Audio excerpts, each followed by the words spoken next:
The enemy losses were up to 125 Ukrainian servicemen, 1 tank, 4 infantry fighting vehicles, 4 motor vehicles, and 1 Stabi howitzer.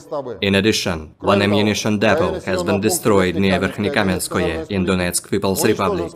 In the South Donetsk direction, as a result of actions by units of the Vostok Group of Forces, Operational Tactical Aviation and Artillery, 1 enemy attack has been repelled near Pryutnoye in Zaphorizia region. In addition, units of the Ukrainian 37th and 38th Marine Brigades have been eliminated close to Urozhainoye and Oktyabr State Farm in Donetsk People's Republic. The enemy losses were up to 230 Ukrainian servicemen, 2 armored personnel carriers, 3 motor vehicles, as well as 2 Gvozdika self-propelled artillery systems. In the Krasny Liman direction, as a result of active actions by units of the Center Group of Forces, Army Aviation and Artillery, 3 enemy attacks have been successfully repelled near Grigorovka, Torskoye in Donetsk People's Republic, and Chervonaya Dibrova in Lugansk People's Republic. The enemy losses were up to 80 Ukrainian servicemen, 3 armored fighting vehicles, and 2 pickup trucks. In the Kherson direction, the enemy losses were up to 30 Ukrainian servicemen, 2 motor vehicles, as well as Stabi and D-30 howitzers. In addition, the actions of 1 Ukrainian sabotage and reconnaissance group have been suppressed. Operational Tactical and Army Aviation, missile troops and artillery of the armed forces of the Russian Federation have neutralized manpower and military hardware in 153 areas. 1 control point, 1 radar station, and 2 launchers of S-300PS anti-aircraft missile system have been destroyed near Zeleny Gai in Nikolaev region. 4 enemy ammunition depots have been also destroyed near Lvov in Kherson region, Mikhailovka in Kharkov region, Iskra in Dnepropetrovsk region, and Krasnogorovka in Donetsk People's Republic. Air defense facilities have shut down 4 projectiles launched by HIMARS MLRS. In addition, 42 Ukrainian unmanned aerial vehicles have been destroyed close to Kudryashovka, Lysychansk, Shishkova in Lugansk People's Republic, Gorlovka, Nikolskoye, Artyomovsk, Berestavoye, Kluchevoye in Donetsk People's Republic, Pologi, Tokmak in Zaporozhye region, Dobropolye in Kherson region, and Tavalzhanka in Kharkov region. In total, 462 airplanes, 246 helicopters, 6,012 unmanned aerial vehicles, 433 air defense missile systems, 11,476 tanks and other armored fighting vehicles, 1,144 fighting vehicles equipped with MRLS, 6,024 field artillery cannons and motors, as well as 12,408 units of special military equipment have been destroyed during the special military operation. Ukrainian forces marked the country's Independence Day August 24 with a naval raid into occupied Crimea. President Volodymyr Zelensky promised a victory against Russia. He also praised Ukrainians for the defiance and courage that has won them global support in the fight with Russia. The national holiday celebrates Ukraine's independence from the former Soviet Union in 1991, but this year it also marks 18 months since Vladimir Putin's full-scale invasion plunged the country into a war for survival. In the occupied Crimea, a special operation of the GUR of the Ministry of Defense of Ukraine took place with the support of the Navy. On the night of August 24, an operation of the GUR of the Ministry of Defense of Ukraine took place in support of the Navy in temporarily occupied Crimea. Special units on watercraft landed on the shore in the area of Olenivka and Mayak settlements. All goals and tasks have been completed. At the end of the special operation, the Ukrainian defenders left the scene without casualties, said the General Staff of Ukraine's Armed Forces in an official statement.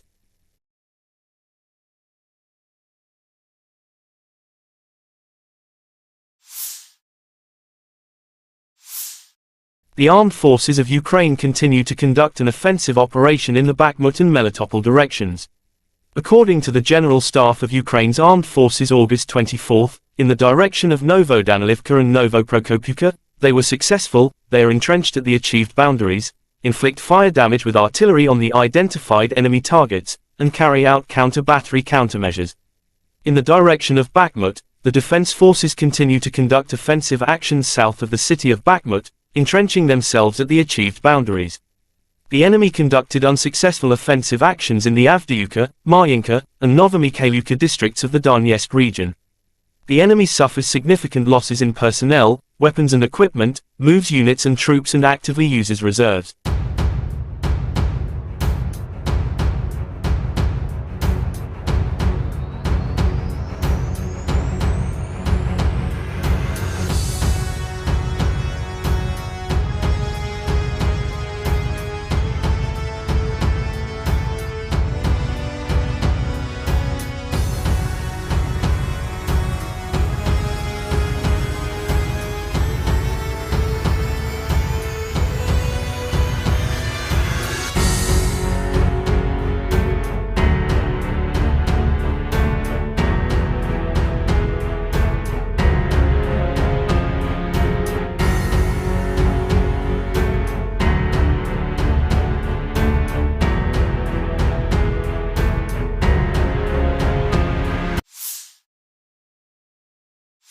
The armed forces of Ukraine reported on August 23 that Russia had lost 259,610 troops in Ukraine since the beginning of its full-scale invasion on February 24, 2022.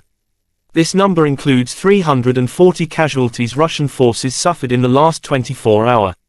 According to the General Staff of Ukraine's Armed Forces report, Russia has also lost 4,375 tanks, 8,511 armored fighting vehicles, 5,333 artillery systems, 723 multiple launch rocket systems, 494 air defense systems, 315 airplanes, 316 helicopters, 4,344 drones, 18 boats, 7,773 vehicles and fuel tanks and 801 special equipment.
President of Russia Vladimir Putin welcomed all new members into BRICS.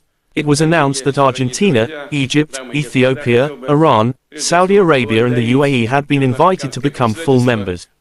BRICS is not competing with anyone and does not oppose anyone, but the establishment of a multipolar world order has irreconcilable adversaries, Russian President Vladimir Putin said by video link at the BRICS Plus outreach meeting. I would like to note that BRICS is not competing with anyone, does not oppose anyone. But it is also obvious that this objective process of establishing a new world order still has irreconcilable adversaries seeking to slow down this process, he said. Putin said the adversaries are trying to hold back the emergence of new independent centers of development and influence in the world. The president also noted the importance of the BRICS Plus outreach format. It is very important and provides a good opportunity for substantive discussion of pressing issues of mutually beneficial cooperation with the countries that largely share the approaches of the 5 member states, meaning the countries that share our views, he said. Хочу отметить, что БРИКС ни с кем не соревнуется, никому себя не противоставляет. Но очевидно также и то, что у этого объективного процесса создания нового миропорядка, все-таки есть непримиримые противники, стремящиеся этот процесс затормозить, сдержать становление новых самостоятельных центров развития и влияния в мире. Страны так называемого «золотого миллиарда делают все, чтобы сохранить прежний однополярный мир. Он их устраивает, он выгоден им. Они пытаются подменить систему международного права собственным так называемым порядком, основанным на правилах, которых никто не видел. Правилах, используемых, прямо надо сказать, в корыстных целях и меняющихся в угоду текущей политической конъюнктуре, когда угодно и как угодно, в соответствии с интересами отдельных стран. По сути, это тот же колониализм, только в новой упаковке. Кстати, и не так уж хорошо выглядящий. И современные колонизаторы, прикрываясь благими лозунгами демократии и прав человека, стремятся решать свои проблемы за чужой счет, продолжая беззастенчиво выкачивать ресурсы из развивающихся стран. Кстати говоря, вот сейчас президент Бразилии упомянул о долговом бремени развивающихся экономик. Ну, конечно, с одной стороны выкачиваются ресурсы в огромных количествах, а с другой стороны создается такое взаимоотношение в сфере кредитных, в сфере кредитов, что выплатить эти кредиты становится практически невозможным. И выглядит это уже не как кредитное обязательство, а как контрибуция. Угрозу установлению нового миропорядка представляет и навязываемый некоторыми странами радикальный неолиберализм, направленный на уничтожение традиционных ценностей, которые для нас всех важны. Это институт семьи, уважение национальных и религиозных традиций. В угоду конъюнктурным задачам некоторые политики не стесняются оправдывать даже неонацизм, ксенофобию, экстремизм разного толка и попустительствует терроризм. Мировое большинство, к которому принадлежат присутствующие здесь страны, все больше устает от разного рода давления, всяких манипуляций, но готово к честному, равноправному и взаимоуважительному сотрудничеству.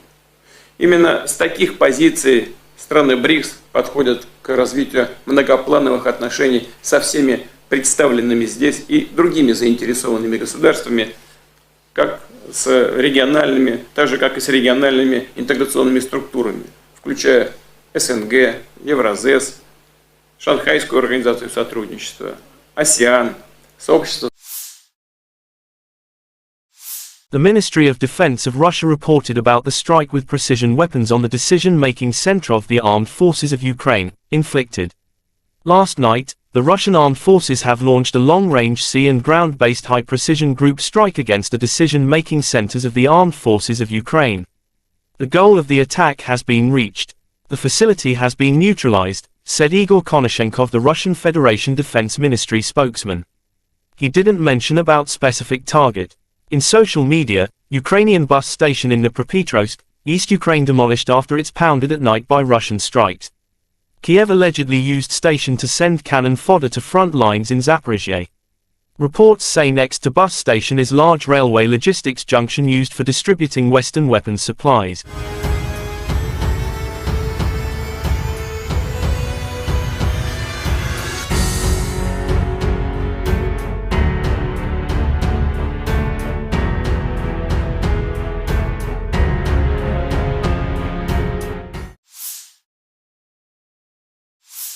In the Kupiansk direction, assault detachments of the Zapad group of forces continued successful offensive operations in the assigned areas of responsibility. As a result of courageous actions by units, army aviation and artillery, 5 enemy attacks have been repelled close to Novoselovskoye, Novoyegorovka in Lugansk People's Republic, and Sinkovka in Kharkov region. The enemy losses were up to 50 Ukrainian servicemen, 2 infantry fighting vehicles, 3 pickup trucks, and 3 U.S. made M777 artillery systems. In the Zaporozhye direction, as a result of active and well-coordinated actions by units of the Russian grouping of troops, supported by artillery, 5 enemy attacks have been repelled near Rabotino and Uspenovka in Zaporozhye region.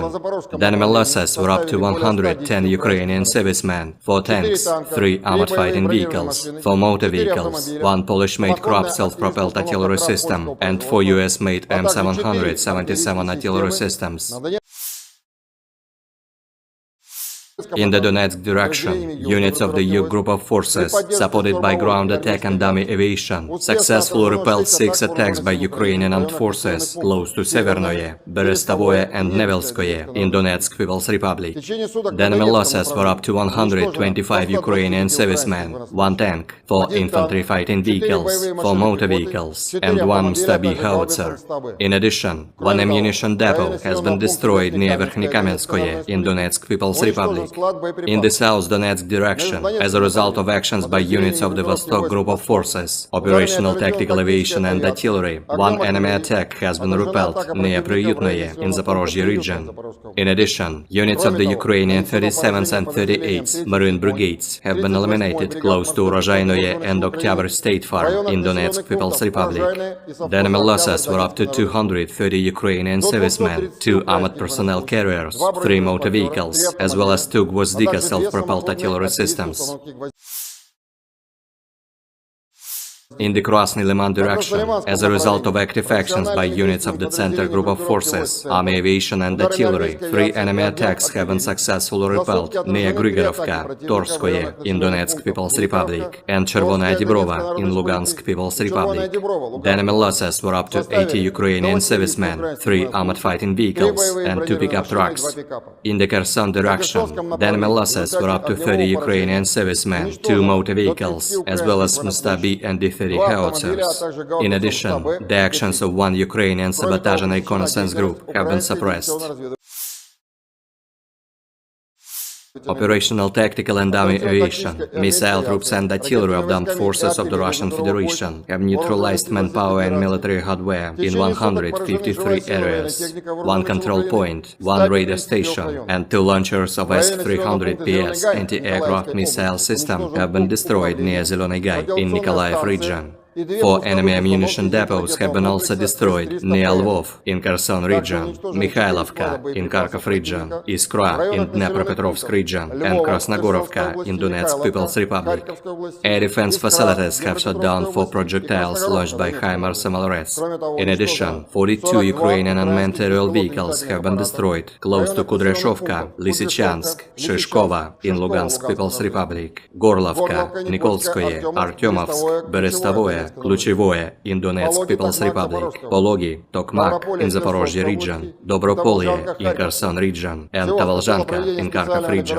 In total, 462 airplanes, 246 helicopters, 6,012 unmanned aerial vehicles, 433 air defense missile systems, 11,476 tanks and other armored fighting vehicles, 1,144 fighting vehicles equipped with MRLS, 6,024 field artillery cannons and motors, as well as 12,408 units of special military equipment have been destroyed during the special military operation.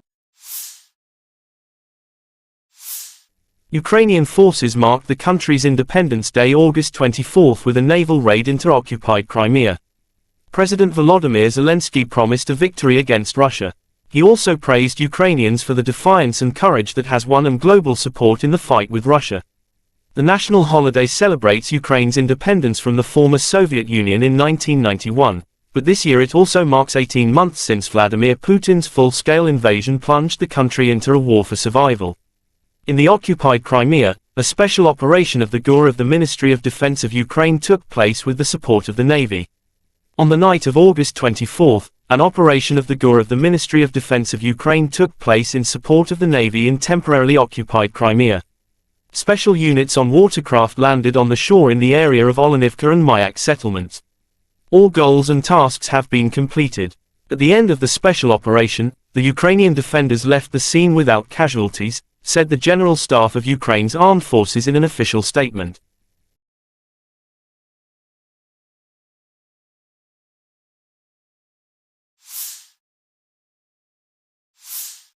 The armed forces of Ukraine continue to conduct an offensive operation in the Bakhmut and Melitopol directions.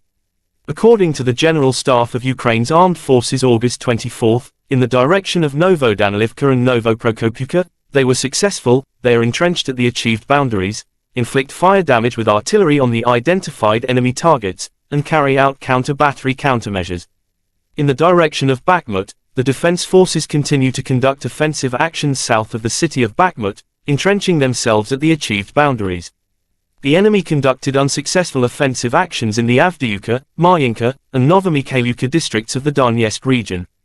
The enemy suffers significant losses in personnel, weapons and equipment, moves units and troops and actively uses reserves.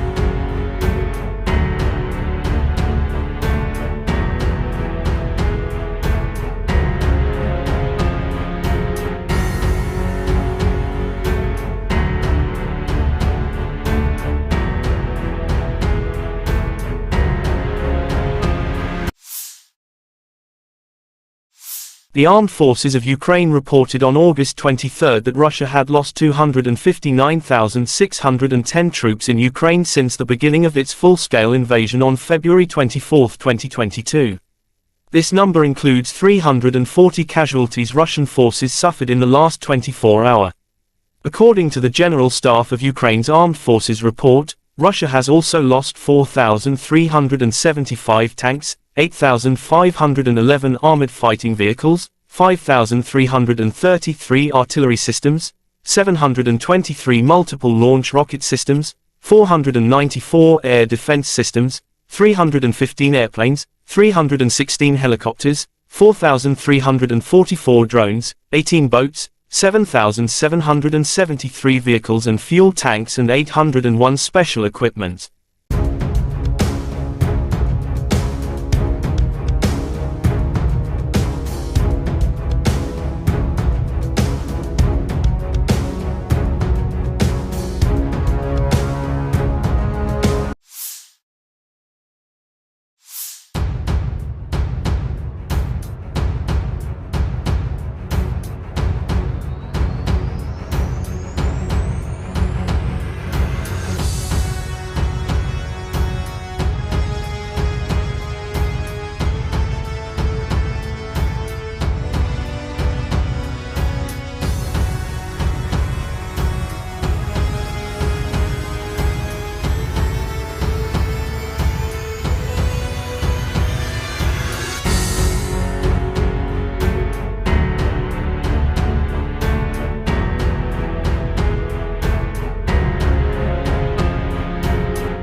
President of Russia Vladimir Putin welcomed all new members into BRICS.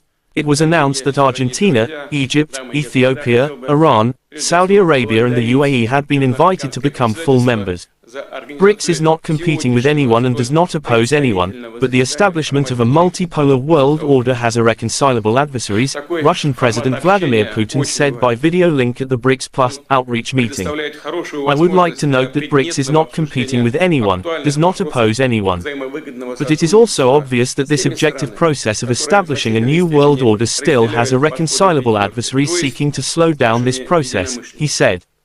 Putin said the adversaries are trying to hold back the emergence of new independent centers of development and influence in the world.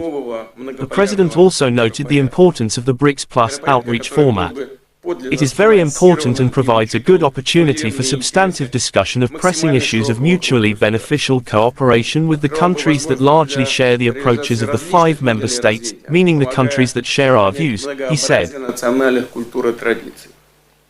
Хочу отметить, что БРИКС ни с кем не соревнуется, никому себя не противоставляет. Но очевидно также и то, что у этого объективного процесса создания нового миропорядка, все-таки есть непримиримые противники, стремящиеся этот процесс затормозить, сдержать становление новых самостоятельных центров развития и влияния в мире. Страны так называемого «золотого миллиарда» делают все, чтобы сохранить прежний однополярный мир. Он их устраивает, он выгоден им. Они пытаются подменить систему международного права собственным так называемым порядком, основанным на правилах, которых никто не видел.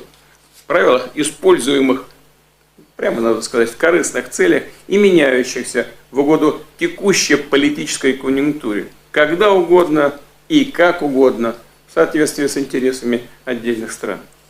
По сути, это тот же колониализм, только в новой упаковке. Кстати, и не так уж хорошо выглядящий. И современные колонизаторы, прикрываясь благими лозунгами демократии и прав человека, стремятся решать свои проблемы за чужой счет, продолжая беззастенчиво выкачивать ресурсы из развивающихся стран. Кстати говоря, вот сейчас президент Бразилии упомянул о долговом бремени развивающихся экономик. Ну, конечно, с одной стороны выкачиваются ресурсы в огромных количествах, а с другой стороны создается такое взаимоотношение в сфере кредитных, в сфере кредитов, что выплатить эти кредиты становится практически невозможным. И выглядит это уже не как кредитное обязательство, а как контрибуция. Угрозу установлению нового миропорядка представляет и навязываемый некоторыми странами радикальный неолиберализм, направленный на уничтожение традиционных ценностей, которые для нас всех важны. Это институт семьи, уважение национальных и религиозных традиций. В угоду конъюнктурным задачам некоторые политики не стесняются оправдывать даже неонацизм, ксенофобию, экстремизм разного толка и попустительствует терроризм. Мировое большинство, к которому принадлежат присутствующие здесь страны, все больше устает от разного рода давления, всяких манипуляций, но готово к честному, равноправному и взаимоуважительному сотрудничеству. Именно с таких позиций страны БРИКС подходят к развитию многоплановых отношений со всеми представленными здесь и другими заинтересованными государствами, как с региональными, так же как и с региональными интеграционными структурами, включая СНГ, Евразес, Шанхайскую организацию сотрудничества, АСЕАН, сообщество. The Ministry of Defense of Russia reported about the strike with precision weapons on the decision-making center of the armed forces of Ukraine, inflicted. Last night, the Russian armed forces have launched a long-range sea and ground-based high-precision group strike against the decision-making centers of the armed forces of Ukraine. The goal of the attack has been reached. The facility has been neutralized, said Igor Konashenkov, the Russian Federation Defense Ministry spokesman. He didn't mention about specific target. In social media, Ukrainian bus station in Dnipropetrovsk, East Ukraine demolished after it's pounded at night by Russian strikes. Kyiv allegedly used station to send cannon fodder to front lines in Zaphorizia. Reports say next to bus station is large railway logistics junction used for distributing Western weapons supplies.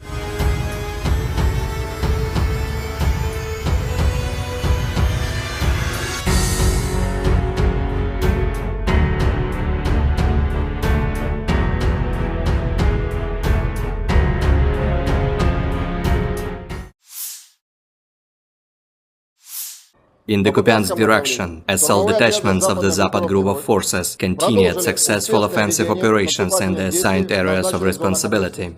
As a result of courageous actions by units, army aviation and artillery, 5 enemy attacks have been repelled close to Novoselovskoye, Novoyegorovka in Lugansk People's Republic, and Sinkovka in Kharkov region. The enemy losses were up to 50 Ukrainian servicemen, 2 infantry fighting vehicles, 3 pickup trucks, and 3 U.S. made M777 artillery systems. In the Zaporozhye direction, as a result of active and well-coordinated actions by units of the Russian grouping of troops, supported by artillery, artillery. 5 enemy attacks have been repelled near Rabotino and Uspenovka in Zaporozhye region.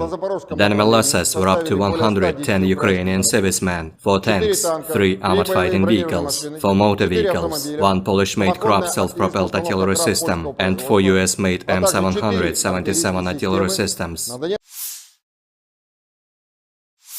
In the Donetsk direction, units of the U group of forces, supported by ground attack and dummy aviation, successfully repelled 6 attacks by Ukrainian armed forces close to Severnoye, Berestovoye and Nevelskoye in Donetsk People's Republic. The enemy losses were up to 125 Ukrainian servicemen, 1 tank, 4 infantry fighting vehicles, 4 motor vehicles, and 1 Stab-B howitzer. In addition, 1 ammunition depot has been destroyed near Verkhnekamenskoye in Donetsk People's Republic. In the South Donetsk direction, as a result of actions by units of the Vostok group of forces, operational tactical aviation and artillery, 1 enemy attack has been repelled near Priyutnoye in Zaporozhye region. In addition, units of the Ukrainian 37th and 38th Marine Brigades have been eliminated close to Urozhainoye and Oktyabr State Farm in Donetsk People's Republic. The enemy losses were up to 230 Ukrainian servicemen, 2 armored personnel carriers, 3 motor vehicles, as well as 2 Gvozdika self-propelled artillery systems. In the Krasny Liman direction, as a result of active actions by units of the Center Group of Forces, Army Aviation and Artillery, 3 enemy attacks have been successfully repelled near Grigorovka, Torskoye in Donetsk People's Republic, and Chervonaya Dibrova in Lugansk People's Republic. The enemy losses were up to 80 Ukrainian servicemen, 3 armored fighting vehicles, and 2 pickup trucks.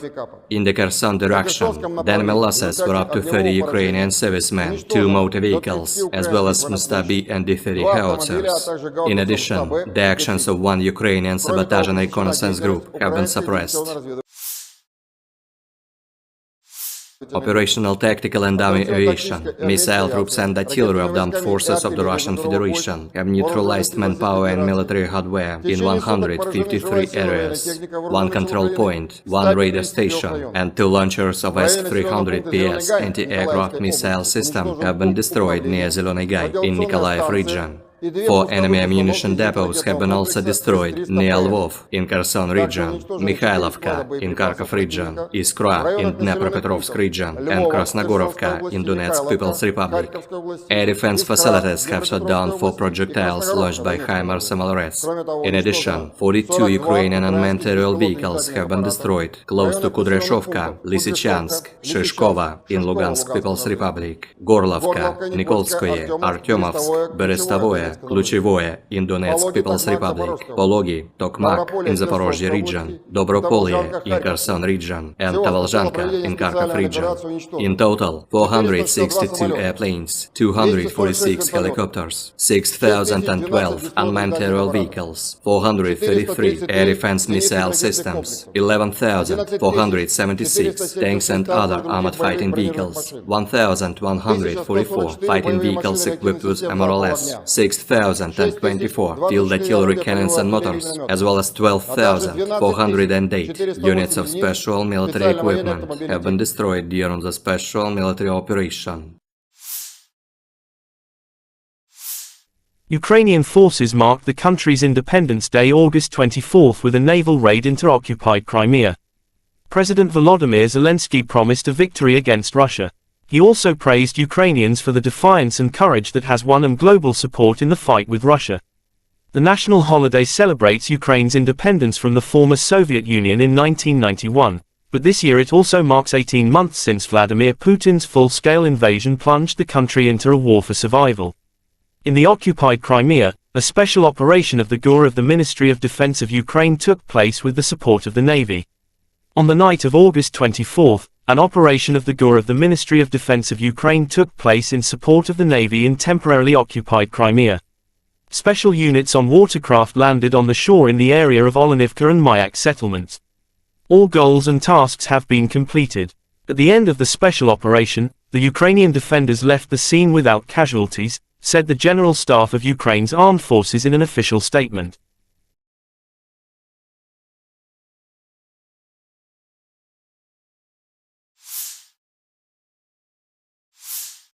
The armed forces of Ukraine continue to conduct an offensive operation in the Bakhmut and Melitopol directions. According to the General Staff of Ukraine's Armed Forces August 24, in the direction of Novodanilivka and Novoprokopivka, they were successful, they are entrenched at the achieved boundaries, inflict fire damage with artillery on the identified enemy targets, and carry out counter-battery countermeasures. In the direction of Bakhmut, the defense forces continue to conduct offensive actions south of the city of Bakhmut, entrenching themselves at the achieved boundaries. The enemy conducted unsuccessful offensive actions in the Avdiivka, Marinka, and Novomikhailivka districts of the Donetsk region. The enemy suffers significant losses in personnel, weapons and equipment, moves units and troops and actively uses reserves.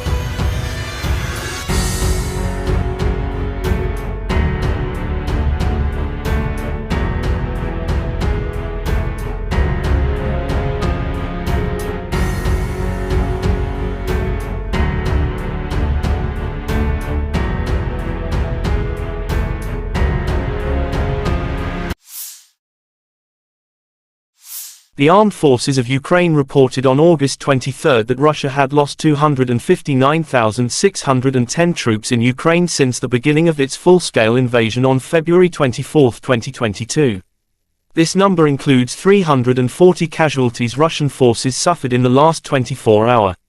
According to the General Staff of Ukraine's Armed Forces report, Russia has also lost 4,375 tanks, 8,511 armored fighting vehicles, 5,333 artillery systems, 723 multiple launch rocket systems, 494 air defense systems, 315 airplanes, 316 helicopters, 4,344 drones, 18 boats, 7,773 vehicles and fuel tanks and 801 special equipment.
President of Russia Vladimir Putin welcomed all new members into BRICS.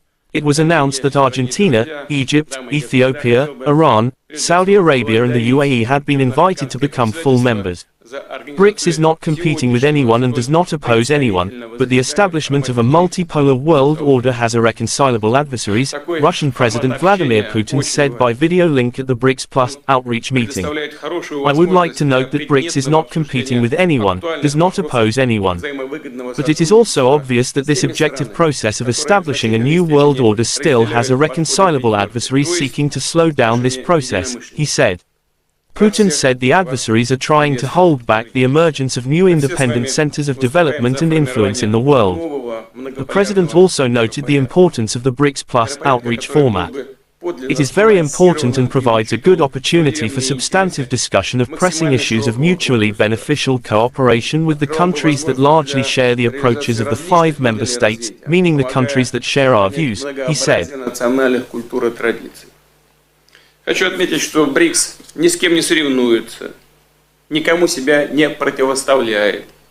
Но очевидно также и то, что у этого объективного процесса создания нового миропорядка, все-таки есть непримиримые противники, стремящиеся этот процесс затормозить, сдержать становление новых самостоятельных центров развития и влияния в мире. Страны так называемого «золотого миллиарда» делают все, чтобы сохранить прежний однополярный мир.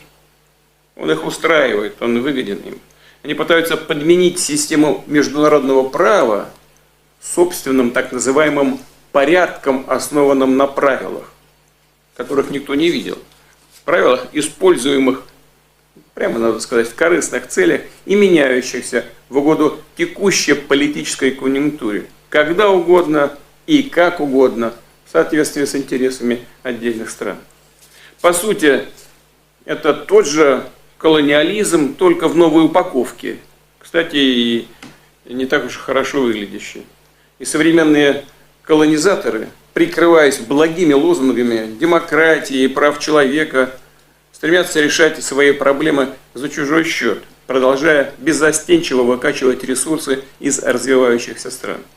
Кстати говоря, вот сейчас президент Бразилии упомянул о долговом бремени развивающихся экономик. Ну, конечно, с одной стороны выкачиваются ресурсы в огромных количествах, а с другой стороны создается такое взаимоотношение в сфере кредитных, в сфере кредитов, что выплатить эти кредиты становится практически невозможным. И выглядит это уже не как кредитное обязательство, а как контрибуция. Угрозу установлению нового миропорядка представляет и навязываемый некоторыми странами радикальный неолиберализм, направленный на уничтожение традиционных ценностей, которые для нас всех важны. Это институт семьи, уважение национальных и религиозных традиций. В угоду конъюнктурным задачам некоторые политики не стесняются оправдывать даже неонацизм, ксенофобию, экстремизм разного толка и попустительствует терроризм. Мировое большинство, к которому принадлежат присутствующие здесь страны, все больше устает от разного рода давления, всяких манипуляций, но готово к честному, равноправному и взаимоуважительному сотрудничеству. Именно с таких позиций страны БРИКС подходят к развитию многоплановых отношений со всеми представленными здесь и другими заинтересованными государствами, как с региональными, так же как и с региональными интеграционными структурами, включая СНГ, Евразес, Шанхайскую организацию сотрудничества, АСЕАН, сообщество. The Ministry of Defense of Russia reported about the strike with precision weapons on the decision-making center of the armed forces of Ukraine, inflicted. Last night, the Russian armed forces have launched a long-range sea and ground-based high-precision group strike against the decision-making centers of the armed forces of Ukraine. The goal of the attack has been reached. The facility has been neutralized, said Igor Konashenkov, the Russian Federation Defense Ministry spokesman. He didn't mention about specific target. In social media, Ukrainian bus station in Dnipropetrovsk, East Ukraine demolished after it's pounded at night by Russian strikes. Kyiv allegedly used station to send cannon fodder to front lines in Zaphorizia. Reports say next to bus station is large railway logistics junction used for distributing Western weapons supplies.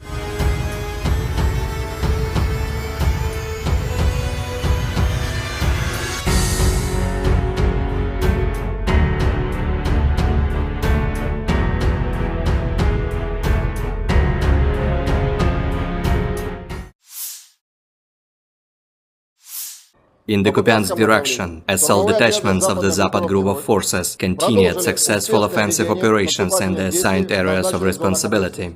As a result of courageous actions by units, army aviation and artillery, 5 enemy attacks have been repelled close to Novoselovskoye, Novoyegorovka in Lugansk People's Republic, and Sinkovka in Kharkov region. The enemy losses were up to 50 Ukrainian servicemen, 2 infantry fighting vehicles, 3 pickup trucks, and 3 U.S. made M777 artillery systems. In the Zaporozhye direction, as a result of active and well-coordinated actions by units of the Russian grouping of troops, supported by artillery, 5 enemy attacks have been repelled near Rabotino and Uspenovka in Zaporozhye region. The enemy losses were up to 110 Ukrainian servicemen, 4 tanks, 3 armored fighting vehicles, 4 motor vehicles, 1 Polish-made Krupp self-propelled artillery system, and 4 U.S.-made M777 artillery systems.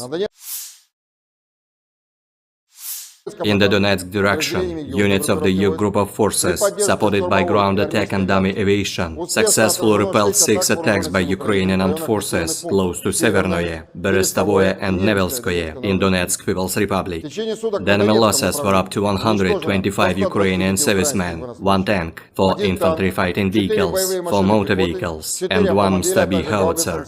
In addition, 1 ammunition depot has been destroyed near Verkhnykamenskoye in Donetsk People's Republic. In the South Donetsk direction, as a result of actions by units of the Vostok group of forces, operational tactical aviation and artillery, 1 enemy attack has been repelled near Priyutnoye in Zaporozhye region. In addition, units of the Ukrainian 37th and 38th Marine Brigades have been eliminated close to Urozhainoye and Oktyabr State Farm in Donetsk People's Republic. The enemy losses were up to 230 Ukrainian servicemen, 2 armored personnel carriers, 3 motor vehicles, as well as 2 Gvozdika self-propelled artillery systems. In the Krasny Liman direction, as a result of active actions by units of the Center Group of Forces, army aviation and artillery, 3 enemy attacks have been successfully repelled near Grigorovka, Torskoye in Donetsk People's Republic, and Chervonaya Dibrova in Lugansk People's Republic. The enemy losses were up to 80 Ukrainian servicemen, 3 armored fighting vehicles, and 2 pickup trucks. In the Kherson direction, the enemy losses were up to 30 Ukrainian servicemen, 2 motor vehicles, as well as Mustabi and D-30 howitzers. In addition, the actions of 1 Ukrainian sabotage and reconnaissance group have been suppressed. Operational tactical and dummy aviation, missile troops and artillery of the armed forces of the Russian Federation have neutralized manpower and military hardware in 153 areas. 1 control point, 1 radar station, and 2 launchers of S-300PS anti-aircraft missile system have been destroyed near Zeleny Gai in Nikolaev region. 4 enemy ammunition depots have been also destroyed near Lvov in Kherson region, Mikhailovka in Kharkov region, Iskra in Dnepropetrovsk region, and Krasnogorovka in Donetsk People's Republic. Air defense facilities have shut down 4 projectiles launched by HIMARS MLRS. In addition, 42 Ukrainian unmanned aerial vehicles have been destroyed close to Kudryashovka, Lysychansk, Shishkova in Lugansk People's Republic, Gorlovka, Nikolskoye, Artyomovsk, Berestovoye, Kluchevoye in Donetsk People's Republic, Pologi, Tokmak in Zaporozhye region, Dobropolye in Kherson region, and Tavalzhanka in Kharkov region. In total, 462 airplanes, 246 helicopters, 6,012 unmanned aerial vehicles, 433 air defense missile systems, 11,476 tanks and other armored fighting vehicles, 1,144 fighting vehicles equipped with MRLS, 6,024 field artillery cannons and motors, as well as 12,408 units of special military equipment have been destroyed during the special military operation.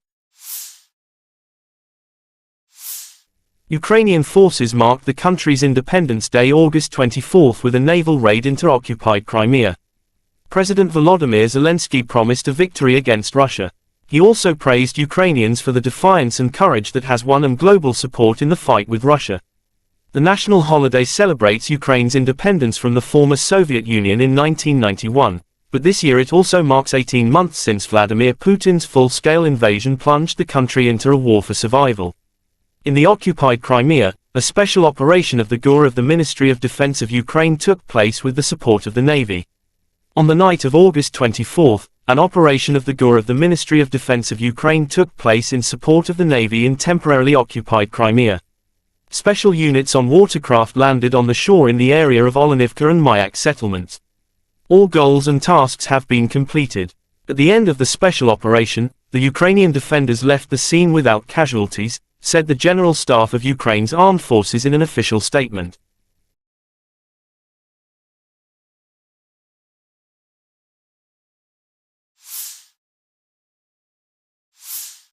The armed forces of Ukraine continue to conduct an offensive operation in the Bakhmut and Melitopol directions.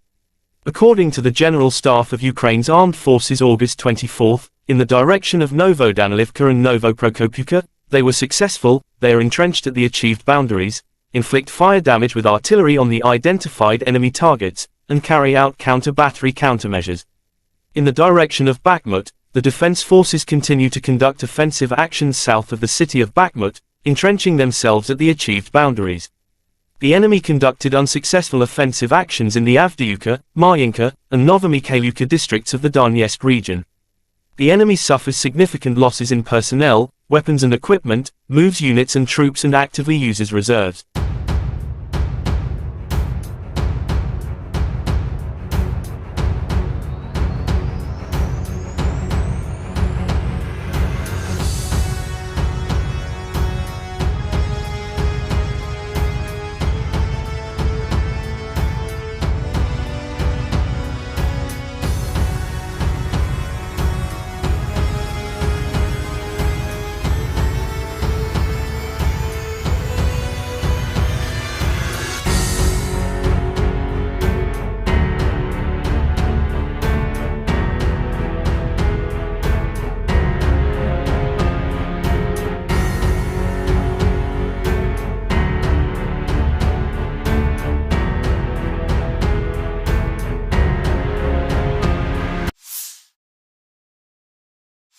The armed forces of Ukraine reported on August 23 that Russia had lost 259,610 troops in Ukraine since the beginning of its full-scale invasion on February 24, 2022.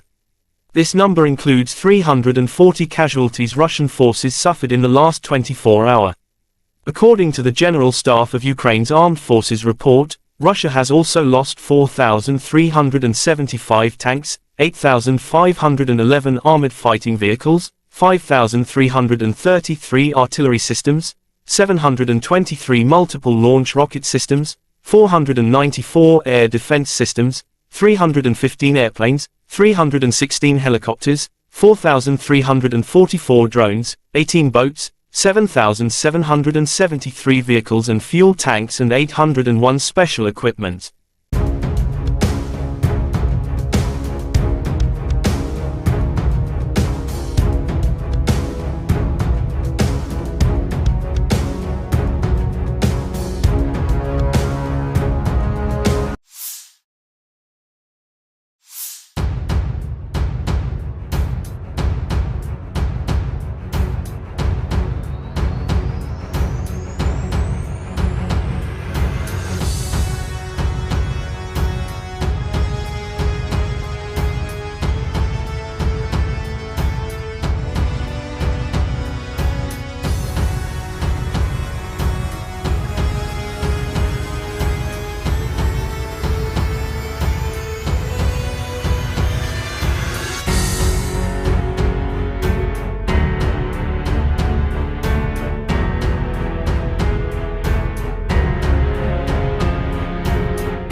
President of Russia Vladimir Putin welcomed all new members into BRICS.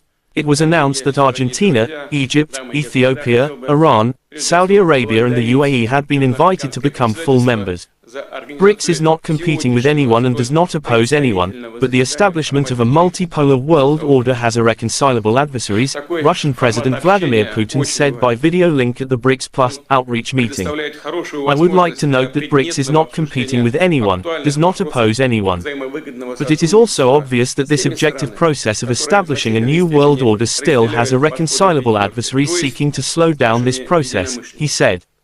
Putin said the adversaries are trying to hold back the emergence of new independent centers of development and influence in the world.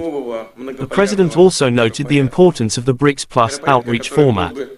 It is very important and provides a good opportunity for substantive discussion of pressing issues of mutually beneficial cooperation with the countries that largely share the approaches of the 5 member states, meaning the countries that share our views, he said. Хочу отметить, что БРИКС ни с кем не соревнуется, никому себя не противоставляет.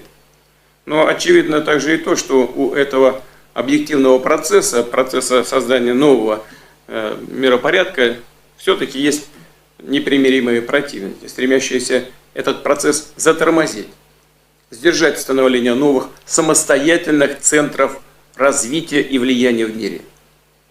Страны так называемого «золотого миллиарда» делают все, чтобы сохранить прежний однополярный мир. Он их устраивает, он выгоден им. Они пытаются подменить систему международного права собственным так называемым порядком, основанным на правилах, которых никто не видел. Правилах, используемых, прямо надо сказать, в корыстных целях и меняющихся в угоду текущей политической конъюнктуре, когда угодно и как угодно, в соответствии с интересами отдельных стран. По сути, это тот же колониализм, только в новой упаковке. Кстати, и не так уж хорошо выглядящий. И современные колонизаторы, прикрываясь благими лозунгами демократии и прав человека, стремятся решать свои проблемы за чужой счет, продолжая беззастенчиво выкачивать ресурсы из развивающихся стран.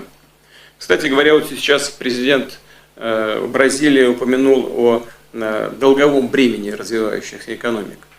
Ну, конечно, с одной стороны выкачиваются ресурсы в огромных количествах, а с другой стороны создается такое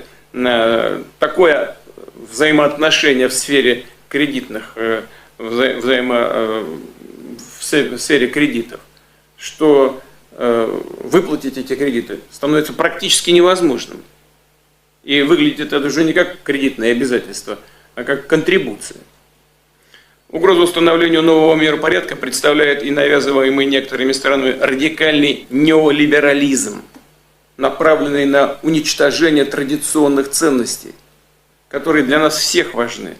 Это институт семьи, уважение национальных и религиозных традиций. В угоду конъюнктурным задачам некоторые политики не стесняются оправдывать даже неонацизм, ксенофобию, экстремизм разного толка и попустительствует терроризм. Мировое большинство, к которому принадлежат присутствующие здесь страны, все больше устает от разного рода давления, всяких манипуляций, но готово к честному, равноправному и взаимоуважительному сотрудничеству. Именно с таких позиций страны БРИКС подходят к развитию многоплановых отношений со всеми представленными здесь и другими заинтересованными государствами, как с региональными, так же как и с региональными интеграционными структурами, включая СНГ, Евразес, Шанхайскую организацию сотрудничества, АСЕАН, сообщество. The Ministry of Defense of Russia reported about the strike with precision weapons on the decision-making center of the armed forces of Ukraine, inflicted. Last night, the Russian armed forces have launched a long-range sea and ground-based high-precision group strike against the decision-making centers of the armed forces of Ukraine. The goal of the attack has been reached. The facility has been neutralized, said Igor Konashenkov, the Russian Federation Defense Ministry spokesman. He didn't mention about specific target. In social media, Ukrainian bus station in Dnipropetrovsk, East Ukraine demolished after it's pounded at night by Russian strikes. Kyiv allegedly used station to send cannon fodder to front lines in Zaphorizia. Reports say next to bus station is large railway logistics junction used for distributing Western weapons supplies.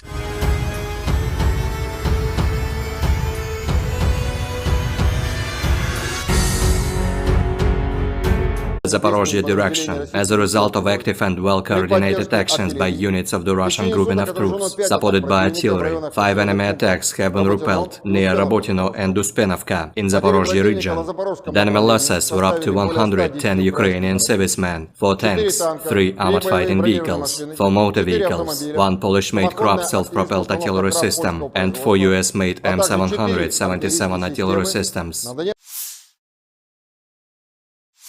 In the Donetsk direction, units of the U group of forces, supported by ground attack and dummy aviation, successfully repelled 6 attacks by Ukrainian armed forces close to Severnoye, Berestovoye and Nevelskoye in Donetsk People's Republic. The enemy losses were up to 125 Ukrainian servicemen, 1 tank, 4 infantry fighting vehicles, 4 motor vehicles, and 1 Stabi howitzer.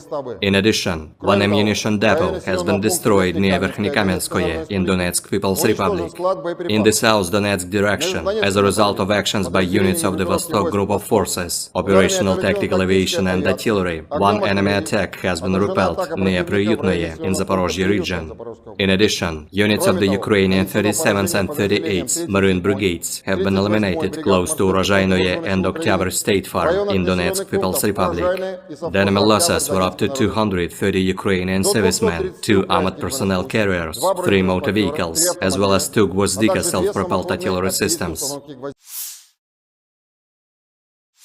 In the Krasny Liman direction, as a result of active actions by units of the Center Group of Forces, Army Aviation and Artillery, 3 enemy attacks have been successfully repelled near Grigorovka, Torskoye in Donetsk People's Republic, and Chervonaya Dibrova in Lugansk People's Republic. The enemy losses were up to 80 Ukrainian servicemen, 3 armored fighting vehicles, and 2 pickup trucks.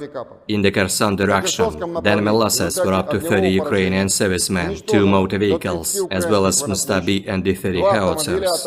In addition, the actions of 1 Ukrainian sabotage and reconnaissance group have been suppressed.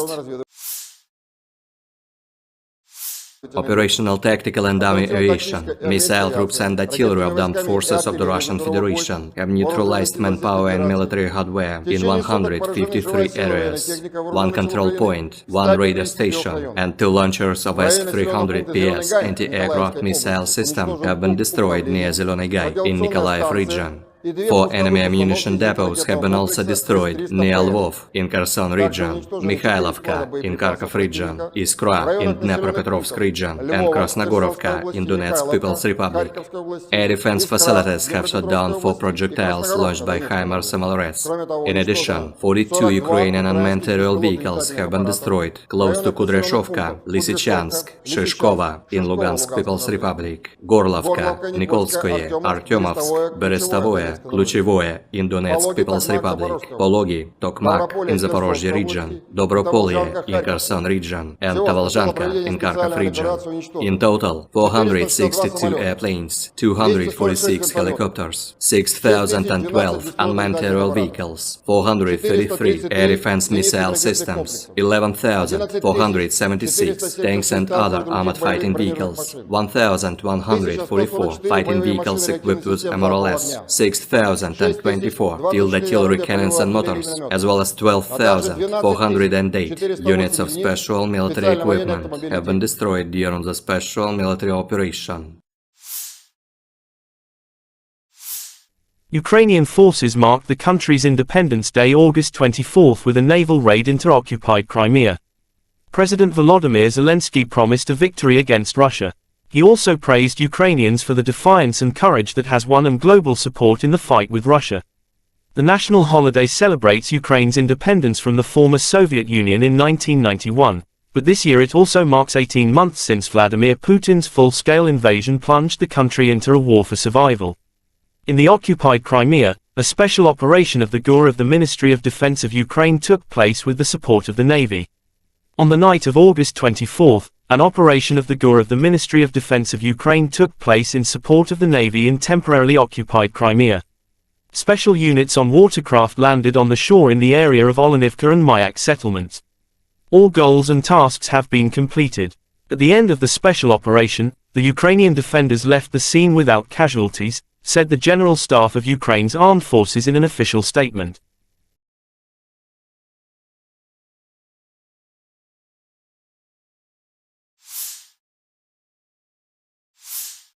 The armed forces of Ukraine continue to conduct an offensive operation in the Bakhmut and Melitopol directions.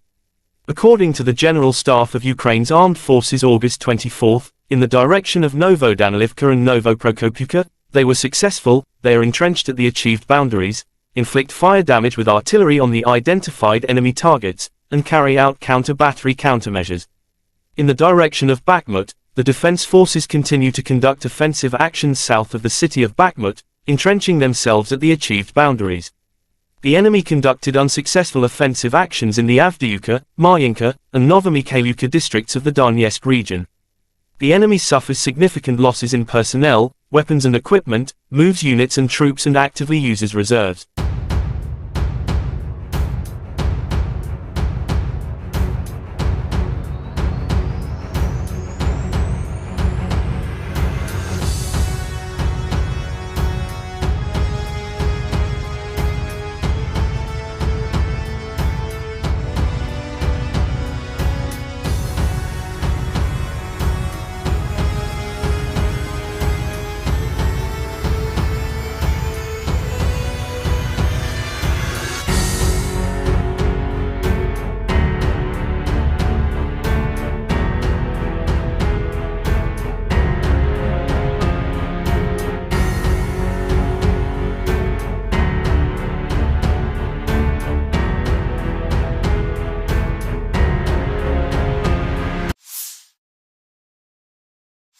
The armed forces of Ukraine reported on August 23 that Russia had lost 259,610 troops in Ukraine since the beginning of its full-scale invasion on February 24, 2022. This number includes 340 casualties Russian forces suffered in the last 24 hours. According to the General Staff of Ukraine's Armed Forces report, Russia has also lost 4,375 tanks, 8,511 armored fighting vehicles, 5,333 artillery systems, 723 multiple launch rocket systems, 494 air defense systems, 315 airplanes, 316 helicopters, 4,344 drones, 18 boats, 7,773 vehicles and fuel tanks and 801 special equipment.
President of Russia Vladimir Putin welcomed all new members into BRICS.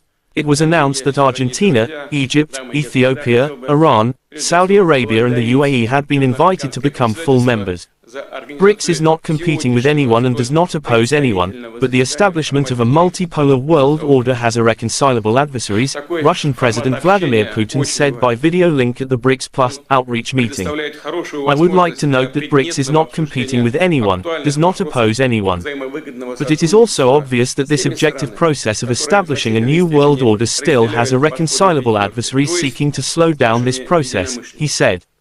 Putin said the adversaries are trying to hold back the emergence of new independent centers of development and influence in the world. The president also noted the importance of the BRICS Plus outreach format. It is very important and provides a good opportunity for substantive discussion of pressing issues of mutually beneficial cooperation with the countries that largely share the approaches of the 5 member states, meaning the countries that share our views, he said. Хочу отметить, что БРИКС ни с кем не соревнуется, никому себя не противоставляет. Но очевидно также и то, что у этого объективного процесса создания нового миропорядка, все-таки есть непримиримые противники, стремящиеся этот процесс затормозить, сдержать становление новых самостоятельных центров развития и влияния в мире. Страны так называемого «золотого миллиарда» делают все, чтобы сохранить прежний однополярный мир. Он их устраивает, он выгоден им. Они пытаются подменить систему международного права собственным так называемым порядком, основанным на правилах, которых никто не видел. Правилах, используемых, прямо надо сказать, в корыстных целях и меняющихся в угоду текущей политической конъюнктуре, когда угодно и как угодно, в соответствии с интересами отдельных стран. По сути, это тот же колониализм, только в новой упаковке. Кстати, и не так уж хорошо выглядящий. И современные колонизаторы, прикрываясь благими лозунгами демократии и прав человека, стремятся решать свои проблемы за чужой счет, продолжая беззастенчиво выкачивать ресурсы из развивающихся стран. Кстати говоря, вот сейчас президент Бразилии упомянул о долговом бремени развивающихся экономик. Ну, конечно, с одной стороны выкачиваются ресурсы в огромных количествах, а с другой стороны создается такое взаимоотношение в сфере кредитных, в сфере кредитов, что выплатить эти кредиты становится практически невозможным.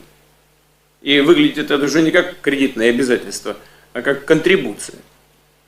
Угрозу установлению нового миропорядка представляет и навязываемый некоторыми странами радикальный неолиберализм, направленный на уничтожение традиционных ценностей, которые для нас всех важны. Это институт семьи, уважение национальных и религиозных традиций. В угоду конъюнктурным задачам некоторые политики не стесняются оправдывать даже неонацизм, ксенофобию, экстремизм разного толка и попустительствует терроризм. Мировое большинство, к которому принадлежат присутствующие здесь страны, все больше устает от разного рода давления, всяких манипуляций, но готово к честному, равноправному и взаимоуважительному сотрудничеству. Именно с таких позиций страны БРИКС подходят к развитию многоплановых отношений со всеми представленными здесь и другими заинтересованными государствами, как с региональными, так же как и с региональными интеграционными структурами, включая СНГ, Евразес, Шанхайскую организацию сотрудничества, АСЕАН, сообщество. The Ministry of Defense of Russia reported about the strike with precision weapons on the decision-making center of the armed forces of Ukraine, inflicted. Last night, the Russian armed forces have launched a long-range sea and ground-based high-precision group strike against the decision-making centers of the armed forces of Ukraine. The goal of the attack has been reached. The facility has been neutralized, said Igor Konashenkov, the Russian Federation Defense Ministry spokesman. He didn't mention about specific target. In social media, Ukrainian bus station in Dnipropetrovsk, East Ukraine demolished after it's pounded at night by Russian strikes. Kyiv allegedly used station to send cannon fodder to front lines in Zaphorizia. Reports say next to bus station is large railway logistics junction used for distributing Western weapons supplies.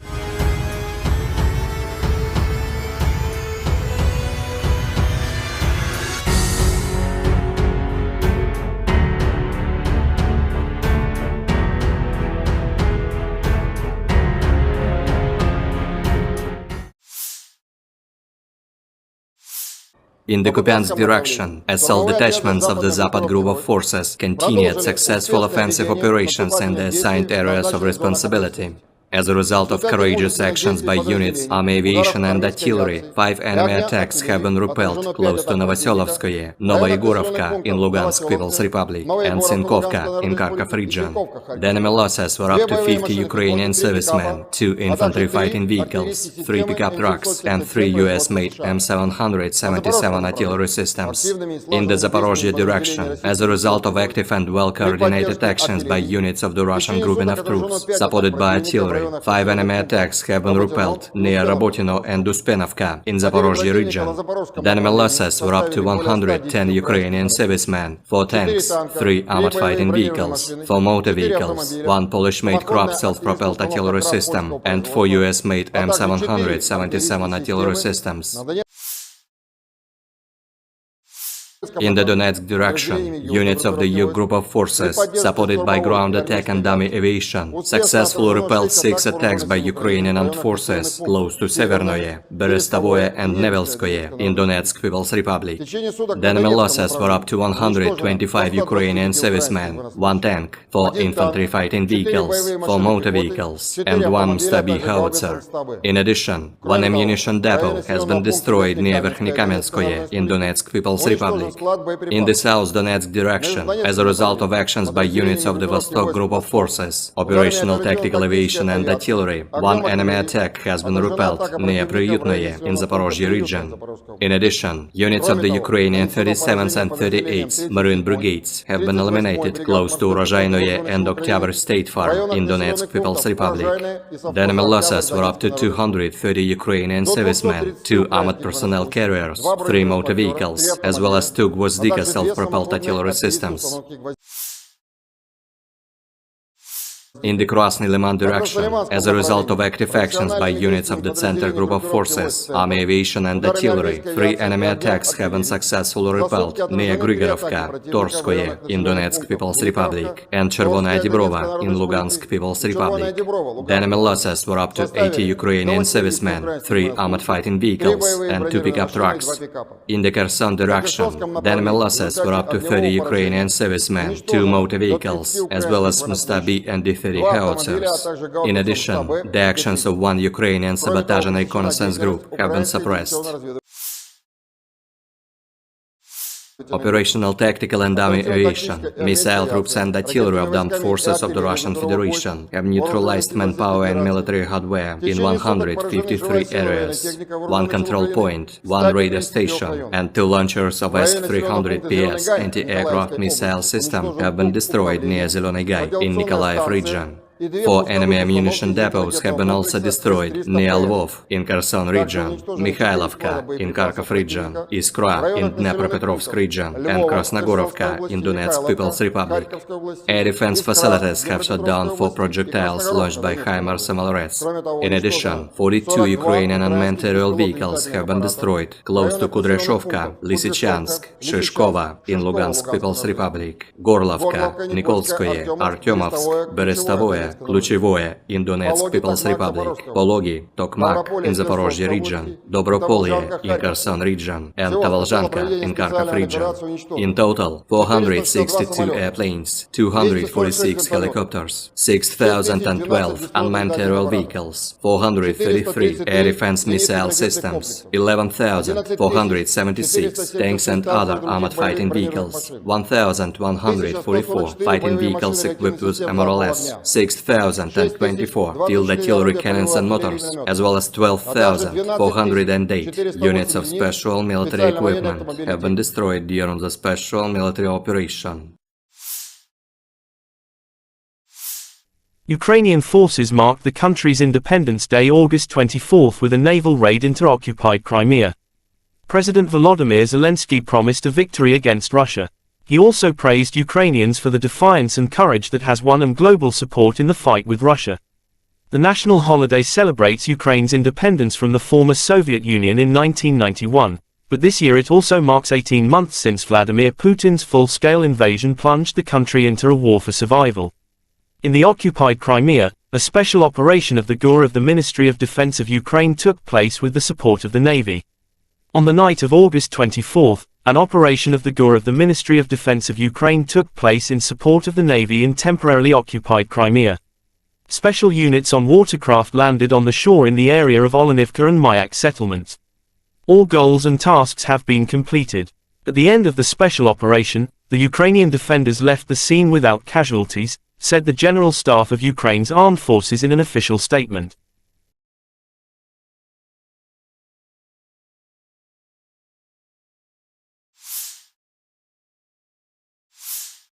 The armed forces of Ukraine continue to conduct an offensive operation in the Bakhmut and Melitopol directions. According to the General Staff of Ukraine's armed forces August 24, in the direction of Novodanilivka and Novoprokopivka, they were successful. They are entrenched at the achieved boundaries, inflict fire damage with artillery on the identified enemy targets, and carry out counter-battery countermeasures. In the direction of Bakhmut, the defense forces continue to conduct offensive actions south of the city of Bakhmut, entrenching themselves at the achieved boundaries. The enemy conducted unsuccessful offensive actions in the Avdiivka, Marinka, and Novomikhailivka districts of the Donetsk region. The enemy suffers significant losses in personnel, weapons and equipment, moves units and troops and actively uses reserves.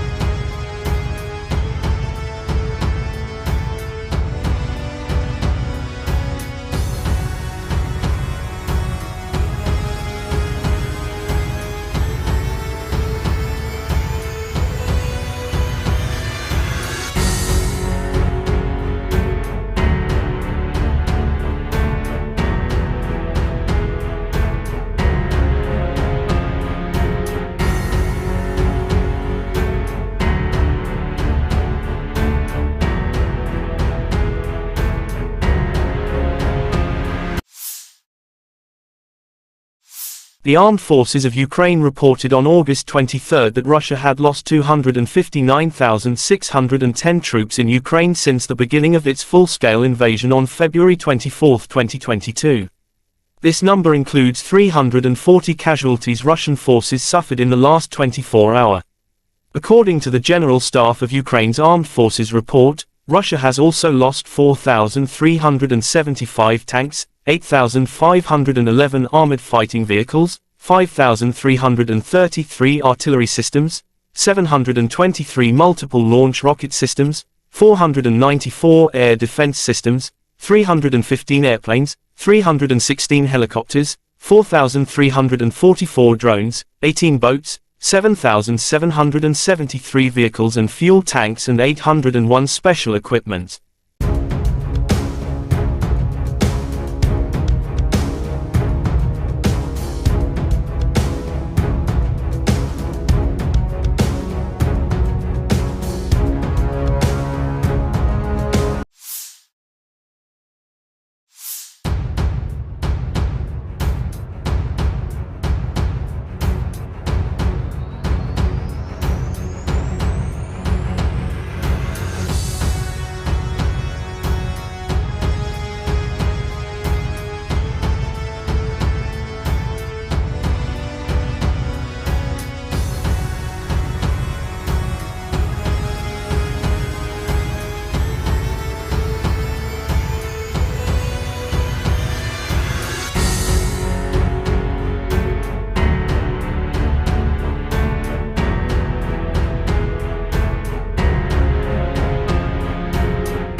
President of Russia Vladimir Putin welcomed all new members into BRICS.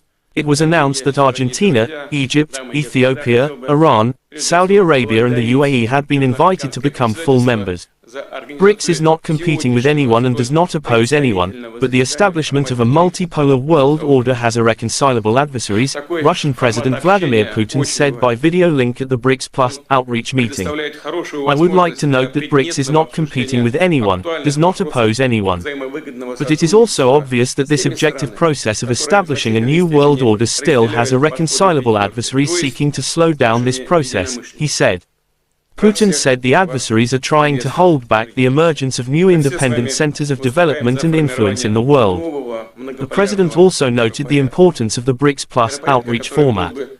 It is very important and provides a good opportunity for substantive discussion of pressing issues of mutually beneficial cooperation with the countries that largely share the approaches of the 5 member states, meaning the countries that share our views, he said.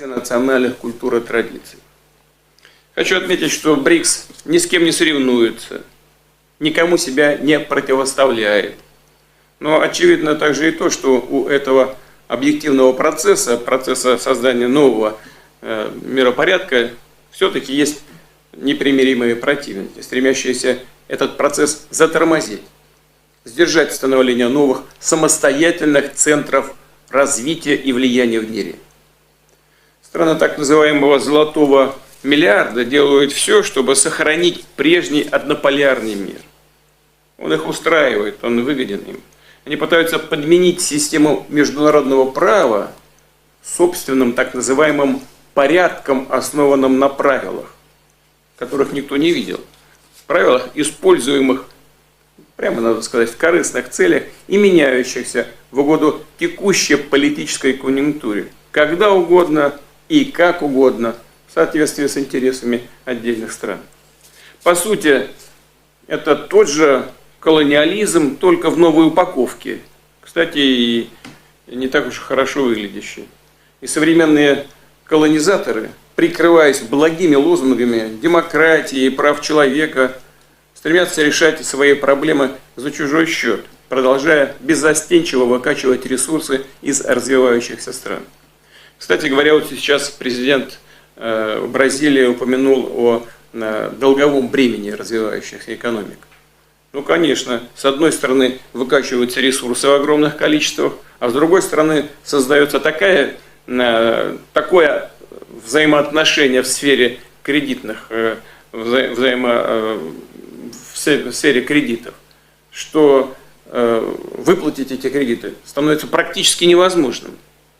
И выглядит это уже не как кредитное обязательство, а как контрибуция. Угрозу установлению нового миропорядка представляет и навязываемый некоторыми странами радикальный неолиберализм, направленный на уничтожение традиционных ценностей, которые для нас всех важны. Это институт семьи, уважение национальных и религиозных традиций. В угоду конъюнктурным задачам некоторые политики не стесняются оправдывать даже неонацизм, ксенофобию, экстремизм разного толка и попустительствует терроризм. Мировое большинство, к которому принадлежат присутствующие здесь страны, все больше устает от разного рода давления, всяких манипуляций, но готова к честному, равноправному и взаимоуважительному сотрудничеству. Именно с таких позиций страны БРИКС подходят к развитию многоплановых отношений со всеми представленными здесь и другими заинтересованными государствами, как с региональными, так же как и с региональными интеграционными структурами, включая СНГ, Евразес, Шанхайскую организацию сотрудничества, АСЕАН, сообщество. The Ministry of Defense of Russia reported about the strike with precision weapons on the decision-making center of the armed forces of Ukraine, inflicted. Last night, the Russian armed forces have launched a long-range sea and ground-based high-precision group strike against the decision-making centers of the armed forces of Ukraine. The goal of the attack has been reached. The facility has been neutralized, said Igor Konashenkov, the Russian Federation Defense Ministry spokesman. He didn't mention about specific target. In social media, Ukrainian bus station in Dnipropetrovsk, East Ukraine demolished after it's pounded at night by Russian strikes. Kyiv allegedly used station to send cannon fodder to front lines in Zaphorizia. Reports say next to bus station is large railway logistics junction used for distributing Western weapons supplies.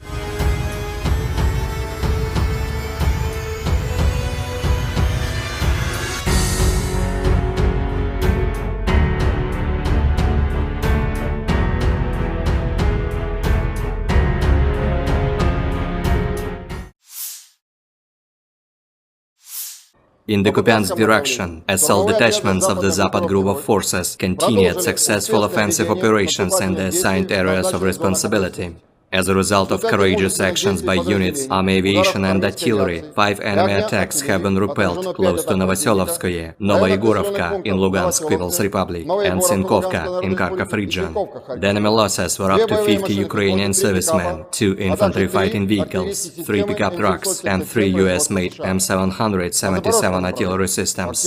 In the Zaporozhye direction, as a result of active and well-coordinated actions by units of the Russian grouping of troops, supported by artillery, 5 enemy attacks have been repelled near Rabotino and Uspenovka in Zaporozhye region. The enemy losses were up to 110 Ukrainian servicemen, 4 tanks, 3 armored fighting vehicles, 4 motor vehicles, 1 Polish-made Krab self-propelled artillery system, and 4 US-made M777 artillery systems. In the Donetsk direction, units of the U group of forces, supported by ground attack and dummy aviation, successfully repelled 6 attacks by Ukrainian armed forces close to Severnoye, Berestovoye and Nevelskoye in Donetsk People's Republic. The enemy losses were up to 125 Ukrainian servicemen, 1 tank, 4 infantry fighting vehicles, 4 motor vehicles, and 1 Stabi howitzer. In addition, 1 ammunition depot has been destroyed near Verkhnykamenskoye in Donetsk People's Republic. In the South Donetsk direction, as a result of actions by units of the Vostok group of forces, operational tactical aviation and artillery, 1 enemy attack has been repelled near Priyutnoye in Zaporozhye region. In addition, units of the Ukrainian 37th and 38th Marine Brigades have been eliminated close to Urozhainoye and Oktyabr State Farm in Donetsk People's Republic. The enemy losses were up to 230 Ukrainian servicemen, 2 armored personnel carriers, 3 motor vehicles, as well as 2 Gvozdika self-propelled artillery systems. In the Krasny Liman direction, as a result of active actions by units of the Center group of forces, army aviation and artillery, 3 enemy attacks have been successfully repelled near Grigorovka, Torskoye in Donetsk People's Republic, and Chervonaya Dibrova in Lugansk People's Republic. The enemy losses were up to 80 Ukrainian servicemen, 3 armored fighting vehicles, and 2 pickup trucks. In the Kherson direction, the enemy losses were up to 30 Ukrainian servicemen, 2 motor vehicles, as well as Mustabi and D-30 howitzers. In addition, the actions of 1 Ukrainian sabotage and reconnaissance group have been suppressed. Operational tactical and dummy aviation, missile troops and artillery of the armed forces of the Russian Federation have neutralized manpower and military hardware in 153 areas. 1 control point, 1 radar station, and 2 launchers of S-300PS anti-aircraft missile system have been destroyed near Zeleny Gai in Nikolaev region. 4 enemy ammunition depots have been also destroyed near Lvov in Kherson region, Mikhailovka in Kharkov region, Iskra in Dnepropetrovsk region, and Krasnogorovka in Donetsk People's Republic. Air defense facilities have shut down 4 projectiles launched by HIMARS MLRS. In addition, 42 Ukrainian unmanned aerial vehicles have been destroyed close to Kudryashovka, Lysychansk, Shishkova in Lugansk People's Republic, Gorlovka, Nikolskoye, Artyomovsk, Berestovoye, Kluchevoye in Donetsk People's Republic, Pologi, Tokmak in Zaporozhye region, Dobropolye in Kherson region, and Tavalzhanka in Kharkov region. In total, 462 airplanes, 246 helicopters, 6,012 unmanned aerial vehicles, 433 air defense missile systems, 11,476 tanks and other armored fighting vehicles, 1,144 fighting vehicles equipped with MRLS, 6,024 field artillery cannons and motors, as well as 12,408 units of special military equipment have been destroyed during the special military operation. Ukrainian forces marked the country's Independence Day August 24th with a naval raid into occupied Crimea. President Volodymyr Zelensky promised a victory against Russia. He also praised Ukrainians for the defiance and courage that has won them global support in the fight with Russia. The national holiday celebrates Ukraine's independence from the former Soviet Union in 1991, but this year it also marks 18 months since Vladimir Putin's full-scale invasion plunged the country into a war for survival. In the occupied Crimea, a special operation of the GUR of the Ministry of Defense of Ukraine took place with the support of the Navy. On the night of August 24, an operation of the GUR of the Ministry of Defense of Ukraine took place in support of the Navy in temporarily occupied Crimea. Special units on watercraft landed on the shore in the area of Olenivka and Mayak settlements. All goals and tasks have been completed. At the end of the special operation, the Ukrainian defenders left the scene without casualties, said the General Staff of Ukraine's armed forces in an official statement.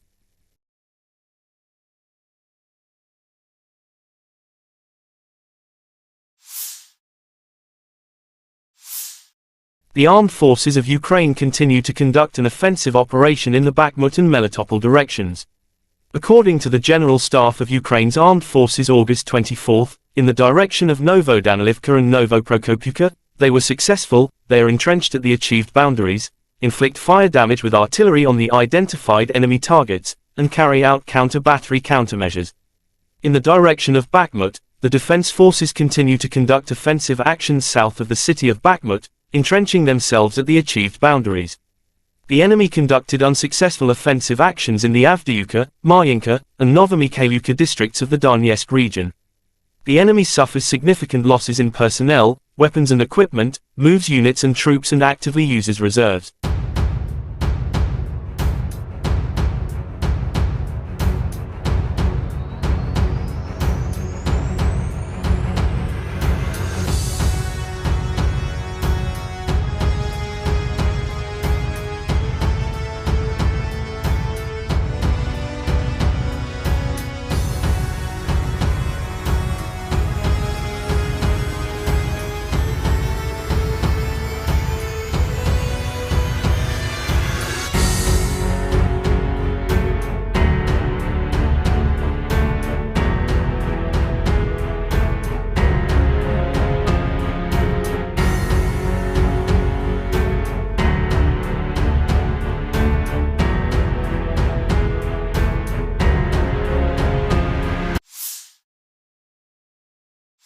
The armed forces of Ukraine reported on August 23 that Russia had lost 259,610 troops in Ukraine since the beginning of its full-scale invasion on February 24, 2022.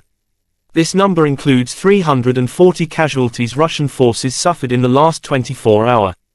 According to the General Staff of Ukraine's Armed Forces report, Russia has also lost 4,375 tanks, 8,511 armored fighting vehicles, 5,333 artillery systems, 723 multiple launch rocket systems, 494 air defense systems, 315 airplanes, 316 helicopters, 4,344 drones, 18 boats, 7,773 vehicles and fuel tanks and 801 special equipment.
President of Russia Vladimir Putin welcomed all new members into BRICS. It was announced that Argentina, Egypt, Ethiopia, Iran, Saudi Arabia and the UAE had been invited to become full members. BRICS is not competing with anyone and does not oppose anyone, but the establishment of a multipolar world order has irreconcilable adversaries, Russian President Vladimir Putin said by video link at the BRICS Plus outreach meeting. I would like to note that BRICS is not competing with anyone, does not oppose anyone. But it is also obvious that this objective process of establishing a new world order still has irreconcilable adversaries seeking to slow down this process, he said.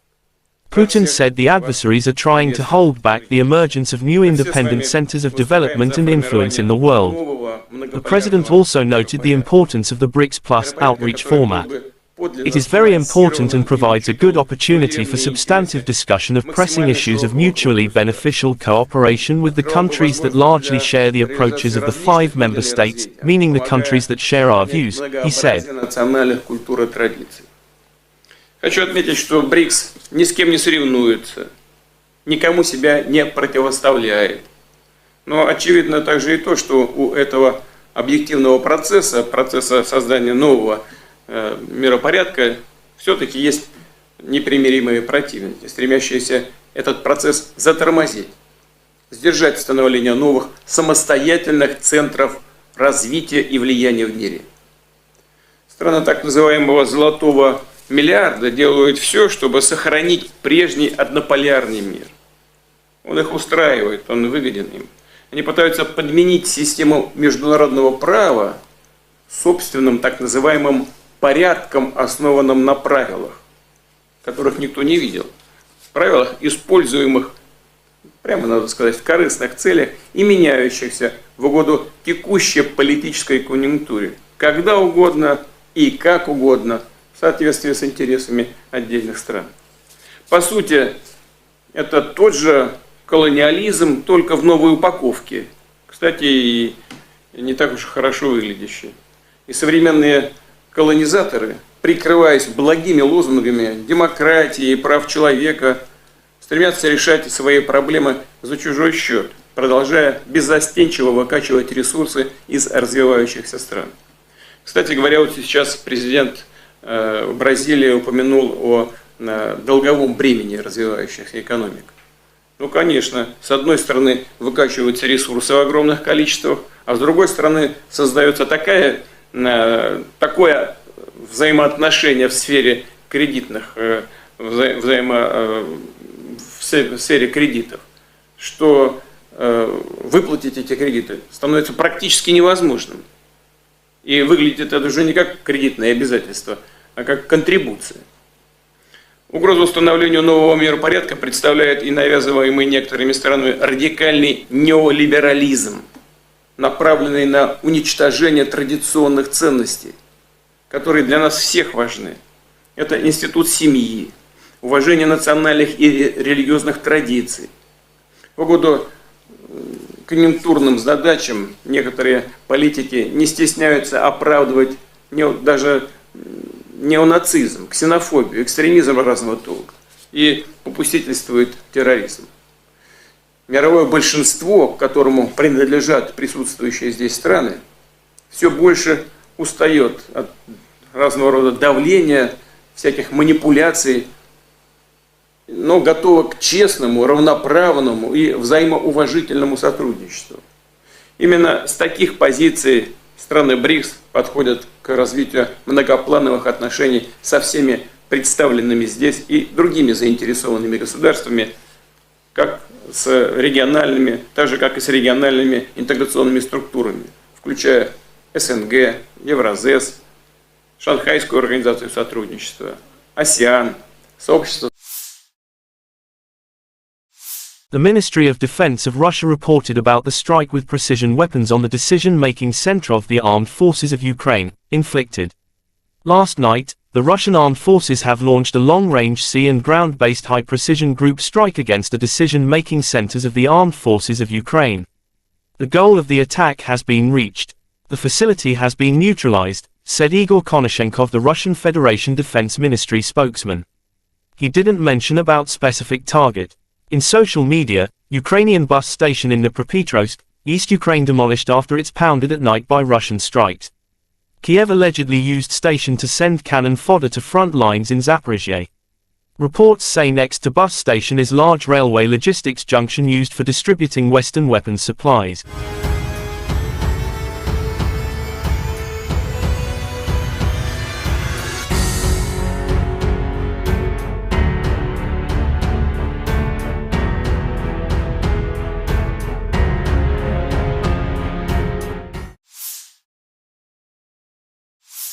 In the Kupiansk direction, assault detachments of the Zapad group of forces continued successful offensive operations in the assigned areas of responsibility.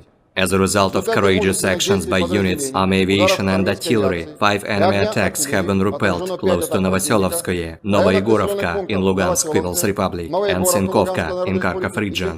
The enemy losses were up to 50 Ukrainian servicemen, 2 infantry fighting vehicles, 3 pickup trucks, and 3 U.S.-made M777 artillery systems. In the Zaporozhye direction, as a result of active and well-coordinated actions by units of the Russian grouping of troops, supported by artillery, 5 enemy attacks have been repelled near Rabotino and Uspenovka in Zaporozhye region. The enemy losses were up to 110 Ukrainian servicemen, 4 tanks, 3 armored fighting vehicles, 4 motor vehicles, 1 Polish-made Krupp self-propelled artillery system, and 4 US-made M777 artillery systems. In the Donetsk direction, units of the U group of forces, supported by ground attack and dummy aviation, successfully repelled 6 attacks by Ukrainian armed forces close to Severnoye, Berestovoye and Nevelskoye in Donetsk People's Republic. The enemy losses were up to 125 Ukrainian servicemen, 1 tank, 4 infantry fighting vehicles, 4 motor vehicles, and 1 Stabi howitzer. In addition, 1 ammunition depot has been destroyed near Verkhnykamenskoye in Donetsk People's Republic. In the South Donetsk direction, as a result of actions by units of the Vostok group of forces, operational tactical aviation and artillery, 1 enemy attack has been repelled near Priyutnoye in Zaporozhye region. In addition, units of the Ukrainian 37th and 38th Marine Brigades have been eliminated close to Urozhainoye and Oktyabr State Farm in Donetsk People's Republic. The enemy losses were up to 230 Ukrainian servicemen, 2 armored personnel carriers, 3 motor vehicles, as well as 2 Gvozdika self-propelled artillery systems. In the Krasny Liman direction, as a result of active actions by units of the Center group of forces, army aviation and artillery, 3 enemy attacks have been successfully repelled near Grigorovka, Torskoye in Donetsk People's Republic, and Chervonaya Dibrova in Lugansk People's Republic. The enemy losses were up to 80 Ukrainian servicemen, 3 armored fighting vehicles, and 2 pickup trucks. In the Kherson direction, the enemy losses were up to 30 Ukrainian servicemen, 2 motor vehicles, as well as Mustabi and D-30 howitzers. In addition, the actions of 1 Ukrainian sabotage and reconnaissance group have been suppressed.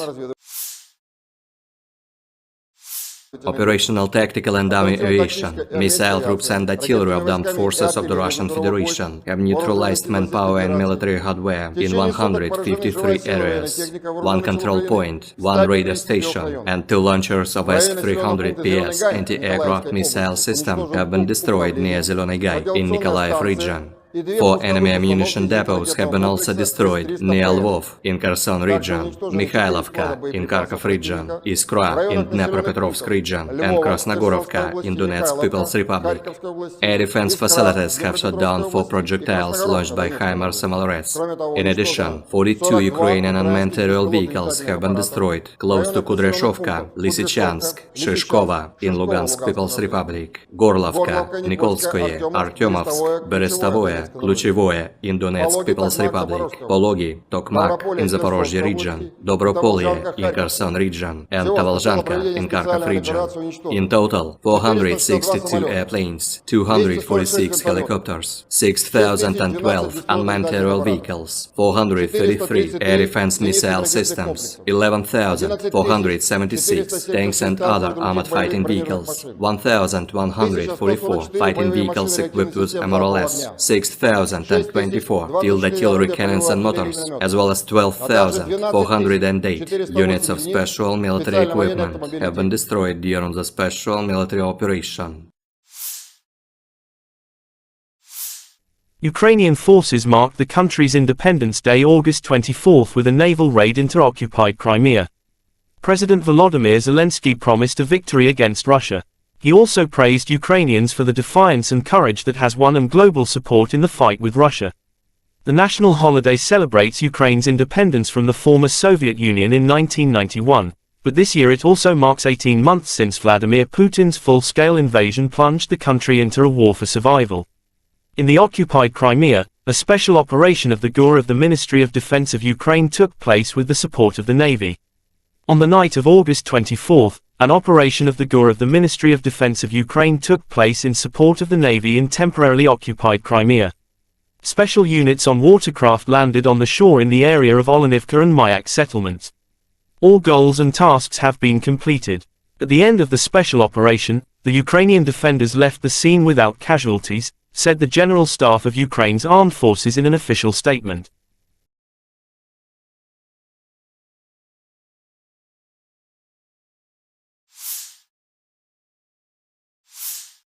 The armed forces of Ukraine continue to conduct an offensive operation in the Bakhmut and Melitopol directions. According to the General Staff of Ukraine's armed forces August 24, in the direction of Novodanilivka and Novoprokopivka, they were successful, they are entrenched at the achieved boundaries, inflict fire damage with artillery on the identified enemy targets, and carry out counter-battery countermeasures. In the direction of Bakhmut, the defense forces continue to conduct offensive actions south of the city of Bakhmut, entrenching themselves at the achieved boundaries. The enemy conducted unsuccessful offensive actions in the Avdiivka, Marinka, and Novomikhailivka districts of the Donetsk region. The enemy suffers significant losses in personnel, weapons and equipment, moves units and troops and actively uses reserves.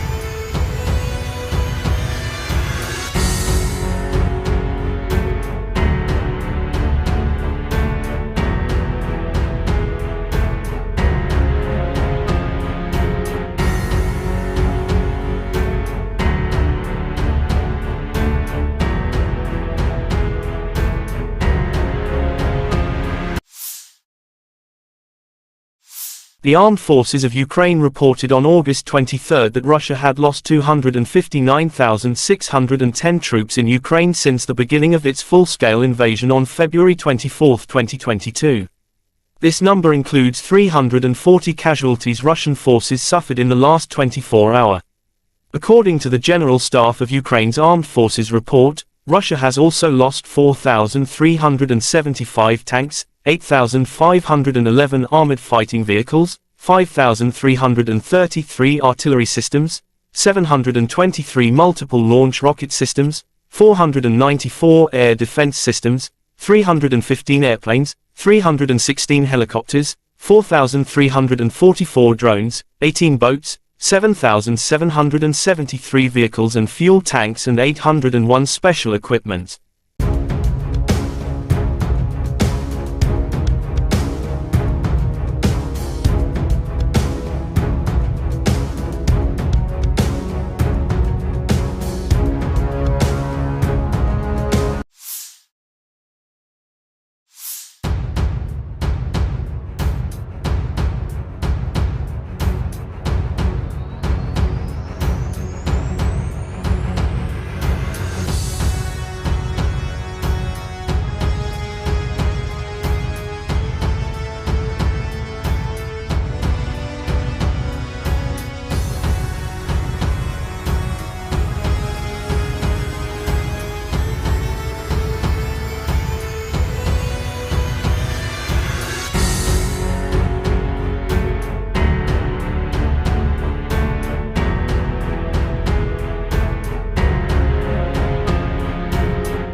President of Russia Vladimir Putin welcomed all new members into BRICS.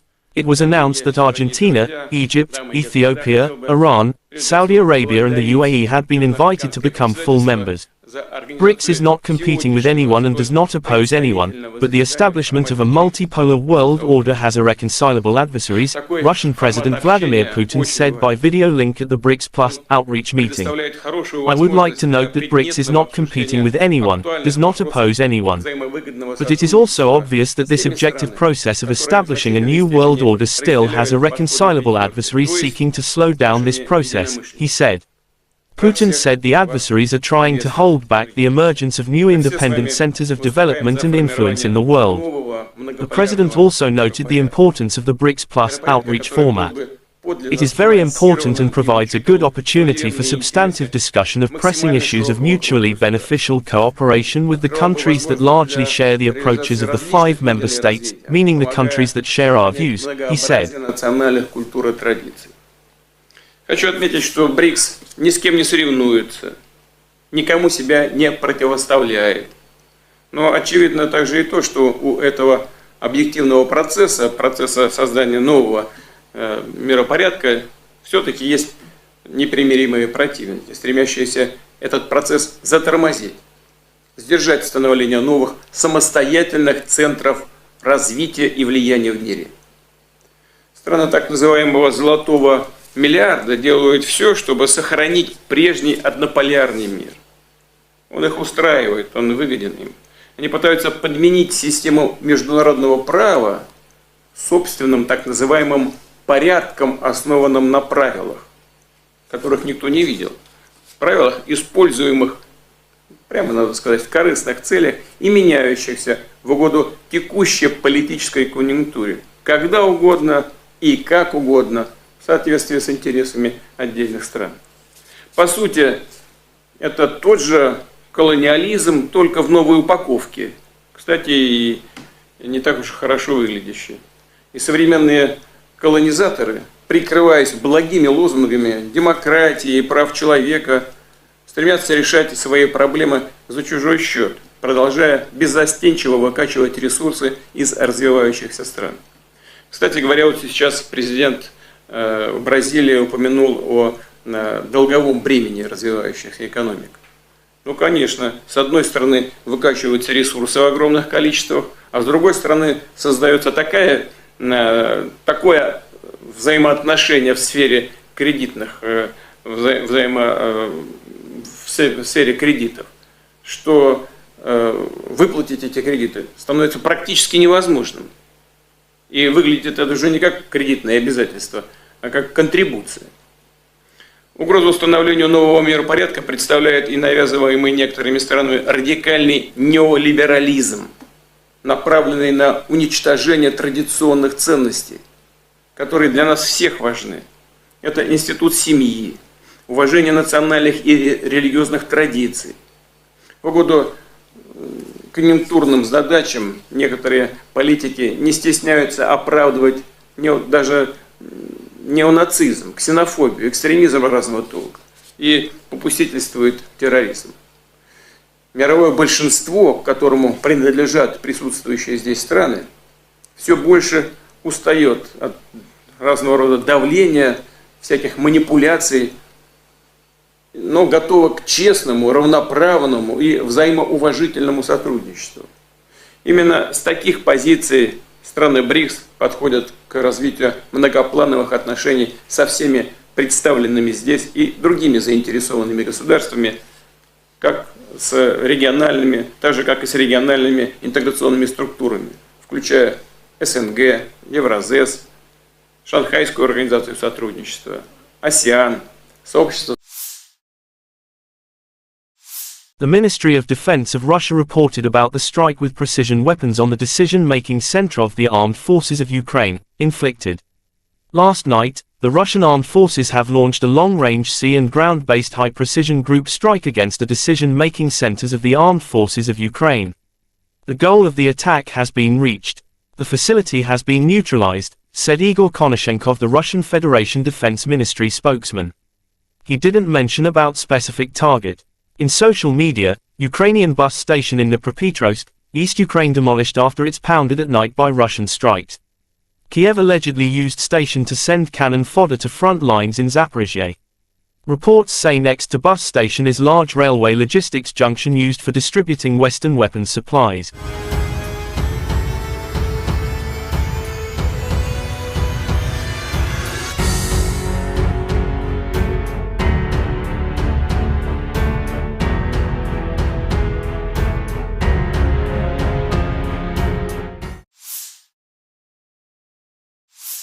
In the Kupiansk direction, assault detachments of the Zapad group of forces continued successful offensive operations in the assigned areas of responsibility. As a result of courageous actions by units, army aviation and artillery, 5 enemy attacks have been repelled close to Novoselovskoye, Novoyegorovka in Lugansk People's Republic, and Sinkovka in Kharkov region.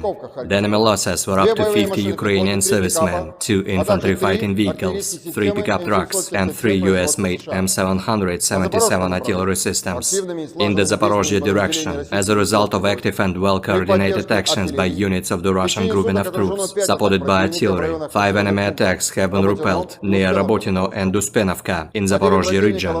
The enemy losses were up to 110 Ukrainian servicemen, 4 tanks, 3 armored fighting vehicles, 4 motor vehicles, 1 Polish-made Krupp self-propelled artillery system, and 4 US-made M777 artillery systems.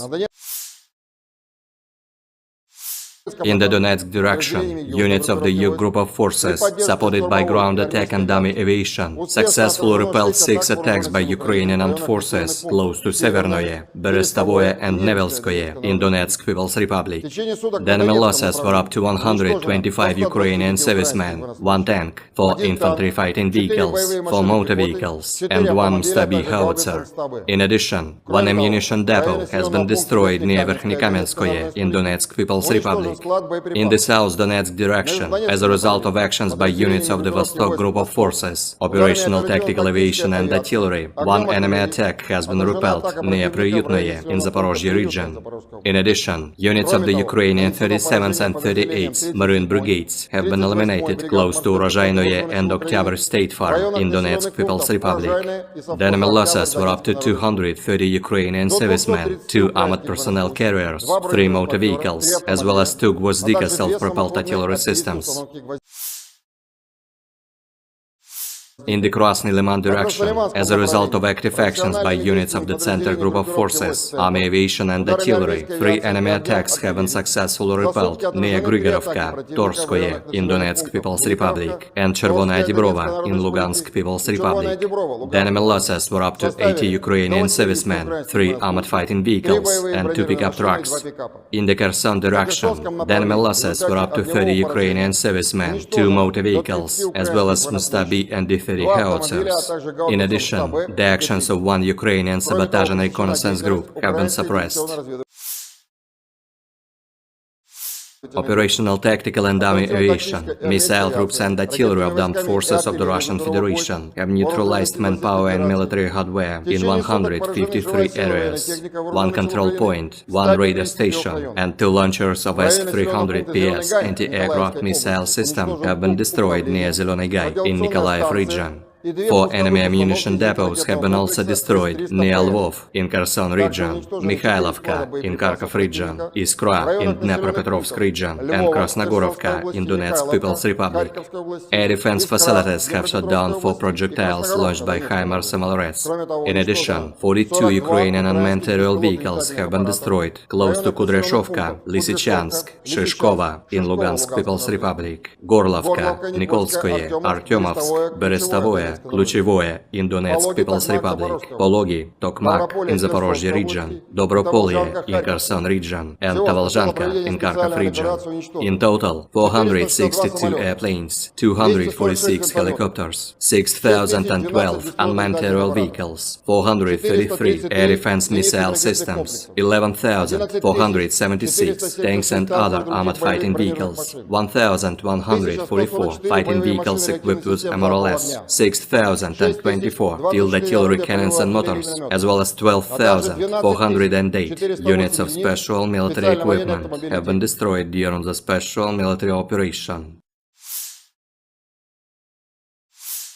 Ukrainian forces marked the country's Independence Day August 24 with a naval raid into occupied Crimea. President Volodymyr Zelensky promised a victory against Russia. He also praised Ukrainians for the defiance and courage that has won them global support in the fight with Russia. The national holiday celebrates Ukraine's independence from the former Soviet Union in 1991, but this year it also marks 18 months since Vladimir Putin's full-scale invasion plunged the country into a war for survival.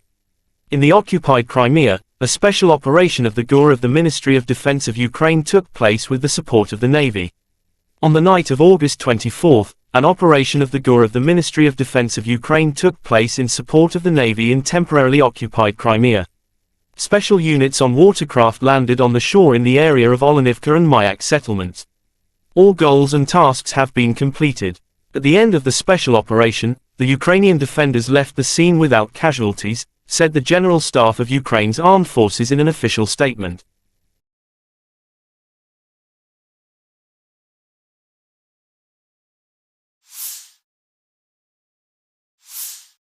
The armed forces of Ukraine continue to conduct an offensive operation in the Bakhmut and Melitopol directions. According to the General Staff of Ukraine's armed forces August 24, in the direction of Novodanilivka and Novoprokopivka, they were successful, they are entrenched at the achieved boundaries, inflict fire damage with artillery on the identified enemy targets, and carry out counter-battery countermeasures. In the direction of Bakhmut, the defense forces continue to conduct offensive actions south of the city of Bakhmut, entrenching themselves at the achieved boundaries. The enemy conducted unsuccessful offensive actions in the Avdiivka, Marinka, and Novomikhailivka districts of the Donetsk region. The enemy suffers significant losses in personnel, weapons and equipment, moves units and troops and actively uses reserves.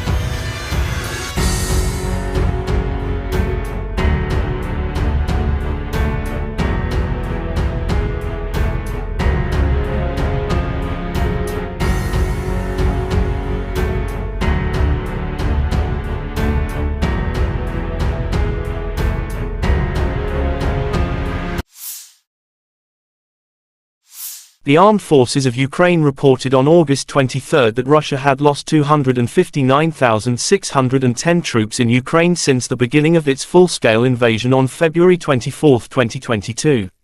This number includes 340 casualties Russian forces suffered in the last 24 hours.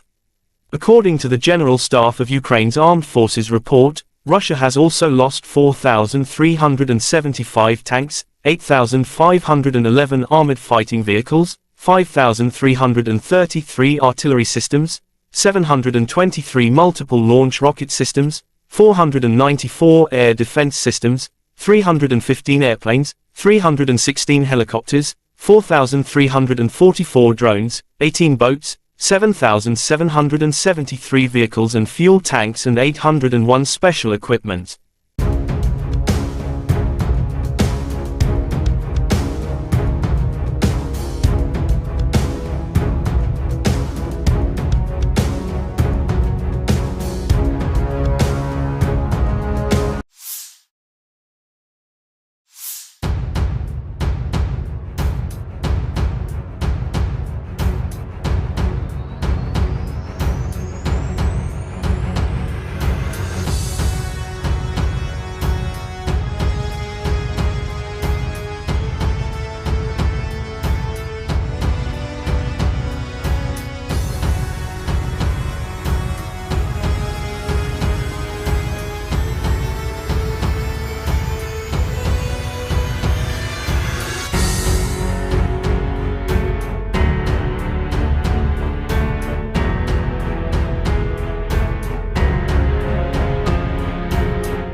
President of Russia Vladimir Putin welcomed all new members into BRICS.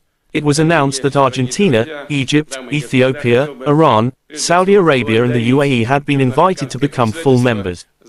BRICS is not competing with anyone and does not oppose anyone, but the establishment of a multipolar world order has irreconcilable adversaries, Russian President Vladimir Putin said by video link at the BRICS Plus outreach meeting. I would like to note that BRICS is not competing with anyone, does not oppose anyone. But it is also obvious that this objective process of establishing a new world order still has irreconcilable adversaries seeking to slow down this process, he said. Putin said the adversaries are trying to hold back the emergence of new independent centers of development and influence in the world. The president also noted the importance of the BRICS Plus outreach format. It is very important and provides a good opportunity for substantive discussion of pressing issues of mutually beneficial cooperation with the countries that largely share the approaches of the 5 member states, meaning the countries that share our views, he said. Хочу отметить, что БРИКС ни с кем не соревнуется, никому себя не противоставляет. Но очевидно также и то, что у этого объективного процесса создания нового миропорядка, все-таки есть непримиримые противники, стремящиеся этот процесс затормозить, сдержать становление новых самостоятельных центров развития и влияния в мире. Страны так называемого «золотого миллиарда» делают все, чтобы сохранить прежний однополярный мир. Он их устраивает, он выгоден им. Они пытаются подменить систему международного права собственным так называемым порядком, основанным на правилах, которых никто не видел. Правилах, используемых, прямо надо сказать, в корыстных целях и меняющихся в угоду текущей политической конъюнктуре, когда угодно и как угодно, в соответствии с интересами отдельных стран. По сути, это тот же колониализм, только в новой упаковке. Кстати, и не так уж хорошо выглядящий. И современные колонизаторы, прикрываясь благими лозунгами демократии и прав человека, стремятся решать свои проблемы за чужой счет, продолжая беззастенчиво выкачивать ресурсы из развивающихся стран. Кстати говоря, вот сейчас президент Бразилии упомянул о долговом бремени развивающихся экономик. Ну, конечно, с одной стороны выкачиваются ресурсы в огромных количествах, а с другой стороны создается такое взаимоотношение в сфере кредитных, в сфере кредитов, что выплатить эти кредиты становится практически невозможным. И выглядит это уже не как кредитное обязательство, а как контрибуция. Угрозу установлению нового миропорядка представляет и навязываемый некоторыми странами радикальный неолиберализм, направленный на уничтожение традиционных ценностей, которые для нас всех важны. Это институт семьи, уважение национальных и религиозных традиций. В угоду конъюнктурным задачам некоторые политики не стесняются оправдывать даже неонацизм, ксенофобию, экстремизм разного толка и попустительствует терроризм. Мировое большинство, к которому принадлежат присутствующие здесь страны, все больше устает от разного рода давления, всяких манипуляций, но готова к честному, равноправному и взаимоуважительному сотрудничеству.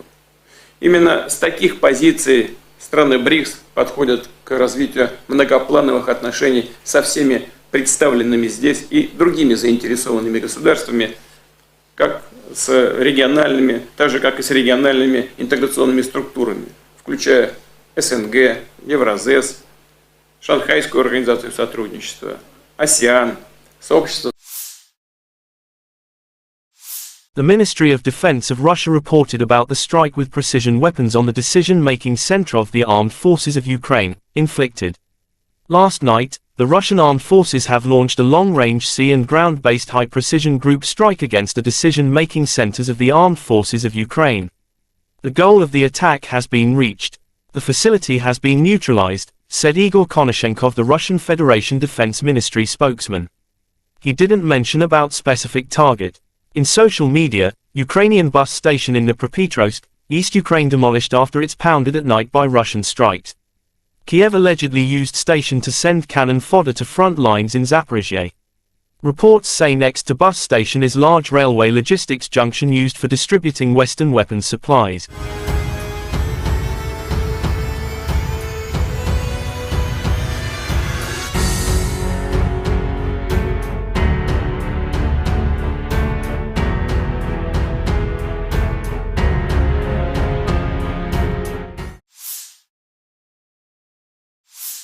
In the Kupiansk direction, assault detachments of the Zapad group of forces continued successful offensive operations in the assigned areas of responsibility. As a result of courageous actions by units, army aviation and artillery, 5 enemy attacks have been repelled close to Novoselovskoye, Novoyegorovka in Lugansk People's Republic, and Sinkovka in Kharkov region. The enemy losses were up to 50 Ukrainian servicemen, 2 infantry fighting vehicles, 3 pickup trucks, and 3 U.S. M777 Artillery systems. In the Zaporozhye direction, as a result of active and well-coordinated actions by units of the Russian grouping of troops, supported by artillery, 5 enemy attacks have been repelled near Rabotino and Uspenovka in Zaporozhye region. The enemy losses were up to 110 Ukrainian servicemen, 4 tanks, 3 armored fighting vehicles, 4 motor vehicles, 1 Polish-made Krupp self-propelled artillery system, and 4 US-made M777 artillery systems. In the Donetsk direction, units of the U group of forces, supported by ground attack and dummy aviation, successfully repelled 6 attacks by Ukrainian armed forces close to Severnoye, Berestovoye and Nevelskoye in Donetsk People's Republic. The enemy losses were up to 125 Ukrainian servicemen, 1 tank, 4 infantry fighting vehicles, 4 motor vehicles, and 1 Stabi howitzer.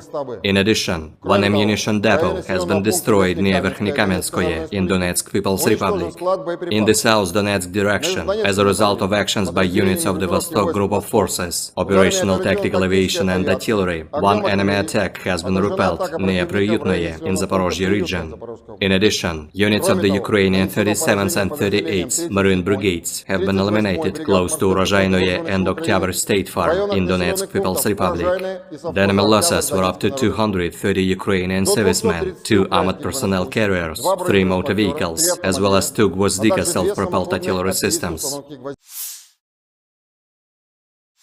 In the Krasny Liman direction, as a result of active actions by units of the Center group of forces, army aviation and artillery, 3 enemy attacks have been successfully repelled near Grigorovka, Torskoye in Donetsk People's Republic, and Chervonaya Dibrova in Lugansk People's Republic. The enemy losses were up to 80 Ukrainian servicemen, 3 armored fighting vehicles, and 2 pickup trucks. In the Kherson direction, the enemy losses were up to 30 Ukrainian servicemen, 2 motor vehicles, as well as Mustabi and D-30 howitzers. In addition, the actions of 1 Ukrainian sabotage and reconnaissance group have been suppressed. Operational tactical and dummy aviation, missile troops and artillery of the armed forces of the Russian Federation have neutralized manpower and military hardware in 153 areas. 1 control point, 1 radar station, and 2 launchers of S-300PS anti-aircraft missile system have been destroyed near Zeleny Gai in Nikolaev region. 4 enemy ammunition depots have been also destroyed near Lvov in Kherson region, Mikhailovka in Kharkov region, Iskra in Dnepropetrovsk region, and Krasnogorovka in Donetsk People's Republic. Air defense facilities have shot down 4 projectiles launched by HIMARS MLRS. In addition, 42 Ukrainian unmanned aerial vehicles have been destroyed close to Kudryashovka, Lysychansk, Shishkova in Lugansk People's Republic, Gorlovka, Nikolskoye, Artyomovsk, Berestovoye, Kluchevoye in Donetsk People's Republic, Pologi, Tokmak in Zaporozhye region, Dobropolye in Kherson region, and Tavalzhanka in Kharkov region.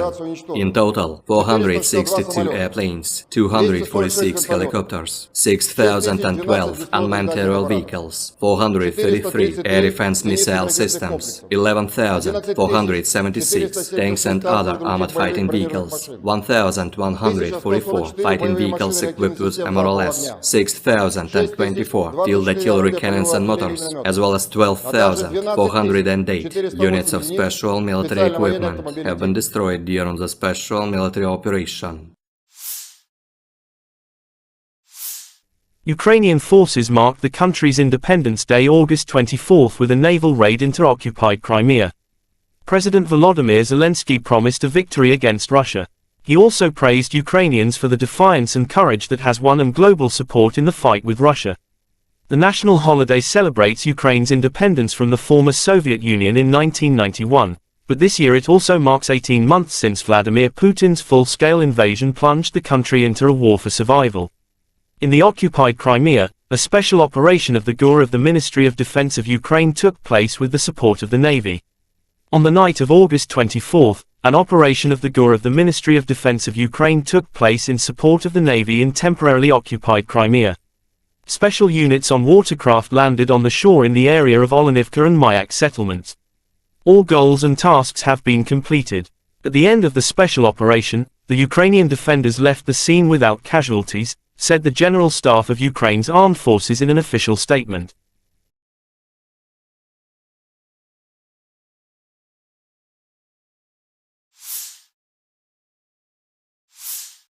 The armed forces of Ukraine continue to conduct an offensive operation in the Bakhmut and Melitopol directions. According to the General Staff of Ukraine's armed forces August 24, in the direction of Novodanilivka and Novoprokopivka, they were successful. They are entrenched at the achieved boundaries, inflict fire damage with artillery on the identified enemy targets, and carry out counter-battery countermeasures. In the direction of Bakhmut, the defense forces continue to conduct offensive actions south of the city of Bakhmut, entrenching themselves at the achieved boundaries. The enemy conducted unsuccessful offensive actions in the Avdiivka, Marinka, and Novomikhailivka districts of the Donetsk region. The enemy suffers significant losses in personnel, weapons and equipment, moves units and troops and actively uses reserves.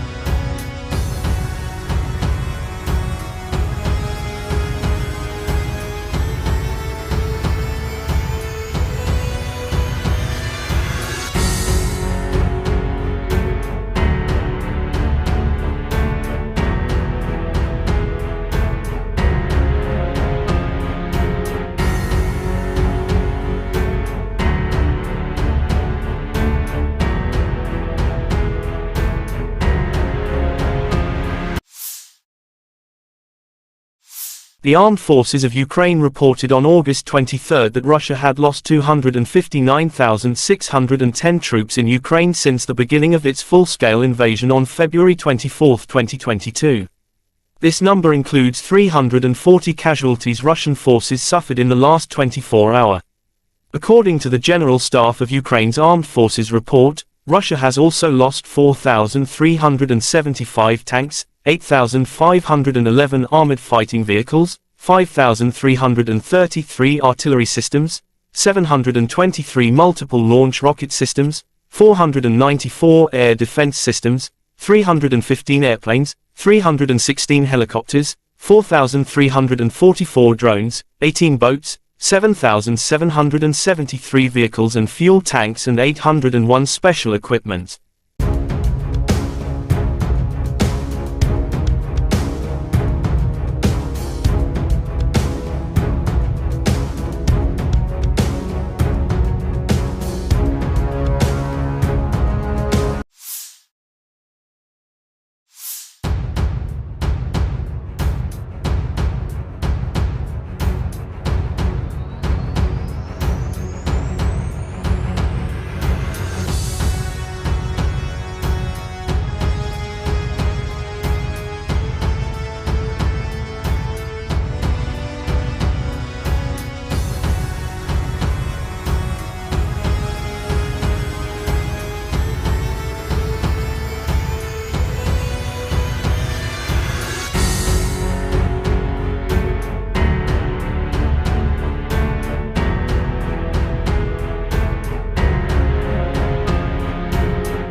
President of Russia Vladimir Putin welcomed all new members into BRICS.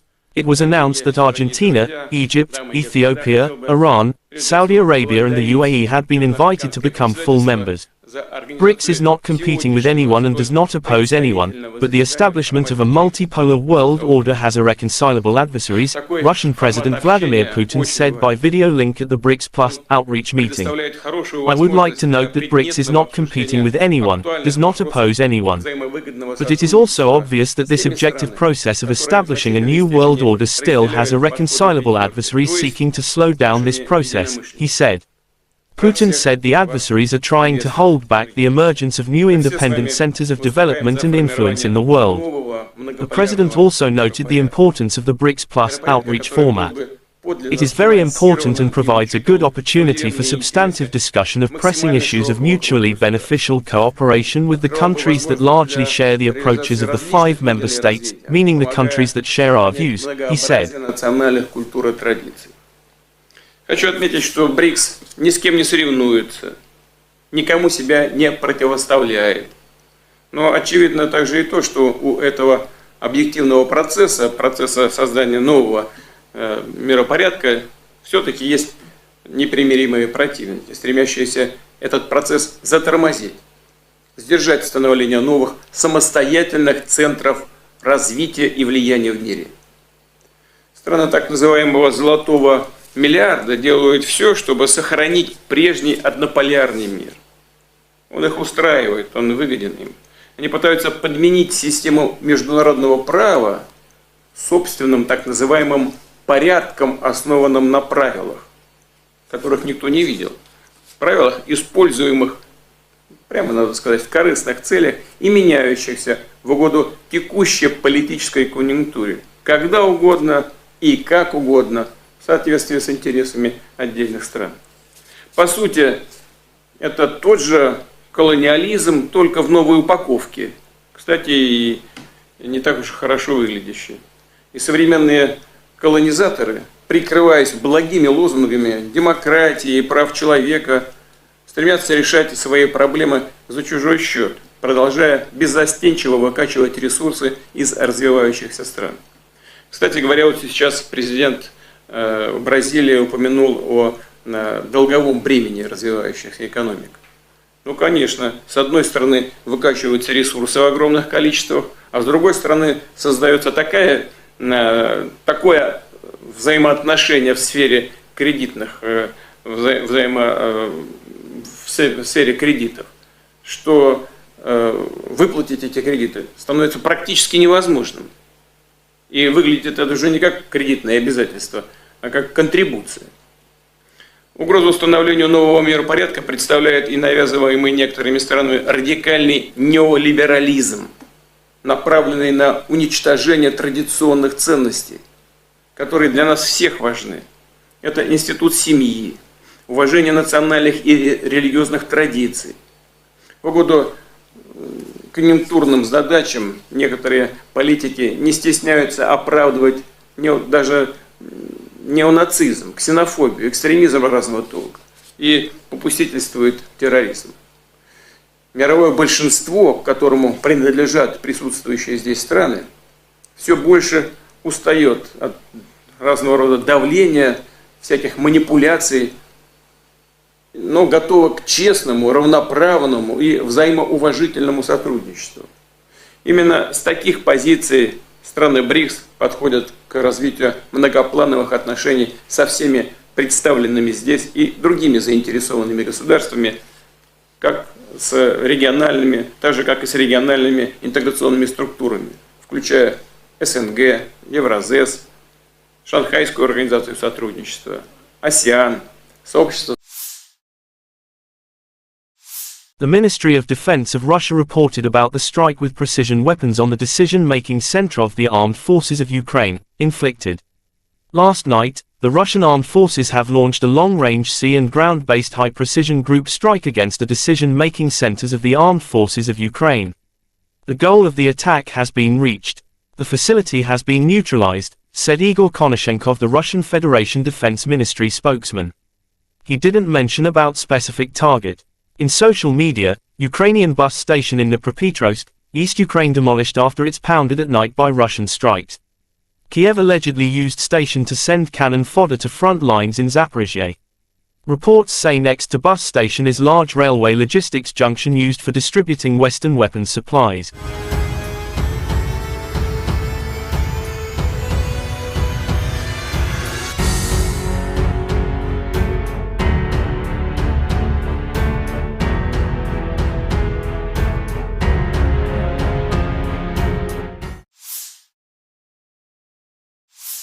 In the Kupiansk direction, assault detachments of the Zapad group of forces continued successful offensive operations in the assigned areas of responsibility.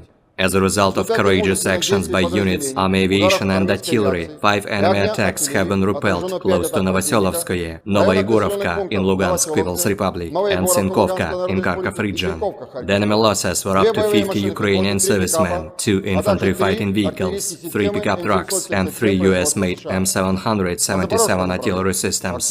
In the Zaporozhye direction, as a result of active and well-coordinated actions by units of the Russian grouping of troops, supported by artillery, 5 enemy attacks have been repelled near Rabotino and Uspenovka in Zaporozhye region. The enemy losses were up to 110 Ukrainian servicemen, 4 tanks, 3 armored fighting vehicles, 4 motor vehicles, 1 Polish-made Krab self-propelled artillery system, and 4 US-made M777 artillery systems.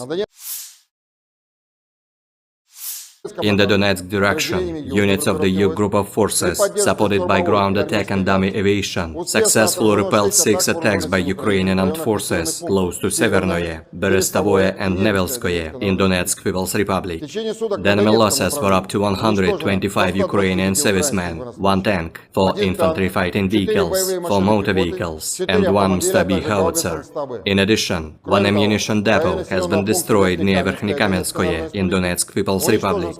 In the South Donetsk direction, as a result of actions by units of the Vostok group of forces, operational tactical aviation and artillery, 1 enemy attack has been repelled near Priyutnoye in Zaporozhye region. In addition, units of the Ukrainian 37th and 38th Marine Brigades have been eliminated close to Urozhainoye and Oktyabr State Farm in Donetsk People's Republic. The enemy losses were up to 230 Ukrainian servicemen, 2 armored personnel carriers, 3 motor vehicles, as well as 2 Gvozdika self-propelled artillery systems. In the Krasny Liman direction, as a result of active actions by units of the Center group of forces, army aviation and artillery, 3 enemy attacks have been successfully repelled near Grigorovka, Torskoye in Donetsk People's Republic, and Chervonaya Dibrova in Lugansk People's Republic. The enemy losses were up to 80 Ukrainian servicemen, 3 armored fighting vehicles, and 2 pickup trucks. In the Kherson direction, the enemy losses were up to 30 Ukrainian servicemen, 2 motor vehicles, as well as Mustabi and D-30 howitzers. In addition, the actions of 1 Ukrainian sabotage and reconnaissance group have been suppressed. Operational tactical and dummy aviation, missile troops and artillery of the armed forces of the Russian Federation have neutralized manpower and military hardware in 153 areas. 1 control point, 1 radar station, and 2 launchers of S-300PS anti-aircraft missile system have been destroyed near Zeleny Gai in Nikolaev region. 4 enemy ammunition depots have been also destroyed near Lvov in Kherson region, Mikhailovka in Kharkov region, Iskra in Dnepropetrovsk region, and Krasnogorovka in Donetsk People's Republic. Air defense facilities have shut down 4 projectiles launched by HIMARS MLRS. In addition, 42 Ukrainian unmanned aerial vehicles have been destroyed close to Kudryashovka, Lysychansk, Shishkova in Lugansk People's Republic, Gorlovka, Nikolskoye, Artyomovsk, Berestovoye, Kluchevoye in Donetsk People's Republic, Pologi, Tokmak in Zaporozhye region, Dobropolye in Kherson region, and Tavalzhanka in Kharkov region. In total, 462 airplanes, 246 helicopters, 6,012 unmanned aerial vehicles, 433 air defense missile systems, 11,476 tanks and other armored fighting vehicles, 1,144 fighting vehicles equipped with MRLS, 6,024 field artillery cannons and motors, as well as 12,408 units of special military equipment have been destroyed during the special military operation. Ukrainian forces marked the country's Independence Day August 24 with a naval raid into occupied Crimea. President Volodymyr Zelensky promised a victory against Russia. He also praised Ukrainians for the defiance and courage that has won them global support in the fight with Russia. The national holiday celebrates Ukraine's independence from the former Soviet Union in 1991, but this year it also marks 18 months since Vladimir Putin's full-scale invasion plunged the country into a war for survival. In the occupied Crimea, a special operation of the GUR of the Ministry of Defense of Ukraine took place with the support of the Navy. On the night of August 24, an operation of the GUR of the Ministry of Defense of Ukraine took place in support of the Navy in temporarily occupied Crimea. Special units on watercraft landed on the shore in the area of Olenivka and Mayak settlements. All goals and tasks have been completed. At the end of the special operation, the Ukrainian defenders left the scene without casualties, said the General Staff of Ukraine's armed forces in an official statement.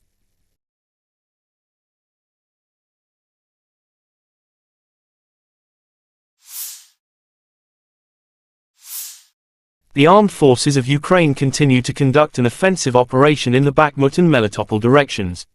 According to the General Staff of Ukraine's armed forces August 24, in the direction of Novodanilivka and Novoprokopivka, they were successful. They are entrenched at the achieved boundaries, inflict fire damage with artillery on the identified enemy targets, and carry out counter-battery countermeasures. In the direction of Bakhmut, the defense forces continue to conduct offensive actions south of the city of Bakhmut, entrenching themselves at the achieved boundaries. The enemy conducted unsuccessful offensive actions in the Avdiivka, Marinka, and Novomikhailivka districts of the Donetsk region. The enemy suffers significant losses in personnel, weapons and equipment, moves units and troops and actively uses reserves.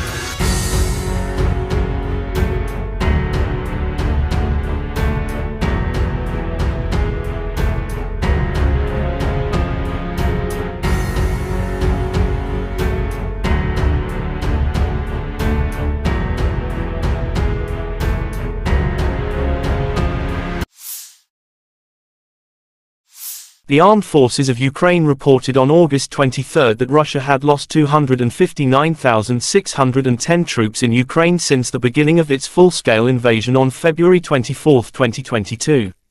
This number includes 340 casualties Russian forces suffered in the last 24 hours. According to the General Staff of Ukraine's Armed Forces report, Russia has also lost 4,375 tanks, 8,511 armored fighting vehicles, 5,333 artillery systems, 723 multiple launch rocket systems, 494 air defense systems, 315 airplanes, 316 helicopters, 4,344 drones, 18 boats, 7,773 vehicles and fuel tanks and 801 special equipment.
President of Russia Vladimir Putin welcomed all new members into BRICS. It was announced that Argentina, Egypt, Ethiopia, Iran, Saudi Arabia and the UAE had been invited to become full members. BRICS is not competing with anyone and does not oppose anyone, but the establishment of a multipolar world order has irreconcilable adversaries, Russian President Vladimir Putin said by video link at the BRICS Plus outreach meeting. I would like to note that BRICS is not competing with anyone, does not oppose anyone. But it is also obvious that this objective process of establishing a new world order still has irreconcilable adversaries seeking to slow down this process, he said. Putin said the adversaries are trying to hold back the emergence of new independent centers of development and influence in the world. The president also noted the importance of the BRICS Plus outreach format. It is very important and provides a good opportunity for substantive discussion of pressing issues of mutually beneficial cooperation with the countries that largely share the approaches of the 5 member states, meaning the countries that share our views, he said. Хочу отметить, что БРИКС ни с кем не соревнуется, никому себя не противоставляет. Но очевидно также и то, что у этого объективного процесса создания нового миропорядка, все-таки есть непримиримые противники, стремящиеся этот процесс затормозить, сдержать становление новых самостоятельных центров развития и влияния в мире. Страны так называемого «золотого миллиарда» делают все, чтобы сохранить прежний однополярный мир. Он их устраивает, он выгоден им. Они пытаются подменить систему международного права собственным так называемым порядком, основанным на правилах, которых никто не видел. Правилах, используемых, прямо надо сказать, в корыстных целях и меняющихся в угоду текущей политической конъюнктуре, когда угодно и как угодно, в соответствии с интересами отдельных стран. По сути, это тот же колониализм, только в новой упаковке. Кстати, и не так уж хорошо выглядящий. И современные колонизаторы, прикрываясь благими лозунгами демократии и прав человека, стремятся решать свои проблемы за чужой счет, продолжая беззастенчиво выкачивать ресурсы из развивающихся стран. Кстати говоря, вот сейчас президент Бразилии упомянул о долговом бремени развивающихся экономик. Ну, конечно, с одной стороны выкачиваются ресурсы в огромных количествах, а с другой стороны создается такое взаимоотношение в сфере кредитных, в сфере кредитов, что выплатить эти кредиты становится практически невозможным. И выглядит это уже не как кредитное обязательство, а как контрибуция. Угрозу установлению нового миропорядка представляет и навязываемый некоторыми странами радикальный неолиберализм, направленный на уничтожение традиционных ценностей, которые для нас всех важны. Это институт семьи, уважение национальных и религиозных традиций. В угоду конъюнктурным задачам некоторые политики не стесняются оправдывать даже неонацизм, ксенофобию, экстремизм разного толка и попустительствует терроризм. Мировое большинство, к которому принадлежат присутствующие здесь страны, все больше устает от разного рода давления, всяких манипуляций, но готово к честному, равноправному и взаимоуважительному сотрудничеству. Именно с таких позиций страны БРИКС подходят к развитию многоплановых отношений со всеми представленными здесь и другими заинтересованными государствами, как с региональными, так же как и с региональными интеграционными структурами, включая СНГ, Евразес, Шанхайскую организацию сотрудничества, АСЕАН, сообщество. The Ministry of Defense of Russia reported about the strike with precision weapons on the decision-making center of the armed forces of Ukraine, inflicted. Last night, the Russian armed forces have launched a long-range sea and ground-based high-precision group strike against the decision-making centers of the armed forces of Ukraine. The goal of the attack has been reached. The facility has been neutralized, said Igor Konashenkov, the Russian Federation Defense Ministry spokesman. He didn't mention about specific target. In social media, Ukrainian bus station in Dnipropetrovsk, East Ukraine demolished after it's pounded at night by Russian strikes. Kyiv allegedly used station to send cannon fodder to front lines in Zaphorizia. Reports say next to bus station is large railway logistics junction used for distributing Western weapons supplies.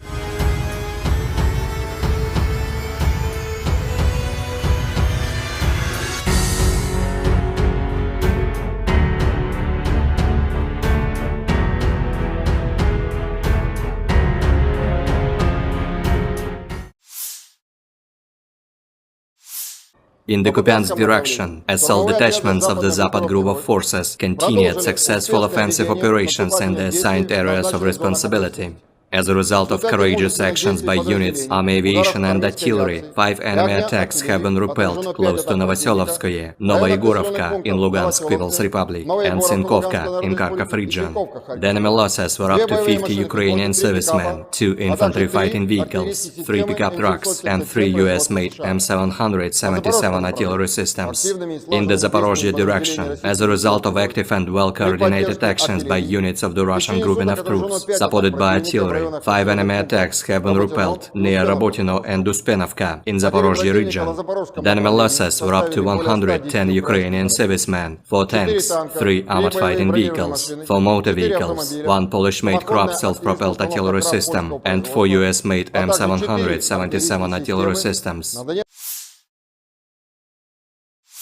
In the Donetsk direction, units of the U group of forces, supported by ground attack and dummy aviation, successfully repelled 6 attacks by Ukrainian armed forces close to Severnoye, Berestovoye and Nevelskoye in Donetsk People's Republic. The enemy losses were up to 125 Ukrainian servicemen, 1 tank, 4 infantry fighting vehicles, 4 motor vehicles, and 1 Stabi howitzer.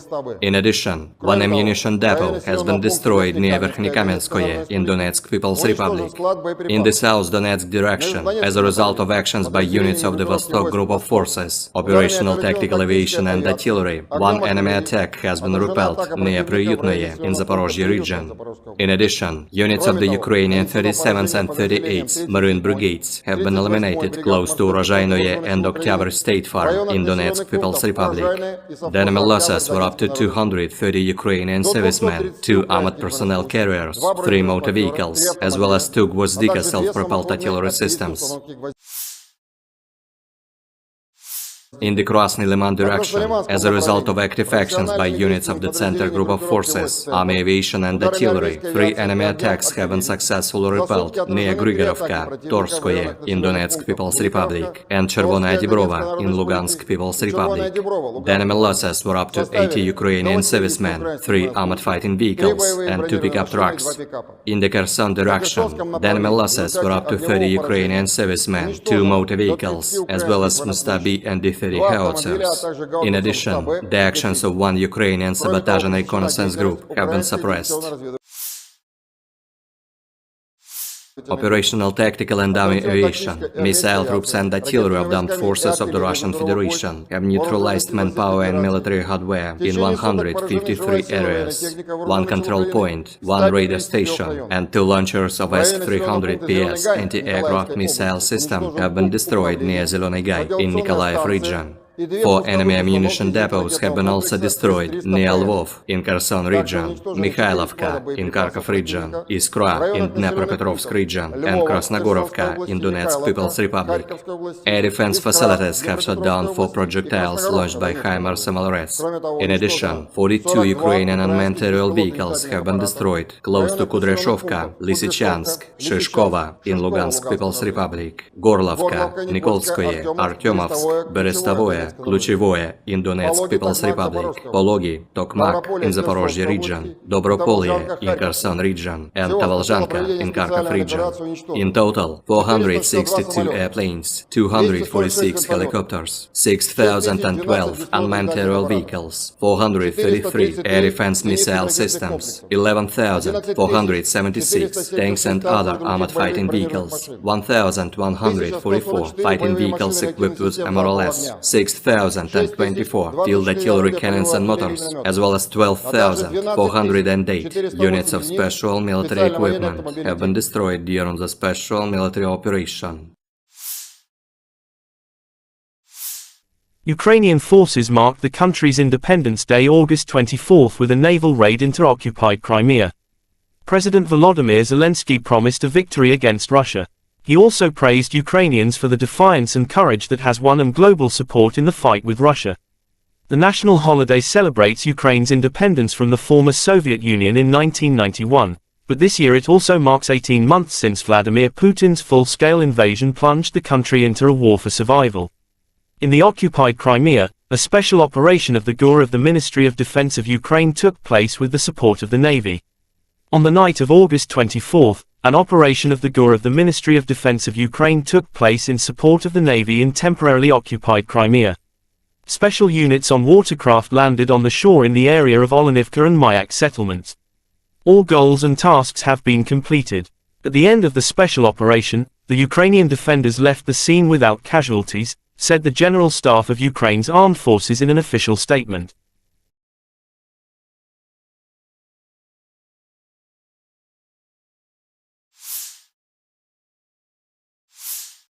The armed forces of Ukraine continue to conduct an offensive operation in the Bakhmut and Melitopol directions. According to the General Staff of Ukraine's armed forces August 24, in the direction of Novodanilivka and Novoprokopivka, they were successful, they are entrenched at the achieved boundaries, inflict fire damage with artillery on the identified enemy targets, and carry out counter-battery countermeasures. In the direction of Bakhmut, the defense forces continue to conduct offensive actions south of the city of Bakhmut, entrenching themselves at the achieved boundaries. The enemy conducted unsuccessful offensive actions in the Avdiivka, Marinka, and Novomikhailivka districts of the Donetsk region. The enemy suffers significant losses in personnel, weapons and equipment, moves units and troops and actively uses reserves.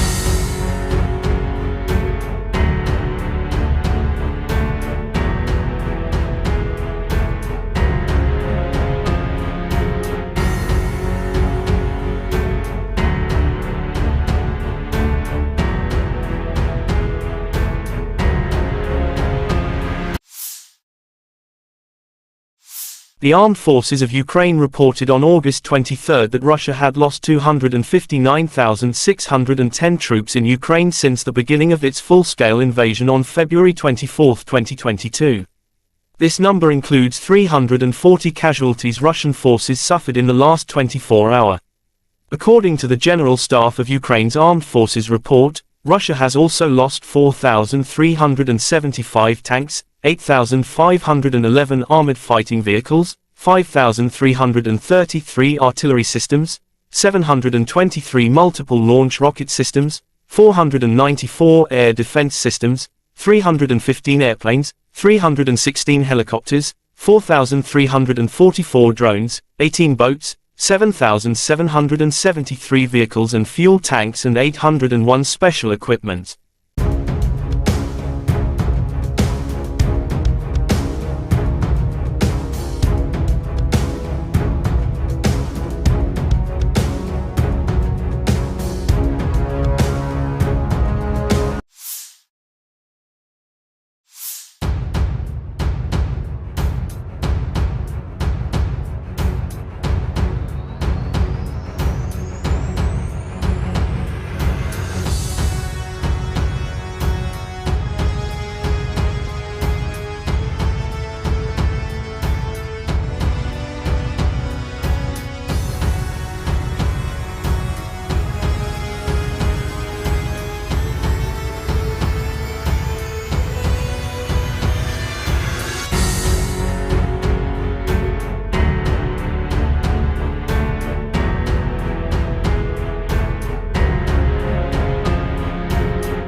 President of Russia Vladimir Putin welcomed all new members into BRICS.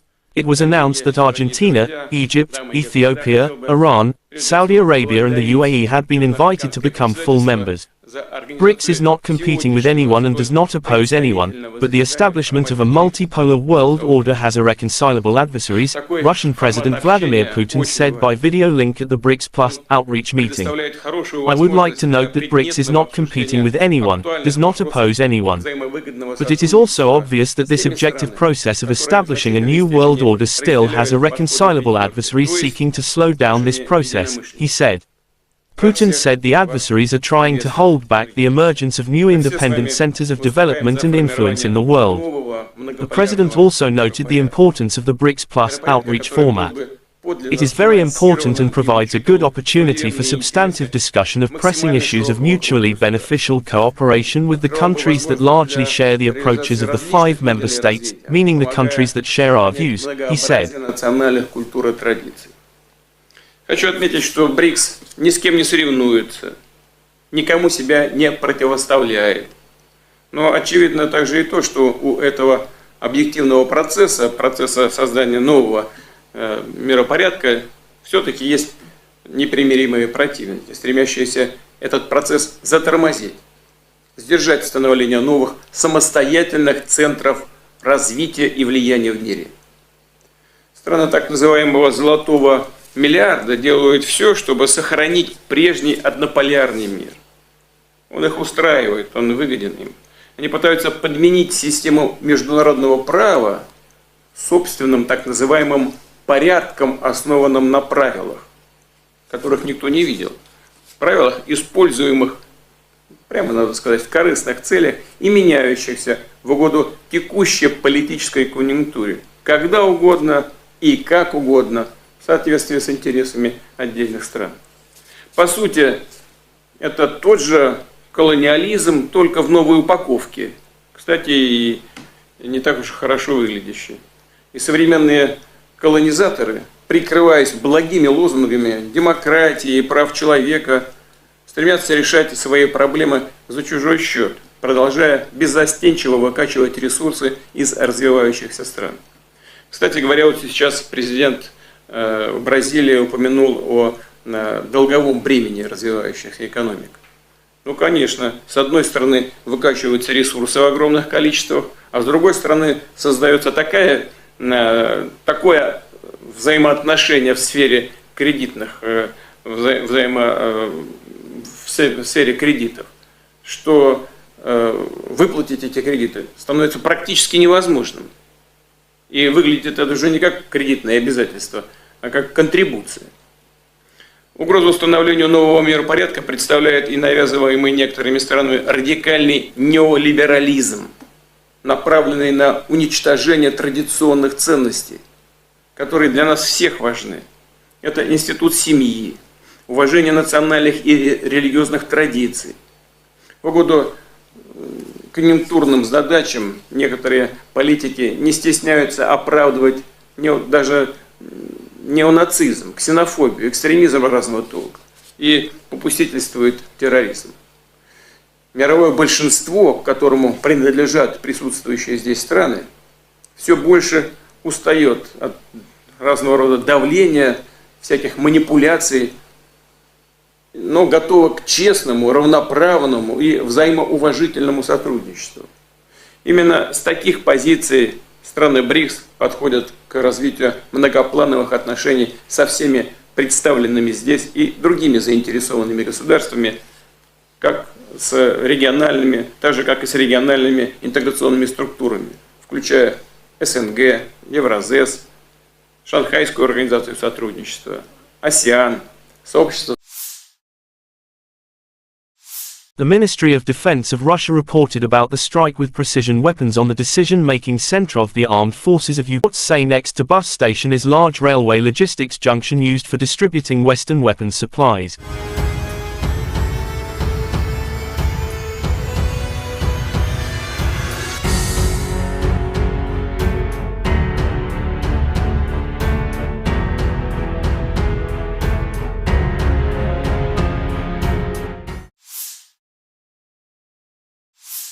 In the Kupiansk direction, assault detachments of the Zapad group of forces continued successful offensive operations in the assigned areas of responsibility. As a result of courageous actions by units, army aviation and artillery, 5 enemy attacks have been repelled close to Novoselovskoye, Novoyegurovka in Lugansk People's Republic, and Sinkovka in Kharkov region. The enemy losses were up to 50 Ukrainian servicemen, 2 infantry fighting vehicles, 3 pickup trucks, and 3 U.S. made M777 artillery systems. In the Zaporozhye direction, as a result of active and well-coordinated actions by units of the Russian grouping of troops, supported by artillery, 5 enemy attacks have been repelled near Rabotino and Uspenovka in Zaporozhye region. The enemy losses were up to 110 Ukrainian servicemen, 4 tanks, 3 armored fighting vehicles, 4 motor vehicles, 1 Polish-made Krab self-propelled artillery system, and 4 US-made M777 artillery systems. In the Donetsk direction, units of the U group of forces, supported by ground attack and dummy aviation, successfully repelled 6 attacks by Ukrainian armed forces close to Severnoye, Berestovoye and Nevelskoye in Donetsk People's Republic. The enemy losses were up to 125 Ukrainian servicemen, 1 tank, 4 infantry fighting vehicles, 4 motor vehicles, and 1 Stabi howitzer. In addition, 1 ammunition depot has been destroyed near Verkhnykamenskoye in Donetsk People's Republic. In the South Donetsk direction, as a result of actions by units of the Vostok group of forces, operational tactical aviation and artillery, 1 enemy attack has been repelled near Priyutnoye in Zaporozhye region. In addition, units of the Ukrainian 37th and 38th Marine Brigades have been eliminated close to Urozhainoye and Oktyabr State Farm in Donetsk People's Republic. The enemy losses were up to 230 Ukrainian servicemen, 2 armored personnel carriers, 3 motor vehicles, as well as 2 Gvozdika self-propelled artillery systems. In the Krasny Liman direction, as a result of active actions by units of the Center group of forces, army aviation and artillery, 3 enemy attacks have been successfully repelled near Grigorovka, Torskoye in Donetsk People's Republic, and Chervonaya Dibrova in Lugansk People's Republic. The enemy losses were up to 80 Ukrainian servicemen, 3 armored fighting vehicles, and 2 pickup trucks. In the Kherson direction, the enemy losses were up to 30 Ukrainian servicemen, 2 motor vehicles, as well as Mustabi and D-30 howitzers. In addition, the actions of 1 Ukrainian sabotage and reconnaissance group have been suppressed. Operational tactical and dummy aviation, missile troops and artillery of the armed forces of the Russian Federation have neutralized manpower and military hardware in 153 areas. 1 control point, 1 radar station, and 2 launchers of S-300PS anti-aircraft missile system have been destroyed near Zeleny Gai in Nikolaev region. 4 enemy ammunition depots have been also destroyed near Lvov in Kherson region, Mikhailovka in Kharkov region, Iskra in Dnepropetrovsk region, and Krasnogorovka in Donetsk People's Republic. Air defense facilities have shut down 4 projectiles launched by HIMARS MLRS. In addition, 42 Ukrainian unmanned aerial vehicles have been destroyed close to Kudryashovka, Lysychansk, Shishkova in Lugansk People's Republic, Gorlovka, Nikolskoye, Artyomovsk, Berestovoye, Kluchevoye in Donetsk People's Republic, Pologi, Tokmak in Zaporozhye region, Dobropolye in Kherson region, and Tavalzhanka in Kharkov region. In total, 462 airplanes, 246 helicopters, 6,012 unmanned aerial vehicles, 433 air defense missile systems, 11,476 tanks and other armored fighting vehicles, 1,144 fighting vehicles equipped with MRLS, 6,024 field artillery cannons and motors, as well as 12,408 units of special military equipment have been destroyed during the special military operation. Ukrainian forces marked the country's Independence Day August 24 with a naval raid into occupied Crimea. President Volodymyr Zelensky promised a victory against Russia. He also praised Ukrainians for the defiance and courage that has won them global support in the fight with Russia. The national holiday celebrates Ukraine's independence from the former Soviet Union in 1991, but this year it also marks 18 months since Vladimir Putin's full-scale invasion plunged the country into a war for survival. In the occupied Crimea, a special operation of the GUR of the Ministry of Defense of Ukraine took place with the support of the Navy. On the night of August 24, an operation of the GUR of the Ministry of Defense of Ukraine took place in support of the Navy in temporarily occupied Crimea. Special units on watercraft landed on the shore in the area of Olenivka and Mayak settlements. All goals and tasks have been completed. At the end of the special operation, the Ukrainian defenders left the scene without casualties, said the General Staff of Ukraine's armed forces in an official statement.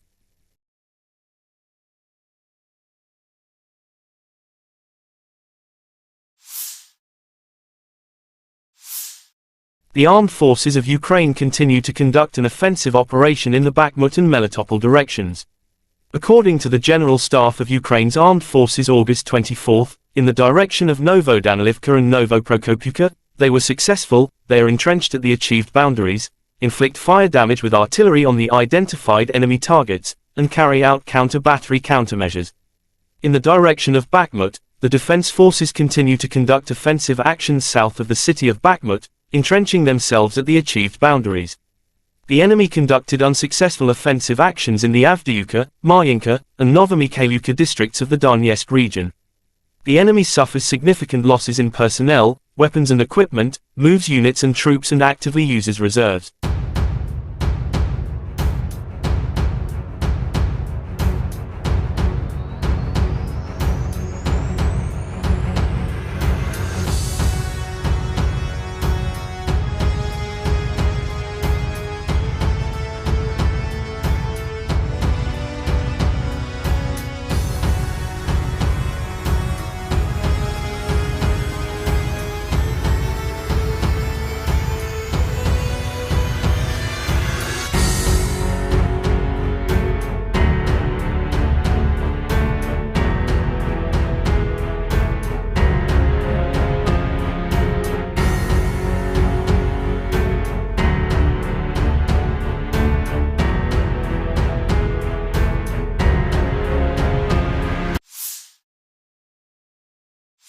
The armed forces of Ukraine reported on August 23 that Russia had lost 259,610 troops in Ukraine since the beginning of its full-scale invasion on February 24, 2022. This number includes 340 casualties Russian forces suffered in the last 24 hours. According to the General Staff of Ukraine's Armed Forces report, Russia has also lost 4,375 tanks, 8,511 armored fighting vehicles, 5,333 artillery systems, 723 multiple launch rocket systems, 494 air defense systems, 315 airplanes, 316 helicopters, 4,344 drones, 18 boats, 7,773 vehicles and fuel tanks and 801 special equipment.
President of Russia Vladimir Putin welcomed all new members into BRICS. It was announced that Argentina, Egypt, Ethiopia, Iran, Saudi Arabia and the UAE had been invited to become full members. BRICS is not competing with anyone and does not oppose anyone, but the establishment of a multipolar world order has irreconcilable adversaries, Russian President Vladimir Putin said by video link at the BRICS Plus outreach meeting. I would like to note that BRICS is not competing with anyone, does not oppose anyone. But it is also obvious that this objective process of establishing a new world order still has irreconcilable adversaries seeking to slow down this process, he said. Putin said the adversaries are trying to hold back the emergence of new independent centers of development and influence in the world. The president also noted the importance of the BRICS Plus outreach format.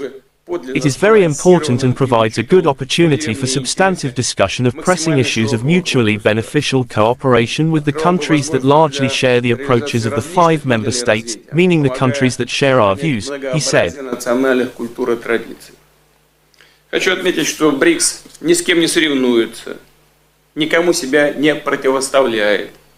Но очевидно также и то, что у этого объективного процесса создания нового миропорядка, все-таки есть непримиримые противники, стремящиеся этот процесс затормозить, сдержать становление новых самостоятельных центров развития и влияния в мире. Страны так называемого «золотого миллиарда» делают все, чтобы сохранить прежний однополярный мир. Он их устраивает, он выгоден им. Они пытаются подменить систему международного права собственным так называемым порядком, основанным на правилах, которых никто не видел. Правилах, используемых, прямо надо сказать, в корыстных целях и меняющихся в угоду текущей политической конъюнктуре, когда угодно и как угодно, в соответствии с интересами отдельных стран. По сути, это тот же колониализм, только в новой упаковке. Кстати, и не так уж хорошо выглядящий. И современные колонизаторы, прикрываясь благими лозунгами демократии и прав человека, стремятся решать свои проблемы за чужой счет, продолжая беззастенчиво выкачивать ресурсы из развивающихся стран. Кстати говоря, вот сейчас президент Бразилии упомянул о долговом бремени развивающихся экономик. Ну, конечно, с одной стороны выкачиваются ресурсы в огромных количествах, а с другой стороны создается такое взаимоотношение в сфере кредитных, в сфере кредитов, что выплатить эти кредиты становится практически невозможным. И выглядит это уже не как кредитное обязательство, а как контрибуция. Угрозу установлению нового миропорядка представляет и навязываемый некоторыми странами радикальный неолиберализм, направленный на уничтожение традиционных ценностей, которые для нас всех важны. Это институт семьи, уважение национальных и религиозных традиций.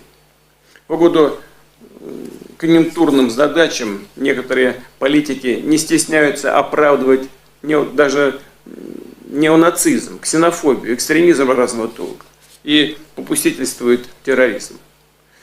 Мировое большинство, к которому принадлежат присутствующие здесь страны, все больше устает от разного рода давления, всяких манипуляций, но готова к честному, равноправному и взаимоуважительному сотрудничеству.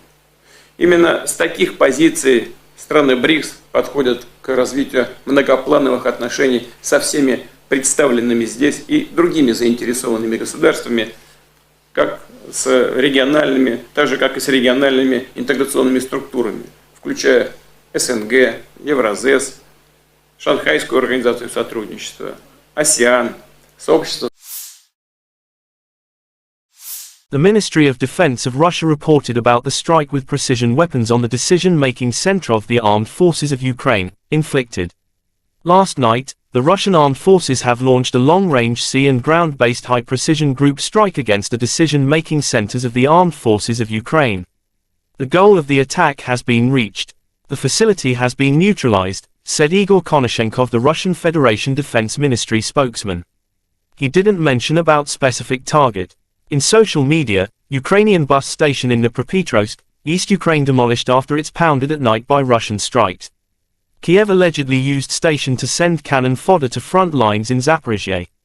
Reports say next to bus station is large railway logistics junction used for distributing Western weapons supplies.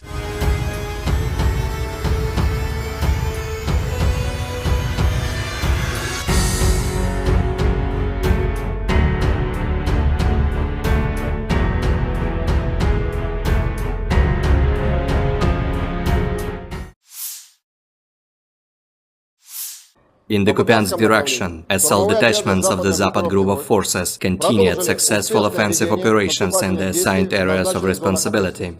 As a result of courageous actions by units, army aviation and artillery, 5 enemy attacks have been repelled close to Novoselovskoye, Novoyegorovka in Lugansk People's Republic, and Sinkovka in Kharkov region. The enemy losses were up to 50 Ukrainian servicemen, 2 infantry fighting vehicles, 3 pickup trucks, and 3 U.S.-made M777 artillery systems. In the Zaporozhye direction, as a result of active and well-coordinated actions by units of the Russian grouping of troops, supported by artillery, 5 enemy attacks have been repelled near Rabotino and Uspenovka in Zaporozhye region. The enemy losses were up to 110 Ukrainian servicemen, 4 tanks, 3 armored fighting vehicles, 4 motor vehicles, 1 Polish-made Krupp self-propelled artillery system, and 4 US-made M777 artillery systems. In the Donetsk direction, units of the U group of forces, supported by ground attack and dummy aviation, successfully repelled 6 attacks by Ukrainian armed forces close to Severnoye, Berestovoye and Nevelskoye in Donetsk People's Republic. The enemy losses were up to 125 Ukrainian servicemen, 1 tank, 4 infantry fighting vehicles, 4 motor vehicles, and 1 Stabi howitzer. In addition, 1 ammunition depot has been destroyed near Verkhnykamenskoye in Donetsk People's Republic. In the South Donetsk direction, as a result of actions by units of the Vostok group of forces, operational tactical aviation and artillery, 1 enemy attack has been repelled near Priyutnoye in Zaporozhye region. In addition, units of the Ukrainian 37th and 38th Marine Brigades have been eliminated close to Urozhainoye and Oktyabr State Farm in Donetsk People's Republic. The enemy losses were up to 230 Ukrainian servicemen, 2 armored personnel carriers, 3 motor vehicles, as well as 2 Gvozdika self-propelled artillery systems. In the Krasny Liman direction, as a result of active actions by units of the Center group of forces, army aviation and artillery, 3 enemy attacks have been successfully repelled near Grigorovka, Torskoye in Donetsk People's Republic, and Chervonaya Dibrova in Lugansk People's Republic. The enemy losses were up to 80 Ukrainian servicemen, 3 armored fighting vehicles, and 2 pickup trucks. In the Kherson direction, the enemy losses were up to 30 Ukrainian servicemen, 2 motor vehicles, as well as Mustabi and D-30 howitzers. In addition, the actions of 1 Ukrainian sabotage and reconnaissance group have been suppressed. Operational tactical and dummy aviation, missile troops and artillery of the armed forces of the Russian Federation have neutralized manpower and military hardware in 153 areas. 1 control point, 1 radar station, and 2 launchers of S-300PS anti-aircraft missile system have been destroyed near Zeleny Gai in Nikolaev region. 4 enemy ammunition depots have been also destroyed near Lvov in Kherson region, Mikhailovka in Kharkov region, Iskra in Dnepropetrovsk region, and Krasnogorovka in Donetsk People's Republic. Air defense facilities have shot down 4 projectiles launched by HIMARS MLRS. In addition, 42 Ukrainian unmanned aerial vehicles have been destroyed close to Kudryashovka, Lysychansk, Shishkova in Lugansk People's Republic, Gorlovka, Nikolskoye, Artyomovsk, Berestovoye, Kluchevoye in Donetsk People's Republic, Pologi, Tokmak in Zaporozhye region, Dobropolye in Kherson region, and Tavalzhanka in Kharkov region. In total, 462 airplanes, 246 helicopters, 6,012 unmanned aerial vehicles, 433 air defense missile systems, 11,476 tanks and other armored fighting vehicles, 1,144 fighting vehicles equipped with MRLS, 6,024 field artillery cannons and motors, as well as 12,408 units of special military equipment have been destroyed during the special military operation. Ukrainian forces marked the country's Independence Day August 24 with a naval raid into occupied Crimea. President Volodymyr Zelensky promised a victory against Russia. He also praised Ukrainians for the defiance and courage that has won them global support in the fight with Russia. The national holiday celebrates Ukraine's independence from the former Soviet Union in 1991, but this year it also marks 18 months since Vladimir Putin's full-scale invasion plunged the country into a war for survival. In the occupied Crimea, a special operation of the GUR of the Ministry of Defense of Ukraine took place with the support of the Navy. On the night of August 24, an operation of the GUR of the Ministry of Defense of Ukraine took place in support of the Navy in temporarily occupied Crimea. Special units on watercraft landed on the shore in the area of Olenivka and Mayak settlements. All goals and tasks have been completed. At the end of the special operation, the Ukrainian defenders left the scene without casualties, said the General Staff of Ukraine's armed forces in an official statement.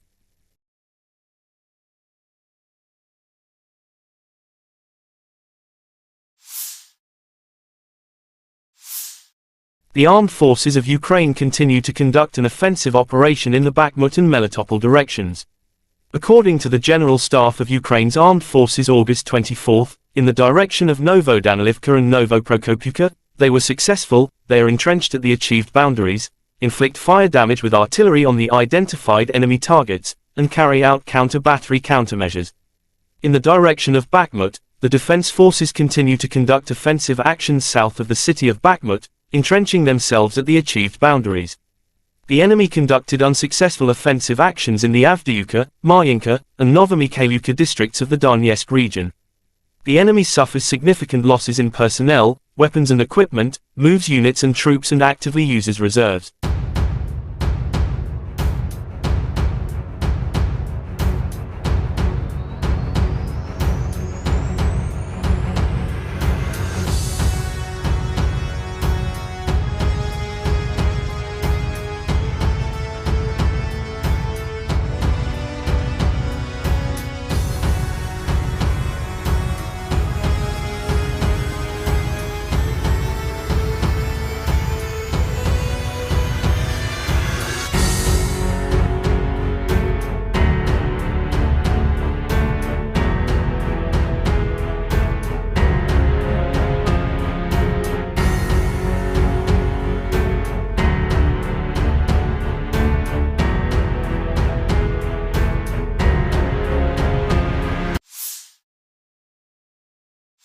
The armed forces of Ukraine reported on August 23 that Russia had lost 259,610 troops in Ukraine since the beginning of its full-scale invasion on February 24, 2022.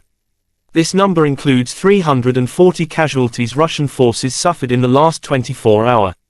According to the General Staff of Ukraine's Armed Forces report, Russia has also lost 4,375 tanks, 8,511 armored fighting vehicles, 5,333 artillery systems, 723 multiple launch rocket systems, 494 air defense systems, 315 airplanes, 316 helicopters, 4,344 drones, 18 boats, 7,773 vehicles and fuel tanks and 801 special equipment.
President of Russia Vladimir Putin welcomed all new members into BRICS. It was announced that Argentina, Egypt, Ethiopia, Iran, Saudi Arabia and the UAE had been invited to become full members.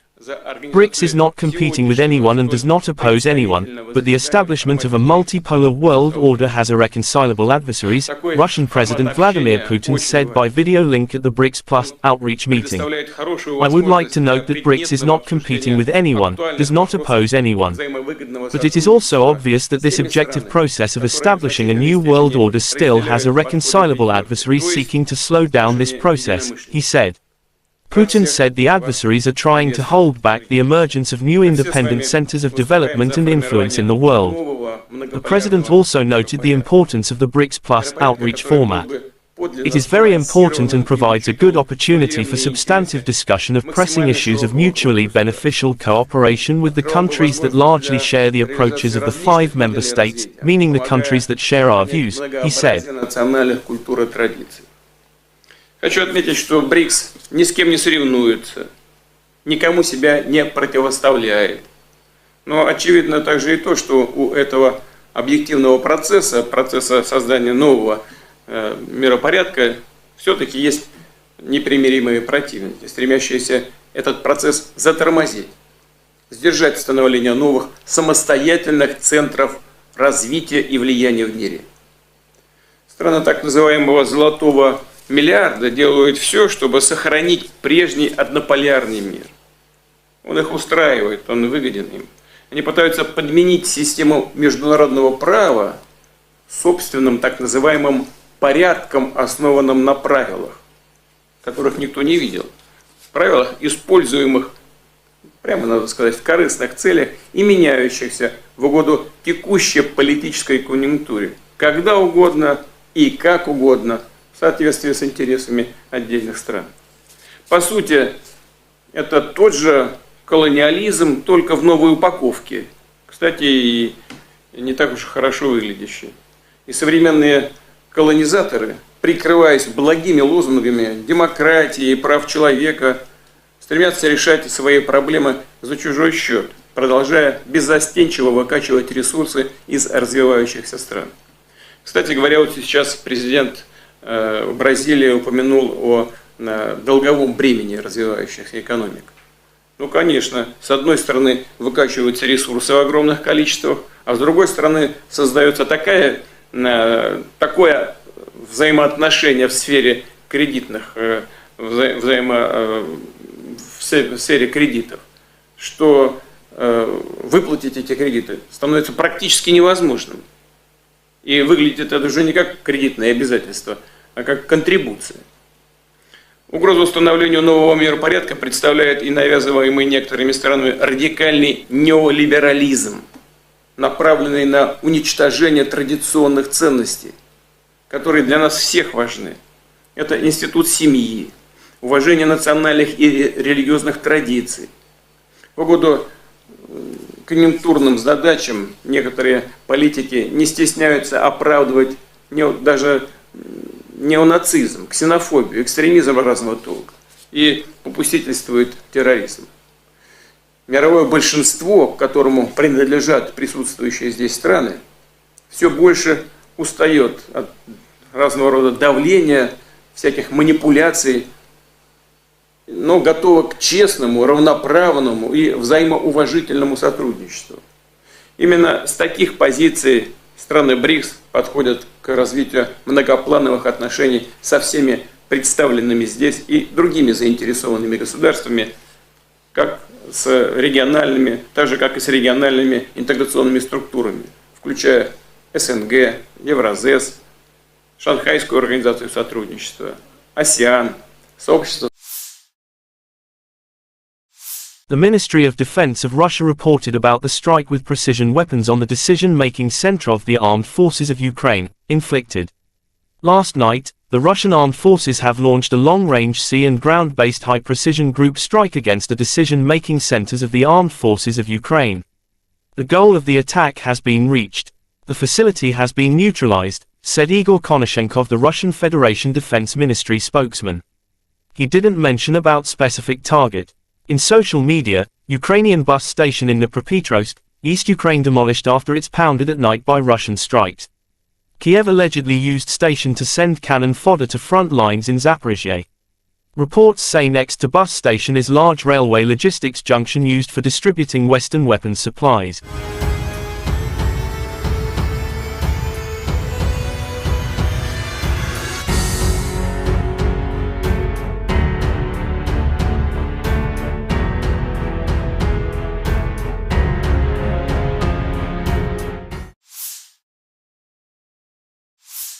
In the Kupiansk direction, assault detachments of the Zapad group of forces continued successful offensive operations in the assigned areas of responsibility. As a result of courageous actions by units, army aviation and artillery, 5 enemy attacks have been repelled close to Novoselovskoye, Novoyegorovka in Lugansk People's Republic, and Sinkovka in Kharkov region. The enemy losses were up to 50 Ukrainian servicemen, 2 infantry fighting vehicles, 3 pickup trucks, and 3 U.S. made M777 artillery systems. In the Zaporozhye direction, as a result of active and well-coordinated actions by units of the Russian grouping of troops, supported by artillery, 5 enemy attacks have been repelled near Rabotino and Uspenovka in Zaporozhye region. The enemy losses were up to 110 Ukrainian servicemen, 4 tanks, 3 armored fighting vehicles, 4 motor vehicles, 1 Polish-made Krab self-propelled artillery system, and 4 US-made M777 artillery systems. In the Donetsk direction, units of the U group of forces, supported by ground attack and dummy aviation, successfully repelled 6 attacks by Ukrainian armed forces close to Severnoye, Berestovoye and Nevelskoye in Donetsk People's Republic. The enemy losses were up to 125 Ukrainian servicemen, 1 tank, 4 infantry fighting vehicles, 4 motor vehicles, and 1 Stabi howitzer. In addition, 1 ammunition depot has been destroyed near Verkhnykamenskoye in Donetsk People's Republic. In the South Donetsk direction, as a result of actions by units of the Vostok group of forces, operational tactical aviation and artillery, 1 enemy attack has been repelled near Priyutnoye in Zaporozhye region. In addition, units of the Ukrainian 37th and 38th Marine Brigades have been eliminated close to Urozhainoye and Oktyabr State Farm in Donetsk People's Republic. The enemy losses were up to 230 Ukrainian servicemen, 2 armored personnel carriers, 3 motor vehicles, as well as 2 Gvozdika self-propelled artillery systems. In the Krasny Liman direction, as a result of active actions by units of the Center Group of Forces, army aviation and artillery, 3 enemy attacks have been successfully repelled near Grigorovka, Torskoye in Donetsk People's Republic, and Chervonaya Dibrova in Lugansk People's Republic. The enemy losses were up to 80 Ukrainian servicemen, 3 armored fighting vehicles, and 2 pickup trucks. In the Kherson direction, the enemy losses were up to 30 Ukrainian servicemen, 2 motor vehicles, as well as Mustabi and D-30 howitzers. In addition, the actions of 1 Ukrainian sabotage and reconnaissance group have been suppressed. Operational tactical and dummy aviation, missile troops and artillery of the armed forces of the Russian Federation have neutralized manpower and military hardware in 153 areas. 1 control point, 1 radar station, and 2 launchers of S-300PS anti-aircraft missile system have been destroyed near Zeleny Gai in Nikolaev region. 4 enemy ammunition depots have been also destroyed near Lvov in Kherson region, Mikhailovka in Kharkov region, Iskra in Dnepropetrovsk region, and Krasnogorovka in Donetsk People's Republic. Air defense facilities have shut down 4 projectiles launched by HIMARS MLRS. In addition, 42 Ukrainian unmanned aerial vehicles have been destroyed close to Kudryashovka, Lysychansk, Shishkova in Lugansk People's Republic, Gorlovka, Nikolskoye, Artyomovsk, Berestovoye, Kluchevoye in Donetsk People's Republic, Pologi, Tokmak in Zaporozhye region, Dobropolye in Kherson region, and Tavalzhanka in Kharkov region. In total, 462 airplanes, 246 helicopters, 6,012 unmanned aerial vehicles, 433 air defense missile systems, 11,476 tanks and other armored fighting vehicles, 1,144 fighting vehicles equipped with MRLS, 6,024 field artillery cannons and motors, as well as 12,408 units of special military equipment have been destroyed during the special military operation. Ukrainian forces marked the country's Independence Day August 24 with a naval raid into occupied Crimea. President Volodymyr Zelensky promised a victory against Russia. He also praised Ukrainians for the defiance and courage that has won them global support in the fight with Russia. The national holiday celebrates Ukraine's independence from the former Soviet Union in 1991, but this year it also marks 18 months since Vladimir Putin's full-scale invasion plunged the country into a war for survival. In the occupied Crimea, a special operation of the GUR of the Ministry of Defense of Ukraine took place with the support of the Navy. On the night of August 24, an operation of the GUR of the Ministry of Defense of Ukraine took place in support of the Navy in temporarily occupied Crimea. Special units on watercraft landed on the shore in the area of Olenivka and Mayak settlements. All goals and tasks have been completed. At the end of the special operation, the Ukrainian defenders left the scene without casualties, said the General Staff of Ukraine's armed forces in an official statement.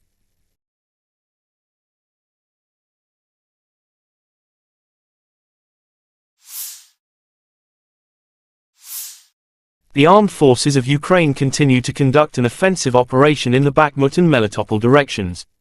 According to the General Staff of Ukraine's armed forces August 24, in the direction of Novodanilivka and Novoprokopivka, they were successful. They are entrenched at the achieved boundaries, inflict fire damage with artillery on the identified enemy targets, and carry out counter-battery countermeasures.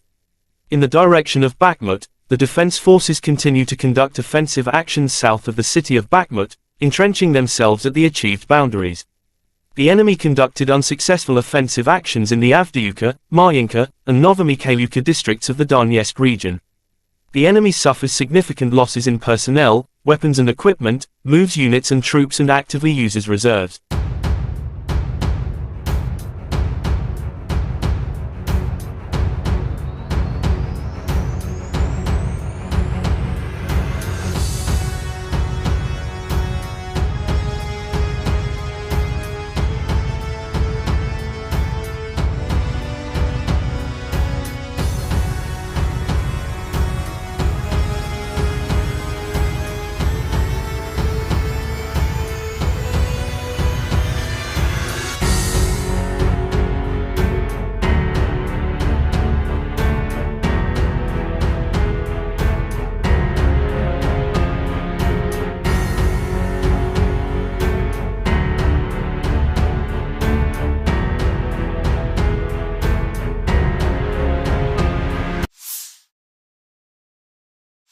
The armed forces of Ukraine reported on August 23 that Russia had lost 259,610 troops in Ukraine since the beginning of its full-scale invasion on February 24, 2022.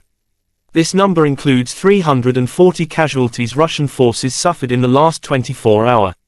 According to the General Staff of Ukraine's Armed Forces report, Russia has also lost 4,375 tanks, 8,511 armored fighting vehicles, 5,333 artillery systems, 723 multiple launch rocket systems, 494 air defense systems, 315 airplanes, 316 helicopters, 4,344 drones, 18 boats, 7,773 vehicles and fuel tanks and 801 special equipment.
President of Russia Vladimir Putin welcomed all new members into BRICS.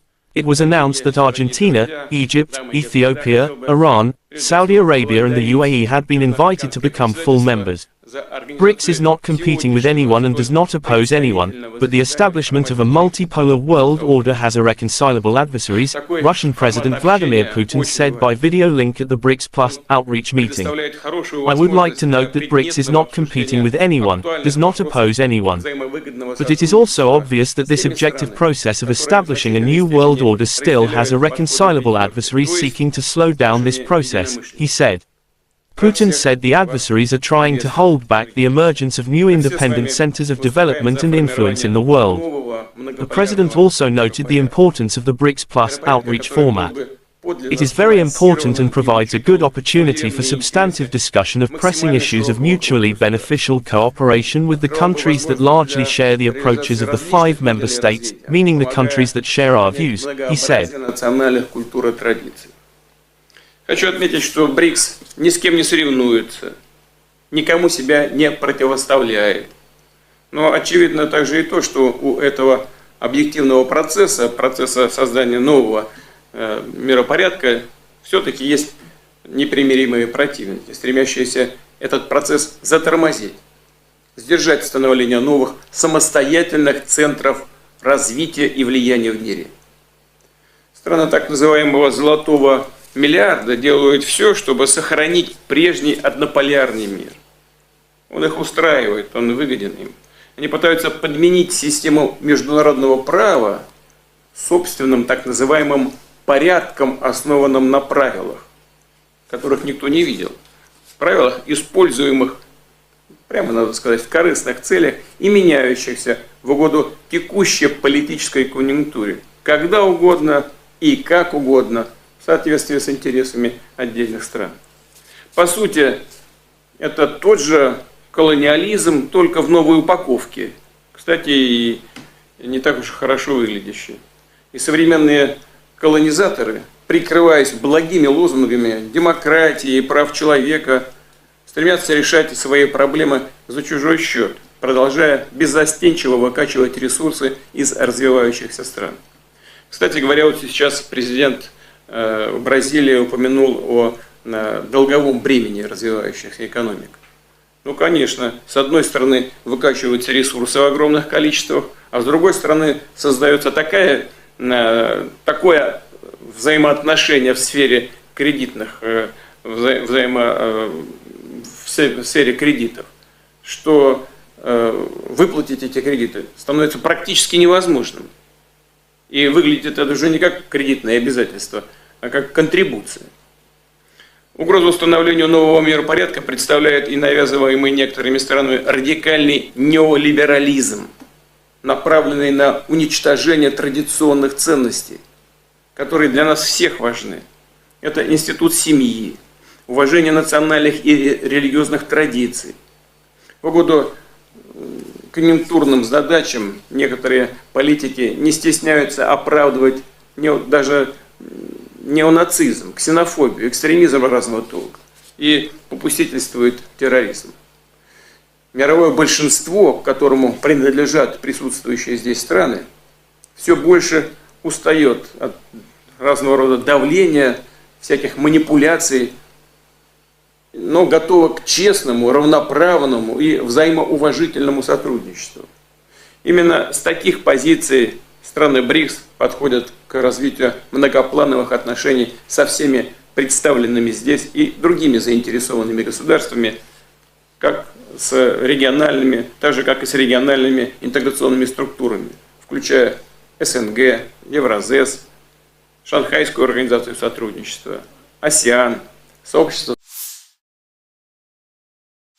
The Ministry of Defense of Russia reported about the strike with precision weapons on the decision-making center of the armed forces of Ukraine, inflicted. Last night, the Russian armed forces have launched a long-range sea and ground-based high-precision group strike against the decision-making centers of the armed forces of Ukraine. The goal of the attack has been reached. The facility has been neutralized, said Igor Konashenkov, the Russian Federation Defense Ministry spokesman. He didn't mention about specific target. In social media, Ukrainian bus station in Dnipropetrovsk, East Ukraine demolished after it's pounded at night by Russian strikes. Kyiv allegedly used station to send cannon fodder to front lines in Zaphorizia. Reports say next to bus station is large railway logistics junction used for distributing Western weapons supplies.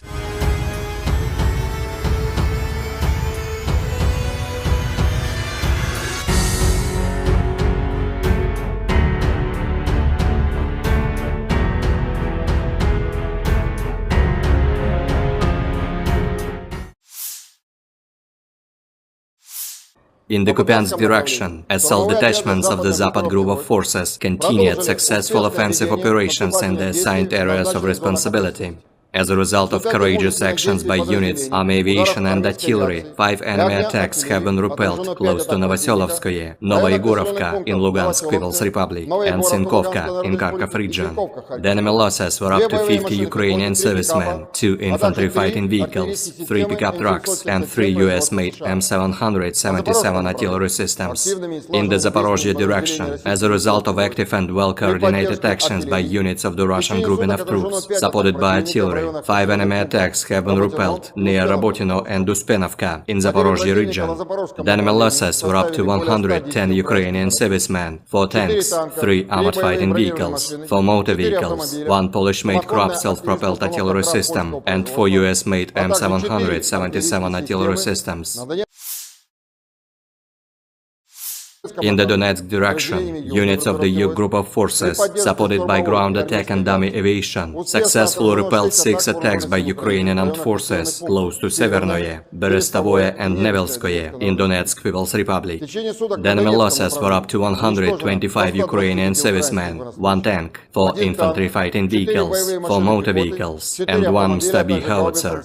In addition, 1 ammunition depot has been destroyed near Verkhnykamenskoye in Donetsk People's Republic. In the South Donetsk direction, as a result of actions by units of the Vostok group of forces, operational tactical aviation and artillery, 1 enemy attack has been repelled near Priyutnoye in Zaporozhye region. In addition, units of the Ukrainian 37th and 38th Marine Brigades have been eliminated close to Urozhainoye and Oktyabr State Farm in Donetsk People's Republic. The enemy losses were up to 230 Ukrainian servicemen, 2 armored personnel carriers, 3 motor vehicles, as well as 2 Gvozdika self-propelled artillery systems. In the Krasny Liman direction, as a result of active actions by units of the Center group of forces, army aviation and artillery, 3 enemy attacks have been successfully repelled near Grigorovka, Torskoye in Donetsk People's Republic, and Chervonaya Dibrova in Lugansk People's Republic. The enemy losses were up to 80 Ukrainian servicemen, 3 armored fighting vehicles, and 2 pickup trucks. In the Kherson direction, the enemy losses were up to 30 Ukrainian servicemen, 2 motor vehicles, as well as Mustabi and D-30 howitzers. In addition, the actions of 1 Ukrainian sabotage and reconnaissance group have been suppressed. Operational tactical and dummy aviation, missile troops and artillery of the armed forces of the Russian Federation have neutralized manpower and military hardware in 153 areas. 1 control point, 1 radar station, and 2 launchers of S-300PS anti-aircraft missile system have been destroyed near Zeleny Gai in Nikolaev region. 4 enemy ammunition depots have been also destroyed near Lvov in Kherson region, Mikhailovka in Kharkov region, Iskra in Dnepropetrovsk region, and Krasnogorovka in Donetsk People's Republic.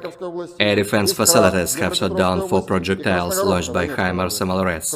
In addition, 42 Ukrainian unmanned aerial vehicles have been destroyed close to Kudryashovka, Lysychansk, Shishkova in Lugansk People's Republic, Gorlovka, Nikolskoye, Artyomovsk, Berestovoye, Kluchevoye in Donetsk People's Republic, Pologi, Tokmak in Zaporozhye region, Dobropolye in Kherson region, and Tavalzhanka in Kharkov region.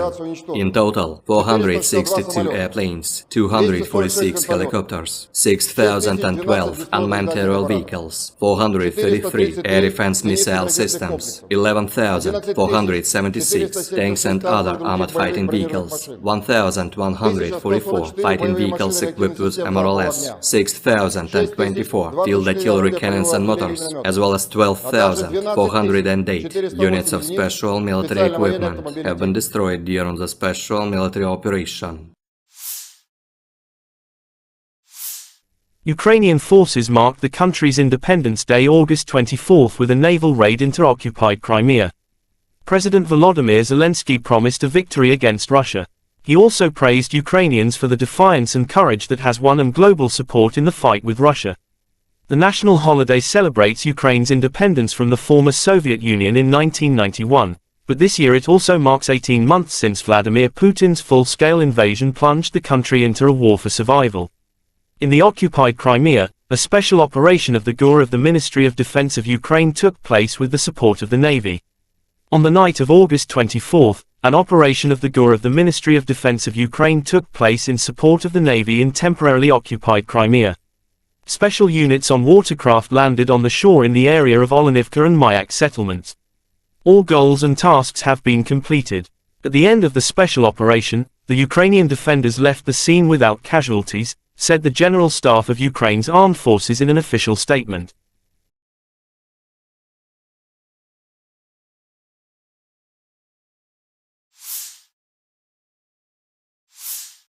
The armed forces of Ukraine continue to conduct an offensive operation in the Bakhmut and Melitopol directions. According to the General Staff of Ukraine's armed forces August 24, in the direction of Novodanilivka and Novoprokopivka, they were successful, they are entrenched at the achieved boundaries, inflict fire damage with artillery on the identified enemy targets, and carry out counter-battery countermeasures. In the direction of Bakhmut, the defense forces continue to conduct offensive actions south of the city of Bakhmut, entrenching themselves at the achieved boundaries. The enemy conducted unsuccessful offensive actions in the Avdiivka, Marinka, and Novomikhailivka districts of the Donetsk region. The enemy suffers significant losses in personnel, weapons and equipment, moves units and troops and actively uses reserves.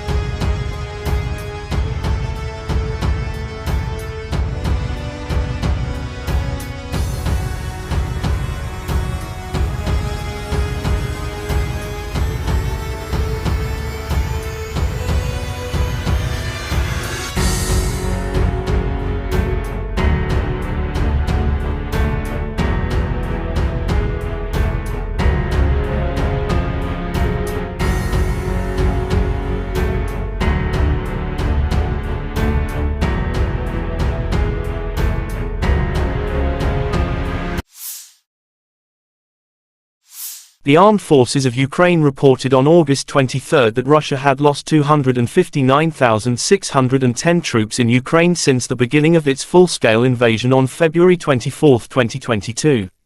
This number includes 340 casualties Russian forces suffered in the last 24 hours. According to the General Staff of Ukraine's Armed Forces report, Russia has also lost 4,375 tanks, 8,511 armored fighting vehicles, 5,333 artillery systems, 723 multiple launch rocket systems, 494 air defense systems, 315 airplanes, 316 helicopters, 4,344 drones, 18 boats, 7,773 vehicles and fuel tanks and 801 special equipment.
President of Russia Vladimir Putin welcomed all new members into BRICS.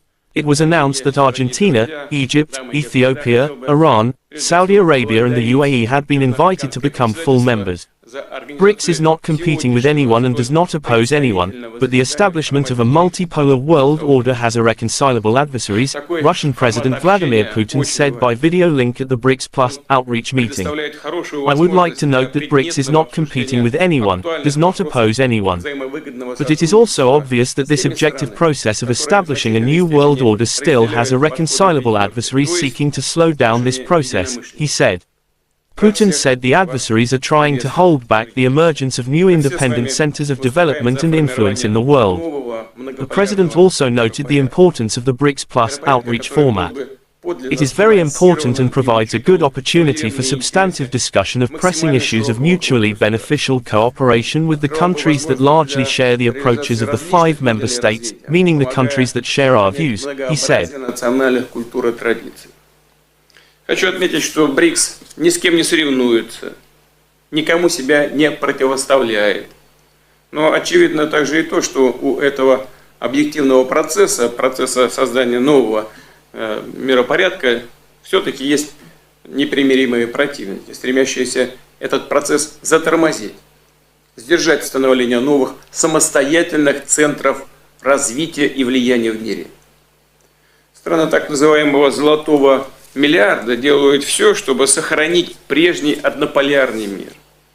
Он их устраивает, он выгоден им.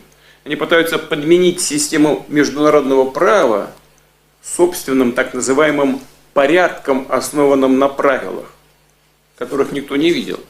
Правилах, используемых, прямо надо сказать, в корыстных целях и меняющихся в угоду текущей политической конъюнктуре, когда угодно и как угодно, в соответствии с интересами отдельных стран. По сути, это тот же колониализм, только в новой упаковке.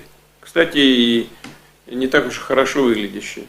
И современные колонизаторы, прикрываясь благими лозунгами демократии и прав человека, стремятся решать свои проблемы за чужой счет, продолжая беззастенчиво выкачивать ресурсы из развивающихся стран. Кстати говоря, вот сейчас президент Бразилии упомянул о долговом бремени развивающихся экономик. Ну, конечно, с одной стороны выкачиваются ресурсы в огромных количествах, а с другой стороны создается такое взаимоотношение в сфере кредитных, в сфере кредитов, что выплатить эти кредиты становится практически невозможным. И выглядит это уже не как кредитное обязательство, а как контрибуция. Угрозу установлению нового миропорядка представляет и навязываемый некоторыми странами радикальный неолиберализм, направленный на уничтожение традиционных ценностей, которые для нас всех важны. Это институт семьи, уважение национальных и религиозных традиций. В угоду конъюнктурным задачам некоторые политики не стесняются оправдывать даже неонацизм, ксенофобию, экстремизм разного толка и попустительствует терроризм. Мировое большинство, к которому принадлежат присутствующие здесь страны, все больше устает от разного рода давления, всяких манипуляций, но готова к честному, равноправному и взаимоуважительному сотрудничеству. Именно с таких позиций страны БРИКС подходят к развитию многоплановых отношений со всеми представленными здесь и другими заинтересованными государствами, как с региональными, так же как и с региональными интеграционными структурами, включая СНГ, Евразес, Шанхайскую организацию сотрудничества, АСЕАН, сообщество. The Ministry of Defense of Russia reported about the strike with precision weapons on the decision-making center of the armed forces of Ukraine, inflicted. Last night, the Russian armed forces have launched a long-range sea and ground-based high-precision group strike against the decision-making centers of the armed forces of Ukraine. The goal of the attack has been reached. The facility has been neutralized, said Igor Konashenkov, the Russian Federation Defense Ministry spokesman. He didn't mention about specific target. In social media, Ukrainian bus station in Dnipropetrovsk, East Ukraine demolished after it's pounded at night by Russian strikes. Kyiv allegedly used station to send cannon fodder to front lines in Zaphorizia. Reports say next to bus station is large railway logistics junction used for distributing Western weapons supplies.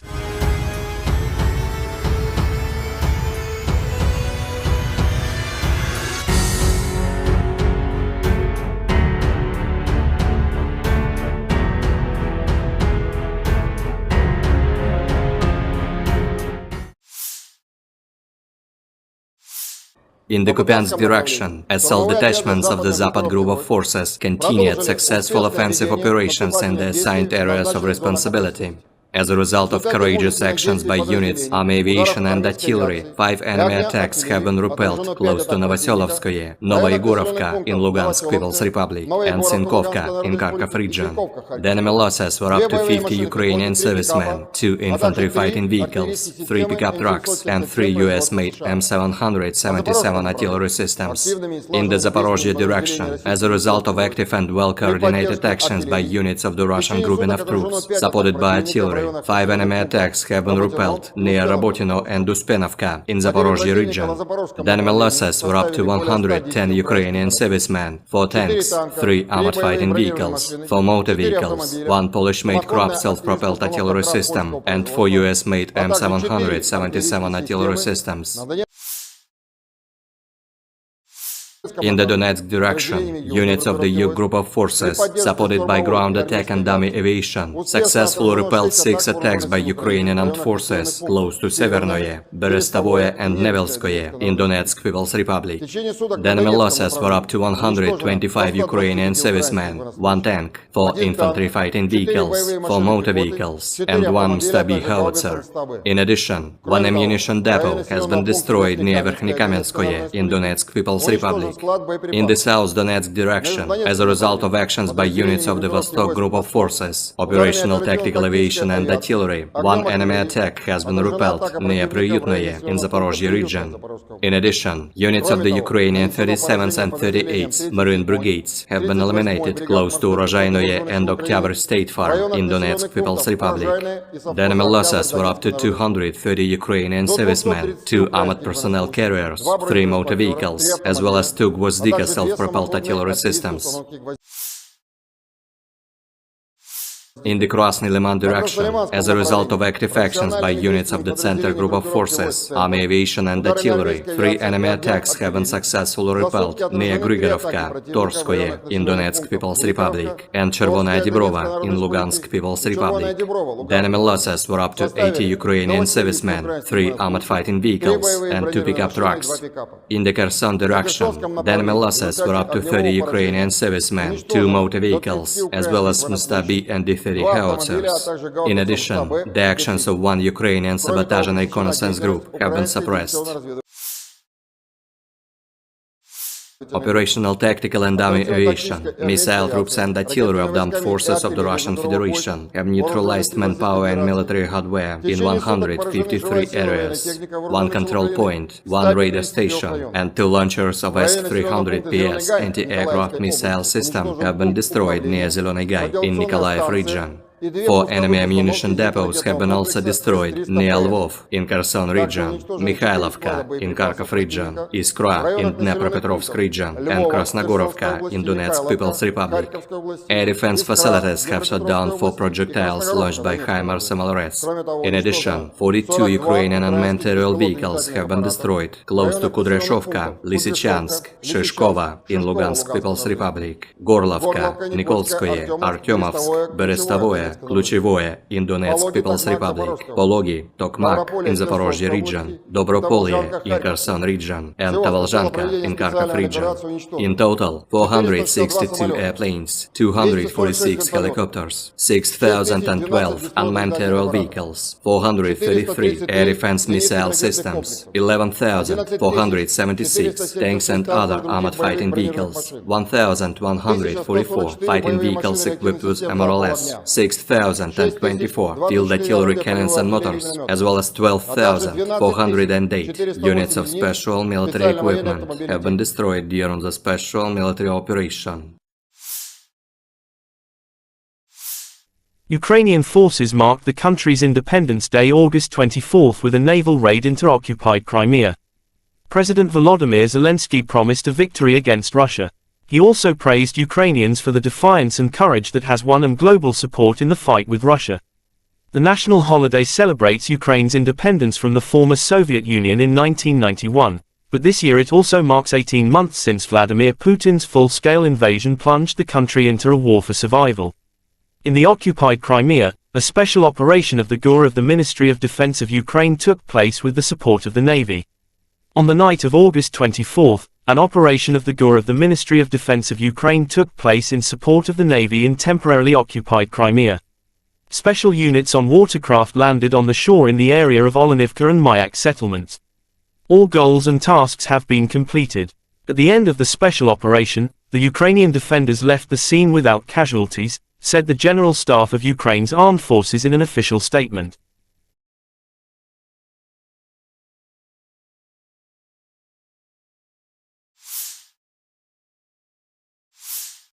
The armed forces of Ukraine continue to conduct an offensive operation in the Bakhmut and Melitopol directions.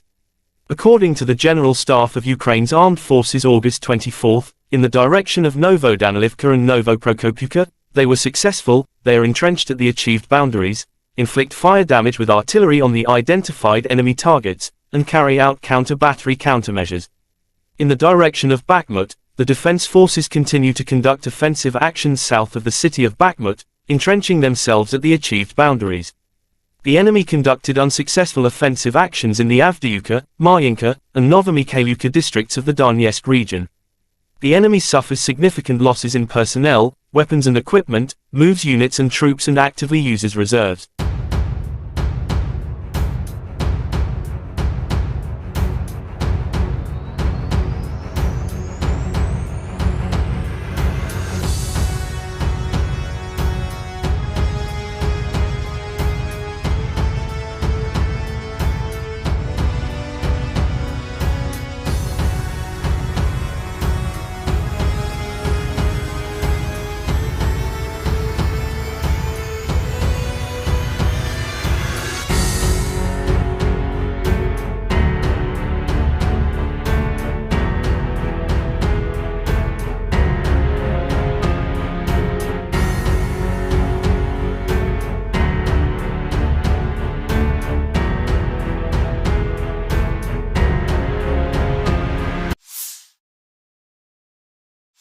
The armed forces of Ukraine reported on August 23 that Russia had lost 259,610 troops in Ukraine since the beginning of its full-scale invasion on February 24, 2022.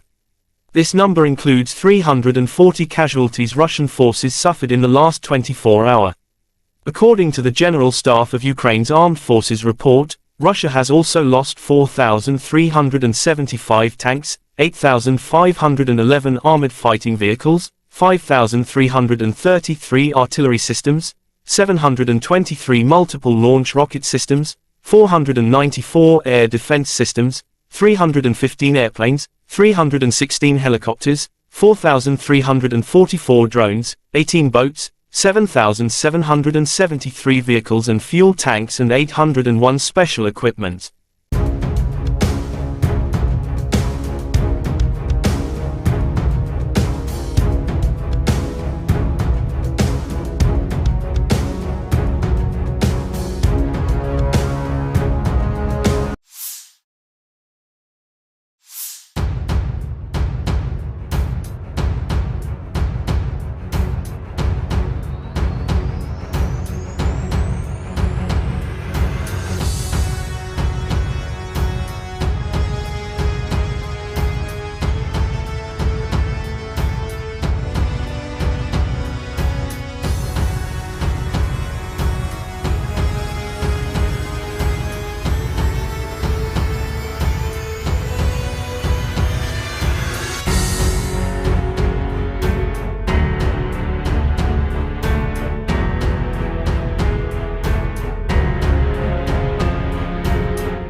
President of Russia Vladimir Putin welcomed all new members into BRICS. It was announced that Argentina, Egypt, Ethiopia, Iran, Saudi Arabia and the UAE had been invited to become full members. BRICS is not competing with anyone and does not oppose anyone, but the establishment of a multipolar world order has irreconcilable adversaries, Russian President Vladimir Putin said by video link at the BRICS Plus outreach meeting. I would like to note that BRICS is not competing with anyone, does not oppose anyone. But it is also obvious that this objective process of establishing a new world order still has irreconcilable adversaries seeking to slow down this process, he said. Putin said the adversaries are trying to hold back the emergence of new independent centers of development and influence in the world. The president also noted the importance of the BRICS Plus outreach format. It is very important and provides a good opportunity for substantive discussion of pressing issues of mutually beneficial cooperation with the countries that largely share the approaches of the 5 member states, meaning the countries that share our views, he said. Хочу отметить, что БРИКС ни с кем не соревнуется, никому себя не противоставляет. Но очевидно также и то, что у этого объективного процесса создания нового миропорядка, все-таки есть непримиримые противники, стремящиеся этот процесс затормозить, сдержать становление новых самостоятельных центров развития и влияния в мире. Страны так называемого «золотого миллиарда» делают все, чтобы сохранить прежний однополярный мир. Он их устраивает, он выгоден им. Они пытаются подменить систему международного права собственным так называемым порядком, основанным на правилах, которых никто не видел. Правилах, используемых, прямо надо сказать, в корыстных целях и меняющихся в угоду текущей политической конъюнктуре, когда угодно и как угодно, в соответствии с интересами отдельных стран. По сути, это тот же колониализм, только в новой упаковке. Кстати, и не так уж хорошо выглядящий. И современные колонизаторы, прикрываясь благими лозунгами демократии и прав человека, стремятся решать свои проблемы за чужой счет, продолжая беззастенчиво выкачивать ресурсы из развивающихся стран. Кстати говоря, вот сейчас президент Бразилии упомянул о долговом бремени развивающихся экономик. Ну, конечно, с одной стороны выкачиваются ресурсы в огромных количествах, а с другой стороны создается такое взаимоотношение в сфере кредитных, в сфере кредитов, что выплатить эти кредиты становится практически невозможным. И выглядит это уже не как кредитное обязательство, а как контрибуция. Угрозу установлению нового миропорядка представляет и навязываемый некоторыми странами радикальный неолиберализм, направленный на уничтожение традиционных ценностей, которые для нас всех важны. Это институт семьи, уважение национальных и религиозных традиций. В угоду конъюнктурным задачам некоторые политики не стесняются оправдывать даже неонацизм, ксенофобию, экстремизм разного толка и попустительствует терроризм. Мировое большинство, к которому принадлежат присутствующие здесь страны, все больше устает от разного рода давления, всяких манипуляций, но готова к честному, равноправному и взаимоуважительному сотрудничеству. Именно с таких позиций страны БРИКС подходят к развитию многоплановых отношений со всеми представленными здесь и другими заинтересованными государствами, как с региональными, так же как и с региональными интеграционными структурами, включая СНГ, Евразес, Шанхайскую организацию сотрудничества, АСЕАН, сообщество. The Ministry of Defense of Russia reported about the strike with precision weapons on the decision-making center of the armed forces of Ukraine, inflicted. Last night, the Russian armed forces have launched a long-range sea and ground-based high-precision group strike against the decision-making centers of the armed forces of Ukraine. The goal of the attack has been reached. The facility has been neutralized, said Igor Konashenkov, the Russian Federation Defense Ministry spokesman. He didn't mention about specific target. In social media, Ukrainian bus station in Dnipropetrovsk, East Ukraine demolished after it's pounded at night by Russian strikes. Kyiv allegedly used station to send cannon fodder to front lines in Zaporizhia. Reports say next to bus station is large railway logistics junction used for distributing Western weapons supplies.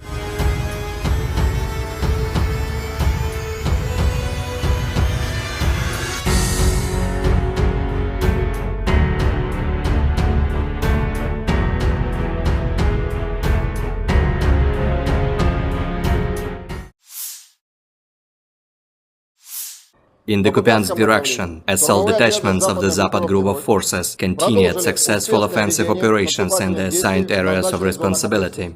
As a result of courageous actions by units, army aviation and artillery, 5 enemy attacks have been repelled close to Novoselovskoye, Novoyegorovka in Lugansk People's Republic, and Sinkovka in Kharkov region.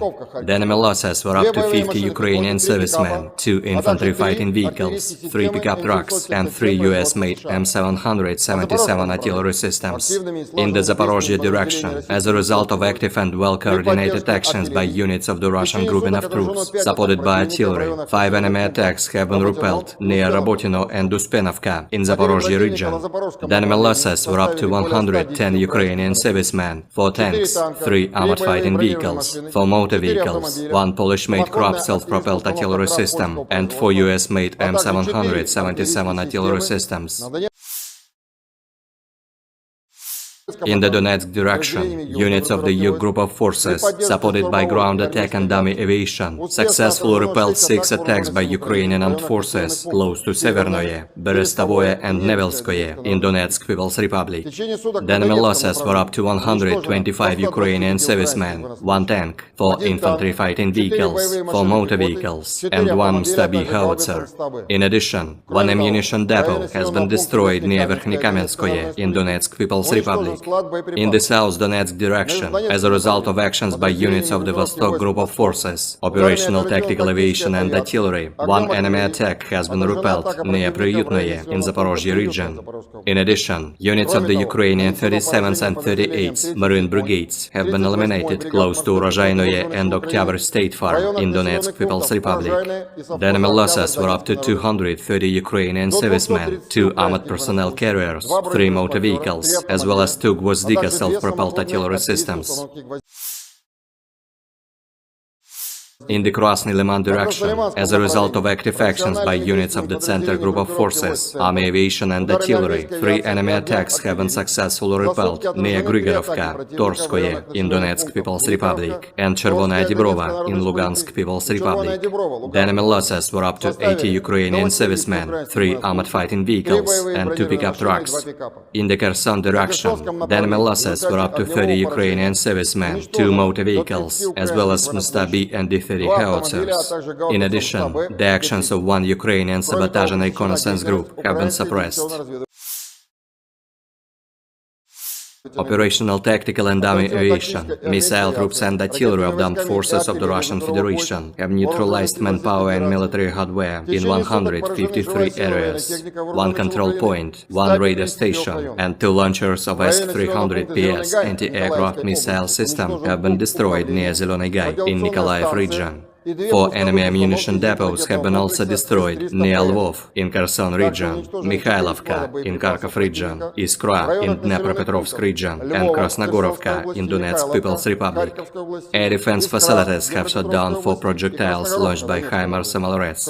In addition, 42 Ukrainian unmanned aerial vehicles have been destroyed close to Kudryashovka, Lysychansk, Shishkova in Lugansk People's Republic, Gorlovka, Nikolskoye, Artyomovsk, Berestovoye, Kluchevoye in Donetsk People's Republic, Pologi, Tokmak in Zaporozhye region, Dobropolye in Kherson region, and Tavalzhanka in Kharkov region. In total, 462 airplanes, 246 helicopters, 6,012 unmanned aerial vehicles, 433 air defense missile systems, 11,476 tanks and other armored fighting vehicles, 1,144 fighting vehicles equipped with MRLS, 6,024 field artillery cannons and motors, as well as 12,408 units of special military equipment have been destroyed during the special military operation. Ukrainian forces marked the country's Independence Day August 24 with a naval raid into occupied Crimea. President Volodymyr Zelensky promised a victory against Russia. He also praised Ukrainians for the defiance and courage that has won them global support in the fight with Russia. The national holiday celebrates Ukraine's independence from the former Soviet Union in 1991, but this year it also marks 18 months since Vladimir Putin's full-scale invasion plunged the country into a war for survival. In the occupied Crimea, a special operation of the GUR of the Ministry of Defense of Ukraine took place with the support of the Navy. On the night of August 24, an operation of the GUR of the Ministry of Defense of Ukraine took place in support of the Navy in temporarily occupied Crimea. Special units on watercraft landed on the shore in the area of Olenivka and Mayak settlements. All goals and tasks have been completed. At the end of the special operation, the Ukrainian defenders left the scene without casualties, said the General Staff of Ukraine's armed forces in an official statement.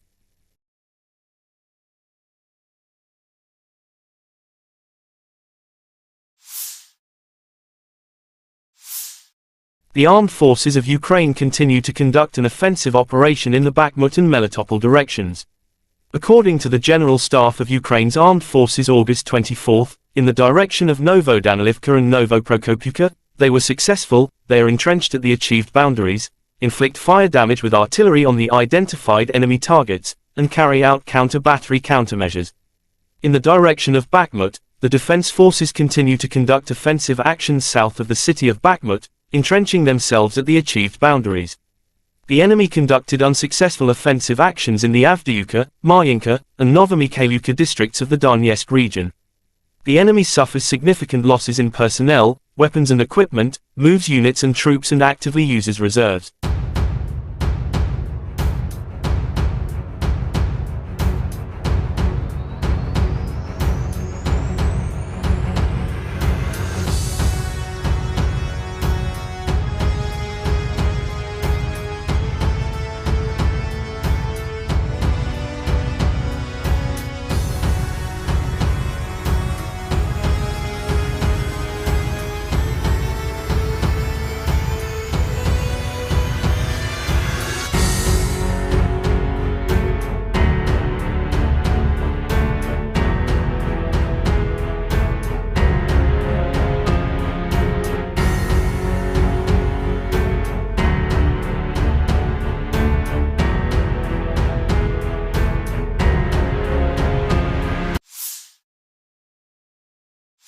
The armed forces of Ukraine reported on August 23 that Russia had lost 259,610 troops in Ukraine since the beginning of its full-scale invasion on February 24, 2022. This number includes 340 casualties Russian forces suffered in the last 24 hours. According to the General Staff of Ukraine's Armed Forces report, Russia has also lost 4,375 tanks, 8,511 armored fighting vehicles, 5,333 artillery systems, 723 multiple launch rocket systems, 494 air defense systems, 315 airplanes, 316 helicopters, 4,344 drones, 18 boats, 7,773 vehicles and fuel tanks and 801 special equipment.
President of Russia Vladimir Putin welcomed all new members into BRICS. It was announced that Argentina, Egypt, Ethiopia, Iran, Saudi Arabia and the UAE had been invited to become full members. BRICS is not competing with anyone and does not oppose anyone, but the establishment of a multipolar world order has irreconcilable adversaries, Russian President Vladimir Putin said by video link at the BRICS Plus outreach meeting. I would like to note that BRICS is not competing with anyone, does not oppose anyone. But it is also obvious that this objective process of establishing a new world order still has irreconcilable adversaries seeking to slow down this process, he said. Putin said the adversaries are trying to hold back the emergence of new independent centers of development and influence in the world. The president also noted the importance of the BRICS Plus outreach format. It is very important and provides a good opportunity for substantive discussion of pressing issues of mutually beneficial cooperation with the countries that largely share the approaches of the 5 member states, meaning the countries that share our views, he said. Хочу отметить, что БРИКС ни с кем не соревнуется, никому себя не противоставляет.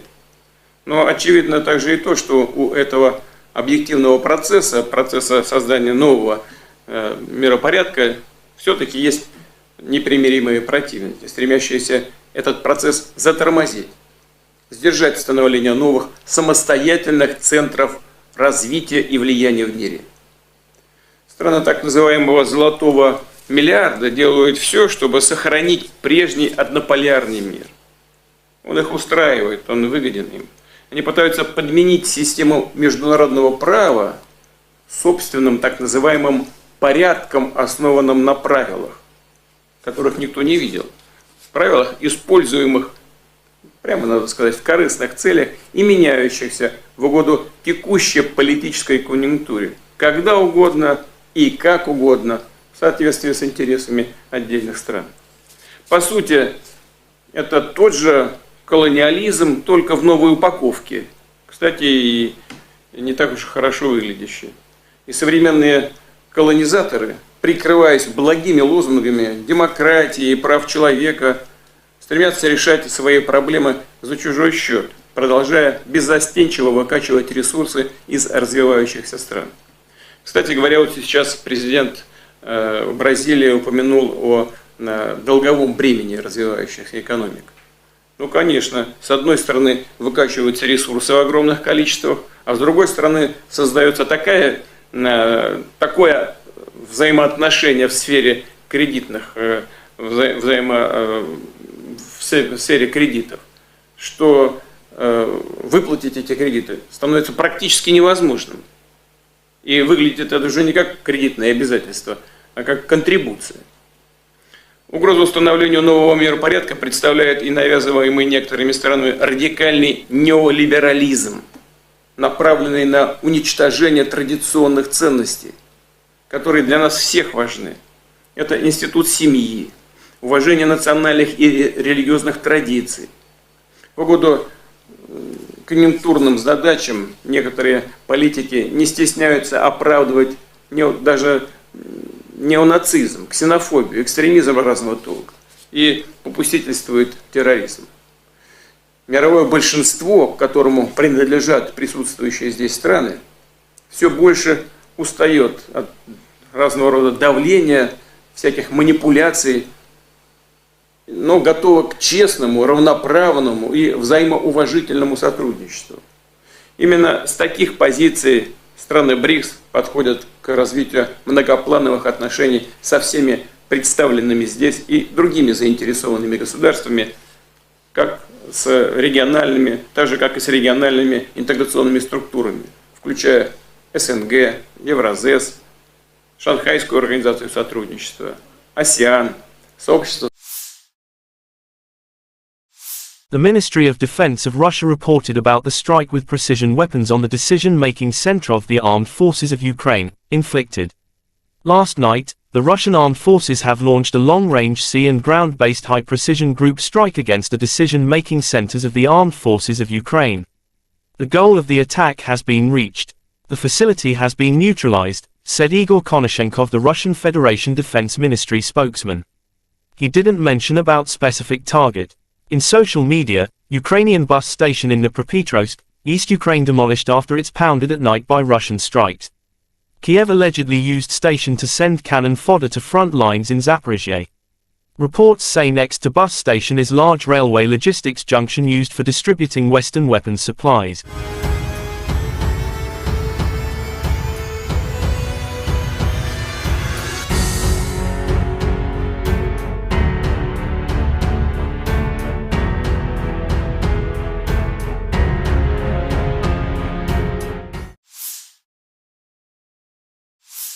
In the Kupiansk direction, assault detachments of the Zapad group of forces continued successful offensive operations in the assigned areas of responsibility. As a result of courageous actions by units, army aviation and artillery, 5 enemy attacks have been repelled close to Novoselovskoye, Novoyegorovka in Lugansk People's Republic, and Sinkovka in Kharkov region. The enemy losses were up to 50 Ukrainian servicemen, 2 infantry fighting vehicles, 3 pickup trucks, and 3 U.S.-made M777 artillery systems. In the Zaporozhye direction, as a result of active and well-coordinated actions by units of the Russian grouping of troops, supported by artillery, 5 enemy attacks have been repelled near Rabotino and Uspenovka in Zaporozhye region.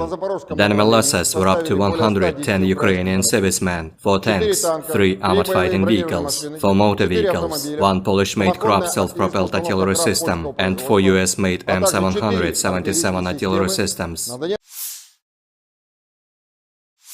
In the Donetsk direction, units of the U group of forces, supported by ground attack and dummy aviation, successfully repelled 6 attacks by Ukrainian armed forces close to Severnoye, Berestovoye and Nevelskoye in Donetsk People's Republic. The enemy losses were up to 125 Ukrainian servicemen, 1 tank, 4 infantry fighting vehicles, 4 motor vehicles, and 1 Stab-B howitzer.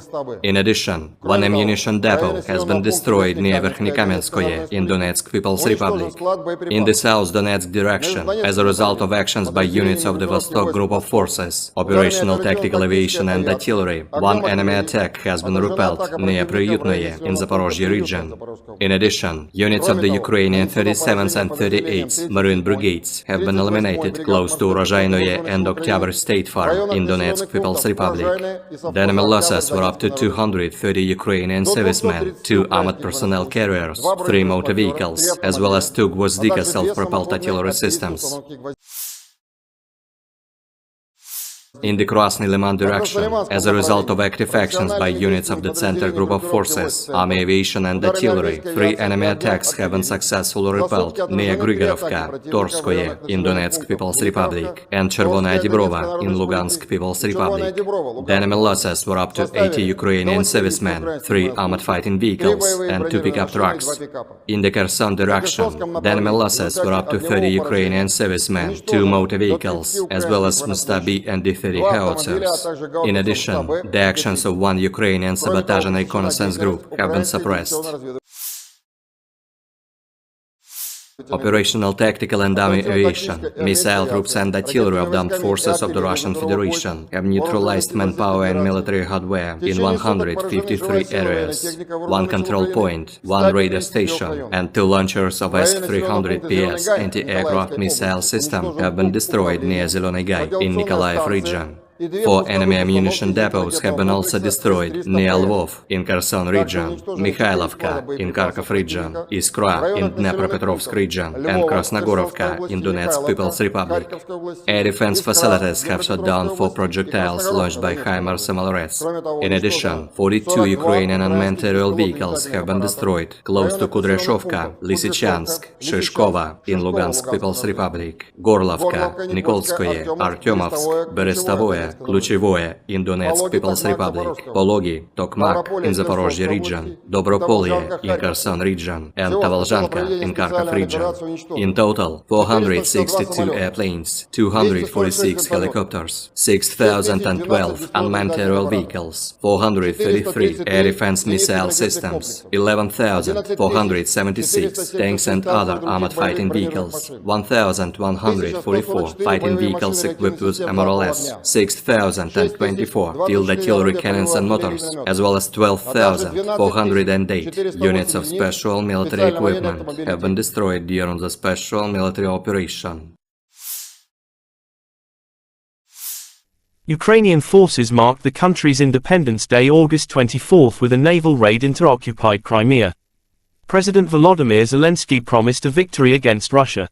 He also praised Ukrainians for the defiance and courage that has won them global support in the fight with Russia. The national holiday celebrates Ukraine's independence from the former Soviet Union in 1991, but this year it also marks 18 months since Vladimir Putin's full-scale invasion plunged the country into a war for survival.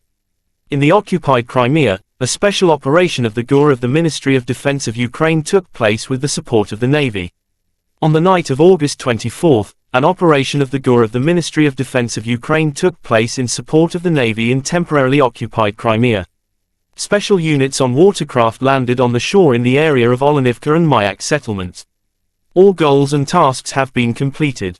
At the end of the special operation, the Ukrainian defenders left the scene without casualties, said the General Staff of Ukraine's armed forces in an official statement.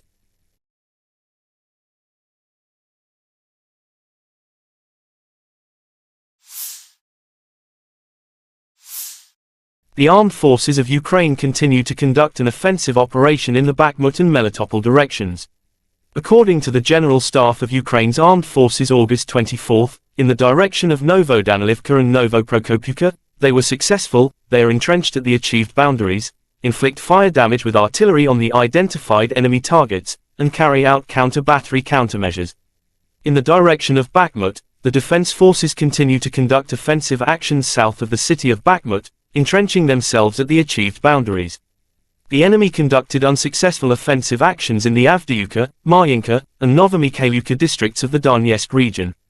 The enemy suffers significant losses in personnel, weapons and equipment, moves units and troops and actively uses reserves.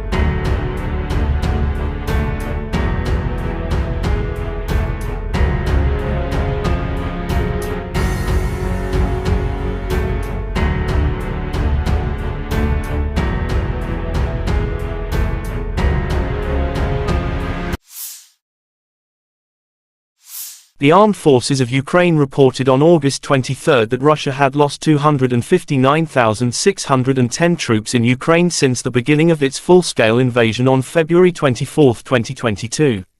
This number includes 340 casualties Russian forces suffered in the last 24 hours. According to the General Staff of Ukraine's Armed Forces report, Russia has also lost 4,375 tanks, 8,511 armored fighting vehicles, 5,333 artillery systems, 723 multiple launch rocket systems, 494 air defense systems, 315 airplanes, 316 helicopters, 4,344 drones, 18 boats, 7,773 vehicles and fuel tanks and 801 special equipment.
President of Russia Vladimir Putin welcomed all new members into BRICS.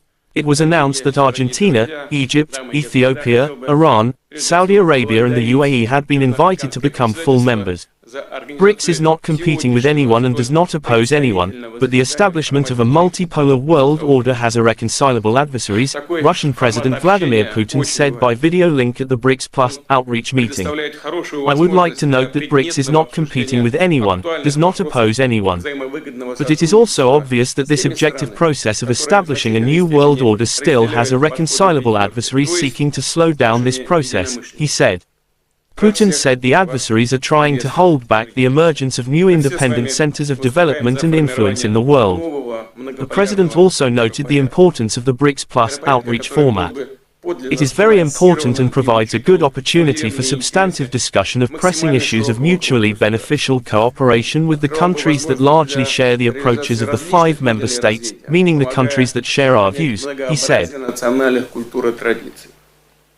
Хочу отметить, что БРИКС ни с кем не соревнуется, никому себя не противоставляет. Но очевидно также и то, что у этого объективного процесса создания нового миропорядка, все-таки есть непримиримые противники, стремящиеся этот процесс затормозить, сдержать становление новых самостоятельных центров развития и влияния в мире. Страны так называемого «золотого миллиарда» делают все, чтобы сохранить прежний однополярный мир. Он их устраивает, он выгоден им. Они пытаются подменить систему международного права собственным так называемым порядком, основанным на правилах, которых никто не видел. Правилах, используемых, прямо надо сказать, в корыстных целях и меняющихся в угоду текущей политической конъюнктуре, когда угодно и как угодно, в соответствии с интересами отдельных стран. По сути, это тот же колониализм, только в новой упаковке. Кстати, и не так уж хорошо выглядящий. И современные колонизаторы, прикрываясь благими лозунгами демократии и прав человека, стремятся решать свои проблемы за чужой счет, продолжая беззастенчиво выкачивать ресурсы из развивающихся стран. Кстати говоря, вот сейчас президент Бразилии упомянул о долговом бремени развивающихся экономик. Ну, конечно, с одной стороны выкачиваются ресурсы в огромных количествах, а с другой стороны создается такое взаимоотношение в сфере кредитных, в сфере кредитов, что выплатить эти кредиты становится практически невозможным. И выглядит это уже не как кредитное обязательство, а как контрибуция. Угрозу установлению нового миропорядка представляет и навязываемый некоторыми странами радикальный неолиберализм, направленный на уничтожение традиционных ценностей, которые для нас всех важны. Это институт семьи, уважение национальных и религиозных традиций. В угоду конъюнктурным задачам некоторые политики не стесняются оправдывать даже неонацизм, ксенофобию, экстремизм разного толка и попустительствует терроризм. Мировое большинство, к которому принадлежат присутствующие здесь страны, все больше устает от разного рода давления, всяких манипуляций, но готова к честному, равноправному и взаимоуважительному сотрудничеству. Именно с таких позиций страны БРИКС подходят к развитию многоплановых отношений со всеми представленными здесь и другими заинтересованными государствами, как с региональными, так же как и с региональными интеграционными структурами, включая СНГ, Евразес, Шанхайскую организацию сотрудничества, АСЕАН, сообщество. The Ministry of Defense of Russia reported about the strike with precision weapons on the decision-making center of the armed forces of Ukraine, inflicted. Last night, the Russian armed forces have launched a long-range sea and ground-based high-precision group strike against the decision-making centers of the armed forces of Ukraine. The goal of the attack has been reached. The facility has been neutralized, said Igor Konashenkov, the Russian Federation Defense Ministry spokesman. He didn't mention about specific target. In social media, Ukrainian bus station in Dnipropetrovsk, East Ukraine demolished after it's pounded at night by Russian strikes. Kyiv allegedly used station to send cannon fodder to front lines in Zaporizhia. Reports say next to bus station is large railway logistics junction used for distributing Western weapons supplies.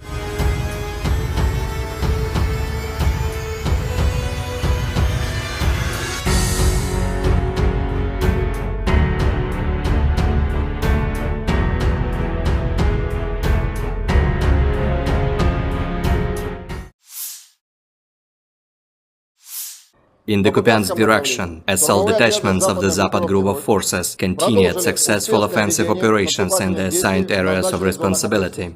As a result of courageous actions by units, army aviation and artillery, 5 enemy attacks have been repelled close to Novoselovskoye, Novoyegorovka in Lugansk People's Republic, and Sinkovka in Kharkov region. The enemy losses were up to 50 Ukrainian servicemen, 2 infantry fighting vehicles, 3 pickup trucks, and 3 U.S. made M777 artillery systems. In the Zaporozhye direction, as a result of active and well-coordinated actions by units of the Russian grouping of troops, supported by artillery, 5 enemy attacks have been repelled near Rabotino and Uspenovka in Zaporozhye region. The enemy losses were up to 110 Ukrainian servicemen, 4 tanks, 3 armored fighting vehicles, 4 motor vehicles, 1 Polish-made Krab self-propelled artillery system, and 4 US-made M777 artillery systems.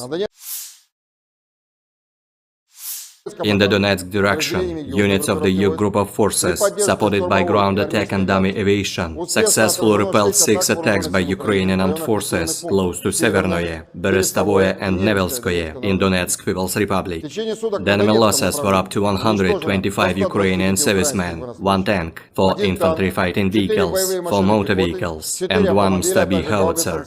In addition, 1 ammunition depot has been destroyed near Verkhnykamenskoye in Donetsk People's Republic.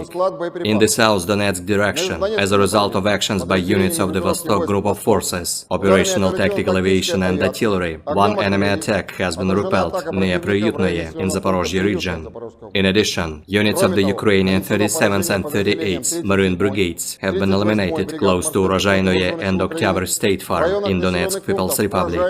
The enemy losses were up to 230 Ukrainian servicemen, 2 armored personnel carriers, 3 motor vehicles, as well as 2 Gvozdika self-propelled artillery systems. In the Krasny Liman direction, as a result of active actions by units of the Center group of forces, army aviation and artillery, 3 enemy attacks have been successfully repelled near Grigorovka, Torskoye in Donetsk People's Republic, and Chervonaya Dibrova in Lugansk People's Republic. The enemy losses were up to 80 Ukrainian servicemen, 3 armored fighting vehicles, and 2 pickup trucks. In the Kherson direction, the enemy losses were up to 30 Ukrainian servicemen, 2 motor vehicles, as well as Mstabi and D-30 howitzers. In addition, the actions of 1 Ukrainian sabotage and reconnaissance group have been suppressed. Operational tactical and dummy aviation, missile troops and artillery of the armed forces of the Russian Federation have neutralized manpower and military hardware in 153 areas. 1 control point, 1 radar station, and 2 launchers of S-300PS anti-aircraft missile system have been destroyed near Zeleny Gai in Nikolaev region. 4 enemy ammunition depots have been also destroyed near Lvov in Kherson region, Mikhailovka in Kharkov region, Iskra in Dnepropetrovsk region, and Krasnogorovka in Donetsk People's Republic. Air defense facilities have shot down 4 projectiles launched by HIMARS MLRS. In addition, 42 Ukrainian unmanned aerial vehicles have been destroyed close to Kudryashovka, Lysychansk, Shishkova in Lugansk People's Republic, Gorlovka, Nikolskoye, Artyomovsk, Berestovoye, Kluchevoye in Donetsk People's Republic, Pologi, Tokmak in Zaporozhye region, Dobropolye in Kherson region, and Tavalzhanka in Kharkov region.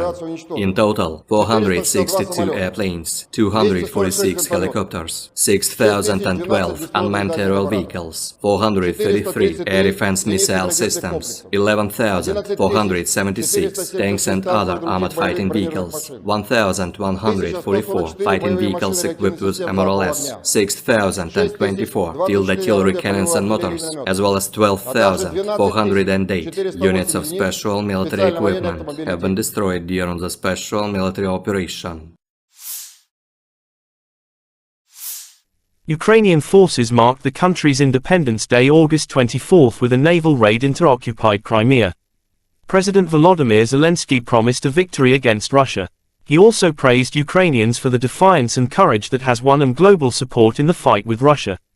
The national holiday celebrates Ukraine's independence from the former Soviet Union in 1991, but this year it also marks 18 months since Vladimir Putin's full-scale invasion plunged the country into a war for survival. In the occupied Crimea, a special operation of the GUR of the Ministry of Defense of Ukraine took place with the support of the Navy. On the night of August 24, an operation of the GUR of the Ministry of Defense of Ukraine took place in support of the Navy in temporarily occupied Crimea. Special units on watercraft landed on the shore in the area of Olenivka and Mayak settlements. All goals and tasks have been completed. At the end of the special operation, the Ukrainian defenders left the scene without casualties, said the General Staff of Ukraine's armed forces in an official statement.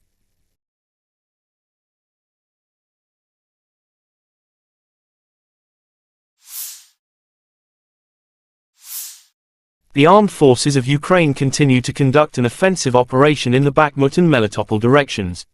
According to the General Staff of Ukraine's armed forces August 24, in the direction of Novodanilivka and Novoprokopivka, they were successful. They are entrenched at the achieved boundaries, inflict fire damage with artillery on the identified enemy targets, and carry out counter-battery countermeasures. In the direction of Bakhmut, the defense forces continue to conduct offensive actions south of the city of Bakhmut, entrenching themselves at the achieved boundaries. The enemy conducted unsuccessful offensive actions in the Avdiivka, Marinka, and Novomikhailivka districts of the Donetsk region. The enemy suffers significant losses in personnel, weapons and equipment, moves units and troops and actively uses reserves.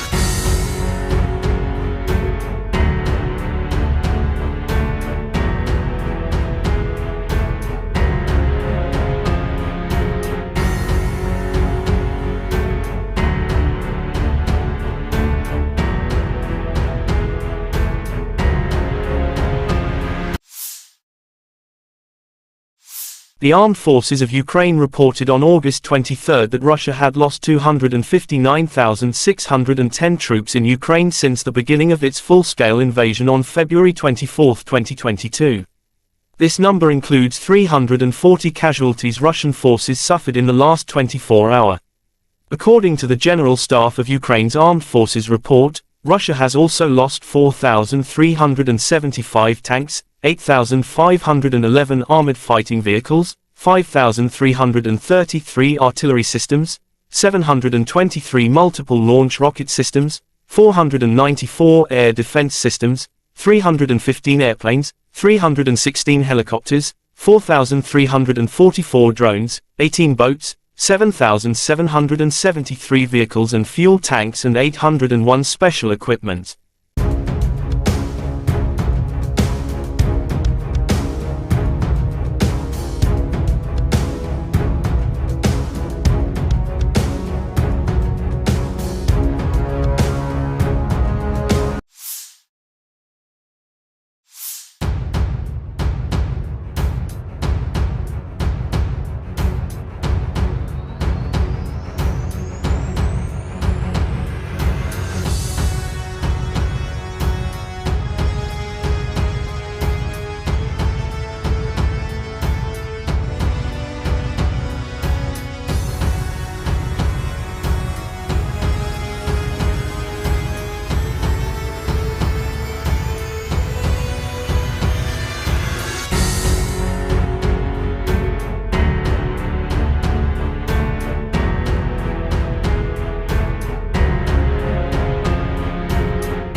President of Russia Vladimir Putin welcomed all new members into BRICS.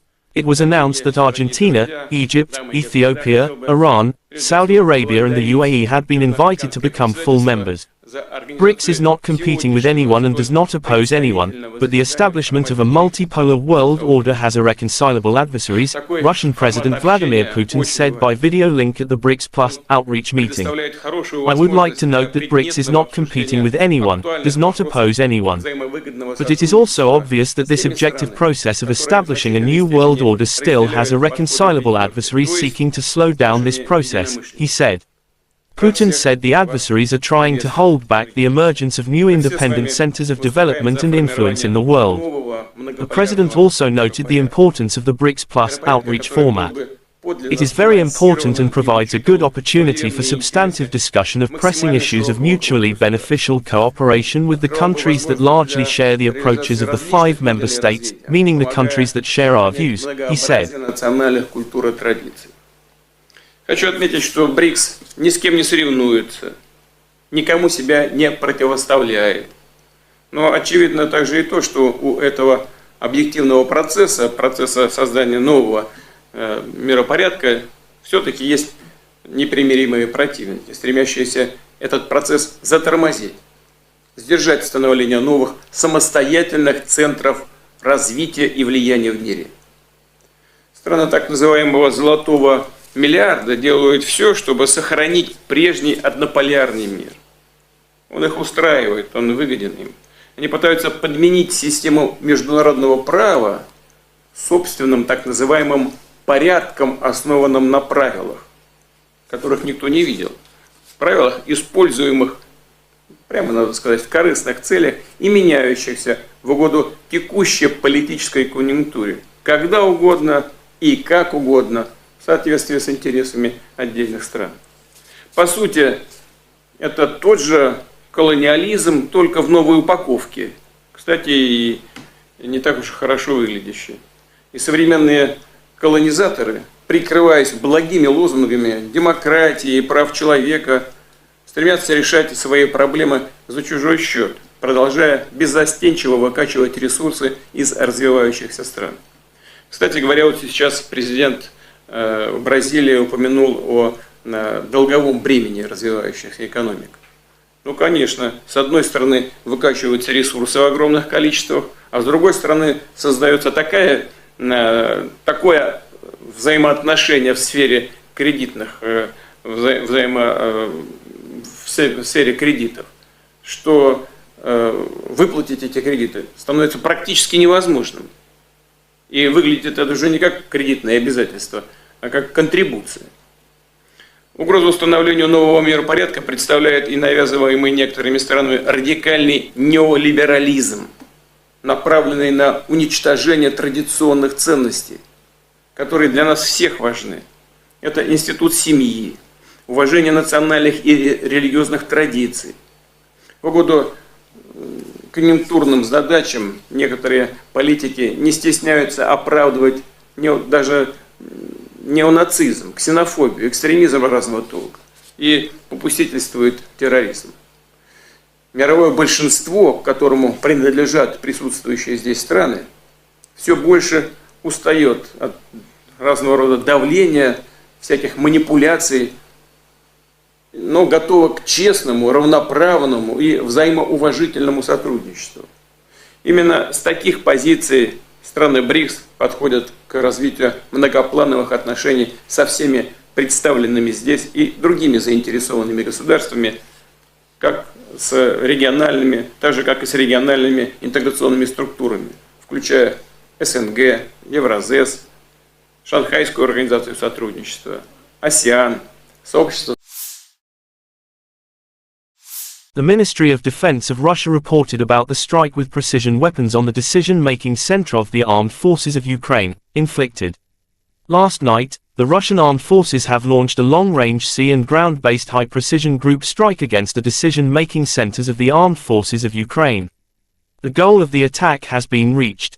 The facility has been neutralized, said Igor Konashenkov, the Russian Federation Defense Ministry spokesman. He didn't mention about specific target. In social media, Ukrainian bus station in Dnipropetrovsk, East Ukraine demolished after it's pounded at night by Russian strikes. Kyiv allegedly used station to send cannon fodder to front lines in Zaphorizia. Reports say next to bus station is large railway logistics junction used for distributing Western weapons supplies.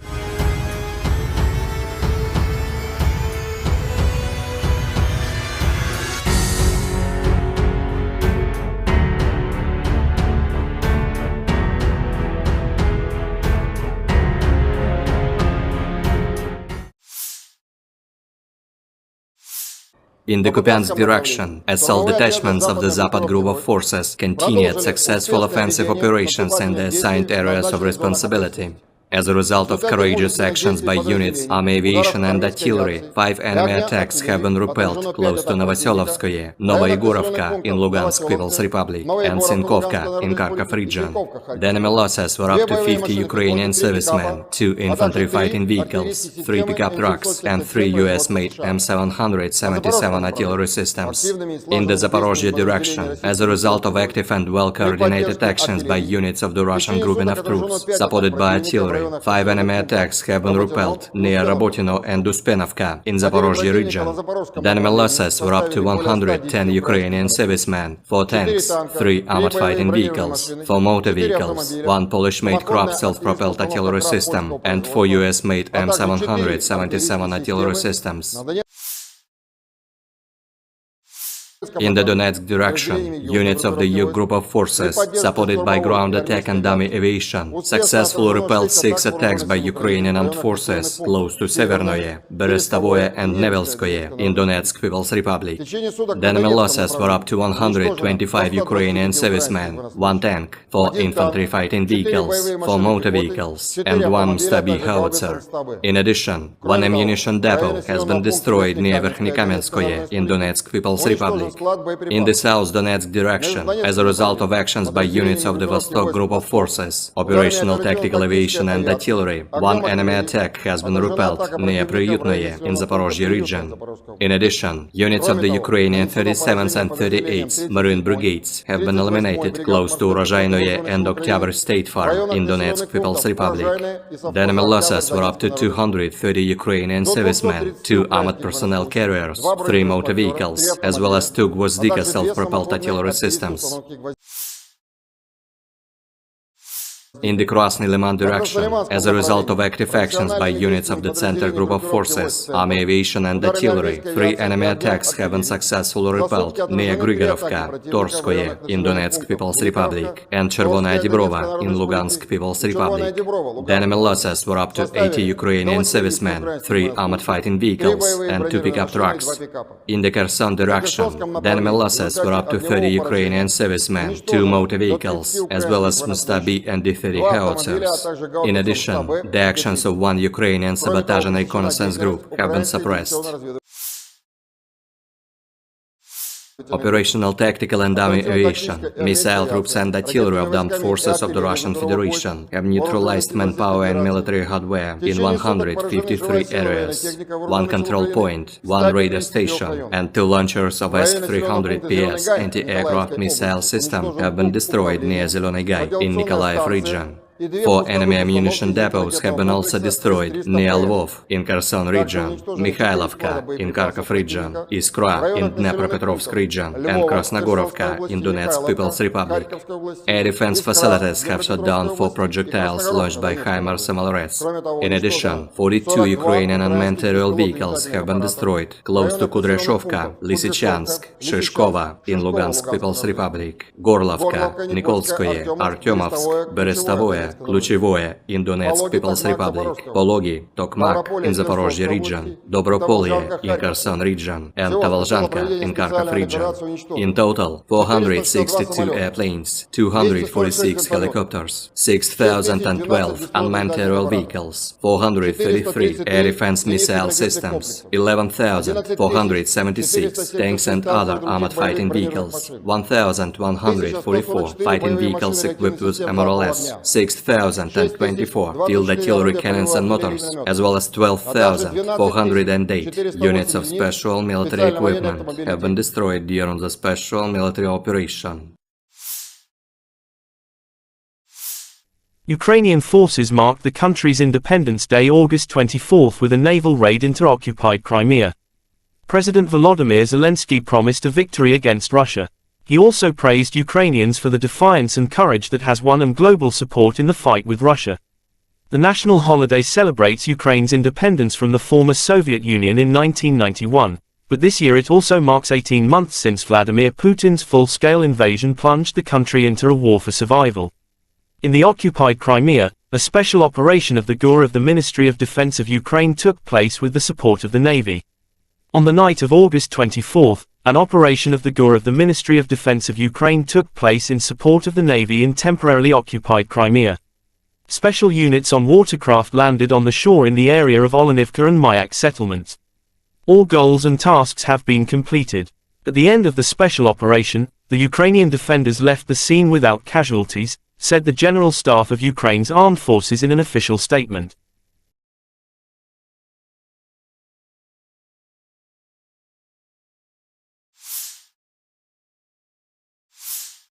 The armed forces of Ukraine continue to conduct an offensive operation in the Bakhmut and Melitopol directions. According to the General Staff of Ukraine's armed forces August 24, in the direction of Novodanilivka and Novoprokopivka, they were successful. They are entrenched at the achieved boundaries, inflict fire damage with artillery on the identified enemy targets, and carry out counter-battery countermeasures. In the direction of Bakhmut, the defense forces continue to conduct offensive actions south of the city of Bakhmut, entrenching themselves at the achieved boundaries. The enemy conducted unsuccessful offensive actions in the Avdiivka, Marinka, and Novomikhailivka districts of the Donetsk region. The enemy suffers significant losses in personnel, weapons and equipment, moves units and troops and actively uses reserves.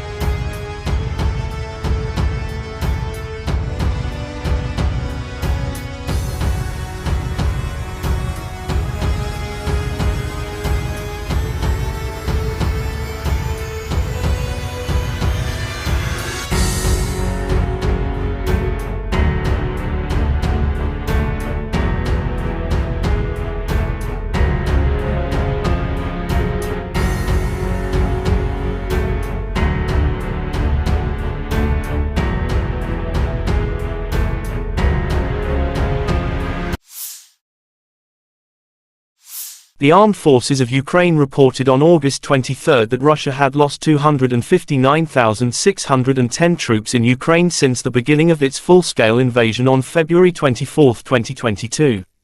This number includes 340 casualties Russian forces suffered in the last 24 hours.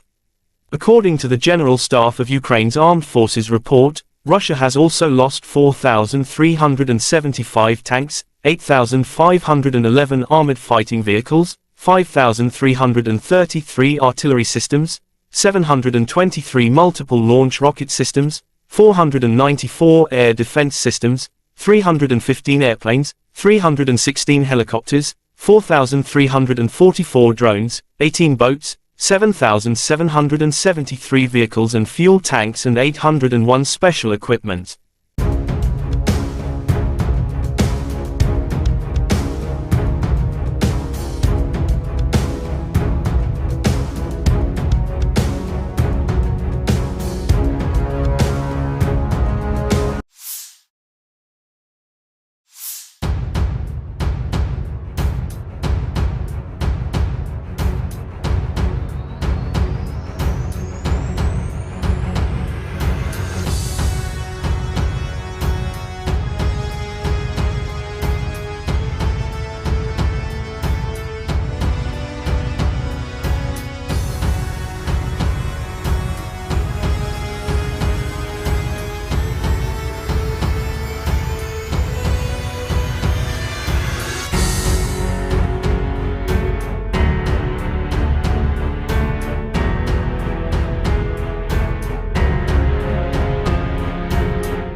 President of Russia Vladimir Putin welcomed all new members into BRICS. It was announced that Argentina, Egypt, Ethiopia, Iran, Saudi Arabia and the UAE had been invited to become full members. BRICS is not competing with anyone and does not oppose anyone, but the establishment of a multipolar world order has irreconcilable adversaries, Russian President Vladimir Putin said by video link at the BRICS Plus outreach meeting. I would like to note that BRICS is not competing with anyone, does not oppose anyone. But it is also obvious that this objective process of establishing a new world order still has irreconcilable adversaries seeking to slow down this process, he said. Putin said the adversaries are trying to hold back the emergence of new independent centers of development and influence in the world. The president also noted the importance of the BRICS Plus outreach format. It is very important and provides a good opportunity for substantive discussion of pressing issues of mutually beneficial cooperation with the countries that largely share the approaches of the 5 member states, meaning the countries that share our views, he said. Хочу отметить, что БРИКС ни с кем не соревнуется, никому себя не противоставляет. Но очевидно также и то, что у этого объективного процесса создания нового миропорядка, все-таки есть непримиримые противники, стремящиеся этот процесс затормозить, сдержать становление новых самостоятельных центров развития и влияния в мире. Страны так называемого «золотого миллиарда» делают все, чтобы сохранить прежний однополярный мир. Он их устраивает, он выгоден им. Они пытаются подменить систему международного права собственным так называемым порядком, основанным на правилах, которых никто не видел. Правилах, используемых, прямо надо сказать, в корыстных целях и меняющихся в угоду текущей политической конъюнктуре, когда угодно и как угодно, в соответствии с интересами отдельных стран. По сути, это тот же колониализм, только в новой упаковке. Кстати, и не так уж хорошо выглядящий. И современные колонизаторы, прикрываясь благими лозунгами демократии и прав человека, стремятся решать свои проблемы за чужой счет, продолжая беззастенчиво выкачивать ресурсы из развивающихся стран. Кстати говоря, вот сейчас президент Бразилии упомянул о долговом бремени развивающихся экономик. Ну, конечно, с одной стороны выкачиваются ресурсы в огромных количествах, а с другой стороны создается такое взаимоотношение в сфере кредитных, в сфере кредитов, что выплатить эти кредиты становится практически невозможным. И выглядит это уже не как кредитное обязательство, а как контрибуция. Угрозу установлению нового миропорядка представляет и навязываемый некоторыми странами радикальный неолиберализм, направленный на уничтожение традиционных ценностей, которые для нас всех важны. Это институт семьи, уважение национальных и религиозных традиций. В угоду конъюнктурным задачам некоторые политики не стесняются оправдывать даже неонацизм, ксенофобию, экстремизм разного толка и попустительствует терроризм. Мировое большинство, к которому принадлежат присутствующие здесь страны, все больше устает от разного рода давления, всяких манипуляций, но готова к честному, равноправному и взаимоуважительному сотрудничеству. Именно с таких позиций страны БРИКС подходят к развитию многоплановых отношений со всеми представленными здесь и другими заинтересованными государствами, как с региональными, так же как и с региональными интеграционными структурами, включая СНГ, Евразес, Шанхайскую организацию сотрудничества, АСЕАН, сообщество. The Ministry of Defense of Russia reported about the strike with precision weapons on the decision-making center of the armed forces of Ukraine, inflicted. Last night, the Russian armed forces have launched a long-range sea and ground-based high-precision group strike against the decision-making centers of the armed forces of Ukraine. The goal of the attack has been reached. The facility has been neutralized, said Igor Konashenkov, the Russian Federation Defense Ministry spokesman. He didn't mention about specific target. In social media, Ukrainian bus station in Dnipropetrovsk, East Ukraine demolished after it's pounded at night by Russian strikes. Kyiv allegedly used station to send cannon fodder to front lines in Zaporizhia. Reports say next to bus station is large railway logistics junction used for distributing Western weapons supplies.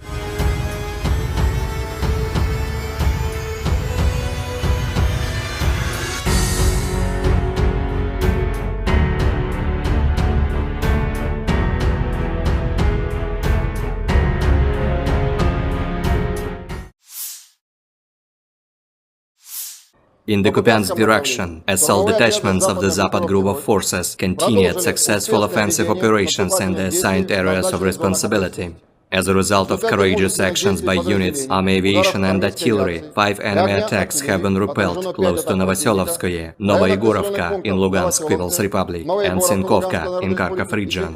The enemy losses were up to 50 Ukrainian servicemen, 2 infantry fighting vehicles, 3 pickup trucks, and 3 U.S. made M777 artillery systems. In the Zaporozhye direction, as a result of active and well-coordinated actions by units of the Russian grouping of troops, supported by artillery, 5 enemy attacks have been repelled near Rabotino and Uspenovka in Zaporozhye region. The enemy losses were up to 110 Ukrainian servicemen, 4 tanks, 3 armored fighting vehicles, 4 motor vehicles, 1 Polish-made Krab self-propelled artillery system, and 4 US-made M777 artillery systems. In the Donetsk direction, units of the U group of forces, supported by ground attack and dummy aviation, successfully repelled 6 attacks by Ukrainian armed forces close to Severnoye, Berestovoye and Nevelskoye in Donetsk People's Republic. The enemy losses were up to 125 Ukrainian servicemen, 1 tank, 4 infantry fighting vehicles, 4 motor vehicles, and 1 Mstabi howitzer. In addition, 1 ammunition depot has been destroyed near Verkhnekamenskoye in Donetsk People's Republic. In the South Donetsk direction, as a result of actions by units of the Vostok group of forces, operational tactical aviation and artillery, 1 enemy attack has been repelled near Priyutnoye in Zaporozhye region. In addition, units of the Ukrainian 37th and 38th Marine Brigades have been eliminated close to Urozhainoye and Oktyabr State Farm in Donetsk People's Republic. The enemy losses were up to 230 Ukrainian servicemen, 2 armored personnel carriers, 3 motor vehicles, as well as 2 Gvozdika self-propelled artillery systems. In the Krasny Liman direction, as a result of active actions by units of the Center group of forces, army aviation and artillery, 3 enemy attacks have been successfully repelled near Grigorovka, Torskoye in Donetsk People's Republic, and Chervonaya Dibrova in Lugansk People's Republic. The enemy losses were up to 80 Ukrainian servicemen, 3 armored fighting vehicles, and 2 pickup trucks. In the Kherson direction, the enemy losses were up to 30 Ukrainian servicemen, 2 motor vehicles, as well as Mstabi and D-30 howitzers. In addition, the actions of 1 Ukrainian sabotage and reconnaissance group have been suppressed. Operational tactical and dummy aviation, missile troops and artillery of the armed forces of the Russian Federation have neutralized manpower and military hardware in 153 areas. 1 control point, 1 radar station, and 2 launchers of S-300PS anti-aircraft missile system have been destroyed near Zeleny Gai in Nikolaev region. 4 enemy ammunition depots have been also destroyed near Lvov in Kherson region, Mikhailovka in Kharkov region, Iskra in Dnepropetrovsk region, and Krasnogorovka in Donetsk People's Republic. Air defense facilities have shot down 4 projectiles launched by HIMARS MLRS. In addition, 42 Ukrainian unmanned aerial vehicles have been destroyed close to Kudryashovka, Lysychansk, Shishkova in Lugansk People's Republic, Gorlovka, Nikolskoye, Artyomovsk, Berestovoye, Kluchevoye in Donetsk People's Republic, Pologi, Tokmak in Zaporozhye region, Dobropolye in Kherson region, and Tavalzhanka in Kharkov region. In total, 462 airplanes, 246 helicopters, 6,012 unmanned aerial vehicles, 433 air defense missile systems, 11,476 tanks and other armored fighting vehicles, 1,144 fighting vehicles equipped with MRLS, 6,024 field artillery cannons and motors, as well as 12,408 units of special military equipment have been destroyed during the special military operation. Ukrainian forces marked the country's Independence Day August 24 with a naval raid into occupied Crimea. President Volodymyr Zelensky promised a victory against Russia. He also praised Ukrainians for the defiance and courage that has won them global support in the fight with Russia. The national holiday celebrates Ukraine's independence from the former Soviet Union in 1991, but this year it also marks 18 months since Vladimir Putin's full-scale invasion plunged the country into a war for survival. In the occupied Crimea, a special operation of the GUR of the Ministry of Defense of Ukraine took place with the support of the Navy. On the night of August 24, an operation of the GUR of the Ministry of Defense of Ukraine took place in support of the Navy in temporarily occupied Crimea. Special units on watercraft landed on the shore in the area of Olenivka and Mayak settlements. All goals and tasks have been completed. At the end of the special operation, the Ukrainian defenders left the scene without casualties, said the General Staff of Ukraine's armed forces in an official statement.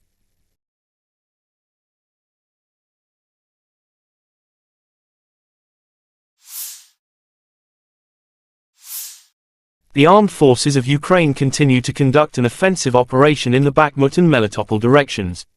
According to the General Staff of Ukraine's armed forces August 24, in the direction of Novodanilivka and Novoprokopivka, they were successful. They are entrenched at the achieved boundaries, inflict fire damage with artillery on the identified enemy targets, and carry out counter-battery countermeasures. In the direction of Bakhmut, the defense forces continue to conduct offensive actions south of the city of Bakhmut, entrenching themselves at the achieved boundaries. The enemy conducted unsuccessful offensive actions in the Avdiivka, Marinka, and Novomikhailivka districts of the Donetsk region. The enemy suffers significant losses in personnel, weapons and equipment, moves units and troops and actively uses reserves.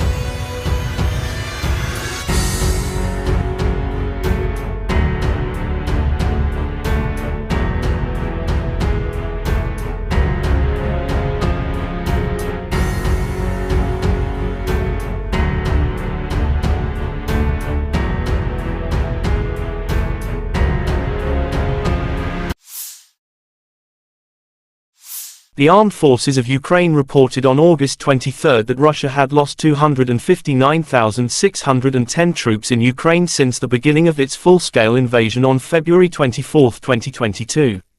This number includes 340 casualties Russian forces suffered in the last 24 hours.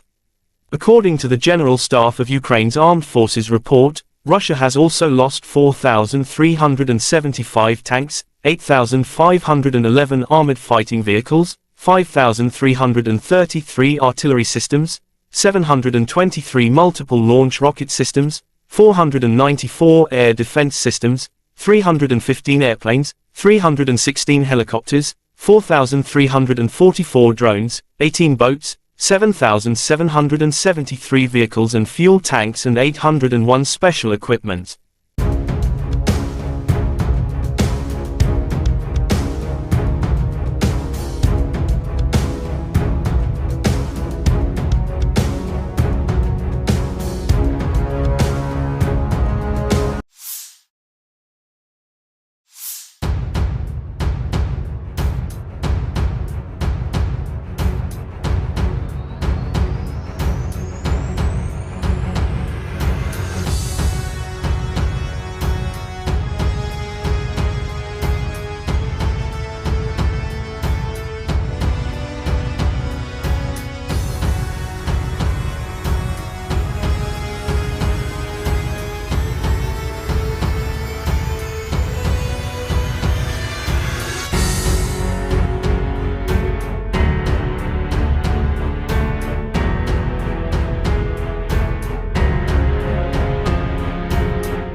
President of Russia Vladimir Putin welcomed all new members into BRICS.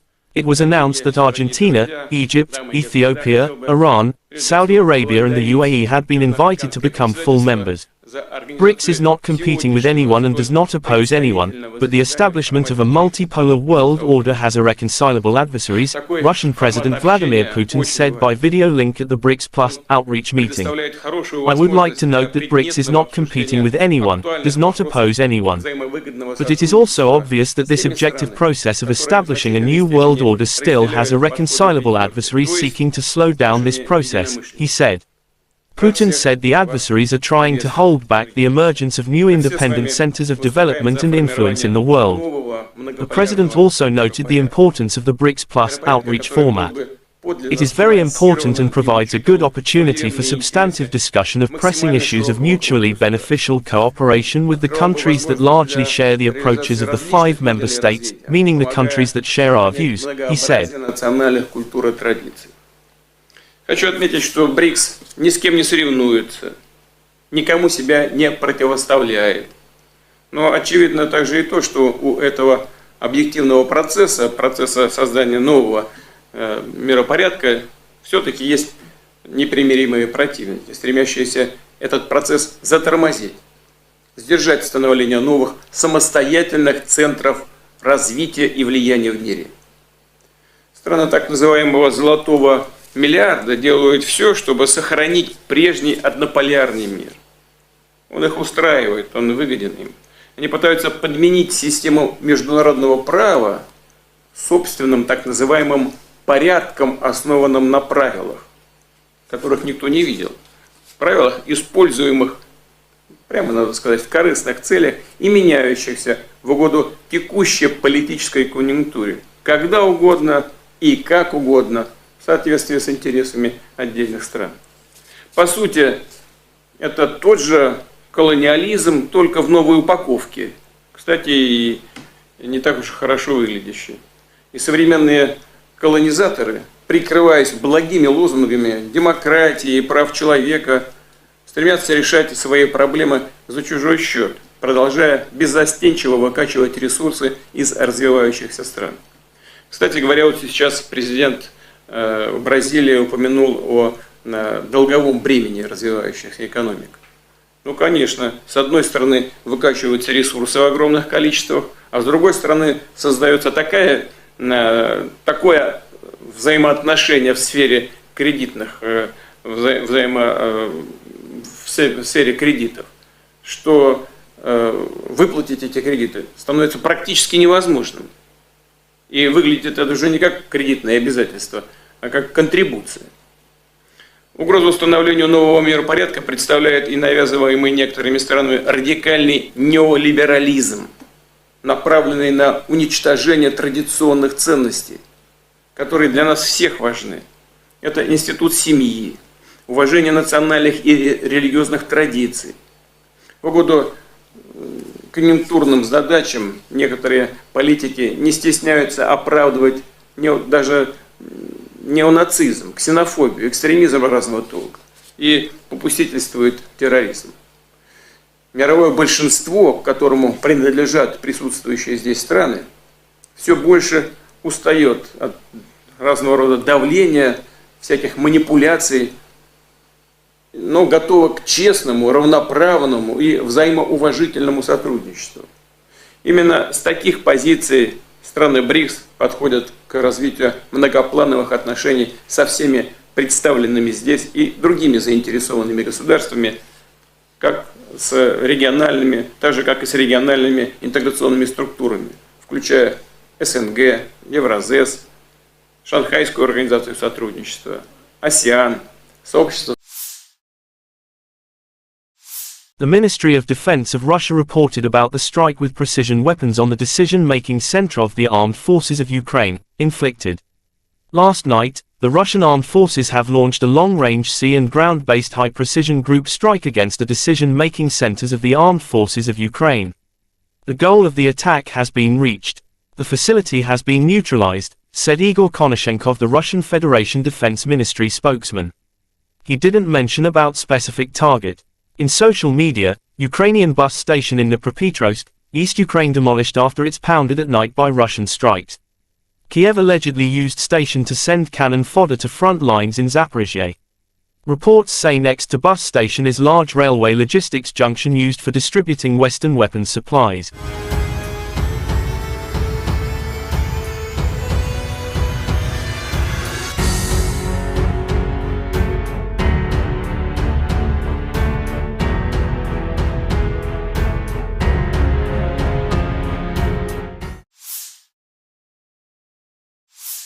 In the Kupiansk direction, assault detachments of the Zapad group of forces continued successful offensive operations in the assigned areas of responsibility. As a result of courageous actions by units, army aviation and artillery, 5 enemy attacks have been repelled close to Novoselovskoye, Novoyegorovka in Lugansk People's Republic, and Sinkovka in Kharkov region. The enemy losses were up to 50 Ukrainian servicemen, 2 infantry fighting vehicles, 3 pickup trucks, and 3 U.S.-made M777 artillery systems. In the Zaporozhye direction, as a result of active and well-coordinated actions by units of the Russian grouping of troops, supported by artillery, 5 enemy attacks have been repelled near Rabotino and Uspenovka in Zaporozhye region. The enemy losses were up to 110 Ukrainian servicemen, 4 tanks, 3 armored fighting vehicles, 4 motor vehicles, 1 Polish-made Krupp self-propelled artillery system, and 4 US-made M777 artillery systems. In the Donetsk direction, units of the U group of forces, supported by ground attack and dummy aviation, successfully repelled 6 attacks by Ukrainian armed forces close to Severnoye, Berestovoye and Nevelskoye in Donetsk People's Republic. The enemy losses were up to 125 Ukrainian servicemen, 1 tank, 4 infantry fighting vehicles, 4 motor vehicles, and 1 Stabi howitzer. In addition, 1 ammunition depot has been destroyed near Verkhnykamenskoye in Donetsk People's Republic. In the South Donetsk direction, as a result of actions by units of the Vostok group of forces, operational tactical aviation and artillery, 1 enemy attack has been repelled near Priyutnoye in Zaporozhye region. In addition, units of the Ukrainian 37th and 38th Marine Brigades have been eliminated close to Urozhainoye and Oktyabr State Farm in Donetsk People's Republic. The enemy losses were up to 230 Ukrainian servicemen, 2 armored personnel carriers, 3 motor vehicles, as well as 2 Gvozdika self-propelled artillery systems.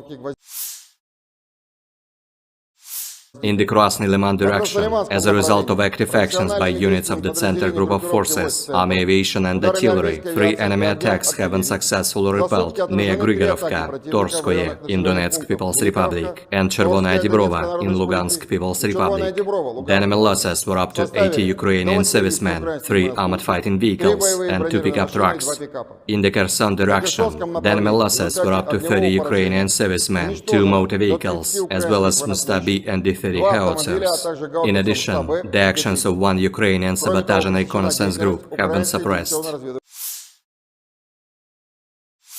Operational tactical and dummy aviation, missile troops and artillery of the armed forces of the Russian Federation have neutralized manpower and military hardware in 153 areas. 1 control point, 1 radar station, and 2 launchers of S-300PS anti-aircraft missile system have been destroyed near Zeleny Gai in Nikolaev region. 4 enemy ammunition depots have been also destroyed near Lvov in Kherson region, Mikhailovka in Kharkov region, Iskra in Dnepropetrovsk region, and Krasnogorovka in Donetsk People's Republic. Air defense facilities have shot down 4 projectiles launched by HIMARS MLRS. In addition, 42 Ukrainian unmanned aerial vehicles have been destroyed close to Kudryashovka, Lysychansk, Shishkova in Lugansk People's Republic, Gorlovka, Nikolskoye, Artyomovsk, Berestovoye, Kluchevoye in Donetsk People's Republic, Pologi, Tokmak in Zaporozhye region, Dobropolye in Kherson region, and Tavalzhanka in Kharkov region.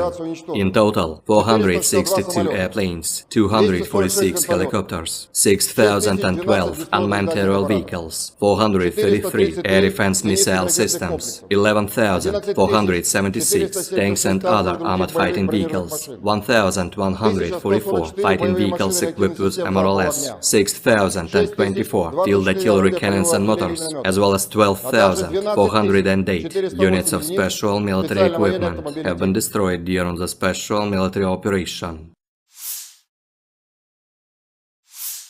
Ukrainian forces marked the country's Independence Day August 24 with a naval raid into occupied Crimea. President Volodymyr Zelensky promised a victory against Russia. He also praised Ukrainians for the defiance and courage that has won them global support in the fight with Russia. The national holiday celebrates Ukraine's independence from the former Soviet Union in 1991, but this year it also marks 18 months since Vladimir Putin's full-scale invasion plunged the country into a war for survival. In the occupied Crimea, a special operation of the GUR of the Ministry of Defense of Ukraine took place with the support of the Navy. On the night of August 24, an operation of the GUR of the Ministry of Defense of Ukraine took place in support of the Navy in temporarily occupied Crimea. Special units on watercraft landed on the shore in the area of Olenivka and Mayak settlements. All goals and tasks have been completed. At the end of the special operation, the Ukrainian defenders left the scene without casualties, said the General Staff of Ukraine's armed forces in an official statement.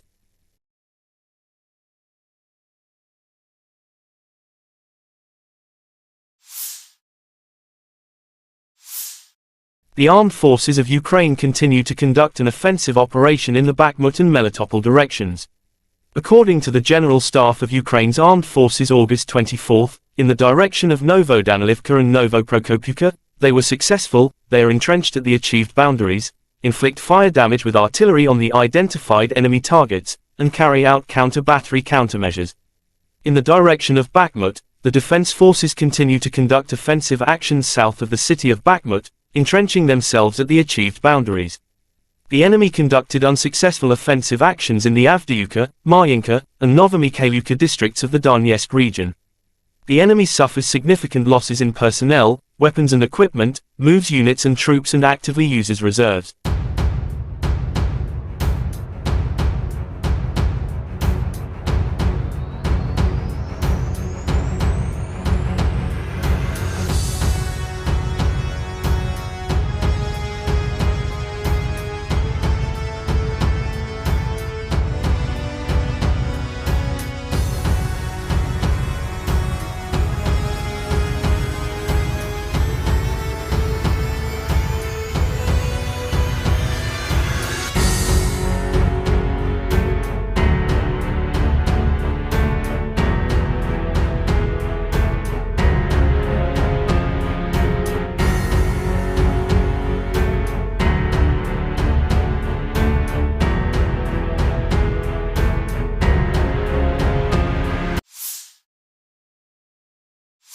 The armed forces of Ukraine reported on August 23 that Russia had lost 259,610 troops in Ukraine since the beginning of its full-scale invasion on February 24, 2022.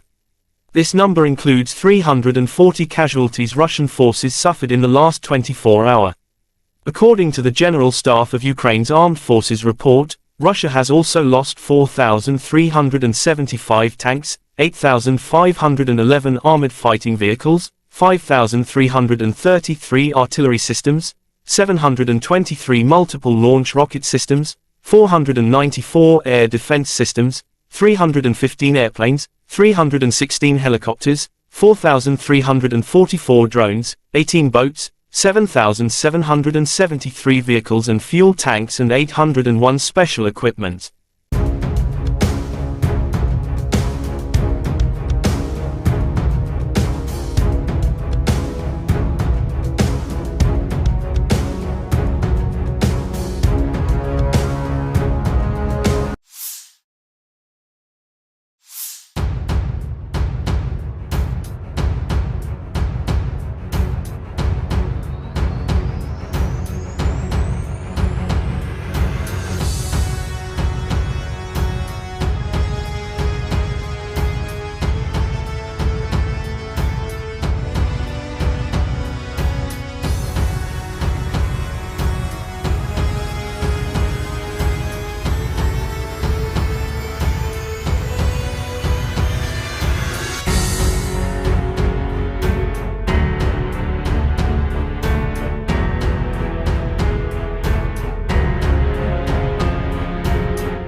President of Russia Vladimir Putin welcomed all new members into BRICS. It was announced that Argentina, Egypt, Ethiopia, Iran, Saudi Arabia and the UAE had been invited to become full members. BRICS is not competing with anyone and does not oppose anyone, but the establishment of a multipolar world order has irreconcilable adversaries, Russian President Vladimir Putin said by video link at the BRICS Plus outreach meeting. I would like to note that BRICS is not competing with anyone, does not oppose anyone. But it is also obvious that this objective process of establishing a new world order still has irreconcilable adversaries seeking to slow down this process, he said. Putin said the adversaries are trying to hold back the emergence of new independent centers of development and influence in the world. The president also noted the importance of the BRICS Plus outreach format. It is very important and provides a good opportunity for substantive discussion of pressing issues of mutually beneficial cooperation with the countries that largely share the approaches of the 5 member states, meaning the countries that share our views, he said. Хочу отметить, что БРИКС ни с кем не соревнуется, никому себя не противоставляет. Но очевидно также и то, что у этого объективного процесса создания нового миропорядка, все-таки есть непримиримые противники, стремящиеся этот процесс затормозить, сдержать становление новых самостоятельных центров развития и влияния в мире. Страны так называемого «золотого миллиарда» делают все, чтобы сохранить прежний однополярный мир. Он их устраивает, он выгоден им. Они пытаются подменить систему международного права собственным так называемым порядком, основанным на правилах, которых никто не видел. Правилах, используемых, прямо надо сказать, в корыстных целях и меняющихся в угоду текущей политической конъюнктуре, когда угодно и как угодно, в соответствии с интересами отдельных стран. По сути, это тот же колониализм, только в новой упаковке. Кстати, и не так уж хорошо выглядящий. И современные колонизаторы, прикрываясь благими лозунгами демократии и прав человека, стремятся решать свои проблемы за чужой счет, продолжая беззастенчиво выкачивать ресурсы из развивающихся стран. Кстати говоря, вот сейчас президент Бразилии упомянул о долговом бремени развивающихся экономик. Ну, конечно, с одной стороны выкачиваются ресурсы в огромных количествах, а с другой стороны создается такое взаимоотношение в сфере кредитных, в сфере кредитов, что выплатить эти кредиты становится практически невозможным. И выглядит это уже не как кредитное обязательство, а как контрибуция. Угрозу установлению нового миропорядка представляет и навязываемый некоторыми странами радикальный неолиберализм, направленный на уничтожение традиционных ценностей, которые для нас всех важны. Это институт семьи, уважение национальных и религиозных традиций. В угоду конъюнктурным задачам некоторые политики не стесняются оправдывать даже неонацизм, ксенофобию, экстремизм разного толка и попустительствует терроризм. Мировое большинство, к которому принадлежат присутствующие здесь страны, все больше устает от разного рода давления, всяких манипуляций, но готова к честному, равноправному и взаимоуважительному сотрудничеству.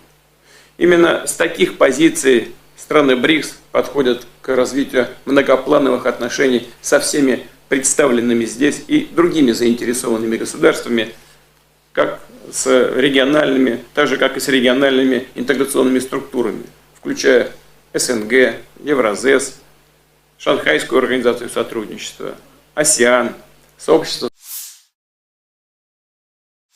The Ministry of Defense of Russia reported about the strike with precision weapons on the decision-making center of the armed forces of Ukraine, inflicted. Last night, the Russian armed forces have launched a long-range sea and ground-based high-precision group strike against the decision-making centers of the armed forces of Ukraine. The goal of the attack has been reached. The facility has been neutralized, said Igor Konashenkov, the Russian Federation Defense Ministry spokesman. He didn't mention about specific target. In social media, Ukrainian bus station in Dnipropetrovsk, East Ukraine demolished after it's pounded at night by Russian strikes. Kyiv allegedly used station to send cannon fodder to front lines in Zaphorizia. Reports say next to bus station is large railway logistics junction used for distributing Western weapons supplies.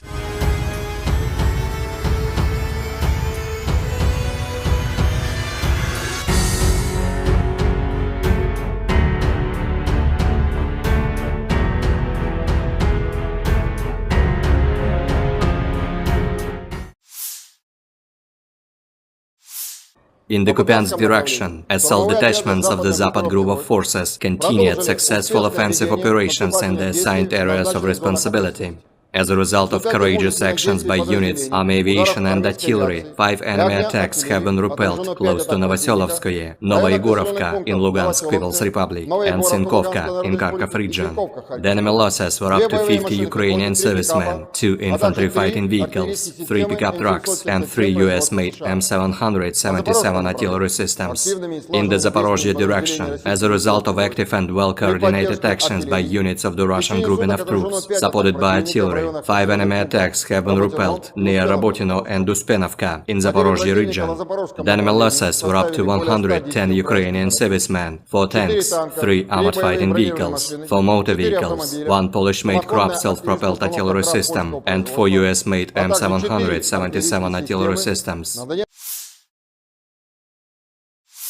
In the Donetsk direction, units of the U group of forces, supported by ground attack and dummy aviation, successfully repelled 6 attacks by Ukrainian armed forces close to Severnoye, Berestovoye and Nevelskoye in Donetsk People's Republic. The enemy losses were up to 125 Ukrainian servicemen, 1 tank, 4 infantry fighting vehicles, 4 motor vehicles, and 1 Stabi howitzer. In addition, 1 ammunition depot has been destroyed near Verkhnykamenskoye in Donetsk People's Republic. In the South Donetsk direction, as a result of actions by units of the Vostok group of forces, operational tactical aviation and artillery, 1 enemy attack has been repelled near Priyutnoye in Zaporozhye region. In addition, units of the Ukrainian 37th and 38th Marine Brigades have been eliminated close to Urozhainoye and Oktyabr State Farm in Donetsk People's Republic. The enemy losses were up to 230 Ukrainian servicemen, 2 armored personnel carriers, 3 motor vehicles, as well as 2 Gvozdika self-propelled artillery systems.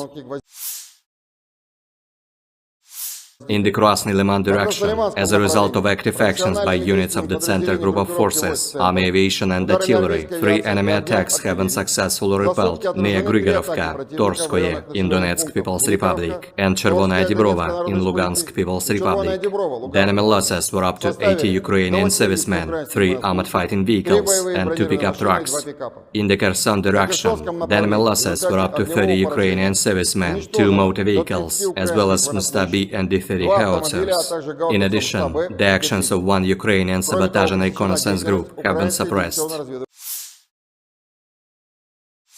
Operational tactical and dummy aviation, missile troops and artillery of the armed forces of the Russian Federation have neutralized manpower and military hardware in 153 areas. 1 control point, 1 radar station, and 2 launchers of S-300PS anti-aircraft missile system have been destroyed near Zeleny Gai in Nikolaev region.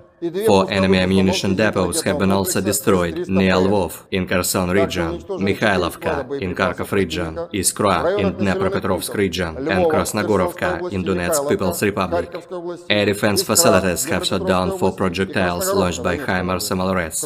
In addition, 42 Ukrainian unmanned aerial vehicles have been destroyed close to Kudryashovka, Lysychansk, Shishkova in Lugansk People's Republic, Gorlovka, Nikolskoye, Artyomovsk, Berestovoye, Kluchevoye in Donetsk People's Republic, Pologi, Tokmak in Zaporozhye region, Dobropolye in Kherson region, and Tavalzhanka in Kharkov region. In total, 462 airplanes, 246 helicopters, 6,012 unmanned aerial vehicles, 433 air defense missile systems, 11,476 tanks and other armored fighting vehicles, 1,144 fighting vehicles equipped with MRLS, 6,024 field artillery cannons and motors, as well as 12,408 units of special military equipment have been destroyed during the special military operation. Ukrainian forces marked the country's Independence Day August 24 with a naval raid into occupied Crimea. President Volodymyr Zelensky promised a victory against Russia. He also praised Ukrainians for the defiance and courage that has won them global support in the fight with Russia. The national holiday celebrates Ukraine's independence from the former Soviet Union in 1991, but this year it also marks 18 months since Vladimir Putin's full-scale invasion plunged the country into a war for survival. In the occupied Crimea, a special operation of the GUR of the Ministry of Defense of Ukraine took place with the support of the Navy. On the night of August 24, an operation of the GUR of the Ministry of Defense of Ukraine took place in support of the Navy in temporarily occupied Crimea.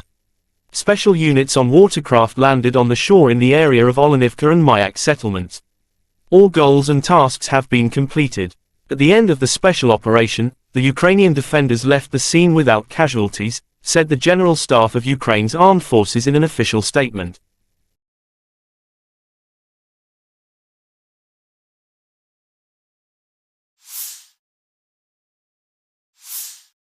The armed forces of Ukraine continue to conduct an offensive operation in the Bakhmut and Melitopol directions. According to the General Staff of Ukraine's armed forces August 24, in the direction of Novodanilivka and Novoprokopivka, they were successful, they are entrenched at the achieved boundaries, inflict fire damage with artillery on the identified enemy targets, and carry out counter-battery countermeasures. In the direction of Bakhmut, the defense forces continue to conduct offensive actions south of the city of Bakhmut, entrenching themselves at the achieved boundaries. The enemy conducted unsuccessful offensive actions in the Avdiivka, Marinka, and Novomikhailivka districts of the Donetsk region. The enemy suffers significant losses in personnel, weapons and equipment, moves units and troops and actively uses reserves.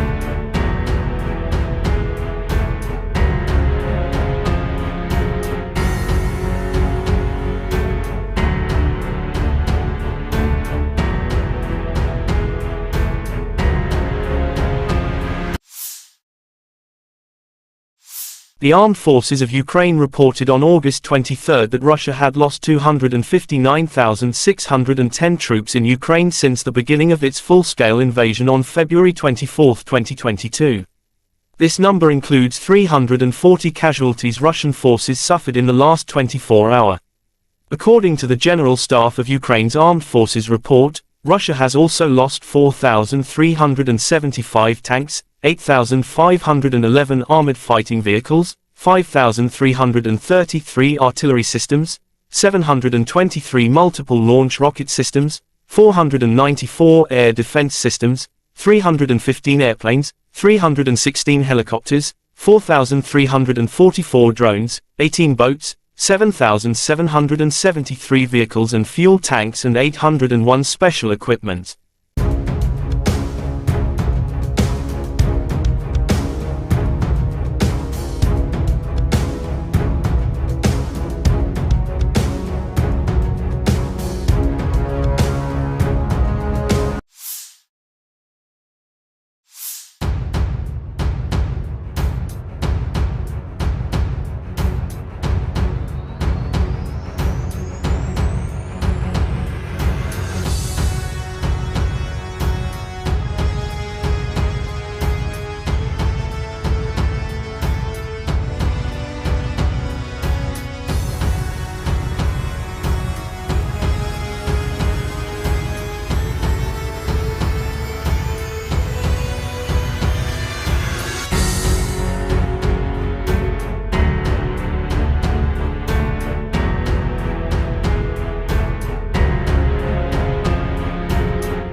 President of Russia Vladimir Putin welcomed all new members into BRICS.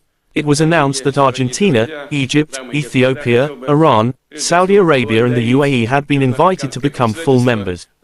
BRICS is not competing with anyone and does not oppose anyone, but the establishment of a multipolar world order has irreconcilable adversaries, Russian President Vladimir Putin said by video link at the BRICS Plus outreach meeting. I would like to note that BRICS is not competing with anyone, does not oppose anyone. But it is also obvious that this objective process of establishing a new world order still has irreconcilable adversaries seeking to slow down this process, he said. Putin said the adversaries are trying to hold back the emergence of new independent centers of development and influence in the world. The president also noted the importance of the BRICS Plus outreach format. It is very important and provides a good opportunity for substantive discussion of pressing issues of mutually beneficial cooperation with the countries that largely share the approaches of the 5 member states, meaning the countries that share our views, he said. Хочу отметить, что БРИКС ни с кем не соревнуется, никому себя не противоставляет.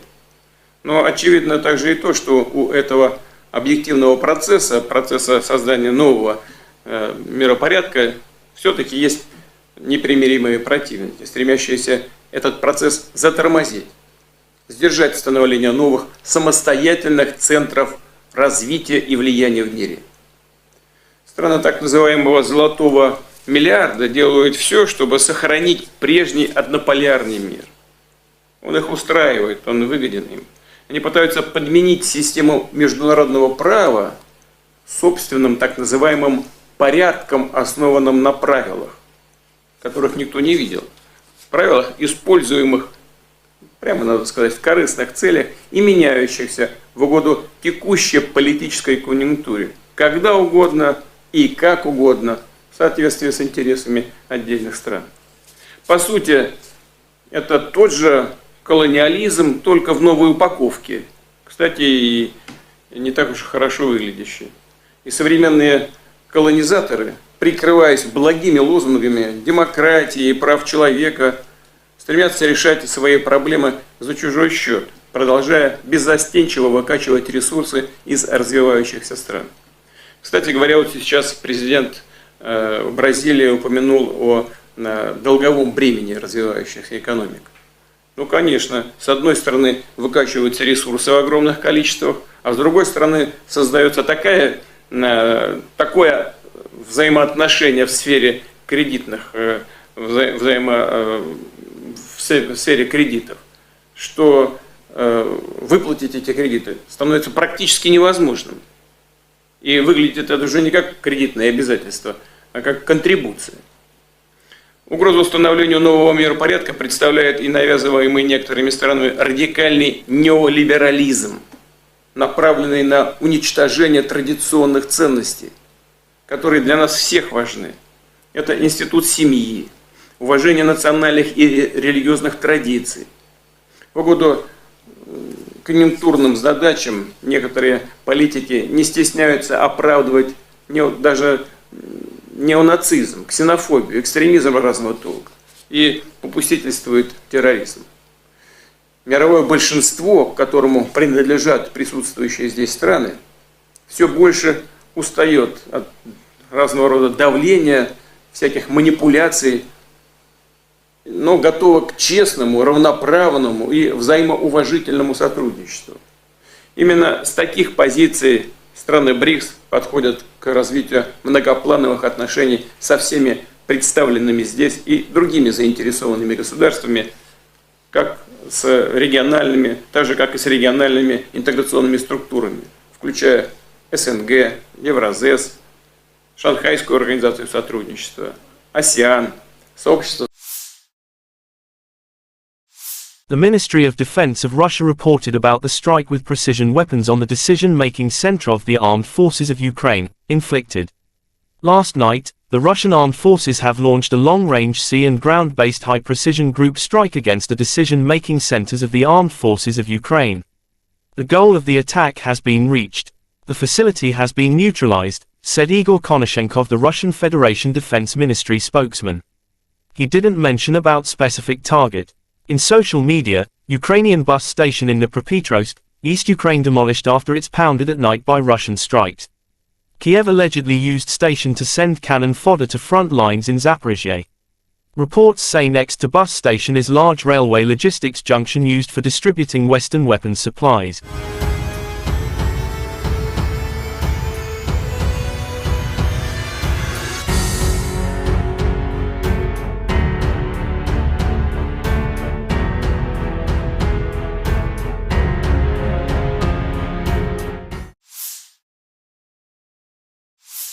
In the Kupiansk direction, assault detachments of the Zapad group of forces continued successful offensive operations in the assigned areas of responsibility. As a result of courageous actions by units, army aviation and artillery, 5 enemy attacks have been repelled close to Novoselovskoye, Novoyegorovka in Lugansk People's Republic, and Sinkovka in Kharkov region. The enemy losses were up to 50 Ukrainian servicemen, 2 infantry fighting vehicles, 3 pickup trucks, and 3 U.S M777 artillery systems. In the Zaporozhye direction, as a result of active and well-coordinated actions by units of the Russian grouping of troops, supported by artillery, 5 enemy attacks have been repelled near Rabotino and Uspenovka in Zaporozhye region. The enemy losses were up to 110 Ukrainian servicemen, 4 tanks, 3 armored fighting vehicles, 4 motor vehicles, 1 Polish-made Krab self-propelled artillery system, and 4 US-made M777 artillery systems.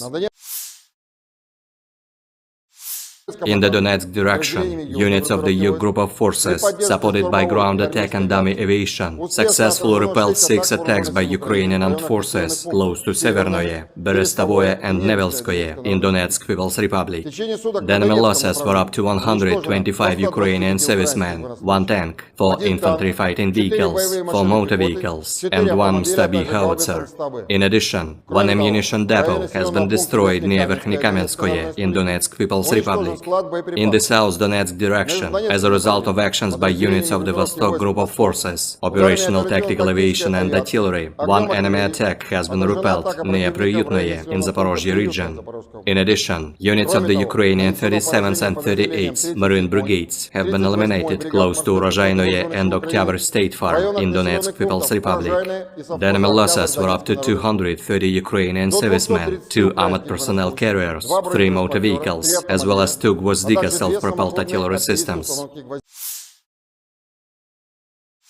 In the Krasny Liman direction, as a result of active actions by units of the Center Group of Forces, army aviation and artillery, 3 enemy attacks have been successfully repelled near Grigorovka, Torskoye in Donetsk People's Republic, and Chervonaya Dibrova in Lugansk People's Republic. The enemy losses were up to 80 Ukrainian servicemen, 3 armored fighting vehicles, and 2 pickup trucks.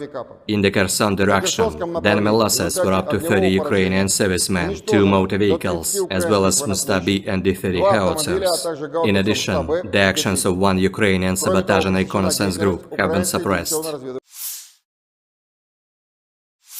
Operational tactical and dummy aviation, missile troops and artillery of the armed forces of the Russian Federation have neutralized manpower and military hardware in 153 areas. 1 control point, 1 radar station, and 2 launchers of S-300PS anti-aircraft missile system have been destroyed near Zeleny Gai in Nikolaev region. 4 enemy ammunition depots have been also destroyed near Lvov in Kherson region, Mikhailovka in Kharkov region, Iskra in Dnepropetrovsk region, and Krasnogorovka in Donetsk People's Republic. Air defense facilities have shot down 4 projectiles launched by HIMARS MLRS. In addition, 42 Ukrainian unmanned aerial vehicles have been destroyed close to Kudryashovka, Lysychansk, Shishkova in Lugansk People's Republic, Gorlovka, Nikolskoye, Artyomovsk, Berestovoye, Kluchevoye in Donetsk People's Republic, Pologi, Tokmak in Zaporozhye region, Dobropolye in Kherson region, and Tavalzhanka in Kharkov region. In total, 462 airplanes, 246 helicopters, 6,012 unmanned aerial vehicles, 433 air defense missile systems, 11,476 tanks and other armored fighting vehicles, 1,144 fighting vehicles equipped with MRLS, 6,024 field artillery cannons and motors, as well as 12,408 units of special military equipment have been destroyed during the special military operation. Ukrainian forces marked the country's Independence Day August 24 with a naval raid into occupied Crimea. President Volodymyr Zelensky promised a victory against Russia. He also praised Ukrainians for the defiance and courage that has won them global support in the fight with Russia. The national holiday celebrates Ukraine's independence from the former Soviet Union in 1991, but this year it also marks 18 months since Vladimir Putin's full-scale invasion plunged the country into a war for survival. In the occupied Crimea, a special operation of the GUR of the Ministry of Defense of Ukraine took place with the support of the Navy. On the night of August 24, an operation of the GUR of the Ministry of Defense of Ukraine took place in support of the Navy in temporarily occupied Crimea. Special units on watercraft landed on the shore in the area of Olenivka and Mayak settlements. All goals and tasks have been completed. At the end of the special operation, the Ukrainian defenders left the scene without casualties, said the General Staff of Ukraine's armed forces in an official statement.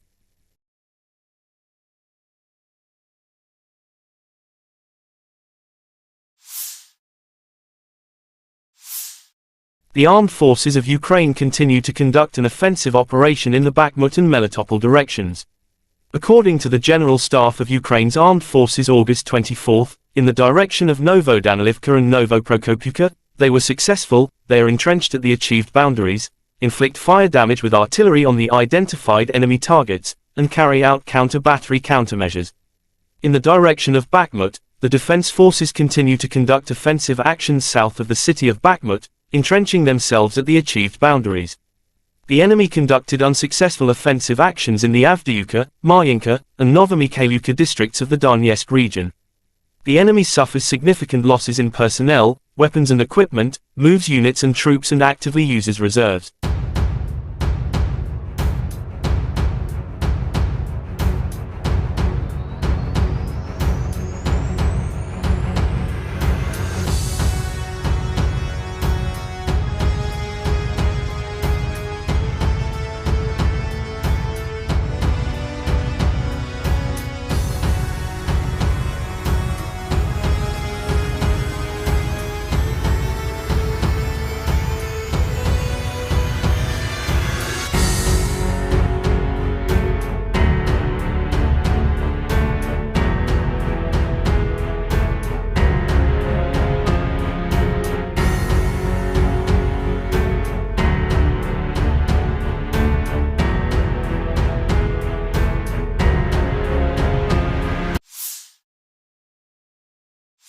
The armed forces of Ukraine reported on August 23 that Russia had lost 259,610 troops in Ukraine since the beginning of its full-scale invasion on February 24, 2022. This number includes 340 casualties Russian forces suffered in the last 24 hours.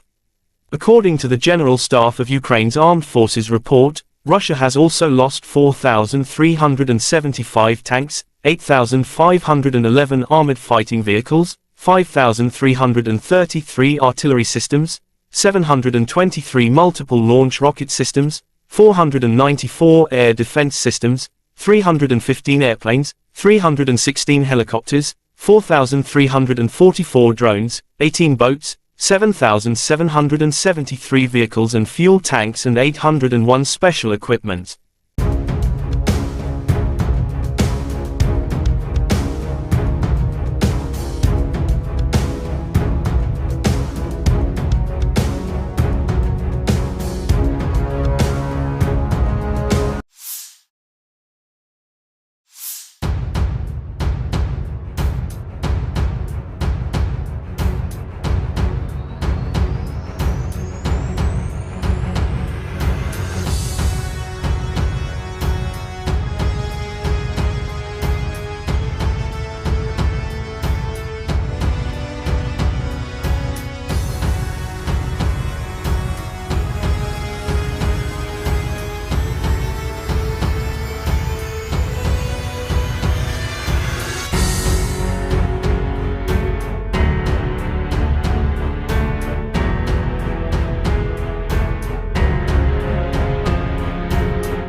President of Russia Vladimir Putin welcomed all new members into BRICS.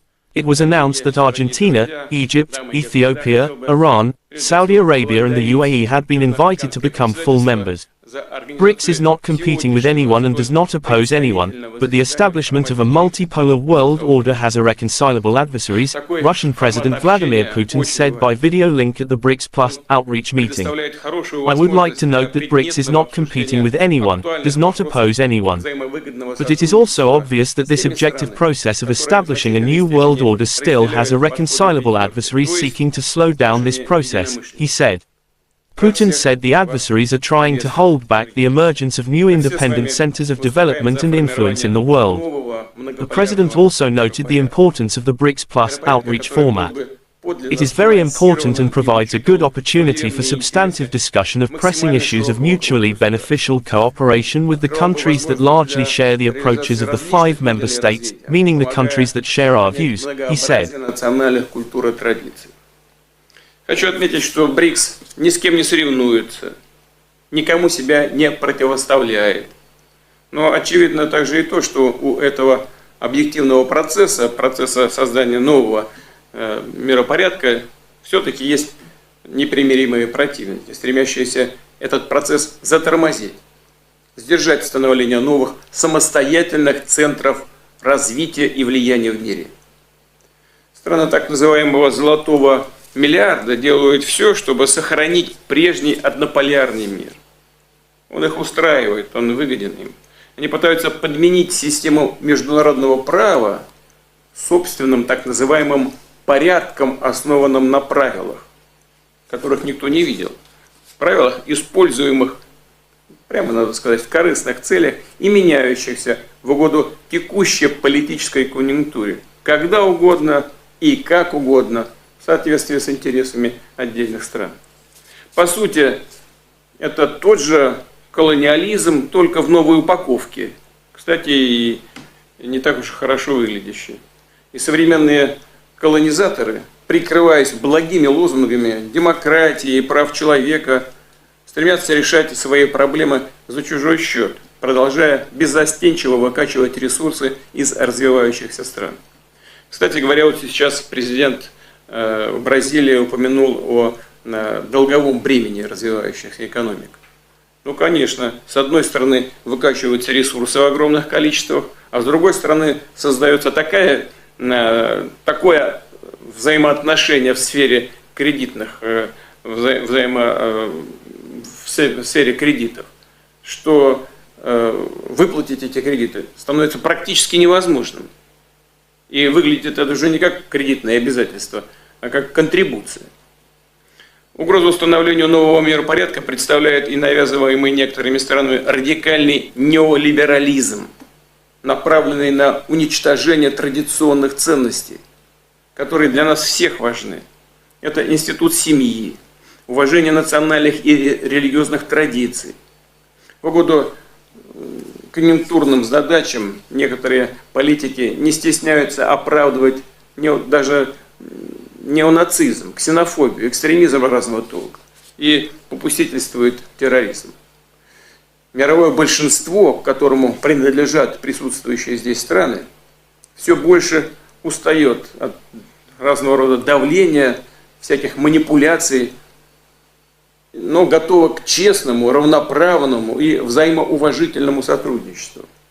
Именно с таких позиций страны БРИКС подходят к развитию многоплановых отношений со всеми представленными здесь и другими заинтересованными государствами, как с региональными, так же как и с региональными интеграционными структурами, включая СНГ, Евразес, Шанхайскую организацию сотрудничества, АСЕАН, сообщество. The Ministry of Defense of Russia reported about the strike with precision weapons on the decision-making center of the armed forces of Ukraine, inflicted. Last night, the Russian armed forces have launched a long-range sea and ground-based high-precision group strike against the decision-making centers of the armed forces of Ukraine. The goal of the attack has been reached. The facility has been neutralized, said Igor Konashenkov, the Russian Federation Defense Ministry spokesman. He didn't mention about specific target. In social media, Ukrainian bus station in Dnipropetrovsk, East Ukraine demolished after it's pounded at night by Russian strikes. Kyiv allegedly used station to send cannon fodder to front lines in Zaphorizia. Reports say next to bus station is large railway logistics junction used for distributing Western weapons supplies.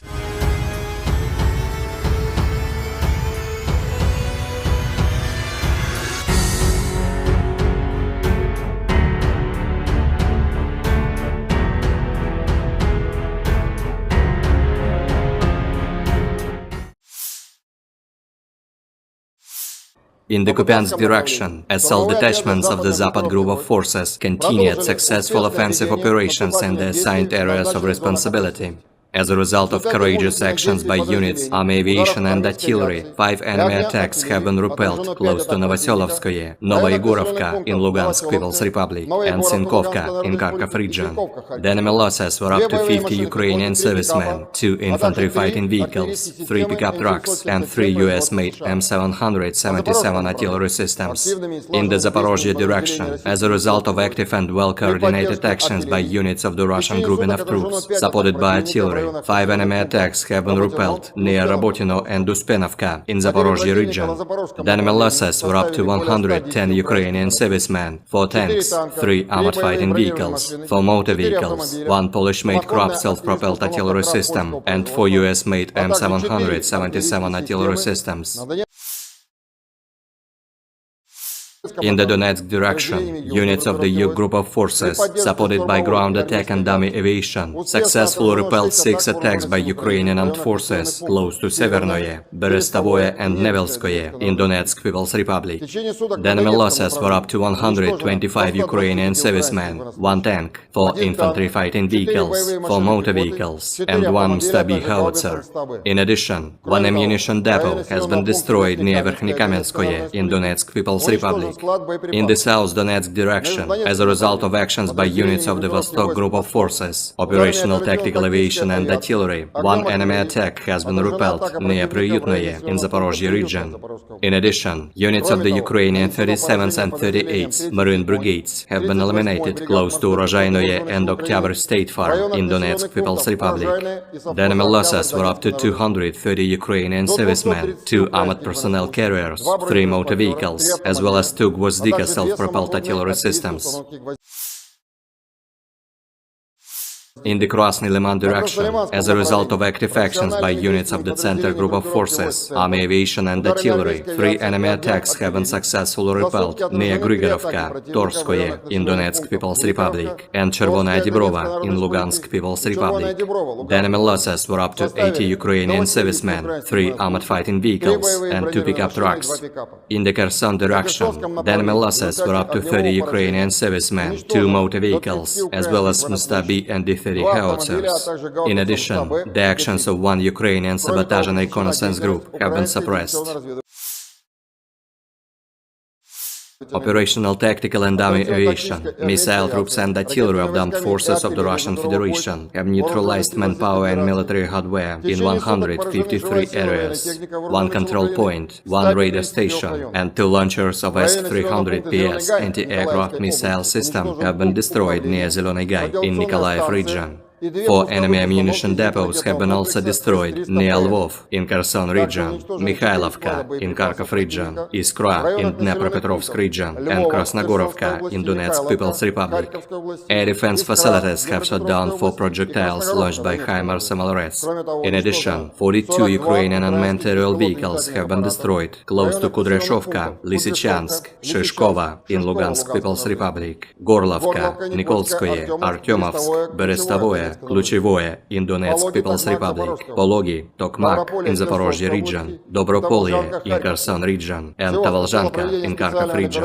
In total, 462 airplanes, 246 helicopters, 6,012 unmanned aerial vehicles, 433 air defense missile systems, 11,476 tanks and other armored fighting vehicles, 1,144 fighting vehicles equipped with MRLS, 6,024 field artillery cannons and motors, as well as 12,408 units of special military equipment have been destroyed during the special military operation. Ukrainian forces marked the country's Independence Day August 24 with a naval raid into occupied Crimea. President Volodymyr Zelensky promised a victory against Russia. He also praised Ukrainians for the defiance and courage that has won them global support in the fight with Russia. The national holiday celebrates Ukraine's independence from the former Soviet Union in 1991, but this year it also marks 18 months since Vladimir Putin's full-scale invasion plunged the country into a war for survival. In the occupied Crimea, a special operation of the GUR of the Ministry of Defense of Ukraine took place with the support of the Navy. On the night of August 24, an operation of the GUR of the Ministry of Defense of Ukraine took place in support of the Navy in temporarily occupied Crimea. Special units on watercraft landed on the shore in the area of Olenivka and Mayak settlements. All goals and tasks have been completed. At the end of the special operation, the Ukrainian defenders left the scene without casualties, said the General Staff of Ukraine's armed forces in an official statement.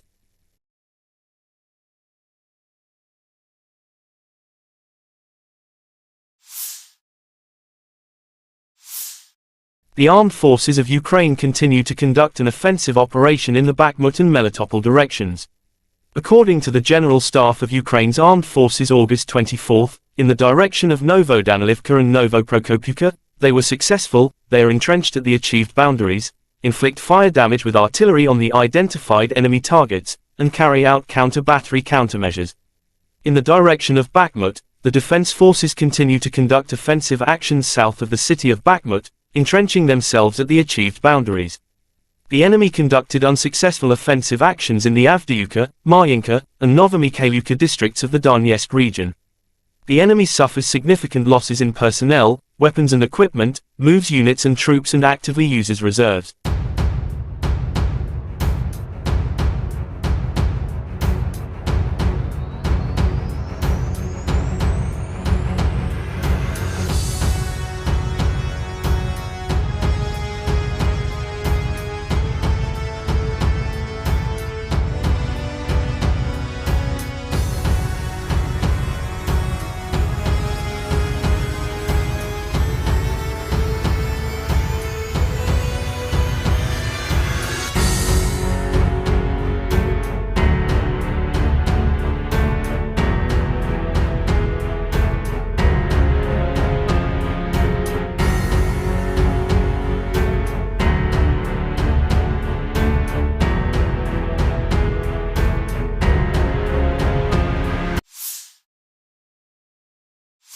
The armed forces of Ukraine reported on August 23 that Russia had lost 259,610 troops in Ukraine since the beginning of its full-scale invasion on February 24, 2022. This number includes 340 casualties Russian forces suffered in the last 24 hours.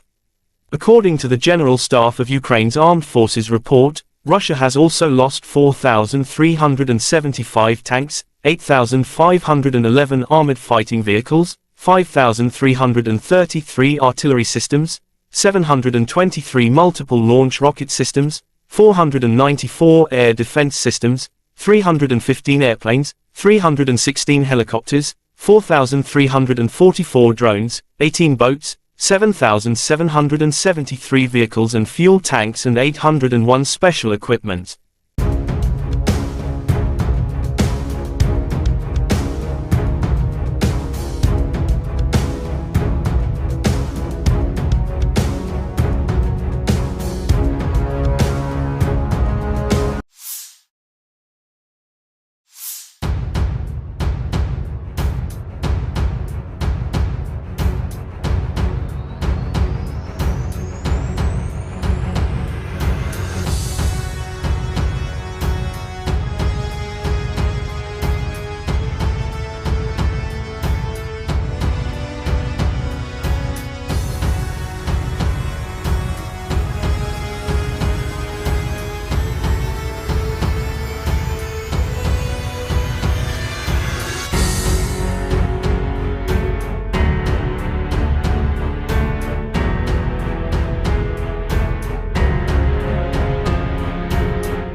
President of Russia Vladimir Putin welcomed all new members into BRICS. It was announced that Argentina, Egypt, Ethiopia, Iran, Saudi Arabia and the UAE had been invited to become full members. BRICS is not competing with anyone and does not oppose anyone, but the establishment of a multipolar world order has irreconcilable adversaries, Russian President Vladimir Putin said by video link at the BRICS Plus outreach meeting. I would like to note that BRICS is not competing with anyone, does not oppose anyone. But it is also obvious that this objective process of establishing a new world order still has irreconcilable adversaries seeking to slow down this process, he said. Putin said the adversaries are trying to hold back the emergence of new independent centers of development and influence in the world. The president also noted the importance of the BRICS Plus outreach format. It is very important and provides a good opportunity for substantive discussion of pressing issues of mutually beneficial cooperation with the countries that largely share the approaches of the 5 member states, meaning the countries that share our views, he said. Хочу отметить, что БРИКС ни с кем не соревнуется, никому себя не противоставляет. Но очевидно также и то, что у этого объективного процесса создания нового миропорядка, все-таки есть непримиримые противники, стремящиеся этот процесс затормозить, сдержать становление новых самостоятельных центров развития и влияния в мире. Страны так называемого «золотого миллиарда» делают все, чтобы сохранить прежний однополярный мир. Он их устраивает, он выгоден им. Они пытаются подменить систему международного права собственным так называемым порядком, основанным на правилах, которых никто не видел. Правилах, используемых, прямо надо сказать, в корыстных целях и меняющихся в угоду текущей политической конъюнктуре, когда угодно и как угодно, в соответствии с интересами отдельных стран. По сути, это тот же колониализм, только в новой упаковке. Кстати, и не так уж хорошо выглядящий. И современные колонизаторы, прикрываясь благими лозунгами демократии и прав человека, стремятся решать свои проблемы за чужой счет, продолжая беззастенчиво выкачивать ресурсы из развивающихся стран. Кстати говоря, вот сейчас президент Бразилии упомянул о долговом бремени развивающихся экономик. Ну, конечно, с одной стороны выкачиваются ресурсы в огромных количествах, а с другой стороны создается такое взаимоотношение в сфере кредитных, в сфере кредитов, что выплатить эти кредиты становится практически невозможным. И выглядит это уже не как кредитное обязательство, а как контрибуция. Угрозу установлению нового миропорядка представляет и навязываемый некоторыми странами радикальный неолиберализм, направленный на уничтожение традиционных ценностей, которые для нас всех важны. Это институт семьи, уважение национальных и религиозных традиций. В угоду конъюнктурным задачам некоторые политики не стесняются оправдывать даже неонацизм, ксенофобию, экстремизм разного толка и попустительствует терроризм. Мировое большинство, к которому принадлежат присутствующие здесь страны, все больше устает от разного рода давления, всяких манипуляций, но готова к честному, равноправному и взаимоуважительному сотрудничеству. Именно с таких позиций страны БРИКС подходят к развитию многоплановых отношений со всеми представленными здесь и другими заинтересованными государствами, как с региональными, так же как и с региональными интеграционными структурами, включая СНГ, Евразес, Шанхайскую организацию сотрудничества, АСЕАН, сообщество. The Ministry of Defense of Russia reported about the strike with precision weapons on the decision-making center of the armed forces of Ukraine, inflicted. Last night, the Russian armed forces have launched a long-range sea and ground-based high-precision group strike against the decision-making centers of the armed forces of Ukraine. The goal of the attack has been reached. The facility has been neutralized, said Igor Konashenkov, the Russian Federation Defense Ministry spokesman. He didn't mention about specific target. In social media, Ukrainian bus station in Dnipropetrovsk, East Ukraine demolished after it's pounded at night by Russian strikes. Kyiv allegedly used station to send cannon fodder to front lines in Zaphorizia. Reports say next to bus station is large railway logistics junction used for distributing Western weapons supplies.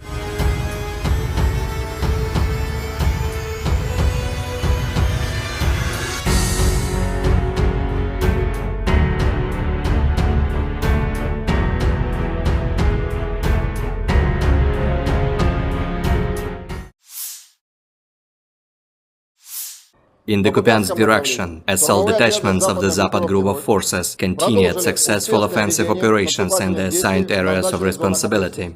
As a result of courageous actions by units, army aviation and artillery, 5 enemy attacks have been repelled close to Novoselovskoye, Novoyegorovka in Lugansk People's Republic, and Sinkovka in Kharkov region.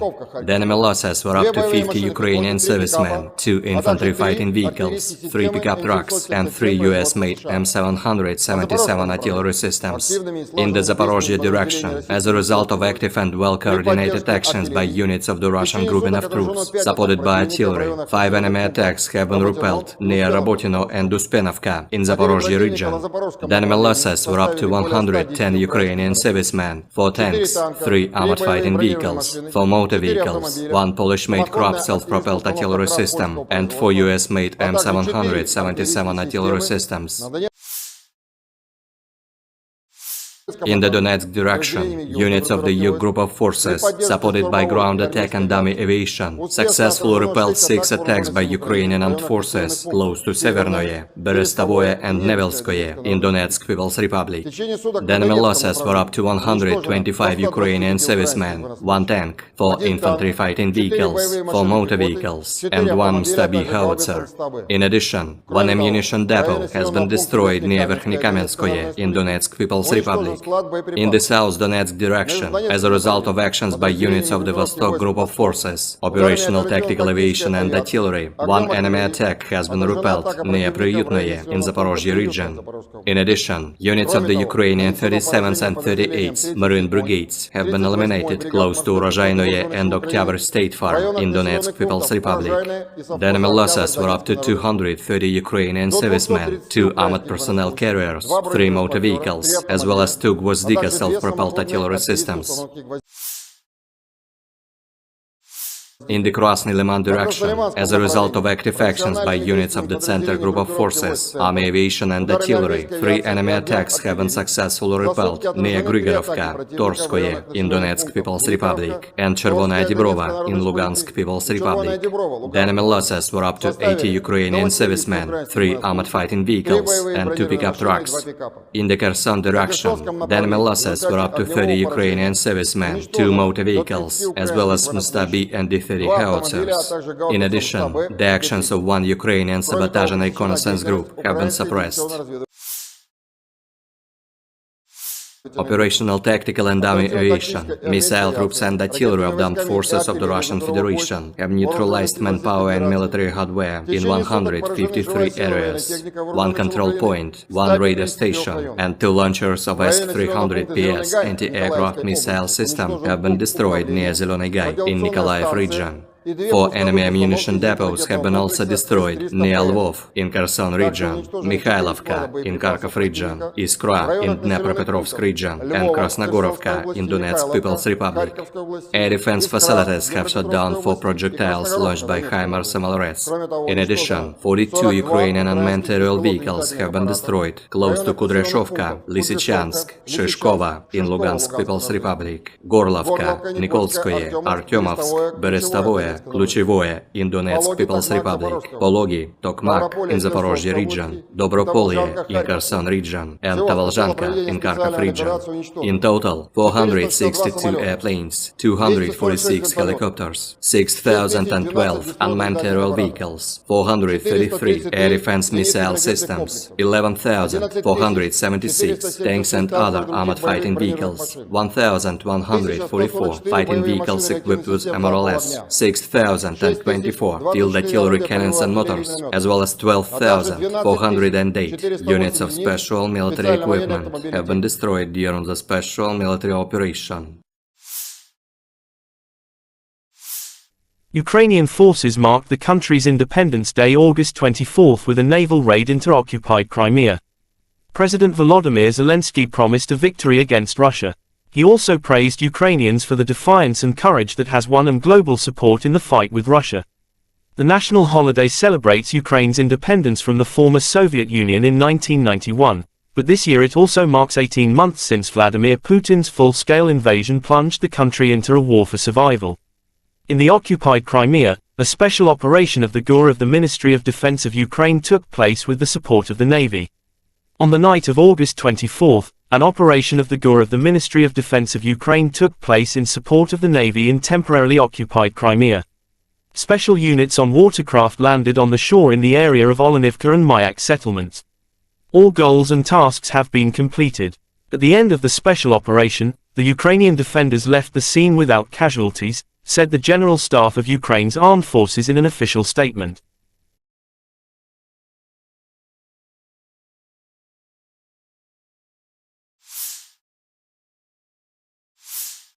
The armed forces of Ukraine continue to conduct an offensive operation in the Bakhmut and Melitopol directions.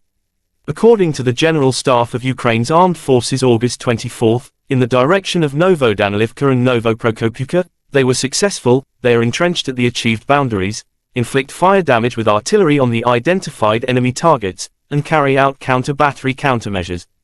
In the direction of Bakhmut, the defense forces continue to conduct offensive actions south of the city of Bakhmut, entrenching themselves at the achieved boundaries. The enemy conducted unsuccessful offensive actions in the Avdiivka, Marinka, and Novomikhailivka districts of the Donetsk region. The enemy suffers significant losses in personnel, weapons and equipment, moves units and troops and actively uses reserves.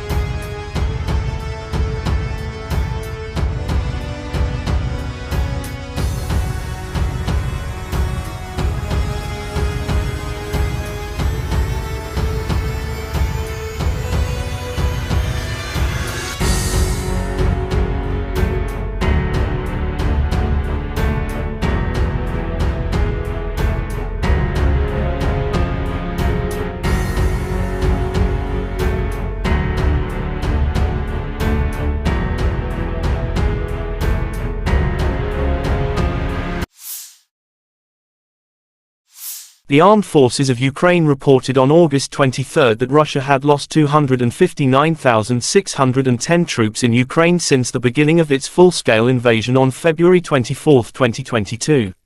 This number includes 340 casualties Russian forces suffered in the last 24 hours. According to the General Staff of Ukraine's Armed Forces report, Russia has also lost 4,375 tanks, 8,511 armored fighting vehicles, 5,333 artillery systems, 723 multiple launch rocket systems, 494 air defense systems, 315 airplanes, 316 helicopters, 4,344 drones, 18 boats, 7,773 vehicles and fuel tanks and 801 special equipment.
President of Russia Vladimir Putin welcomed all new members into BRICS. It was announced that Argentina, Egypt, Ethiopia, Iran, Saudi Arabia and the UAE had been invited to become full members. BRICS is not competing with anyone and does not oppose anyone, but the establishment of a multipolar world order has irreconcilable adversaries, Russian President Vladimir Putin said by video link at the BRICS Plus outreach meeting. I would like to note that BRICS is not competing with anyone, does not oppose anyone. But it is also obvious that this objective process of establishing a new world order still has irreconcilable adversaries seeking to slow down this process, he said. Putin said the adversaries are trying to hold back the emergence of new independent centers of development and influence in the world. The president also noted the importance of the BRICS Plus outreach format. It is very important and provides a good opportunity for substantive discussion of pressing issues of mutually beneficial cooperation with the countries that largely share the approaches of the 5 member states, meaning the countries that share our views, he said. Хочу отметить, что БРИКС ни с кем не соревнуется, никому себя не противоставляет. Но очевидно также и то, что у этого объективного процесса создания нового миропорядка, все-таки есть непримиримые противники, стремящиеся этот процесс затормозить, сдержать становление новых самостоятельных центров развития и влияния в мире. Страны так называемого «золотого миллиарда» делают все, чтобы сохранить прежний однополярный мир. Он их устраивает, он выгоден им. Они пытаются подменить систему международного права собственным так называемым порядком, основанным на правилах, которых никто не видел. Правилах, используемых, прямо надо сказать, в корыстных целях и меняющихся в угоду текущей политической конъюнктуре, когда угодно и как угодно, в соответствии с интересами отдельных стран. По сути, это тот же колониализм, только в новой упаковке. Кстати, и не так уж хорошо выглядящий. И современные колонизаторы, прикрываясь благими лозунгами демократии и прав человека, стремятся решать свои проблемы за чужой счет, продолжая беззастенчиво выкачивать ресурсы из развивающихся стран. Кстати говоря, вот сейчас президент Бразилии упомянул о долговом бремени развивающихся экономик. Ну, конечно, с одной стороны выкачиваются ресурсы в огромных количествах, а с другой стороны создается такое взаимоотношение в сфере кредитных, в сфере кредитов, что выплатить эти кредиты становится практически невозможным. И выглядит это уже не как кредитное обязательство, а как контрибуция. Угрозу установлению нового миропорядка представляет и навязываемый некоторыми странами радикальный неолиберализм, направленный на уничтожение традиционных ценностей, которые для нас всех важны. Это институт семьи, уважение национальных и религиозных традиций. В угоду конъюнктурным задачам некоторые политики не стесняются оправдывать даже неонацизм, ксенофобию, экстремизм разного толка и попустительствует терроризм. Мировое большинство, к которому принадлежат присутствующие здесь страны, все больше устает от разного рода давления, всяких манипуляций, но готова к честному, равноправному и взаимоуважительному сотрудничеству.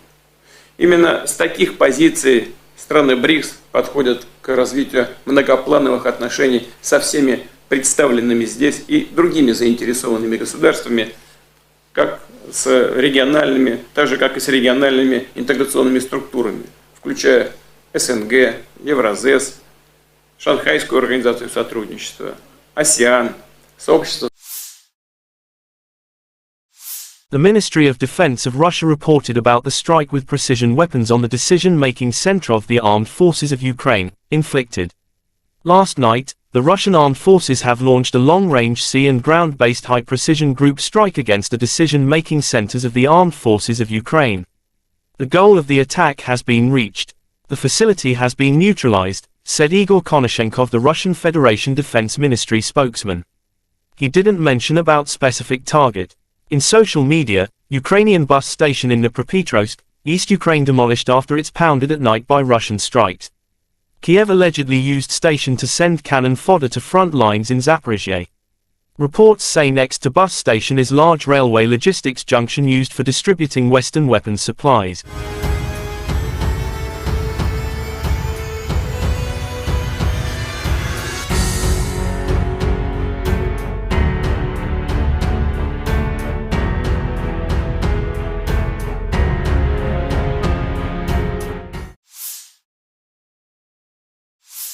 In the Kupiansk direction, assault detachments of the Zapad group of forces continued successful offensive operations in the assigned areas of responsibility.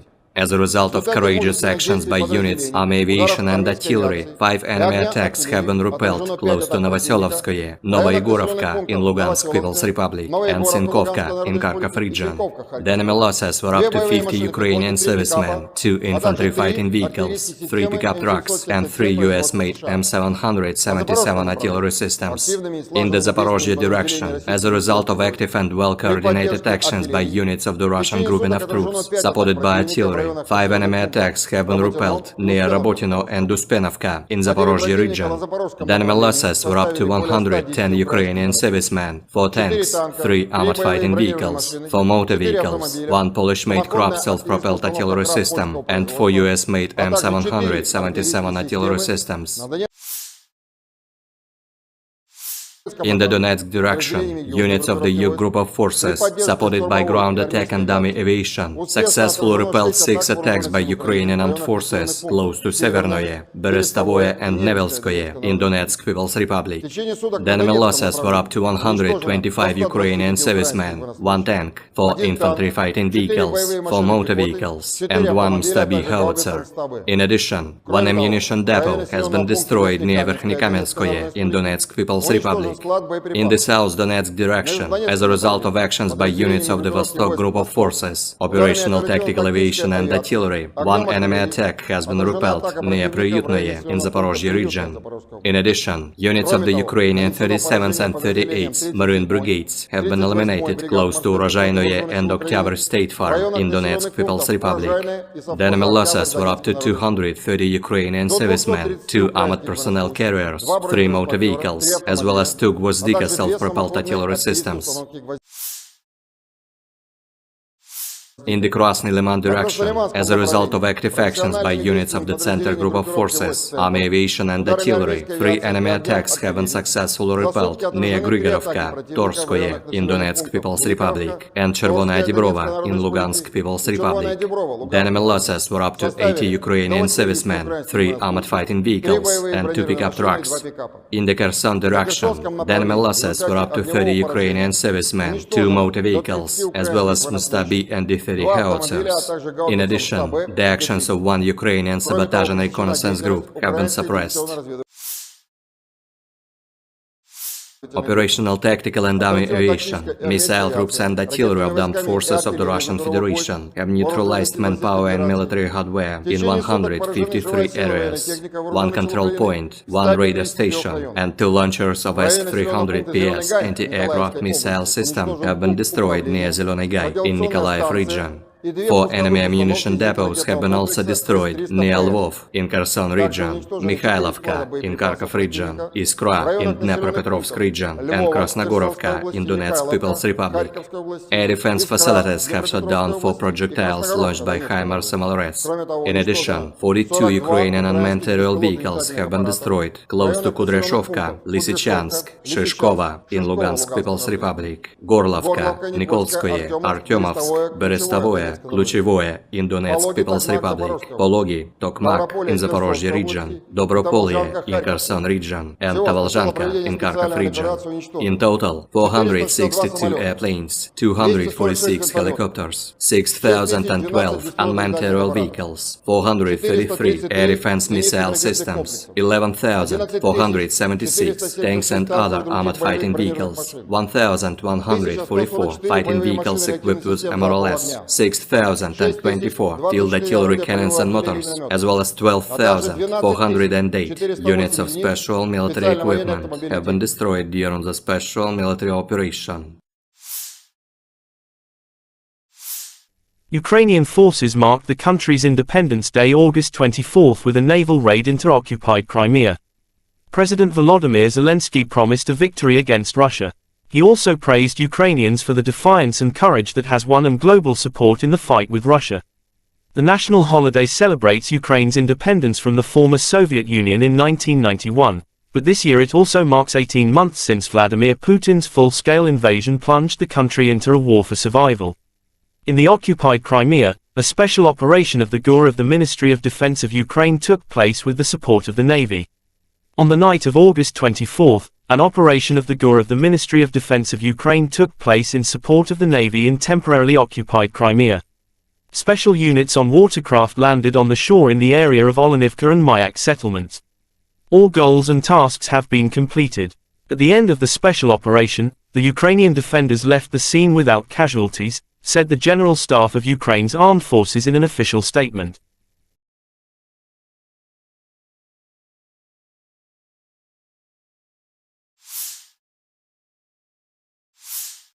The armed forces of Ukraine continue to conduct an offensive operation in the Bakhmut and Melitopol directions. According to the General Staff of Ukraine's armed forces August 24, in the direction of Novodanilivka and Novoprokopivka, they were successful, they are entrenched at the achieved boundaries, inflict fire damage with artillery on the identified enemy targets, and carry out counter-battery countermeasures. In the direction of Bakhmut, the defense forces continue to conduct offensive actions south of the city of Bakhmut, entrenching themselves at the achieved boundaries. The enemy conducted unsuccessful offensive actions in the Avdiivka, Marinka, and Novomikhailivka districts of the Donetsk region. The enemy suffers significant losses in personnel, weapons and equipment, moves units and troops and actively uses reserves.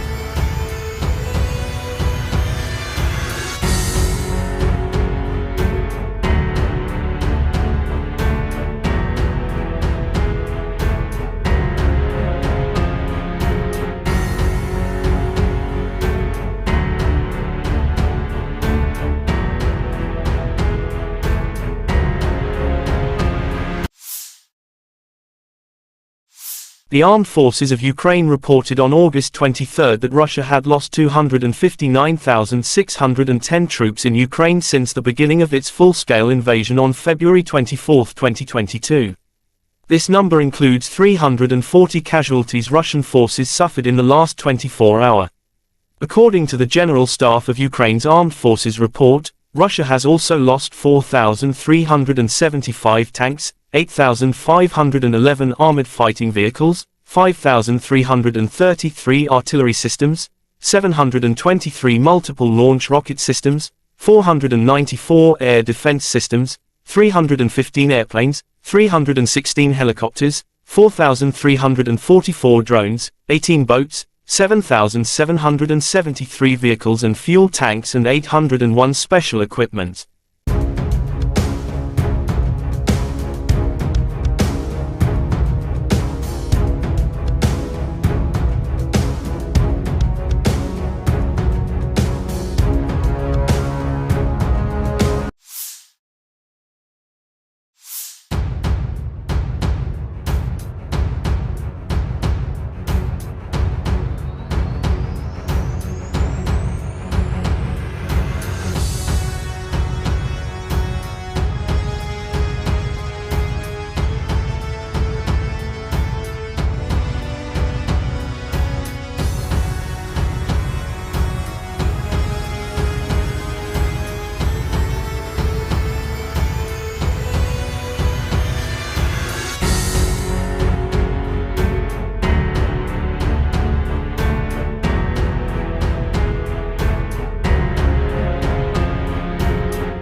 President of Russia Vladimir Putin welcomed all new members into BRICS.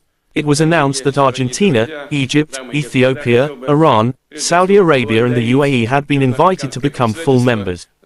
BRICS is not competing with anyone and does not oppose anyone, but the establishment of a multipolar world order has irreconcilable adversaries, Russian President Vladimir Putin said by video link at the BRICS Plus outreach meeting. I would like to note that BRICS is not competing with anyone, does not oppose anyone. But it is also obvious that this objective process of establishing a new world order still has irreconcilable adversaries seeking to slow down this process, he said. Putin said the adversaries are trying to hold back the emergence of new independent centers of development and influence in the world. The president also noted the importance of the BRICS Plus outreach format. It is very important and provides a good opportunity for substantive discussion of pressing issues of mutually beneficial cooperation with the countries that largely share the approaches of the 5 member states, meaning the countries that share our views, he said.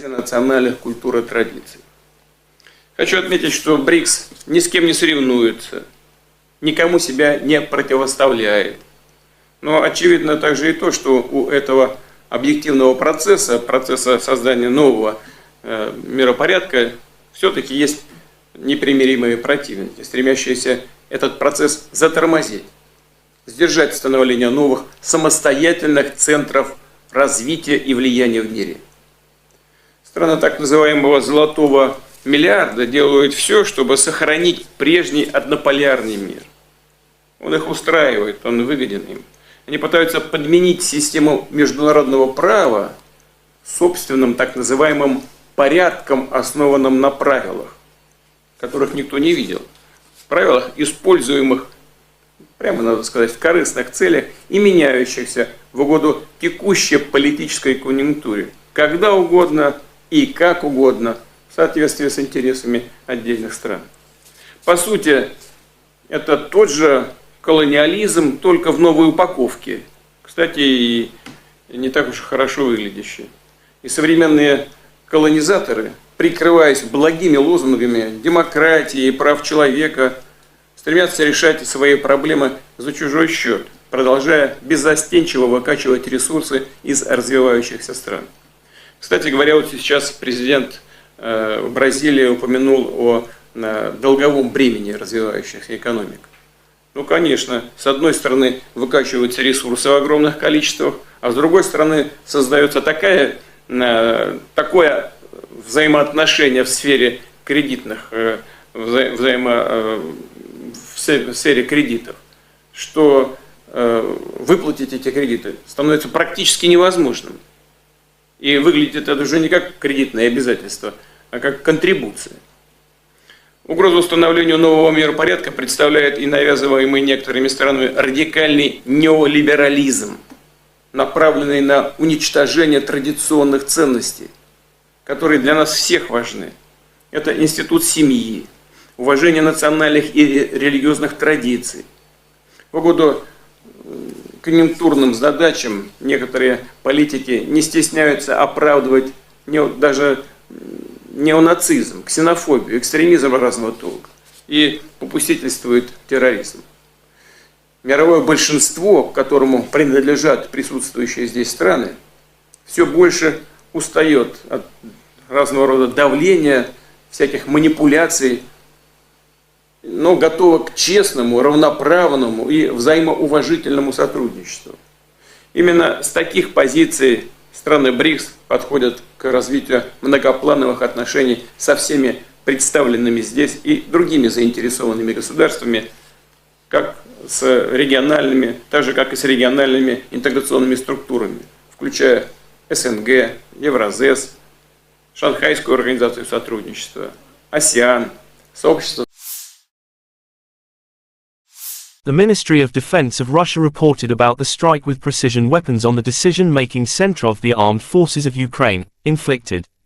Last night, the Russian armed forces have launched a long-range sea and ground-based high-precision group strike against the decision-making centers of the armed forces of Ukraine.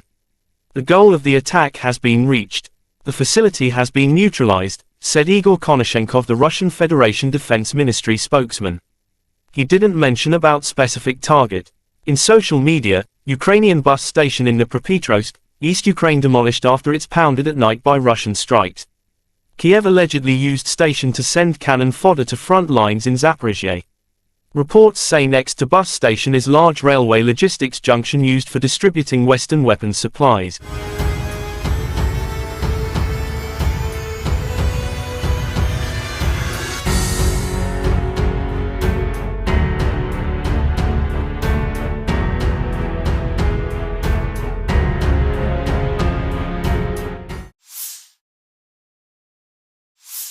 In the Kupiansk direction, assault detachments of the Zapad group of forces continued successful offensive operations in the assigned areas of responsibility. As a result of courageous actions by units, army aviation and artillery, 5 enemy attacks have been repelled close to Novoselovskoye, Novoyegorovka in Lugansk People's Republic, and Sinkovka in Kharkov region. The enemy losses were up to 50 Ukrainian servicemen, 2 infantry fighting vehicles, 3 pickup trucks, and 3 U.S. M777 Artillery systems. In the Zaporozhye direction, as a result of active and well-coordinated actions by units of the Russian grouping of troops, supported by artillery, 5 enemy attacks have been repelled near Rabotino and Uspenovka in Zaporozhye region. The enemy losses were up to 110 Ukrainian servicemen, 4 tanks, 3 armored fighting vehicles, 4 motor vehicles, 1 Polish-made Krupp self-propelled artillery system, and 4 US-made M777 artillery systems. In the Donetsk direction, units of the U group of forces, supported by ground attack and dummy aviation, successfully repelled 6 attacks by Ukrainian armed forces close to Severnoye, Berestovoye and Nevelskoye in Donetsk People's Republic. The enemy losses were up to 125 Ukrainian servicemen, 1 tank, 4 infantry fighting vehicles, 4 motor vehicles, and 1 Stabi howitzer. In addition, 1 ammunition depot has been destroyed near Verkhnykamenskoye in Donetsk People's Republic. In the South Donetsk direction, as a result of actions by units of the Vostok group of forces, operational tactical aviation and artillery, 1 enemy attack has been repelled near Priyutnoye in Zaporozhye region. In addition, units of the Ukrainian 37th and 38th Marine Brigades have been eliminated close to Urozhainoye and Oktyabr State Farm in Donetsk People's Republic. The enemy losses were up to 230 Ukrainian servicemen, 2 armored personnel carriers, 3 motor vehicles, as well as 2 Gvozdika self-propelled artillery systems. In the Krasny Liman direction, as a result of active actions by units of the Center Group of Forces, army aviation and artillery, 3 enemy attacks have been successfully repelled near Grigorovka, Torskoye in Donetsk People's Republic, and Chervonaya Dibrova in Lugansk People's Republic. The enemy losses were up to 80 Ukrainian servicemen, 3 armored fighting vehicles, and 2 pickup trucks. In the Kherson direction, the enemy losses were up to 30 Ukrainian servicemen, 2 motor vehicles, as well as Mustabi and D-30 howitzers. In addition, the actions of 1 Ukrainian sabotage and reconnaissance group have been suppressed. Operational tactical and dummy aviation, missile troops and artillery of the armed forces of the Russian Federation have neutralized manpower and military hardware in 153 areas. 1 control point, 1 radar station, and 2 launchers of S-300PS anti-aircraft missile system have been destroyed near Zeleny Gai in Nikolaev region. 4 enemy ammunition depots have been also destroyed near Lvov in Kherson region, Mikhailovka in Kharkov region, Iskra in Dnepropetrovsk region, and Krasnogorovka in Donetsk People's Republic. Air defense facilities have shot down 4 projectiles launched by HIMARS MLRS. In addition, 42 Ukrainian unmanned aerial vehicles have been destroyed close to Kudryashovka, Lysychansk, Shishkova in Lugansk People's Republic, Gorlovka, Nikolskoye, Artyomovsk, Berestovoye, Kluchevoye in Donetsk People's Republic, Pologi, Tokmak in Zaporozhye region, Dobropolye in Kherson region, and Tavalzhanka in Kharkov region. In total, 462 airplanes, 246 helicopters, 6,012 unmanned aerial vehicles, 433 air defense missile systems, 11,476 tanks and other armored fighting vehicles, 1,144 fighting vehicles equipped with MRLS, 6,024 field artillery cannons and motors, as well as 12,408 units of special military equipment have been destroyed during the special military operation. Ukrainian forces marked the country's Independence Day August 24 with a naval raid into occupied Crimea. President Volodymyr Zelensky promised a victory against Russia. He also praised Ukrainians for the defiance and courage that has won them global support in the fight with Russia. The national holiday celebrates Ukraine's independence from the former Soviet Union in 1991, but this year it also marks 18 months since Vladimir Putin's full-scale invasion plunged the country into a war for survival. In the occupied Crimea, a special operation of the GUR of the Ministry of Defense of Ukraine took place with the support of the Navy. On the night of August 24, an operation of the GUR of the Ministry of Defense of Ukraine took place in support of the Navy in temporarily occupied Crimea. Special units on watercraft landed on the shore in the area of Olenivka and Mayak settlements. All goals and tasks have been completed. At the end of the special operation, the Ukrainian defenders left the scene without casualties, said the General Staff of Ukraine's armed forces in an official statement.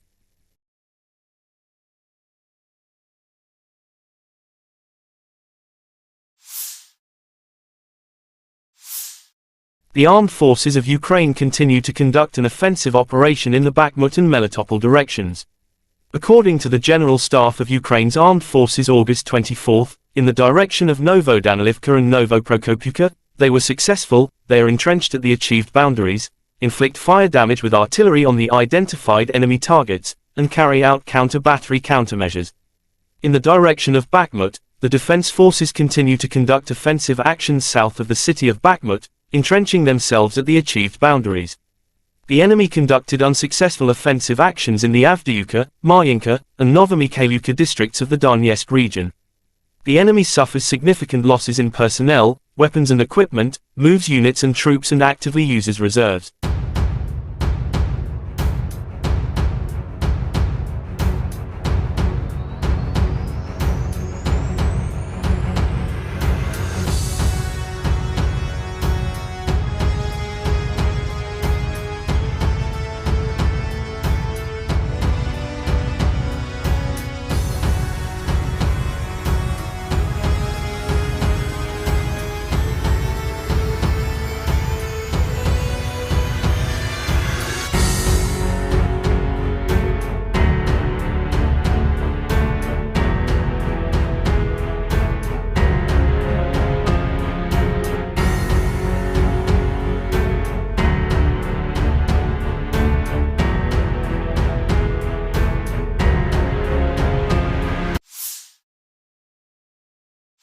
The armed forces of Ukraine reported on August 23 that Russia had lost 259,610 troops in Ukraine since the beginning of its full-scale invasion on February 24, 2022. This number includes 340 casualties Russian forces suffered in the last 24 hours. According to the General Staff of Ukraine's Armed Forces report, Russia has also lost 4,375 tanks, 8,511 armored fighting vehicles, 5,333 artillery systems, 723 multiple launch rocket systems, 494 air defense systems, 315 airplanes, 316 helicopters, 4,344 drones, 18 boats, 7,773 vehicles and fuel tanks and 801 special equipment.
President of Russia Vladimir Putin welcomed all new members into BRICS.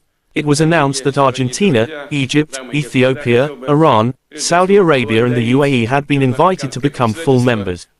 BRICS is not competing with anyone and does not oppose anyone, but the establishment of a multipolar world order has irreconcilable adversaries, Russian President Vladimir Putin said by video link at the BRICS Plus outreach meeting. I would like to note that BRICS is not competing with anyone, does not oppose anyone.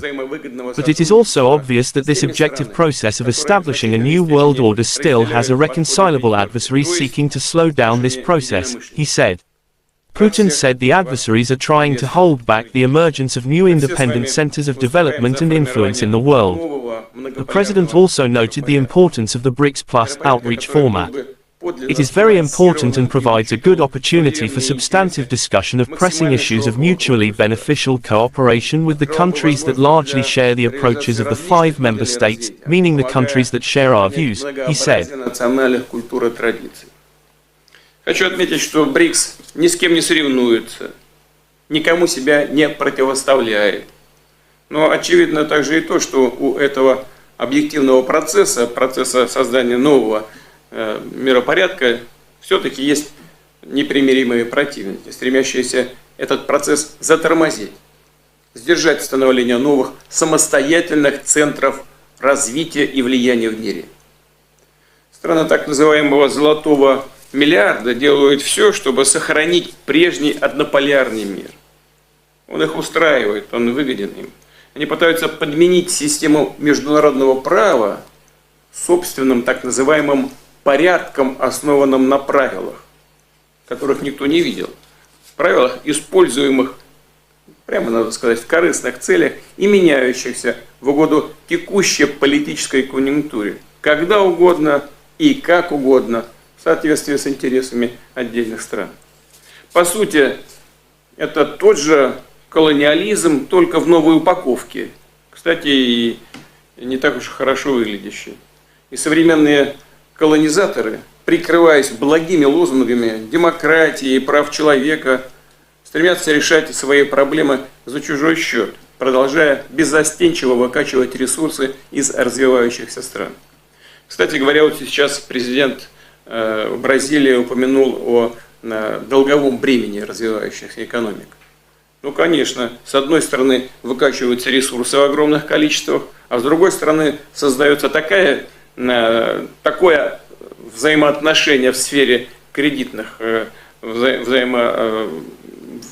сфере кредитов, что выплатить эти кредиты становится практически невозможным.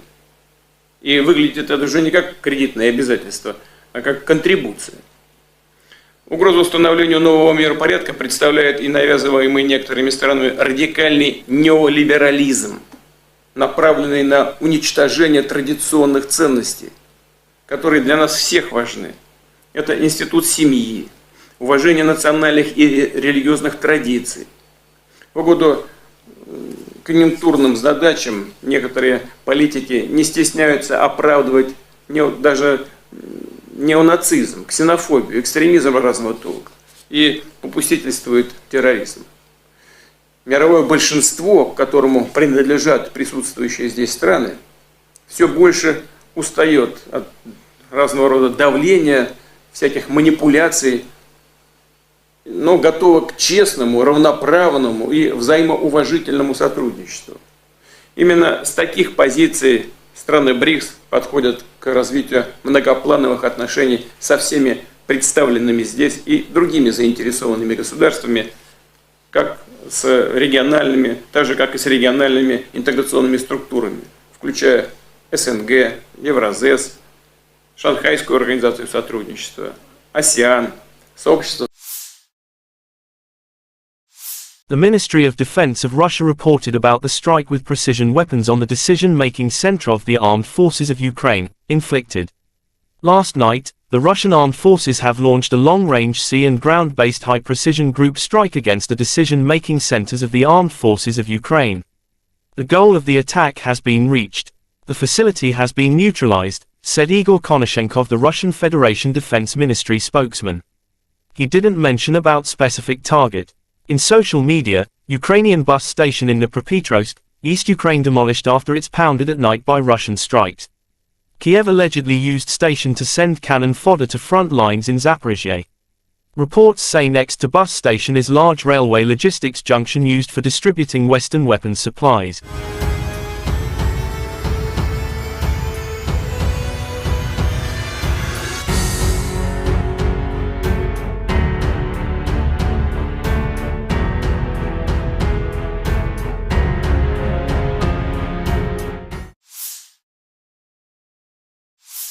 In the Kupiansk direction, assault detachments of the Zapad group of forces continued successful offensive operations in the assigned areas of responsibility.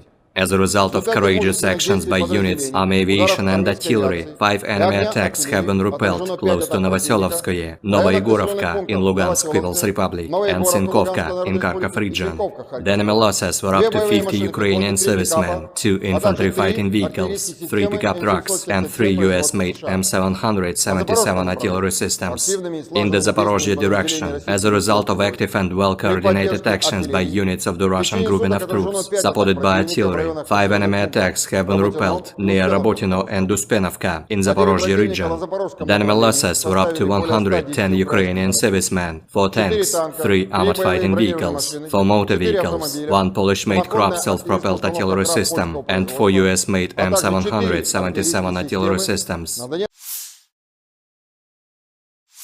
In the Donetsk direction, units of the U group of forces, supported by ground attack and dummy aviation, successfully repelled 6 attacks by Ukrainian armed forces close to Severnoye, Berestovoye and Nevelskoye in Donetsk People's Republic. The enemy losses were up to 125 Ukrainian servicemen, 1 tank, 4 infantry fighting vehicles, 4 motor vehicles, and 1 Stabi howitzer. In addition, 1 ammunition depot has been destroyed near Verkhnekamenskoye in Donetsk People's Republic. In the South Donetsk direction, as a result of actions by units of the Vostok group of forces, operational tactical aviation and artillery, 1 enemy attack has been repelled near Priyutnoye in Zaporozhye region. In addition, units of the Ukrainian 37th and 38th Marine Brigades have been eliminated close to Urozhainoye and Oktyabr State Farm in Donetsk People's Republic. The enemy losses were up to 230 Ukrainian servicemen, 2 armored personnel carriers, 3 motor vehicles, as well as 2 Gvozdika self-propelled artillery systems. In the Krasny Liman direction, as a result of active actions by units of the Center group of forces, army aviation and artillery, 3 enemy attacks have been successfully repelled near Grigorovka, Torskoye in Donetsk People's Republic, and Chervonaya Dibrova in Lugansk People's Republic. The enemy losses were up to 80 Ukrainian servicemen, 3 armored fighting vehicles, and 2 pickup trucks.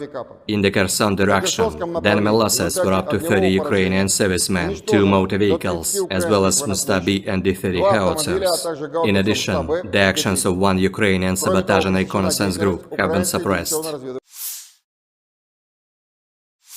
Operational tactical and dummy aviation, missile troops and artillery of the armed forces of the Russian Federation have neutralized manpower and military hardware in 153 areas. 1 control point, 1 radar station, and 2 launchers of S-300PS anti-aircraft missile system have been destroyed near Zeleny Gai in Nikolaev region. 4 enemy ammunition depots have been also destroyed near Lvov in Kherson region, Mikhailovka in Kharkov region, Iskra in Dnepropetrovsk region, and Krasnogorovka in Donetsk People's Republic. Air defense facilities have shot down 4 projectiles launched by HIMARS MLRS. In addition, 42 Ukrainian unmanned aerial vehicles have been destroyed close to Kudryashovka, Lysychansk, Shishkova in Lugansk People's Republic, Gorlovka, Nikolskoye, Artyomovsk, Berestovoye, Kluchevoye in Donetsk People's Republic, Pologi, Tokmak in Zaporozhye region, Dobropolye in Kherson region, and Tavalzhanka in Kharkov region. In total, 462 airplanes, 246 helicopters, 6,012 unmanned aerial vehicles, 433 air defense missile systems, 11,476 tanks and other armored fighting vehicles, 1,144 fighting vehicles equipped with MRLS, 6,024 field artillery cannons and motors, as well as 12,408 units of special military equipment have been destroyed during the special military operation. Ukrainian forces marked the country's Independence Day August 24 with a naval raid into occupied Crimea. President Volodymyr Zelensky promised a victory against Russia. He also praised Ukrainians for the defiance and courage that has won them global support in the fight with Russia. The national holiday celebrates Ukraine's independence from the former Soviet Union in 1991, but this year it also marks 18 months since Vladimir Putin's full-scale invasion plunged the country into a war for survival. In the occupied Crimea, a special operation of the GUR of the Ministry of Defense of Ukraine took place with the support of the Navy. On the night of August 24, an operation of the GUR of the Ministry of Defense of Ukraine took place in support of the Navy in temporarily occupied Crimea. Special units on watercraft landed on the shore in the area of Olenivka and Mayak settlements. All goals and tasks have been completed. At the end of the special operation, the Ukrainian defenders left the scene without casualties, said the General Staff of Ukraine's armed forces in an official statement.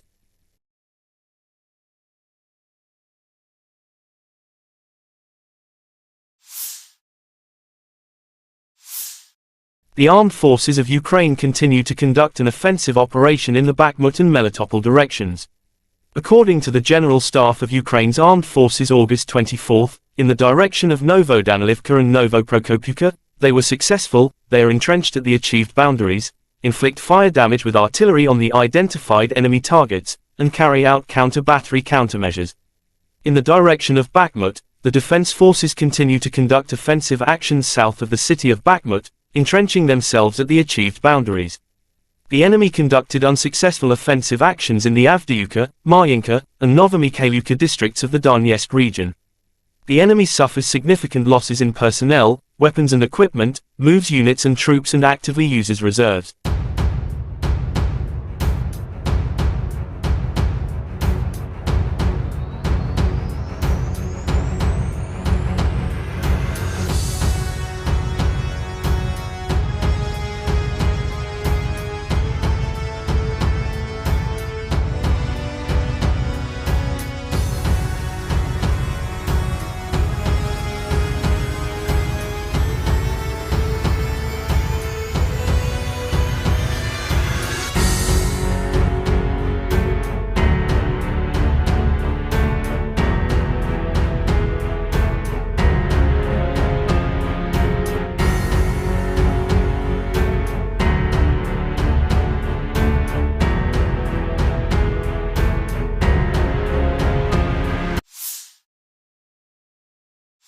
The armed forces of Ukraine reported on August 23 that Russia had lost 259,610 troops in Ukraine since the beginning of its full-scale invasion on February 24, 2022.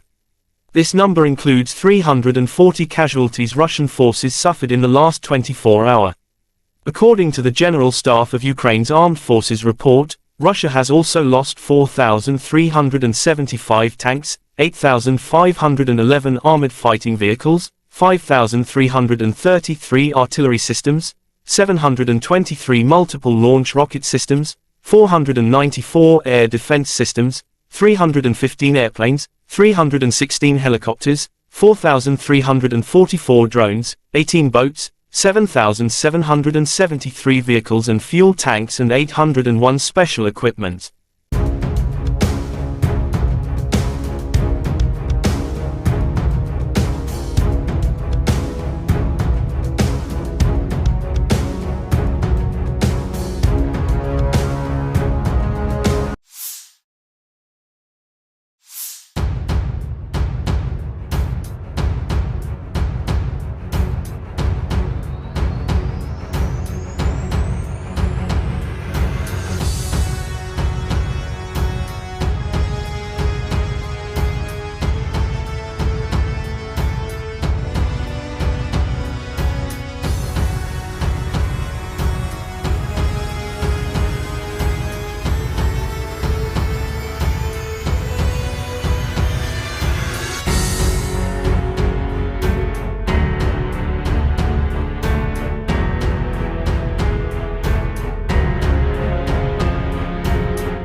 President of Russia Vladimir Putin welcomed all new members into BRICS. It was announced that Argentina, Egypt, Ethiopia, Iran, Saudi Arabia and the UAE had been invited to become full members. BRICS is not competing with anyone and does not oppose anyone, but the establishment of a multipolar world order has irreconcilable adversaries, Russian President Vladimir Putin said by video link at the BRICS Plus outreach meeting. I would like to note that BRICS is not competing with anyone, does not oppose anyone. But it is also obvious that this objective process of establishing a new world order still has irreconcilable adversaries seeking to slow down this process, he said. Putin said the adversaries are trying to hold back the emergence of new independent centers of development and influence in the world. The president also noted the importance of the BRICS Plus outreach format. It is very important and provides a good opportunity for substantive discussion of pressing issues of mutually beneficial cooperation with the countries that largely share the approaches of the 5 member states, meaning the countries that share our views, he said. Хочу отметить, что БРИКС ни с кем не соревнуется, никому себя не противоставляет. Но очевидно также и то, что у этого объективного процесса создания нового миропорядка, все-таки есть непримиримые противники, стремящиеся этот процесс затормозить, сдержать становление новых самостоятельных центров развития и влияния в мире. Страны так называемого «золотого миллиарда» делают все, чтобы сохранить прежний однополярный мир. Он их устраивает, он выгоден им. Они пытаются подменить систему международного права собственным так называемым порядком, основанным на правилах, которых никто не видел. Правилах, используемых, прямо надо сказать, в корыстных целях и меняющихся в угоду текущей политической конъюнктуре, когда угодно и как угодно, в соответствии с интересами отдельных стран. По сути, это тот же колониализм, только в новой упаковке. Кстати, и не так уж хорошо выглядящий. И современные колонизаторы, прикрываясь благими лозунгами демократии и прав человека, стремятся решать свои проблемы за чужой счет, продолжая беззастенчиво выкачивать ресурсы из развивающихся стран. Кстати говоря, вот сейчас президент Бразилии упомянул о долговом бремени развивающихся экономик. Ну, конечно, с одной стороны выкачиваются ресурсы в огромных количествах, а с другой стороны создается такое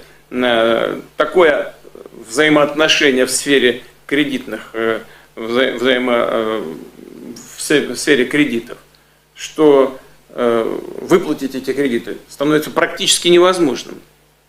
И выглядит это уже не как кредитное обязательство, а как контрибуция. Угрозу установлению нового миропорядка представляет и навязываемый некоторыми странами радикальный неолиберализм, направленный на уничтожение традиционных ценностей, которые для нас всех важны. Это институт семьи, уважение национальных и религиозных традиций. В угоду конъюнктурным задачам некоторые политики не стесняются оправдывать даже неонацизм, ксенофобию, экстремизм разного толка и попустительствует терроризм. Мировое большинство, к которому принадлежат присутствующие здесь страны, все больше устает от разного рода давления, всяких манипуляций, но готова к честному, равноправному и взаимоуважительному сотрудничеству. Именно с таких позиций страны БРИКС подходят к развитию многоплановых отношений со всеми представленными здесь и другими заинтересованными государствами, как с региональными, так же как и с региональными интеграционными структурами, включая СНГ, Евразес, Шанхайскую организацию сотрудничества, АСЕАН, сообщество. The Ministry of Defense of Russia reported about the strike with precision weapons on the decision-making center of the armed forces of Ukraine, inflicted. Last night, the Russian armed forces have launched a long-range sea and ground-based high-precision group strike against the decision-making centers of the armed forces of Ukraine. The goal of the attack has been reached. The facility has been neutralized, said Igor Konashenkov, the Russian Federation Defense Ministry spokesman. He didn't mention about specific target. In social media, Ukrainian bus station in Dnipropetrovsk, East Ukraine demolished after it's pounded at night by Russian strikes. Kyiv allegedly used station to send cannon fodder to front lines in Zaphorizia. Reports say next to bus station is large railway logistics junction used for distributing Western weapons supplies.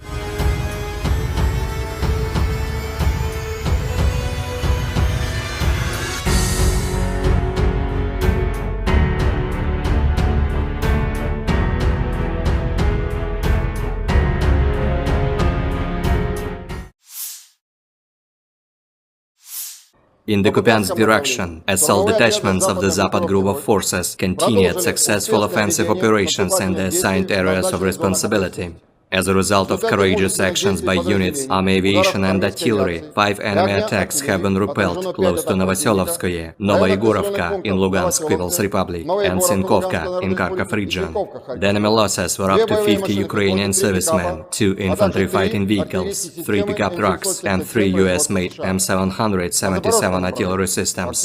In the Zaporozhye direction, as a result of active and well-coordinated actions by units of the Russian grouping of troops, supported by artillery, 5 enemy attacks have been repelled near Rabotino and Uspenovka in Zaporozhye region. The enemy losses were up to 110 Ukrainian servicemen, 4 tanks, 3 armored fighting vehicles, 4 motor vehicles, 1 Polish-made Krab self-propelled artillery system, and 4 US-made M777 artillery systems. In the Donetsk direction, units of the U group of forces, supported by ground attack and dummy aviation, successfully repelled 6 attacks by Ukrainian armed forces close to Severnoye, Berestovoye and Nevelskoye in Donetsk People's Republic. The enemy losses were up to 125 Ukrainian servicemen, 1 tank, 4 infantry fighting vehicles, 4 motor vehicles, and 1 Stabi howitzer. In addition, 1 ammunition depot has been destroyed near Verkhnekamenskoye in Donetsk People's Republic. In the South Donetsk direction, as a result of actions by units of the Vostok group of forces, operational tactical aviation and artillery, 1 enemy attack has been repelled near Priyutnoye in Zaporozhye region. In addition, units of the Ukrainian 37th and 38th Marine Brigades have been eliminated close to Urozhainoye and Oktyabr State Farm in Donetsk People's Republic. The enemy losses were up to 230 Ukrainian servicemen, 2 armored personnel carriers, 3 motor vehicles, as well as 2 Gvozdika self-propelled artillery systems. In the Krasny Liman direction, as a result of active actions by units of the Center group of forces, army aviation and artillery, 3 enemy attacks have been successfully repelled near Grigorovka, Torskoye in Donetsk People's Republic, and Chervonaya Dibrova in Lugansk People's Republic. The enemy losses were up to 80 Ukrainian servicemen, 3 armored fighting vehicles, and 2 pickup trucks. In the Kherson direction, the enemy losses were up to 30 Ukrainian servicemen, 2 motor vehicles, as well as Mustabi and D-30 howitzers. In addition, the actions of 1 Ukrainian sabotage and reconnaissance group have been suppressed. Operational tactical and dummy aviation, missile troops and artillery of the armed forces of the Russian Federation have neutralized manpower and military hardware in 153 areas. 1 control point, 1 radar station, and 2 launchers of S-300PS anti-aircraft missile system have been destroyed near Zeleny Gai in Nikolaev region. 4 enemy ammunition depots have been also destroyed near Lvov in Kherson region, Mikhailovka in Kharkov region, Iskra in Dnepropetrovsk region, and Krasnogorovka in Donetsk People's Republic. Air defense facilities have shot down 4 projectiles launched by HIMARS MLRS. In addition, 42 Ukrainian unmanned aerial vehicles have been destroyed close to Kudryashovka, Lysychansk, Shishkova in Lugansk People's Republic, Gorlovka, Nikolskoye, Artyomovsk, Berestovoye, Kluchevoye in Donetsk People's Republic, Pologi, Tokmak in Zaporozhye region, Dobropolye in Kherson region, and Tavalzhanka in Kharkov region. In total, 462 airplanes, 246 helicopters, 6,012 unmanned aerial vehicles, 433 air defense missile systems, 11,476 tanks and other armored fighting vehicles, 1,144 fighting vehicles equipped with MRLS, 6,024 field artillery cannons and motors, as well as 12,408 units of special military equipment have been destroyed during the special military operation. Ukrainian forces marked the country's Independence Day August 24 with a naval raid into occupied Crimea. President Volodymyr Zelensky promised a victory against Russia. He also praised Ukrainians for the defiance and courage that has won them global support in the fight with Russia. The national holiday celebrates Ukraine's independence from the former Soviet Union in 1991, but this year it also marks 18 months since Vladimir Putin's full-scale invasion plunged the country into a war for survival. In the occupied Crimea, a special operation of the GUR of the Ministry of Defense of Ukraine took place with the support of the Navy. On the night of August 24, an operation of the GUR of the Ministry of Defense of Ukraine took place in support of the Navy in temporarily occupied Crimea. Special units on watercraft landed on the shore in the area of Olenivka and Mayak settlements. All goals and tasks have been completed. At the end of the special operation, the Ukrainian defenders left the scene without casualties, said the General Staff of Ukraine's armed forces in an official statement.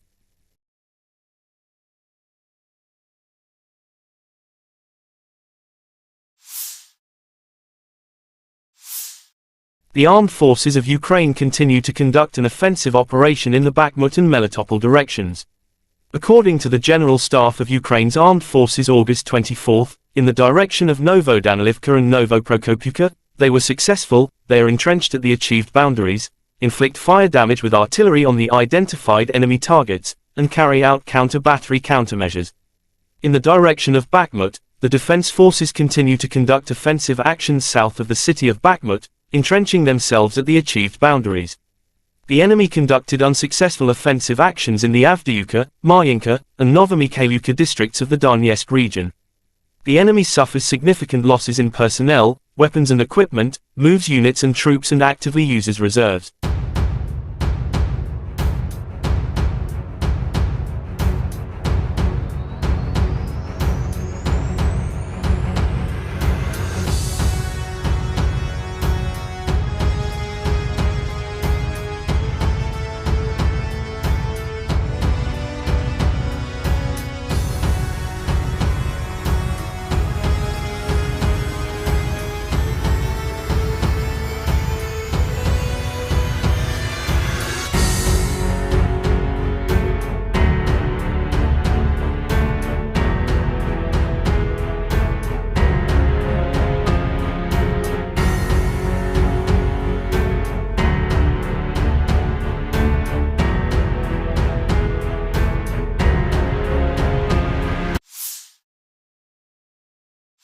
The armed forces of Ukraine reported on August 23 that Russia had lost 259,610 troops in Ukraine since the beginning of its full-scale invasion on February 24, 2022. This number includes 340 casualties Russian forces suffered in the last 24 hours. According to the General Staff of Ukraine's Armed Forces report, Russia has also lost 4,375 tanks, 8,511 armored fighting vehicles, 5,333 artillery systems, 723 multiple launch rocket systems, 494 air defense systems, 315 airplanes, 316 helicopters, 4,344 drones, 18 boats, 7,773 vehicles and fuel tanks and 801 special equipment.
President of Russia Vladimir Putin welcomed all new members into BRICS. It was announced that Argentina, Egypt, Ethiopia, Iran, Saudi Arabia and the UAE had been invited to become full members. BRICS is not competing with anyone and does not oppose anyone, but the establishment of a multipolar world order has irreconcilable adversaries, Russian President Vladimir Putin said by video link at the BRICS Plus outreach meeting. I would like to note that BRICS is not competing with anyone, does not oppose anyone. But it is also obvious that this objective process of establishing a new world order still has irreconcilable adversaries seeking to slow down this process, he said. Putin said the adversaries are trying to hold back the emergence of new independent centers of development and influence in the world. The president also noted the importance of the BRICS Plus outreach format. It is very important and provides a good opportunity for substantive discussion of pressing issues of mutually beneficial cooperation with the countries that largely share the approaches of the 5 member states, meaning the countries that share our views, he said. Хочу отметить, что БРИКС ни с кем не соревнуется, никому себя не противоставляет. Но очевидно также и то, что у этого объективного процесса создания нового миропорядка, все-таки есть непримиримые противники, стремящиеся этот процесс затормозить, сдержать становление новых самостоятельных центров развития и влияния в мире.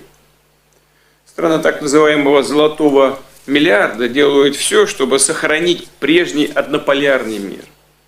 Он их устраивает, он выгоден им. Они пытаются подменить систему международного права собственным так называемым порядком, основанным на правилах, которых никто не видел. Правилах, используемых, прямо надо сказать, в корыстных целях и меняющихся в угоду текущей политической конъюнктуре, когда угодно и как угодно, в соответствии с интересами отдельных стран. По сути, это тот же колониализм, только в новой упаковке. Кстати, и не так уж хорошо выглядящий. И современные колонизаторы, прикрываясь благими лозунгами демократии и прав человека, стремятся решать свои проблемы за чужой счет, продолжая беззастенчиво выкачивать ресурсы из развивающихся стран. Кстати говоря, вот сейчас президент Бразилии упомянул о долговом бремени развивающихся экономик. Ну, конечно, с одной стороны выкачиваются ресурсы в огромных количествах, а с другой стороны создается такое взаимоотношение в сфере кредитных, в сфере кредитов, что выплатить эти кредиты становится практически невозможным. И выглядит это уже не как кредитное обязательство, а как контрибуция. Угрозу установлению нового миропорядка представляет и навязываемый некоторыми странами радикальный неолиберализм, направленный на уничтожение традиционных ценностей, которые для нас всех важны. Это институт семьи, уважение национальных и религиозных традиций. В угоду конъюнктурным задачам некоторые политики не стесняются оправдывать даже неонацизм, ксенофобию, экстремизм разного толка и попустительствует терроризм. Мировое большинство, к которому принадлежат присутствующие здесь страны, все больше устает от разного рода давления, всяких манипуляций, но готова к честному, равноправному и взаимоуважительному сотрудничеству. Именно с таких позиций страны БРИКС подходят к развитию многоплановых отношений со всеми представленными здесь и другими заинтересованными государствами, как с региональными, так же как и с региональными интеграционными структурами, включая СНГ, Евразес, Шанхайскую организацию сотрудничества, АСЕАН, сообщество. The Ministry of Defense of Russia reported about the strike with precision weapons on the decision-making center of the armed forces of Ukraine, inflicted. Last night, the Russian armed forces have launched a long-range sea and ground-based high-precision group strike against the decision-making centers of the armed forces of Ukraine. The goal of the attack has been reached. The facility has been neutralized, said Igor Konashenkov, the Russian Federation Defense Ministry spokesman. He didn't mention about specific target. In social media, Ukrainian bus station in Dnipropetrovsk, East Ukraine demolished after it's pounded at night by Russian strikes. Kyiv allegedly used station to send cannon fodder to front lines in Zaporizhia. Reports say next to bus station is large railway logistics junction used for distributing Western weapons supplies.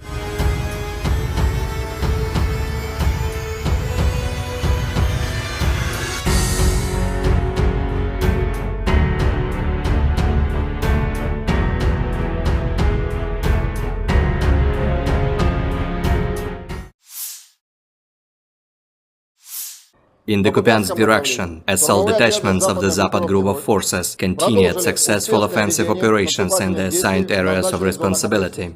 As a result of courageous actions by units, army aviation and artillery, 5 enemy attacks have been repelled close to Novoselovskoye, Novoyegorovka in Lugansk People's Republic, and Sinkovka in Kharkov region. The enemy losses were up to 50 Ukrainian servicemen, 2 infantry fighting vehicles, 3 pickup trucks, and 3 U.S. made M777 artillery systems. In the Zaporozhye direction, as a result of active and well-coordinated actions by units of the Russian grouping of troops, supported by artillery, 5 enemy attacks have been repelled near Rabotino and Uspenovka in Zaporozhye region. The enemy losses were up to 110 Ukrainian servicemen, 4 tanks, 3 armored fighting vehicles, 4 motor vehicles, 1 Polish-made Krab self-propelled artillery system, and 4 US-made M777 artillery systems.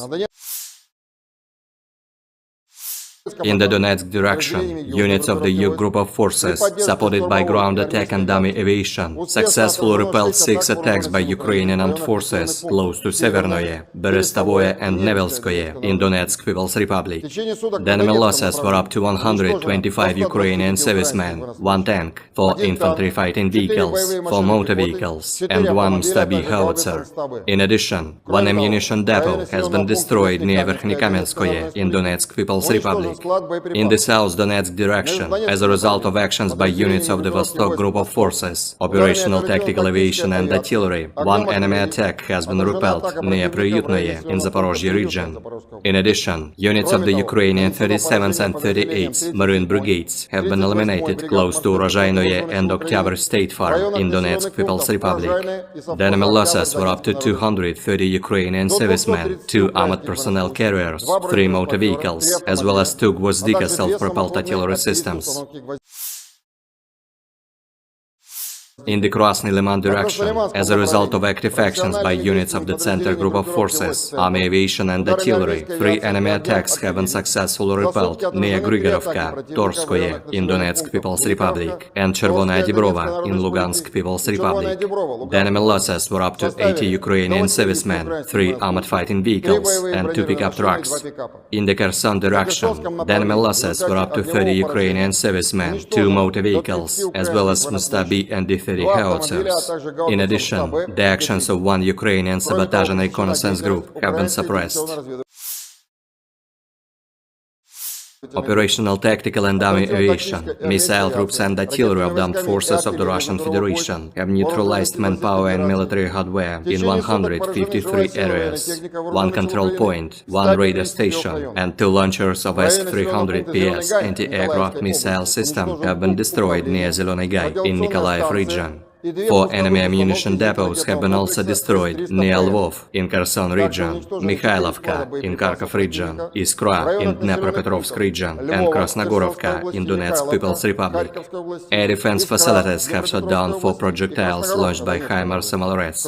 In addition, 42 Ukrainian unmanned aerial vehicles have been destroyed close to Kudryashovka, Lysychansk, Shishkova in Lugansk People's Republic, Gorlovka, Nikolskoye, Artyomovsk, Berestovoye, Kluchevoye in Donetsk People's Republic, Pologi, Tokmak in Zaporozhye region, Dobropolye in Kherson region, and Tavalzhanka in Kharkov region.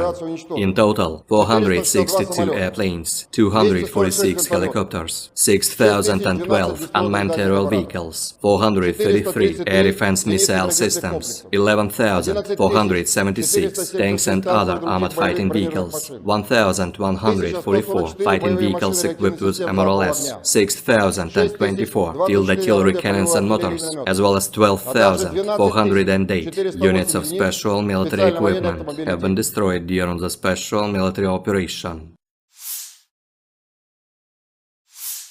Ukrainian forces marked the country's Independence Day August 24 with a naval raid into occupied Crimea. President Volodymyr Zelensky promised a victory against Russia. He also praised Ukrainians for the defiance and courage that has won them global support in the fight with Russia.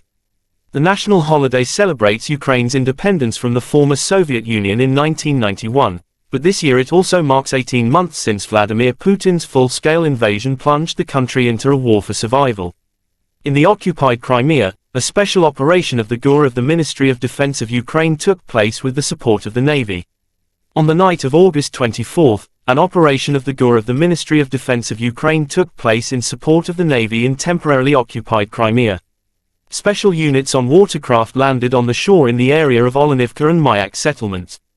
All goals and tasks have been completed. At the end of the special operation, the Ukrainian defenders left the scene without casualties, said the General Staff of Ukraine's armed forces in an official statement.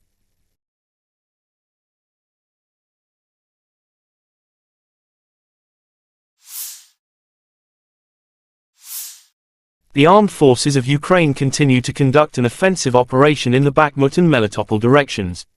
According to the General Staff of Ukraine's armed forces August 24, in the direction of Novodanilivka and Novoprokopivka, they were successful. They are entrenched at the achieved boundaries, inflict fire damage with artillery on the identified enemy targets, and carry out counter-battery countermeasures.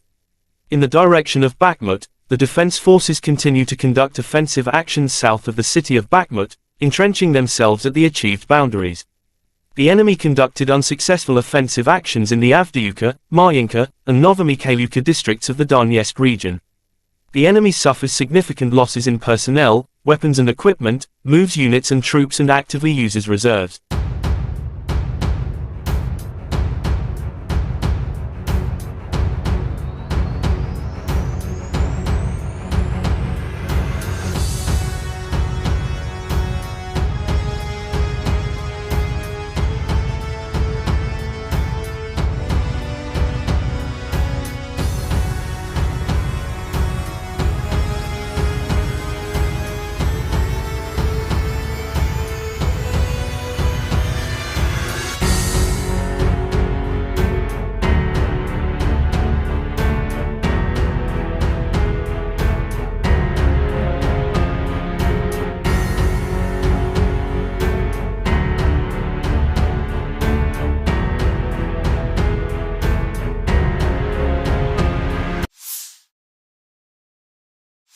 The armed forces of Ukraine reported on August 23 that Russia had lost 259,610 troops in Ukraine since the beginning of its full-scale invasion on February 24, 2022.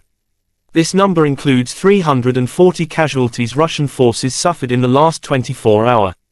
According to the General Staff of Ukraine's Armed Forces report, Russia has also lost 4,375 tanks, 8,511 armored fighting vehicles, 5,333 artillery systems, 723 multiple launch rocket systems, 494 air defense systems, 315 airplanes, 316 helicopters, 4,344 drones, 18 boats, 7,773 vehicles and fuel tanks and 801 special equipment.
President of Russia Vladimir Putin welcomed all new members into BRICS. It was announced that Argentina, Egypt, Ethiopia, Iran, Saudi Arabia and the UAE had been invited to become full members. BRICS is not competing with anyone and does not oppose anyone, but the establishment of a multipolar world order has irreconcilable adversaries, Russian President Vladimir Putin said by video link at the BRICS Plus outreach meeting. I would like to note that BRICS is not competing with anyone, does not oppose anyone. But it is also obvious that this objective process of establishing a new world order still has irreconcilable adversaries seeking to slow down this process, he said. Putin said the adversaries are trying to hold back the emergence of new independent centers of development and influence in the world.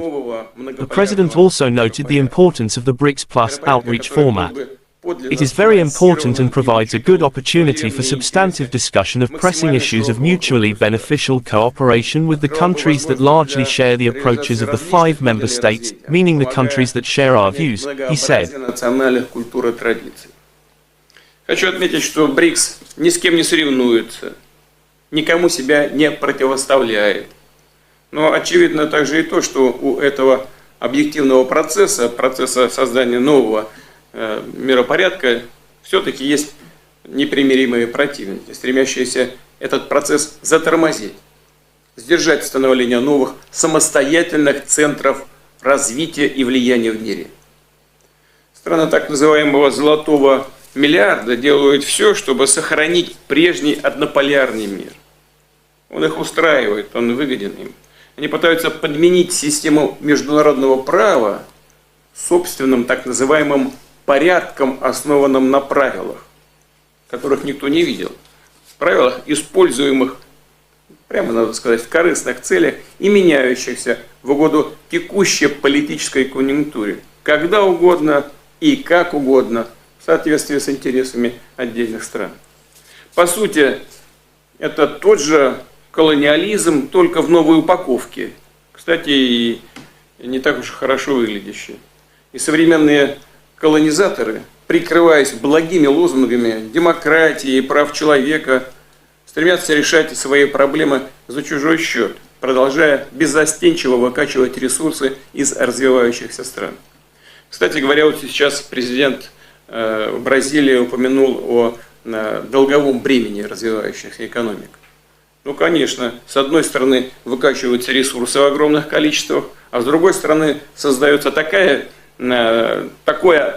взаимоотношение в сфере кредитных, в сфере кредитов, что выплатить эти кредиты становится практически невозможным. И выглядит это уже не как кредитное обязательство, а как контрибуция. Угрозу установлению нового миропорядка представляет и навязываемый некоторыми странами радикальный неолиберализм, направленный на уничтожение традиционных ценностей, которые для нас всех важны. Это институт семьи, уважение национальных и религиозных традиций.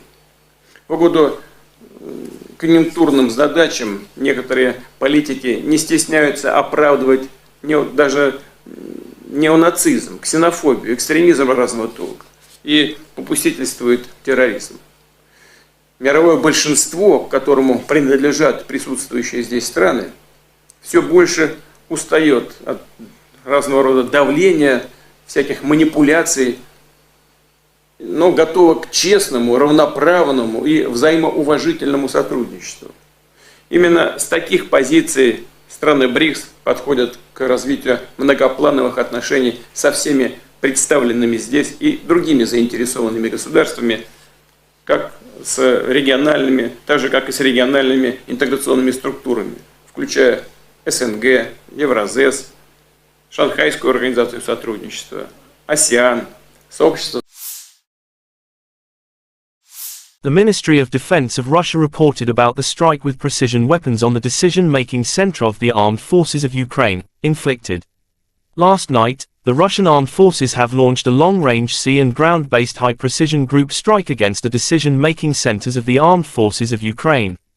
The goal of the attack has been reached. The facility has been neutralized, said Igor Konashenkov, the Russian Federation Defense Ministry spokesman. He didn't mention about specific target. In social media, Ukrainian bus station in Dnipropetrovsk, East Ukraine demolished after it's pounded at night by Russian strikes. Kyiv allegedly used station to send cannon fodder to front lines in Zaphorizia. Reports say next to bus station is large railway logistics junction used for distributing Western weapons supplies.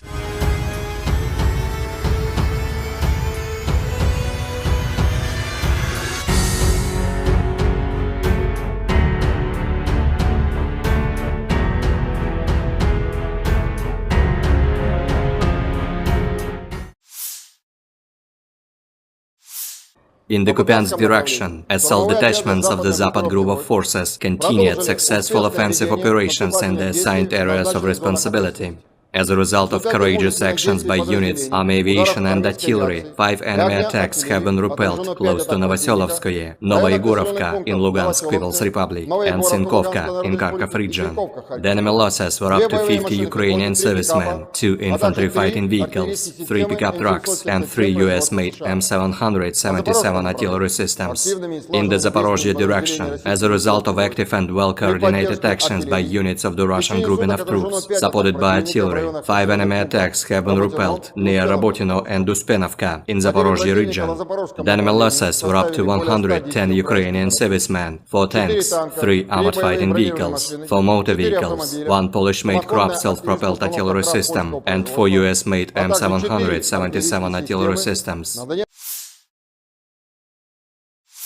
In the Donetsk direction, units of the U group of forces, supported by ground attack and dummy aviation, successfully repelled 6 attacks by Ukrainian armed forces close to Severnoye, Berestovoye and Nevelskoye in Donetsk People's Republic. The enemy losses were up to 125 Ukrainian servicemen, 1 tank, 4 infantry fighting vehicles, 4 motor vehicles, and 1 Stab-B howitzer. In addition, 1 ammunition depot has been destroyed near Verkhnekamenskoye in Donetsk People's Republic. In the South Donetsk direction, as a result of actions by units of the Vostok group of forces, operational tactical aviation and artillery, 1 enemy attack has been repelled near Priyutnoye in Zaporozhye region. In addition, units of the Ukrainian 37th and 38th Marine Brigades have been eliminated close to Urozhainoye and Oktyabr State Farm in Donetsk People's Republic. The enemy losses were up to 230 Ukrainian servicemen, 2 armored personnel carriers, 3 motor vehicles, as well as 2 Gvozdika self-propelled artillery systems. In the Krasny Liman direction, as a result of active actions by units of the Center Group of Forces, Army Aviation and Artillery, 3 enemy attacks have been successfully repelled near Grigorovka, Torskoye in Donetsk People's Republic, and Chervonaya Dibrova in Lugansk People's Republic. The enemy losses were up to 80 Ukrainian servicemen, 3 armored fighting vehicles, and 2 pickup trucks. In the Kherson direction, the enemy losses were up to 30 Ukrainian servicemen, 2 motor vehicles, as well as Stab-B and D-30 howitzers. In addition, the actions of 1 Ukrainian sabotage and reconnaissance group have been suppressed. Operational tactical and army aviation, missile troops and artillery of the armed forces of the Russian Federation have neutralized manpower and military hardware in 153 areas. 1 control point, 1 radar station, and 2 launchers of S-300PS anti-aircraft missile system have been destroyed near Zeleny Gai in Nikolaev region. 4 enemy ammunition depots have been also destroyed near Lvov in Kherson region, Mikhailovka in Kharkov region, Iskra in Dnepropetrovsk region, and Krasnogorovka in Donetsk People's Republic. Air defense facilities have shot down 4 projectiles launched by HIMARS MLRS. In addition, 42 Ukrainian unmanned aerial vehicles have been destroyed close to Kudryashovka, Lysychansk, Shishkova in Lugansk People's Republic, Gorlovka, Nikolskoye, Artyomovsk, Berestovoye, Kluchevoye in Donetsk People's Republic, Pologi, Tokmak in Zaporozhye region, Dobropolye in Kherson region, and Tavalzhanka in Kharkov region. In total, 462 airplanes, 246 helicopters, 6,012 unmanned aerial vehicles, 433 air defense missile systems, 11,476 tanks and other armored fighting vehicles, 1,144 fighting vehicles equipped with MLRS, 6,024 field artillery cannons and motors, as well as 12,408 units of special military equipment have been destroyed during the special military operation. Ukrainian forces marked the country's Independence Day August 24 with a naval raid into occupied Crimea. President Volodymyr Zelensky promised a victory against Russia. He also praised Ukrainians for the defiance and courage that has won them global support in the fight with Russia. The national holiday celebrates Ukraine's independence from the former Soviet Union in 1991, but this year it also marks 18 months since Vladimir Putin's full-scale invasion plunged the country into a war for survival. In the occupied Crimea, a special operation of the GUR of the Ministry of Defense of Ukraine took place with the support of the Navy. On the night of August 24, an operation of the GUR of the Ministry of Defense of Ukraine took place in support of the Navy in temporarily occupied Crimea. Special units on watercraft landed on the shore in the area of Olenivka and Mayak settlements. All goals and tasks have been completed. At the end of the special operation, the Ukrainian defenders left the scene without casualties, said the General Staff of Ukraine's armed forces in an official statement.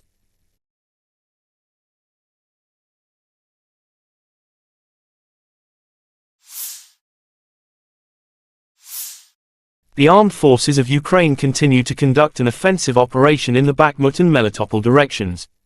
According to the General Staff of Ukraine's armed forces August 24, in the direction of Novodanilivka and Novoprokopivka, they were successful, they are entrenched at the achieved boundaries, inflict fire damage with artillery on the identified enemy targets, and carry out counter-battery countermeasures. In the direction of Bakhmut, the defense forces continue to conduct offensive actions south of the city of Bakhmut, entrenching themselves at the achieved boundaries. The enemy conducted unsuccessful offensive actions in the Avdiivka, Marinka, and Novomikhailivka districts of the Donetsk region. The enemy suffers significant losses in personnel, weapons and equipment, moves units and troops and actively uses reserves.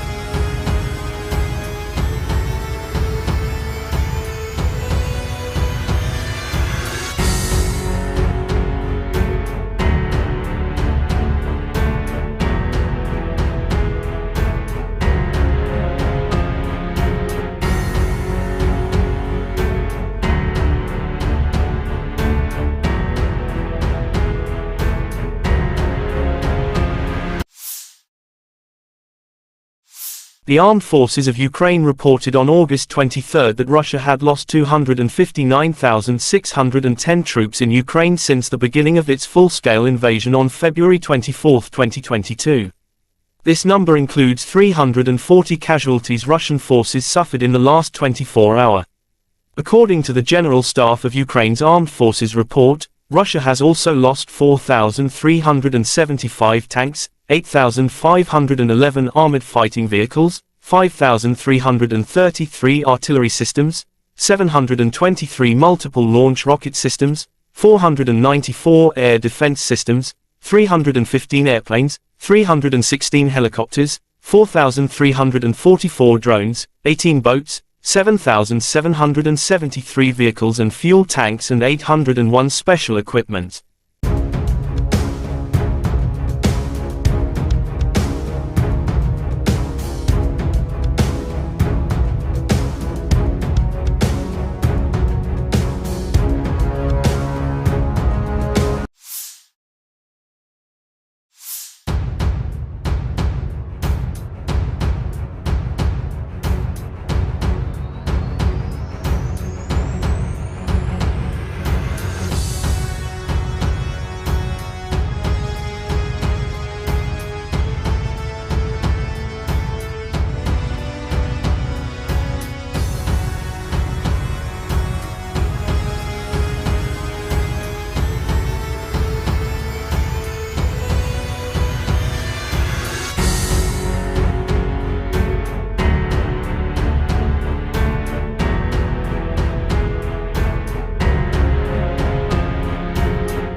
President of Russia Vladimir Putin welcomed all new members into BRICS. It was announced that Argentina, Egypt, Ethiopia, Iran, Saudi Arabia and the UAE had been invited to become full members. BRICS is not competing with anyone and does not oppose anyone, but the establishment of a multipolar world order has irreconcilable adversaries, Russian President Vladimir Putin said by video link at the BRICS Plus outreach meeting. I would like to note that BRICS is not competing with anyone, does not oppose anyone. But it is also obvious that this objective process of establishing a new world order still has irreconcilable adversaries seeking to slow down this process, he said. Putin said the adversaries are trying to hold back the emergence of new independent centers of development and influence in the world. The president also noted the importance of the BRICS Plus outreach format. It is very important and provides a good opportunity for substantive discussion of pressing issues of mutually beneficial cooperation with the countries that largely share the approaches of the 5 member states, meaning the countries that share our views, he said. Хочу отметить, что БРИКС ни с кем не соревнуется, никому себя не противоставляет. Но очевидно также и то, что у этого объективного процесса создания нового миропорядка, все-таки есть непримиримые противники, стремящиеся этот процесс затормозить, сдержать становление новых самостоятельных центров развития и влияния в мире. Страны так называемого «золотого миллиарда» делают все, чтобы сохранить прежний однополярный мир. Он их устраивает, он выгоден им. Они пытаются подменить систему международного права собственным так называемым порядком, основанным на правилах, которых никто не видел. Правилах, используемых, прямо надо сказать, в корыстных целях и меняющихся в угоду текущей политической конъюнктуре, когда угодно и как угодно, в соответствии с интересами отдельных стран.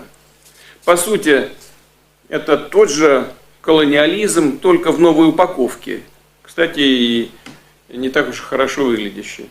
И современные колонизаторы, прикрываясь благими лозунгами демократии и прав человека, стремятся решать свои проблемы за чужой счет, продолжая беззастенчиво выкачивать ресурсы из развивающихся стран. Кстати говоря, вот сейчас президент Бразилии упомянул о долговом бремени развивающихся экономик. Ну, конечно, с одной стороны выкачиваются ресурсы в огромных количествах, а с другой стороны создается такое взаимоотношение в сфере кредитных, в сфере кредитов, что выплатить эти кредиты становится практически невозможным. И выглядит это уже не как кредитное обязательство, а как контрибуция. Угрозу установлению нового миропорядка представляет и навязываемый некоторыми странами радикальный неолиберализм, направленный на уничтожение традиционных ценностей, которые для нас всех важны. Это институт семьи, уважение национальных и религиозных традиций. В угоду конъюнктурным задачам некоторые политики не стесняются оправдывать даже неонацизм, ксенофобию, экстремизм разного толка и попустительствует терроризм. Мировое большинство, к которому принадлежат присутствующие здесь страны, все больше устает от разного рода давления, всяких манипуляций, но готова к честному, равноправному и взаимоуважительному сотрудничеству. Именно с таких позиций страны БРИКС подходят к развитию многоплановых отношений со всеми представленными здесь и другими заинтересованными государствами, как с региональными, так же как и с региональными интеграционными структурами, включая СНГ, Евразес, Шанхайскую организацию сотрудничества, АСЕАН, сообщество.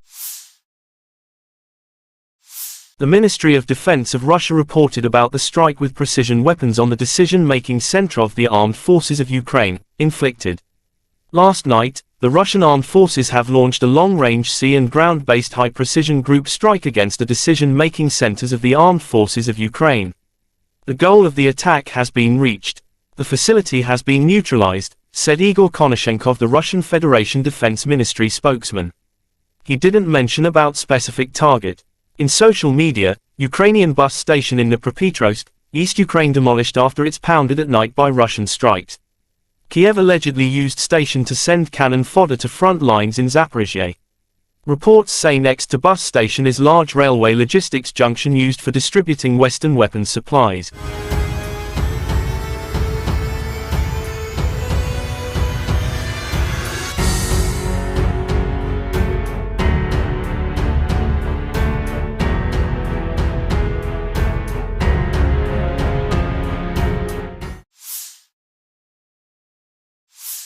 In the Kupiansk direction, assault detachments of the Zapad group of forces continued successful offensive operations in the assigned areas of responsibility.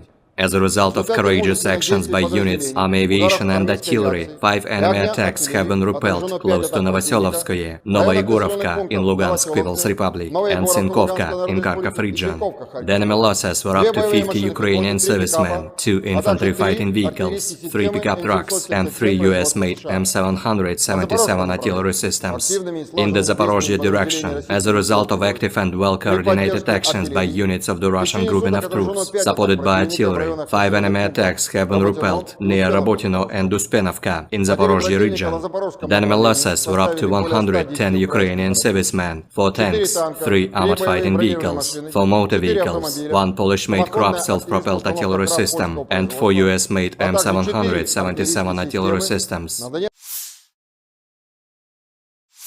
In the Donetsk direction, units of the U group of forces, supported by ground attack and dummy aviation, successfully repelled 6 attacks by Ukrainian armed forces close to Severnoye, Berestovoye and Nevelskoye in Donetsk People's Republic. The enemy losses were up to 125 Ukrainian servicemen, 1 tank, 4 infantry fighting vehicles, 4 motor vehicles, and 1 Stabi howitzer. In addition, 1 ammunition depot has been destroyed near Verkhnykamenskoye in Donetsk People's Republic.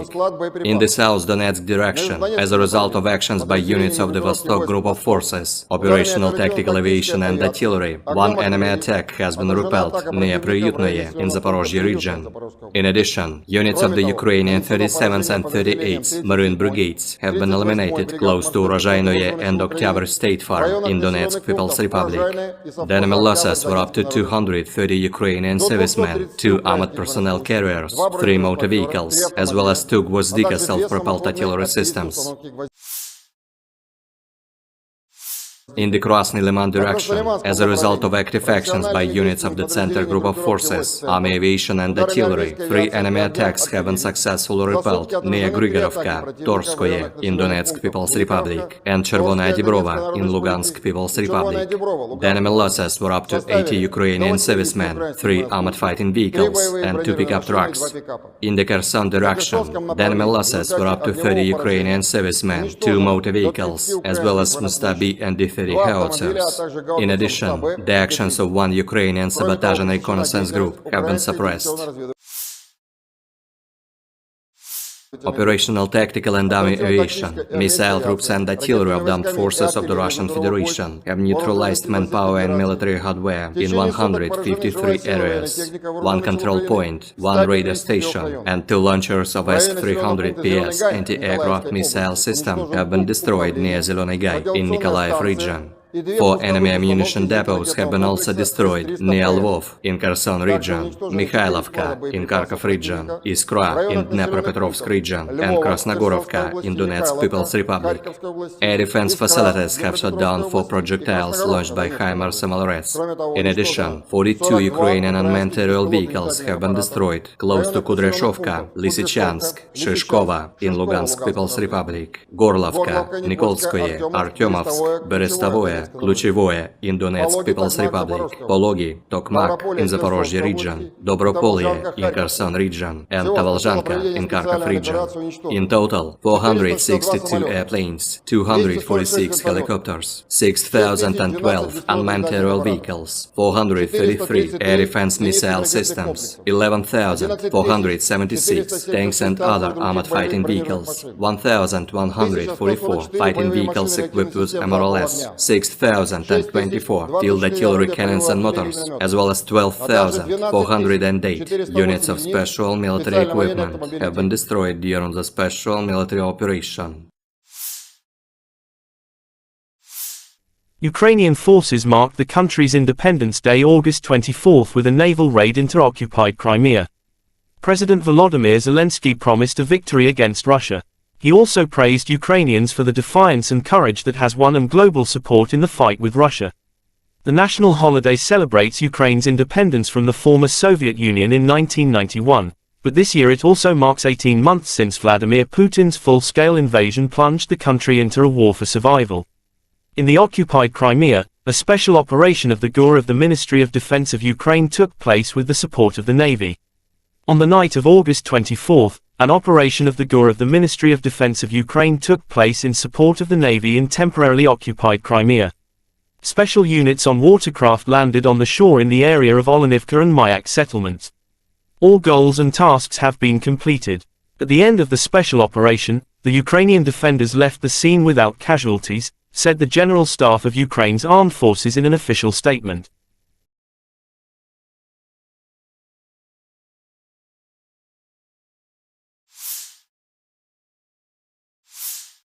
The armed forces of Ukraine continue to conduct an offensive operation in the Bakhmut and Melitopol directions. According to the General Staff of Ukraine's armed forces August 24, in the direction of Novodanilivka and Novoprokopivka, they were successful. They are entrenched at the achieved boundaries, inflict fire damage with artillery on the identified enemy targets, and carry out counter-battery countermeasures. In the direction of Bakhmut, the defense forces continue to conduct offensive actions south of the city of Bakhmut, entrenching themselves at the achieved boundaries.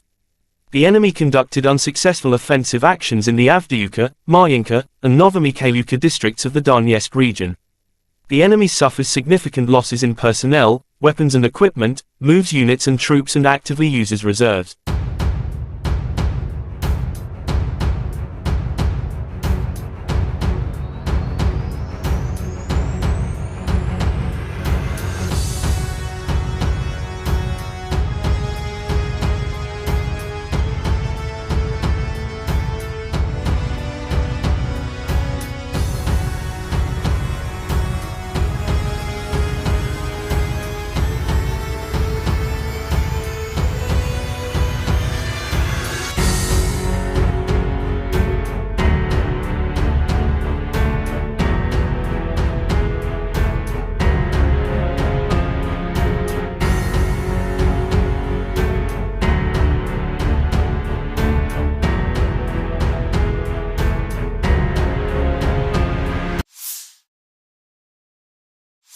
The armed forces of Ukraine reported on August 23 that Russia had lost 259,610 troops in Ukraine since the beginning of its full-scale invasion on February 24, 2022. This number includes 340 casualties Russian forces suffered in the last 24 hours. According to the General Staff of Ukraine's Armed Forces report, Russia has also lost 4,375 tanks, 8,511 armored fighting vehicles, 5,333 artillery systems, 723 multiple launch rocket systems, 494 air defense systems, 315 airplanes, 316 helicopters, 4,344 drones, 18 boats, 7,773 vehicles and fuel tanks and 801 special equipment.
President of Russia Vladimir Putin welcomed all new members into BRICS.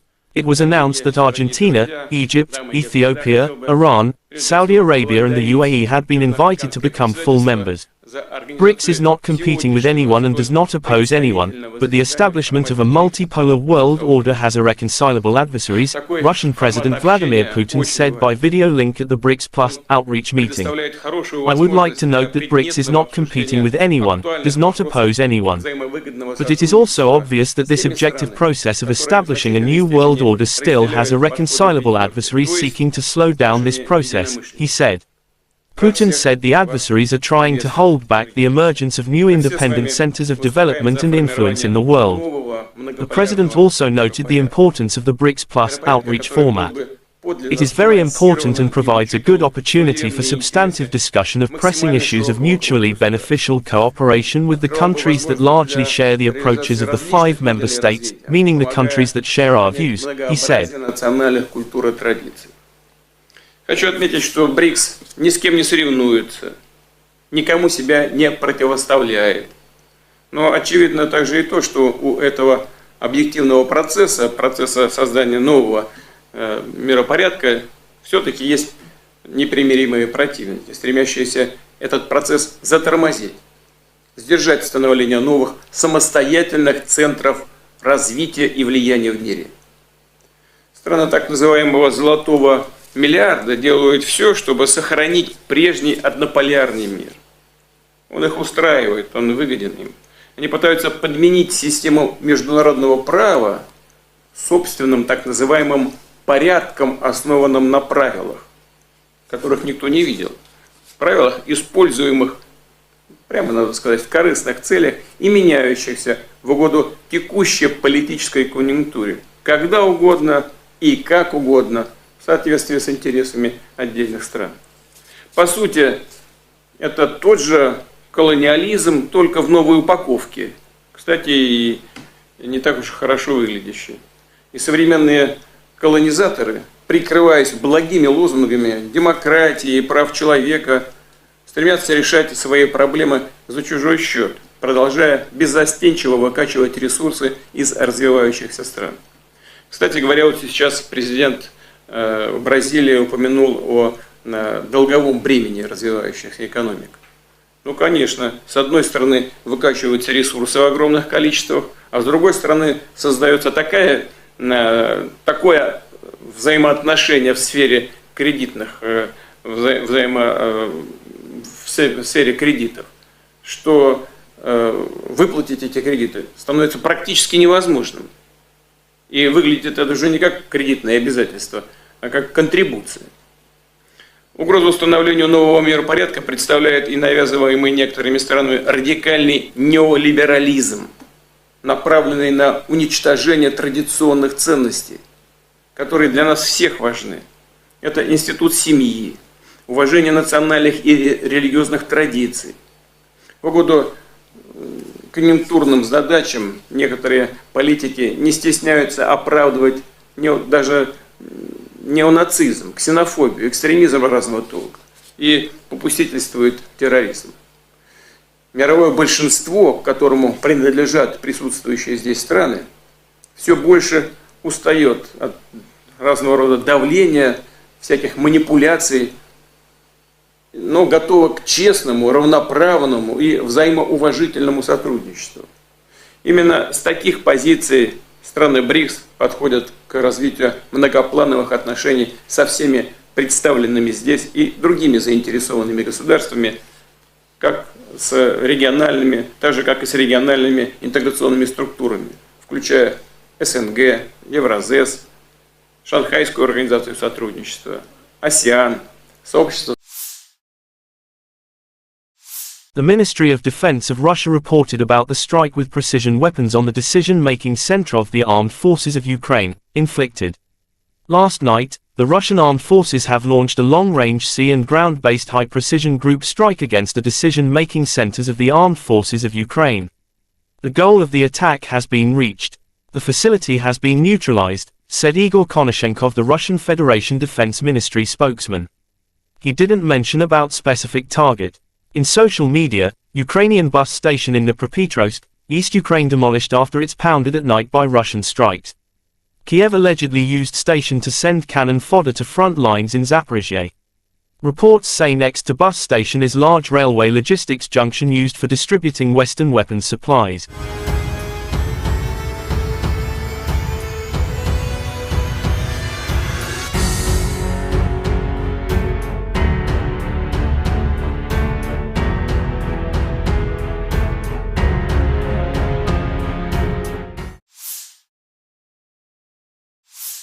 In the Kupiansk direction, assault detachments of the Zapad group of forces continued successful offensive operations in the assigned areas of responsibility.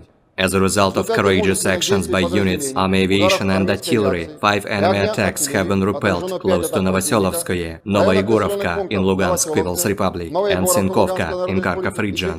The enemy losses were up to 50 Ukrainian servicemen, 2 infantry fighting vehicles, 3 pickup trucks, and 3 U.S M777 artillery systems.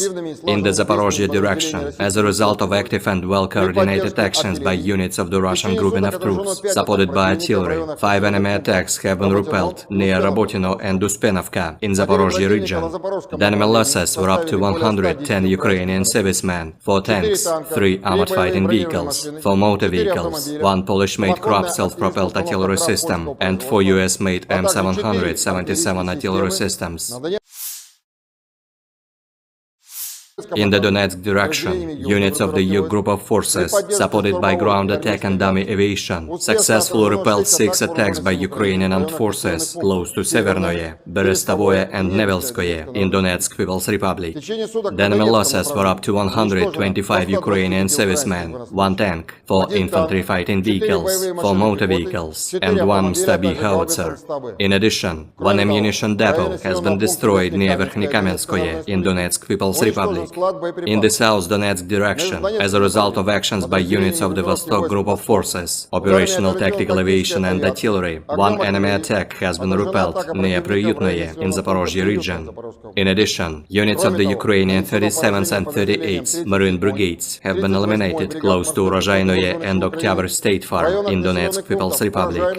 The enemy losses were up to 230 Ukrainian servicemen, 2 armored personnel carriers, 3 motor vehicles, as well as 2 Gvozdika self-propelled artillery systems. In the Krasny Liman direction, as a result of active actions by units of the Center group of forces, army aviation and artillery, 3 enemy attacks have been successfully repelled near Grigorovka, Torskoye in Donetsk People's Republic, and Chervonaya Dibrova in Lugansk People's Republic. The enemy losses were up to 80 Ukrainian servicemen, 3 armored fighting vehicles, and 2 pickup trucks. In the Kherson direction, the enemy losses were up to 30 Ukrainian servicemen, 2 motor vehicles, as well as Mustabi and D-30 howitzers. In addition, the actions of 1 Ukrainian sabotage and reconnaissance group have been suppressed. Operational tactical and dummy aviation, missile troops and artillery of the armed forces of the Russian Federation have neutralized manpower and military hardware in 153 areas. 1 control point, 1 radar station, and 2 launchers of S-300PS anti-aircraft missile system have been destroyed near Zeleny Gai in Nikolaev region.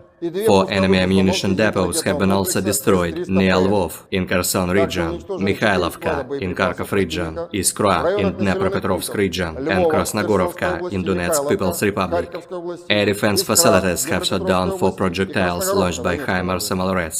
In addition, 42 Ukrainian unmanned aerial vehicles have been destroyed close to Kudryashovka, Lysychansk, Shishkova in Lugansk People's Republic, Gorlovka, Nikolskoye, Artyomovsk, Berestovoye, Kluchevoye in Donetsk People's Republic, Pologi, Tokmak in Zaporozhye region, Dobropolye in Kherson region, and Tavalzhanka in Kharkov region.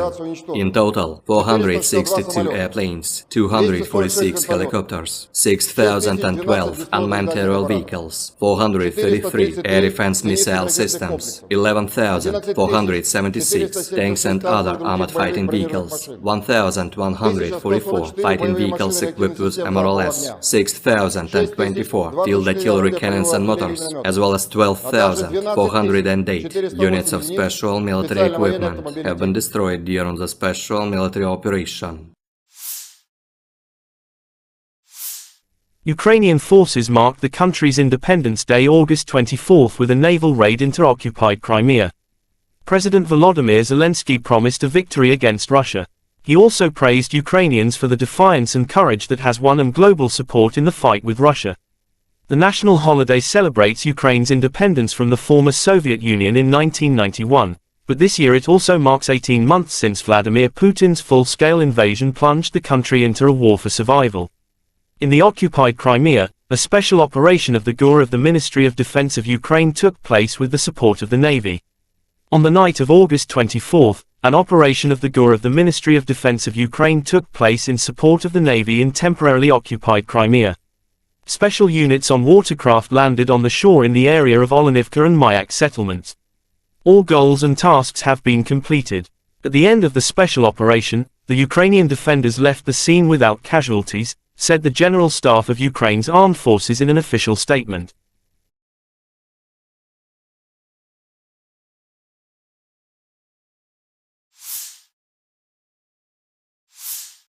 The armed forces of Ukraine continue to conduct an offensive operation in the Bakhmut and Melitopol directions. According to the General Staff of Ukraine's armed forces August 24, in the direction of Novodanilivka and Novoprokopivka, they were successful. They are entrenched at the achieved boundaries, inflict fire damage with artillery on the identified enemy targets, and carry out counter-battery countermeasures. In the direction of Bakhmut, the defense forces continue to conduct offensive actions south of the city of Bakhmut, entrenching themselves at the achieved boundaries. The enemy conducted unsuccessful offensive actions in the Avdiivka, Marinka, and Novomikhailivka districts of the Donetsk region.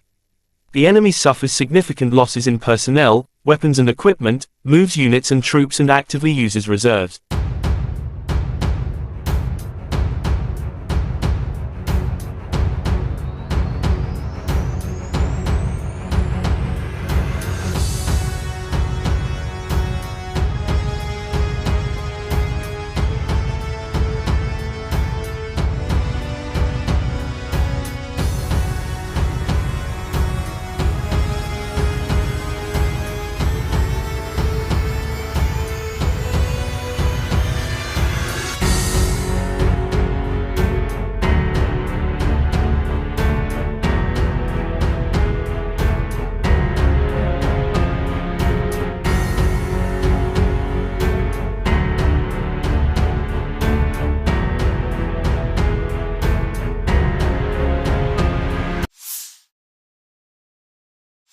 The armed forces of Ukraine reported on August 23 that Russia had lost 259,610 troops in Ukraine since the beginning of its full-scale invasion on February 24, 2022.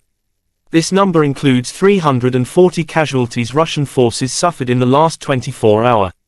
According to the General Staff of Ukraine's Armed Forces report, Russia has also lost 4,375 tanks, 8,511 armored fighting vehicles, 5,333 artillery systems, 723 multiple launch rocket systems, 494 air defense systems, 315 airplanes, 316 helicopters, 4,344 drones, 18 boats, 7,773 vehicles and fuel tanks and 801 special equipment.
President of Russia Vladimir Putin welcomed all new members into BRICS. It was announced that Argentina, Egypt, Ethiopia, Iran, Saudi Arabia and the UAE had been invited to become full members. BRICS is not competing with anyone and does not oppose anyone, but the establishment of a multipolar world order has irreconcilable adversaries, Russian President Vladimir Putin said by video link at the BRICS Plus outreach meeting. I would like to note that BRICS is not competing with anyone, does not oppose anyone. But it is also obvious that this objective process of establishing a new world order still has irreconcilable adversaries seeking to slow down this process, he said. Putin said the adversaries are trying to hold back the emergence of new independent centers of development and influence in the world. The president also noted the importance of the BRICS Plus outreach format. It is very important and provides a good opportunity for substantive discussion of pressing issues of mutually beneficial cooperation with the countries that largely share the approaches of the 5 member states, meaning the countries that share our views, he said. Хочу отметить, что БРИКС ни с кем не соревнуется, никому себя не противоставляет. Но очевидно также и то, что у этого объективного процесса создания нового миропорядка, все-таки есть непримиримые противники, стремящиеся этот процесс затормозить, сдержать становление новых самостоятельных центров развития и влияния в мире. Страны так называемого «золотого миллиарда» делают все, чтобы сохранить прежний однополярный мир. Он их устраивает, он выгоден им. Они пытаются подменить систему международного права собственным так называемым порядком, основанным на правилах, которых никто не видел. Правилах, используемых, прямо надо сказать, в корыстных целях и меняющихся в угоду текущей политической конъюнктуре, когда угодно и как угодно, в соответствии с интересами отдельных стран. По сути, это тот же колониализм, только в новой упаковке. Кстати, и не так уж хорошо выглядящий. И современные колонизаторы, прикрываясь благими лозунгами демократии и прав человека, стремятся решать свои проблемы за чужой счет, продолжая беззастенчиво выкачивать ресурсы из развивающихся стран. Кстати говоря, вот сейчас президент Бразилии упомянул о долговом бремени развивающихся экономик. Ну, конечно, с одной стороны выкачиваются ресурсы в огромных количествах, а с другой стороны создается такое взаимоотношение в сфере кредитных, в сфере кредитов, что выплатить эти кредиты становится практически невозможным. И выглядит это уже не как кредитное обязательство, а как контрибуция. Угрозу установлению нового миропорядка представляет и навязываемый некоторыми странами радикальный неолиберализм, направленный на уничтожение традиционных ценностей, которые для нас всех важны. Это институт семьи, уважение национальных и религиозных традиций. В угоду конъюнктурным задачам некоторые политики не стесняются оправдывать даже неонацизм, ксенофобию, экстремизм разного толка и попустительствует терроризм. Мировое большинство, к которому принадлежат присутствующие здесь страны, все больше устает от разного рода давления, всяких манипуляций, но готова к честному, равноправному и взаимоуважительному сотрудничеству. Именно с таких позиций страны БРИКС подходят к развитию многоплановых отношений со всеми представленными здесь и другими заинтересованными государствами, как с региональными, так же как и с региональными интеграционными структурами, включая СНГ, Евразес, Шанхайскую организацию сотрудничества, АСЕАН, сообщество. The Ministry of Defense of Russia reported about the strike with precision weapons on the decision-making center of the armed forces of Ukraine, inflicted. Last night, the Russian armed forces have launched a long-range sea and ground-based high-precision group strike against the decision-making centers of the armed forces of Ukraine. The goal of the attack has been reached. The facility has been neutralized, said Igor Konashenkov, the Russian Federation Defense Ministry spokesman. He didn't mention about specific target. In social media, Ukrainian bus station in Dnipropetrovsk, East Ukraine demolished after it's pounded at night by Russian strikes. Kyiv allegedly used station to send cannon fodder to front lines in Zaporizhia. Reports say next to bus station is large railway logistics junction used for distributing Western weapons supplies.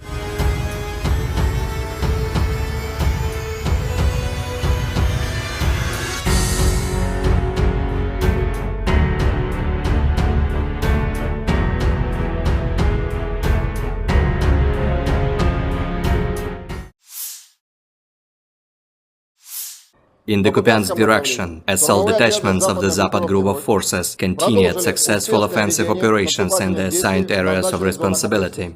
As a result of courageous actions by units, army aviation and artillery, 5 enemy attacks have been repelled close to Novoselovskoye, Novoyegorovka in Lugansk People's Republic, and Sinkovka in Kharkov region. The enemy losses were up to 50 Ukrainian servicemen, 2 infantry fighting vehicles, 3 pickup trucks, and 3 U.S. made M777 artillery systems. In the Zaporozhye direction, as a result of active and well-coordinated actions by units of the Russian grouping of troops, supported by artillery, 5 enemy attacks have been repelled near Rabotino and Uspenovka in Zaporozhye region. The enemy losses were up to 110 Ukrainian servicemen, 4 tanks, 3 armored fighting vehicles, 4 motor vehicles, 1 Polish-made Krab self-propelled artillery system, and 4 US-made M777 artillery systems. In the Donetsk direction, units of the U group of forces, supported by ground attack and dummy aviation, successfully repelled 6 attacks by Ukrainian armed forces close to Severnoye, Berestovoye and Nevelskoye in Donetsk People's Republic. The enemy losses were up to 125 Ukrainian servicemen, 1 tank, 4 infantry fighting vehicles, 4 motor vehicles, and 1 Stabi howitzer. In addition, 1 ammunition depot has been destroyed near Verkhnykamenskoye in Donetsk People's Republic. In the South Donetsk direction, as a result of actions by units of the Vostok group of forces, operational tactical aviation and artillery, 1 enemy attack has been repelled near Priyutnoye in Zaporozhye region. In addition, units of the Ukrainian 37th and 38th Marine Brigades have been eliminated close to Urozhainoye and Oktyabr State Farm in Donetsk People's Republic. The enemy losses were up to 230 Ukrainian servicemen, 2 armored personnel carriers, 3 motor vehicles, as well as 2 Gvozdika self-propelled artillery systems. In the Krasny Liman direction, as a result of active actions by units of the Center group of forces, army aviation and artillery, 3 enemy attacks have been successfully repelled near Grigorovka, Torskoye in Donetsk People's Republic, and Chervonaya Dibrova in Lugansk People's Republic. The enemy losses were up to 80 Ukrainian servicemen, 3 armored fighting vehicles, and 2 pickup trucks. In the Kherson direction, the enemy losses were up to 30 Ukrainian servicemen, 2 motor vehicles, as well as Mustabi and D-30 howitzers. In addition, the actions of 1 Ukrainian sabotage and reconnaissance group have been suppressed. Operational tactical and dummy aviation, missile troops and artillery of the armed forces of the Russian Federation have neutralized manpower and military hardware in 153 areas. 1 control point, 1 radar station, and 2 launchers of S-300PS anti-aircraft missile system have been destroyed near Zeleny Gai in Nikolaev region. 4 enemy ammunition depots have been also destroyed near Lvov in Kherson region, Mikhailovka in Kharkov region, Iskra in Dnepropetrovsk region, and Krasnogorovka in Donetsk People's Republic. Air defense facilities have shot down 4 projectiles launched by HIMARS MLRS. In addition, 42 Ukrainian unmanned aerial vehicles have been destroyed close to Kudryashovka, Lysychansk, Shishkova in Lugansk People's Republic, Gorlovka, Nikolskoye, Artyomovsk, Berestovoye, Kluchevoye in Donetsk People's Republic, Pologi, Tokmak in Zaporozhye region, Dobropolye in Kherson region, and Tavalzhanka in Kharkov region. In total, 462 airplanes, 246 helicopters, 6,012 unmanned aerial vehicles, 433 air defense missile systems, 11,476 tanks and other armored fighting vehicles, 1,144 fighting vehicles equipped with MRLS, 6,024 field artillery cannons and motors, as well as 12,408 units of special military equipment have been destroyed during the special military operation. Ukrainian forces marked the country's Independence Day August 24 with a naval raid into occupied Crimea. President Volodymyr Zelensky promised a victory against Russia. He also praised Ukrainians for the defiance and courage that has won them global support in the fight with Russia.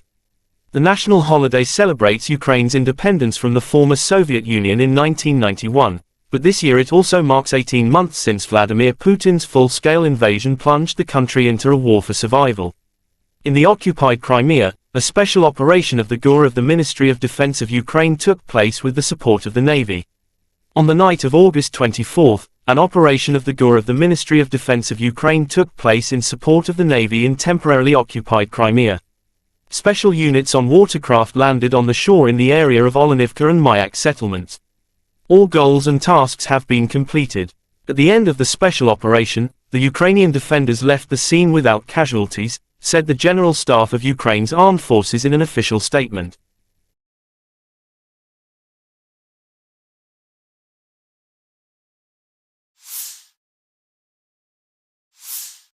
The armed forces of Ukraine continue to conduct an offensive operation in the Bakhmut and Melitopol directions. According to the General Staff of Ukraine's armed forces August 24, in the direction of Novodanilivka and Novoprokopivka, they were successful. They are entrenched at the achieved boundaries, inflict fire damage with artillery on the identified enemy targets, and carry out counter-battery countermeasures. In the direction of Bakhmut, the defense forces continue to conduct offensive actions south of the city of Bakhmut, entrenching themselves at the achieved boundaries. The enemy conducted unsuccessful offensive actions in the Avdiivka, Marinka, and Novomikhailivka districts of the Donetsk region. The enemy suffers significant losses in personnel, weapons and equipment, moves units and troops and actively uses reserves.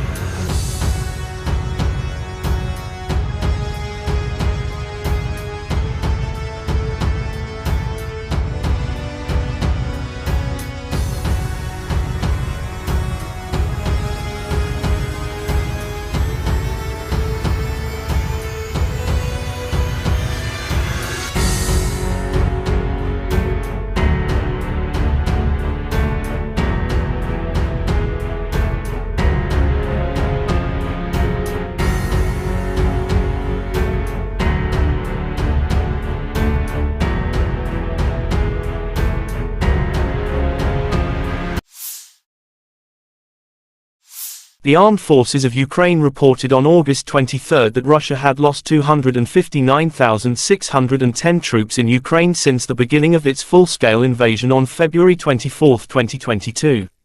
This number includes 340 casualties Russian forces suffered in the last 24 hours. According to the General Staff of Ukraine's Armed Forces report, Russia has also lost 4,375 tanks, 8,511 armored fighting vehicles, 5,333 artillery systems, 723 multiple launch rocket systems, 494 air defense systems, 315 airplanes, 316 helicopters, 4,344 drones, 18 boats, 7,773 vehicles and fuel tanks and 801 special equipment.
President of Russia Vladimir Putin welcomed all new members into BRICS.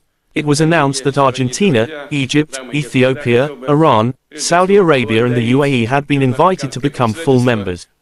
BRICS is not competing with anyone and does not oppose anyone, but the establishment of a multipolar world order has irreconcilable adversaries, Russian President Vladimir Putin said by video link at the BRICS Plus outreach meeting. I would like to note that BRICS is not competing with anyone, does not oppose anyone. But it is also obvious that this objective process of establishing a new world order still has irreconcilable adversaries seeking to slow down this process, he said. Putin said the adversaries are trying to hold back the emergence of new independent centers of development and influence in the world. The president also noted the importance of the BRICS Plus outreach format. It is very important and provides a good opportunity for substantive discussion of pressing issues of mutually beneficial cooperation with the countries that largely share the approaches of the 5 member states, meaning the countries that share our views, he said. Хочу отметить, что БРИКС ни с кем не соревнуется, никому себя не противоставляет. Но очевидно также и то, что у этого объективного процесса создания нового миропорядка, все-таки есть непримиримые противники, стремящиеся этот процесс затормозить, сдержать становление новых самостоятельных центров развития и влияния в мире. Страны так называемого «золотого миллиарда» делают все, чтобы сохранить прежний однополярный мир. Он их устраивает, он выгоден им. Они пытаются подменить систему международного права собственным так называемым порядком, основанным на правилах, которых никто не видел. Правилах, используемых, прямо надо сказать, в корыстных целях и меняющихся в угоду текущей политической конъюнктуре, когда угодно и как угодно, в соответствии с интересами отдельных стран. По сути, это тот же колониализм, только в новой упаковке. Кстати, и не так уж хорошо выглядящий. И современные колонизаторы, прикрываясь благими лозунгами демократии и прав человека, стремятся решать свои проблемы за чужой счет, продолжая беззастенчиво выкачивать ресурсы из развивающихся стран. Кстати говоря, вот сейчас президент Бразилии упомянул о долговом бремени развивающихся экономик. Ну, конечно, с одной стороны выкачиваются ресурсы в огромных количествах, а с другой стороны создается такое взаимоотношение в сфере кредитных, в сфере кредитов, что выплатить эти кредиты становится практически невозможным. И выглядит это уже не как кредитное обязательство, а как контрибуция. Угрозу установлению нового миропорядка представляет и навязываемый некоторыми странами радикальный неолиберализм, направленный на уничтожение традиционных ценностей, которые для нас всех важны. Это институт семьи, уважение национальных и религиозных традиций.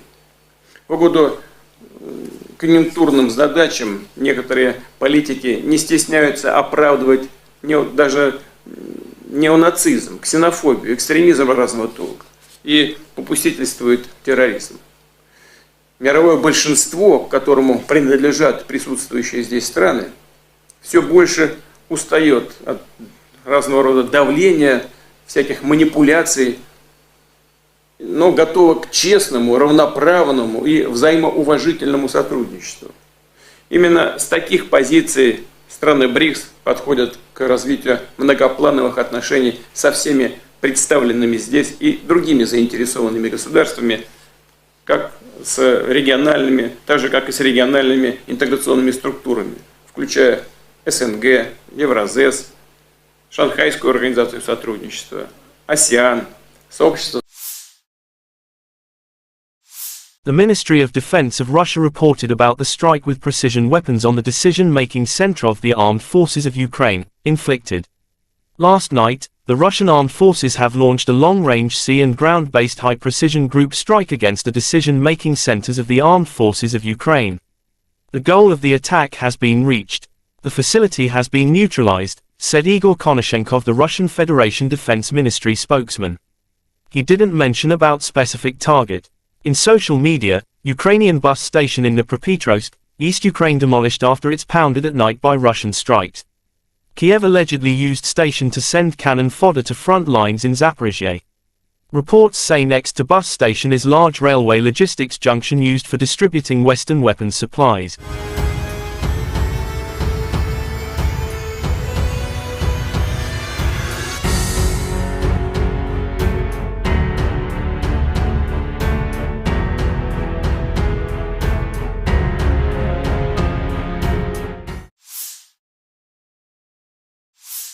In the Kupiansk direction, assault detachments of the Zapad group of forces continued successful offensive operations in the assigned areas of responsibility. As a result of courageous actions by units, army aviation and artillery, 5 enemy attacks have been repelled close to Novoselovskoye, Novoyegorovka in Lugansk People's Republic, and Sinkovka in Kharkov region. The enemy losses were up to 50 Ukrainian servicemen, 2 infantry fighting vehicles, 3 pickup trucks, and 3 U.S.-made M777 artillery systems. In the Zaporozhye direction, as a result of active and well-coordinated actions by units of the Russian grouping of troops, supported by artillery, 5 enemy attacks have been repelled near Rabotino and Uspenovka in Zaporozhye region.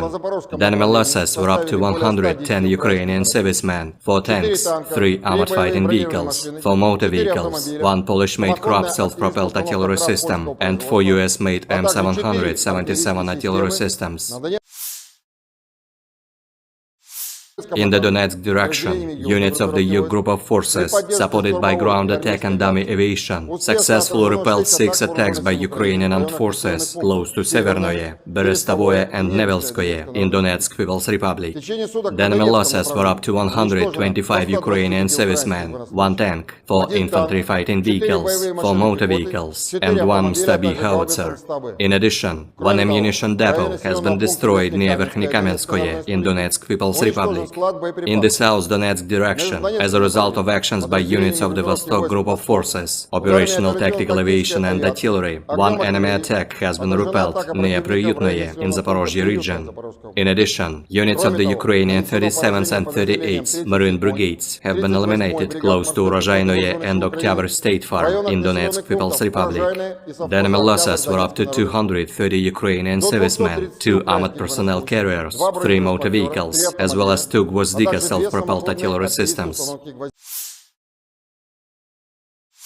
In the Krasny Liman direction, as a result of active actions by units of the Center group of forces, army aviation and artillery, 3 enemy attacks have been successfully repelled near Grigorovka, Torskoye in Donetsk People's Republic, and Chervonaya Dibrova in Lugansk People's Republic. The enemy losses were up to 80 Ukrainian servicemen, 3 armored fighting vehicles, and 2 pickup trucks. In the Kherson direction, the enemy losses were up to 30 Ukrainian servicemen, 2 motor vehicles, as well as Mustabi and D-30 howitzers. In addition, the actions of 1 Ukrainian sabotage and reconnaissance group have been suppressed. Operational tactical and dummy aviation, missile troops and artillery of the armed forces of the Russian Federation have neutralized manpower and military hardware in 153 areas. 1 control point, 1 radar station, and 2 launchers of S-300PS anti-aircraft missile system have been destroyed near Zeleny Gai in Nikolaev region. 4 enemy ammunition depots have been also destroyed near Lvov in Kherson region, Mikhailovka in Kharkov region, Iskra in Dnepropetrovsk region, and Krasnogorovka in Donetsk People's Republic. Air defense facilities have shot down 4 projectiles launched by HIMARS MLRS. In addition, 42 Ukrainian unmanned aerial vehicles have been destroyed close to Kudryashovka, Lysychansk, Shishkova in Lugansk People's Republic, Gorlovka, Nikolskoye, Artyomovsk, Berestovoye, Kluchevoye in Donetsk People's Republic, Pologi, Tokmak in Zaporozhye region, Dobropolye in Kherson region, and Tavalzhanka in Kharkov region. In total, 462 airplanes, 246 helicopters, 6,012 unmanned aerial vehicles, 433 air defense missile systems, 11,476 tanks and other armored fighting vehicles, 1,144 fighting vehicles equipped with MRLS, 6,024 field artillery cannons and motors, as well as 12,408 units of special military equipment have been destroyed during the special military operation. Ukrainian forces marked the country's Independence Day August 24 with a naval raid into occupied Crimea. President Volodymyr Zelensky promised a victory against Russia. He also praised Ukrainians for the defiance and courage that has won them global support in the fight with Russia. The national holiday celebrates Ukraine's independence from the former Soviet Union in 1991, but this year it also marks 18 months since Vladimir Putin's full-scale invasion plunged the country into a war for survival. In the occupied Crimea, a special operation of the GUR of the Ministry of Defense of Ukraine took place with the support of the Navy.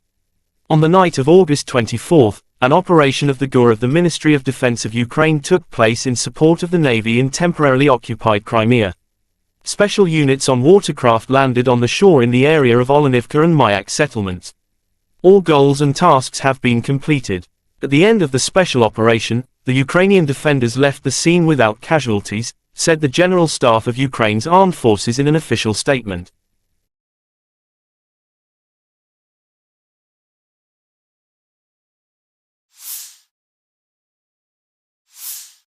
The armed forces of Ukraine continue to conduct an offensive operation in the Bakhmut and Melitopol directions.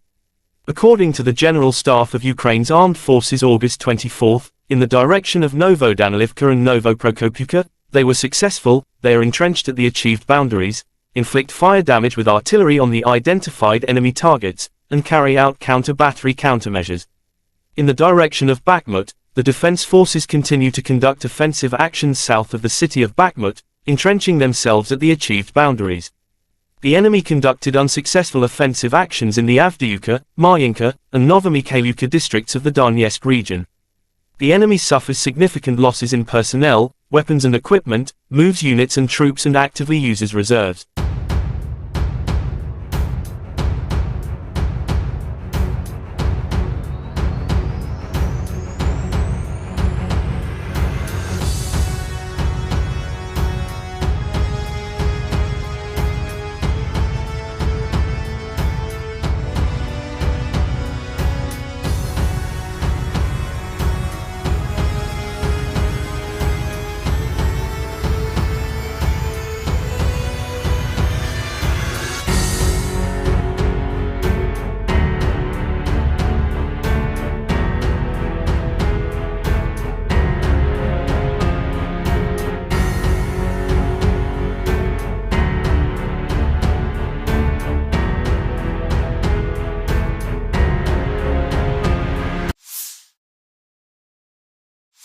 The armed forces of Ukraine reported on August 23 that Russia had lost 259,610 troops in Ukraine since the beginning of its full-scale invasion on February 24, 2022. This number includes 340 casualties Russian forces suffered in the last 24 hours. According to the General Staff of Ukraine's Armed Forces report, Russia has also lost 4,375 tanks, 8,511 armored fighting vehicles, 5,333 artillery systems, 723 multiple launch rocket systems, 494 air defense systems, 315 airplanes, 316 helicopters, 4,344 drones, 18 boats, 7,773 vehicles and fuel tanks and 801 special equipment.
President of Russia Vladimir Putin welcomed all new members into BRICS.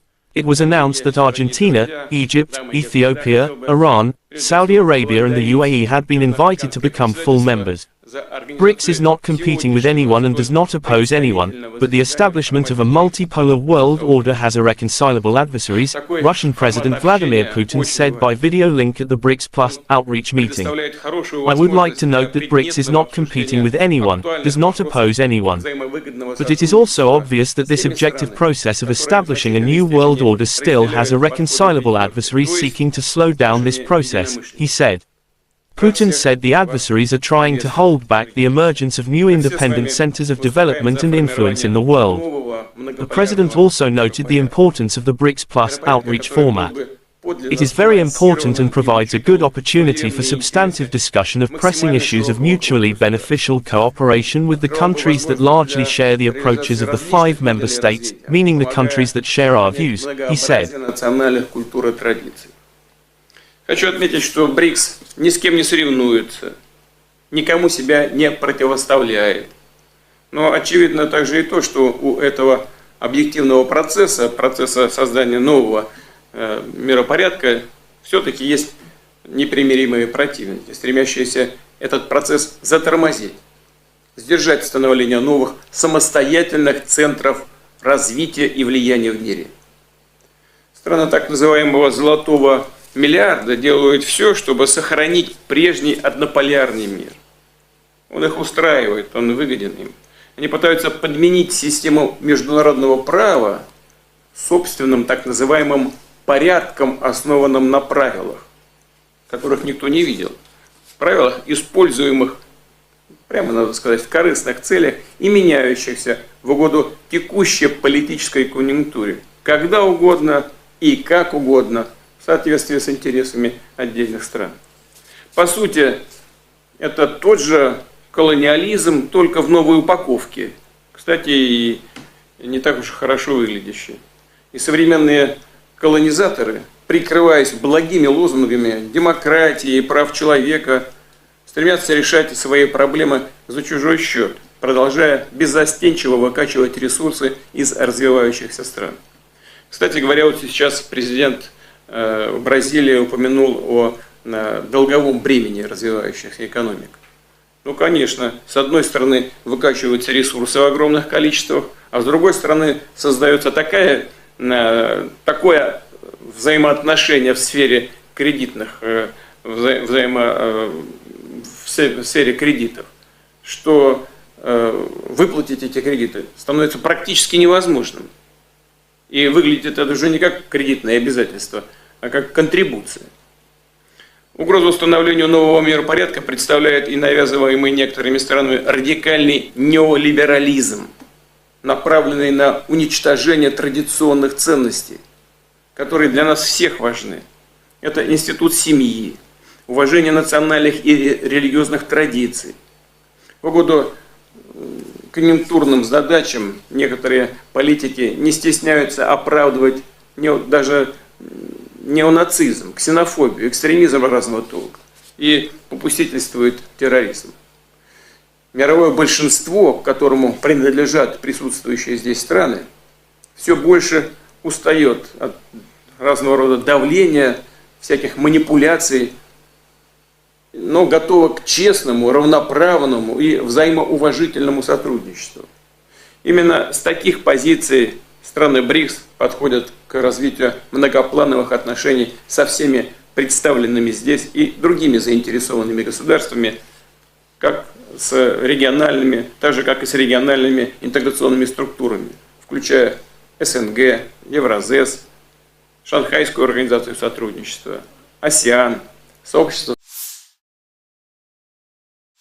The Ministry of Defense of Russia reported about the strike with precision weapons on the decision-making center of the armed forces of Ukraine, inflicted. Last night, the Russian armed forces have launched a long-range sea and ground-based high-precision group strike against the decision-making centers of the armed forces of Ukraine. The goal of the attack has been reached. The facility has been neutralized, said Igor Konashenkov, the Russian Federation Defense Ministry spokesman. He didn't mention about specific target. In social media, Ukrainian bus station in Dnipropetrovsk, East Ukraine demolished after it's pounded at night by Russian strikes. Kyiv allegedly used station to send cannon fodder to front lines in Zaphorizia. Reports say next to bus station is large railway logistics junction used for distributing Western weapons supplies.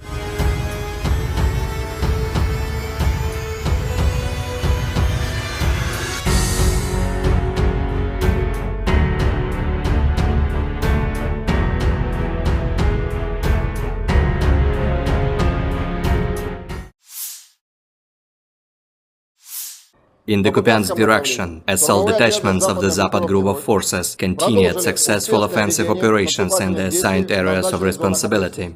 As a result of courageous actions by units, army aviation and artillery, 5 enemy attacks have been repelled close to Novoselovskoye, Novoyegorovka in Lugansk People's Republic, and Sinkovka in Kharkov region. The enemy losses were up to 50 Ukrainian servicemen, 2 infantry fighting vehicles, 3 pickup trucks, and 3 U.S. M777 artillery systems.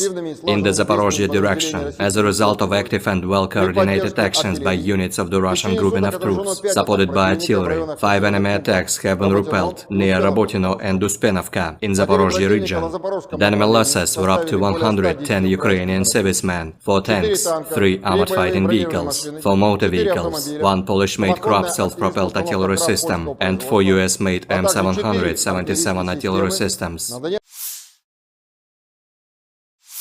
In the Donetsk direction, units of the U group of forces, supported by ground attack and dummy aviation, successfully repelled 6 attacks by Ukrainian armed forces close to Severnoye, Berestovoye and Nevelskoye in Donetsk People's Republic. The enemy losses were up to 125 Ukrainian servicemen, 1 tank, 4 infantry fighting vehicles, 4 motor vehicles, and 1 Stabi howitzer. In addition, 1 ammunition depot has been destroyed near Verkhnekamenskoye in Donetsk People's Republic. In the South Donetsk direction, as a result of actions by units of the Vostok group of forces, operational tactical aviation and artillery, 1 enemy attack has been repelled near Priyutnoye in Zaporozhye region. In addition, units of the Ukrainian 37th and 38th Marine Brigades have been eliminated close to Urozhainoye and Oktyabr State Farm in Donetsk People's Republic. The enemy losses were up to 230 Ukrainian servicemen, 2 armored personnel carriers, 3 motor vehicles, as well as 2 Gvozdika self-propelled artillery systems. In the Krasny Liman direction, as a result of active actions by units of the Center group of forces, army aviation and artillery, 3 enemy attacks have been successfully repelled near Grigorovka, Torskoye in Donetsk People's Republic, and Chervonaya Dibrova in Lugansk People's Republic. The enemy losses were up to 80 Ukrainian servicemen, 3 armored fighting vehicles, and 2 pickup trucks. In the Kherson direction, the enemy losses were up to 30 Ukrainian servicemen, 2 motor vehicles, as well as Mustabi and D-30 howitzers. In addition, the actions of 1 Ukrainian sabotage and reconnaissance group have been suppressed. Operational tactical and dummy aviation, missile troops and artillery of the armed forces of the Russian Federation have neutralized manpower and military hardware in 153 areas. 1 control point, 1 radar station, and 2 launchers of S-300PS anti-aircraft missile system have been destroyed near Zeleny Gai in Nikolaev region. 4 enemy ammunition depots have been also destroyed near Lvov in Kherson region, Mikhailovka in Kharkov region, Iskra in Dnepropetrovsk region, and Krasnogorovka in Donetsk People's Republic. Air defense facilities have shot down 4 projectiles launched by HIMARS MLRS.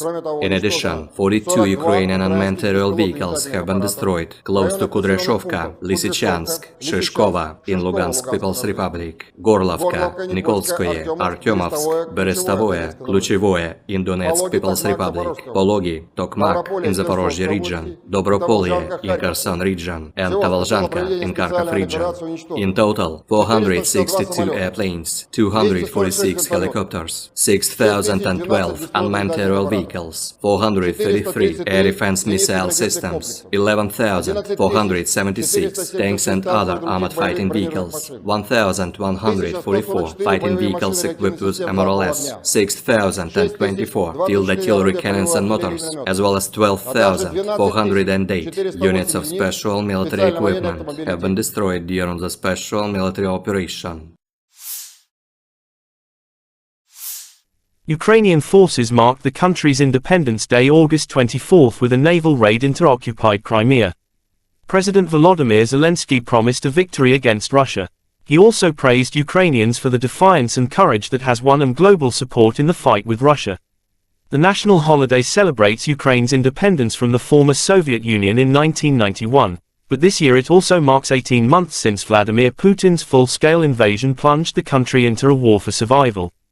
In the occupied Crimea, a special operation of the GUR of the Ministry of Defense of Ukraine took place with the support of the Navy. On the night of August 24, an operation of the GUR of the Ministry of Defense of Ukraine took place in support of the Navy in temporarily occupied Crimea. Special units on watercraft landed on the shore in the area of Olenivka and Mayak settlements. All goals and tasks have been completed. At the end of the special operation, the Ukrainian defenders left the scene without casualties, said the General Staff of Ukraine's armed forces in an official statement.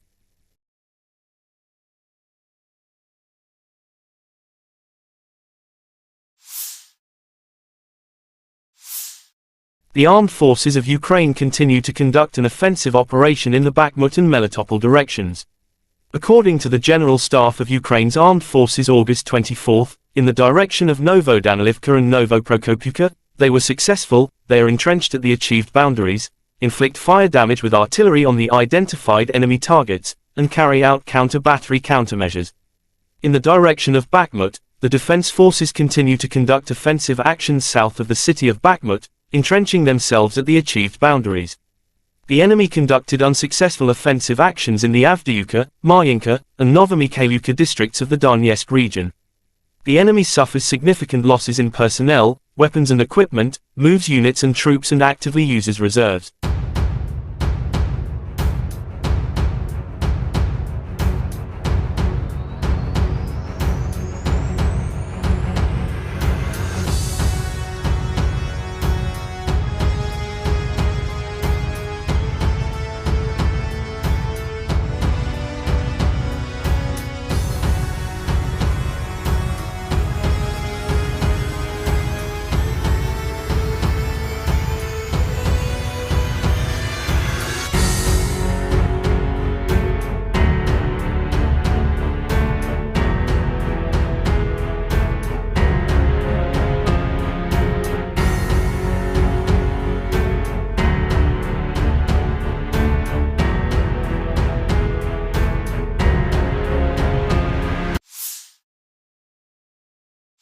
The armed forces of Ukraine reported on August 23 that Russia had lost 259,610 troops in Ukraine since the beginning of its full-scale invasion on February 24, 2022.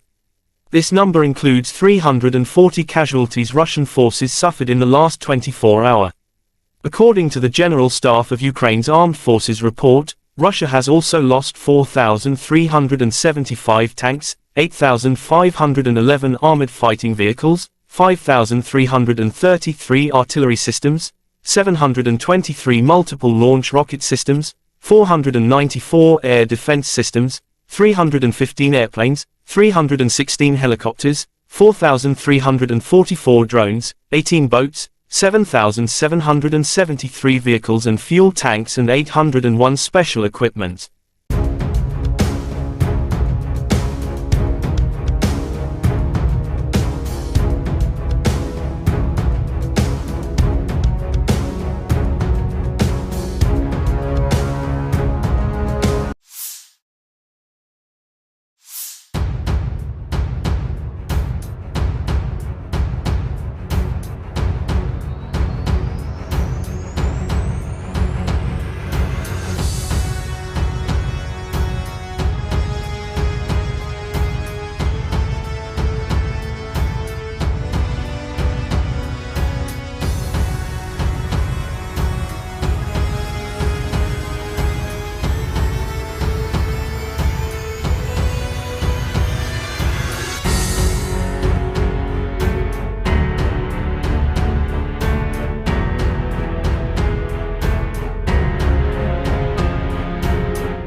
President of Russia Vladimir Putin welcomed all new members into BRICS.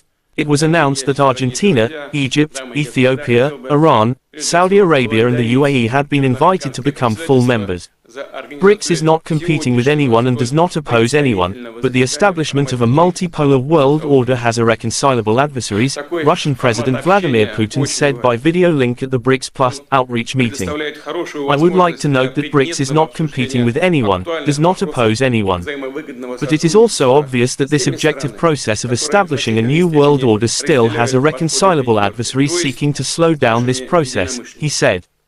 Putin said the adversaries are trying to hold back the emergence of new independent centers of development and influence in the world. The president also noted the importance of the BRICS Plus outreach format.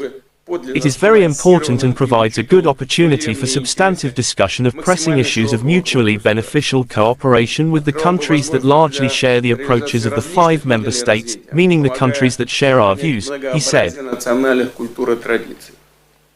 Хочу отметить, что БРИКС ни с кем не соревнуется, никому себя не противоставляет. Но очевидно также и то, что у этого объективного процесса создания нового миропорядка, все-таки есть непримиримые противники, стремящиеся этот процесс затормозить, сдержать становление новых самостоятельных центров развития и влияния в мире.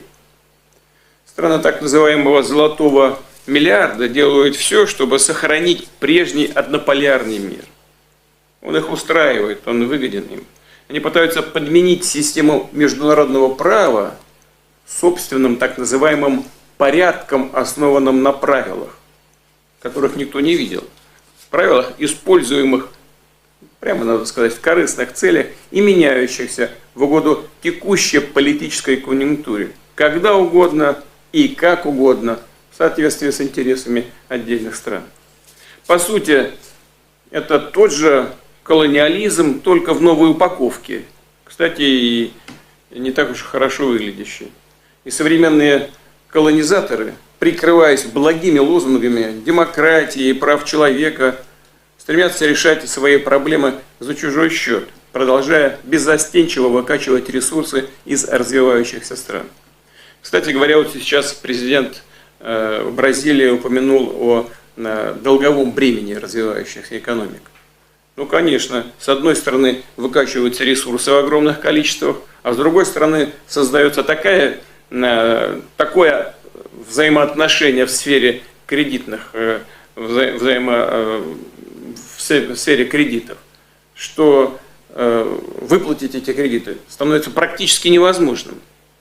И выглядит это уже не как кредитное обязательство, а как контрибуция. Угрозу установлению нового миропорядка представляет и навязываемый некоторыми странами радикальный неолиберализм, направленный на уничтожение традиционных ценностей, которые для нас всех важны. Это институт семьи, уважение национальных и религиозных традиций. В угоду конъюнктурным задачам некоторые политики не стесняются оправдывать даже неонацизм, ксенофобию, экстремизм разного толка и попустительствует терроризм. Мировое большинство, к которому принадлежат присутствующие здесь страны, все больше устает от разного рода давления, всяких манипуляций, но готова к честному, равноправному и взаимоуважительному сотрудничеству. Именно с таких позиций страны БРИКС подходят к развитию многоплановых отношений со всеми представленными здесь и другими заинтересованными государствами, как с региональными, так же как и с региональными интеграционными структурами, включая СНГ, Евразес, Шанхайскую организацию сотрудничества, АСЕАН, сообщество. The Ministry of Defense of Russia reported about the strike with precision weapons on the decision-making center of the armed forces of Ukraine, inflicted. Last night, the Russian armed forces have launched a long-range sea and ground-based high-precision group strike against the decision-making centers of the armed forces of Ukraine. The goal of the attack has been reached. The facility has been neutralized, said Igor Konashenkov, the Russian Federation Defense Ministry spokesman. He didn't mention about specific target. In social media, Ukrainian bus station in Dnipropetrovsk, East Ukraine demolished after it's pounded at night by Russian strikes. Kyiv allegedly used station to send cannon fodder to front lines in Zaporizhia. Reports say next to bus station is large railway logistics junction used for distributing Western weapons supplies.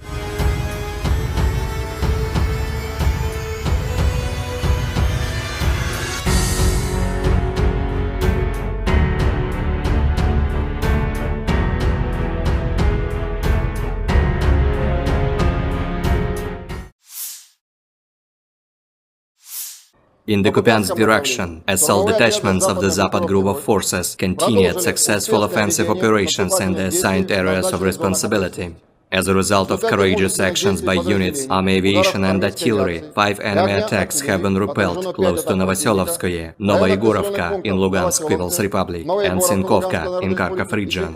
The enemy losses were up to 50 Ukrainian servicemen, 2 infantry fighting vehicles, 3 pickup trucks, and 3 U.S. made M777 artillery systems.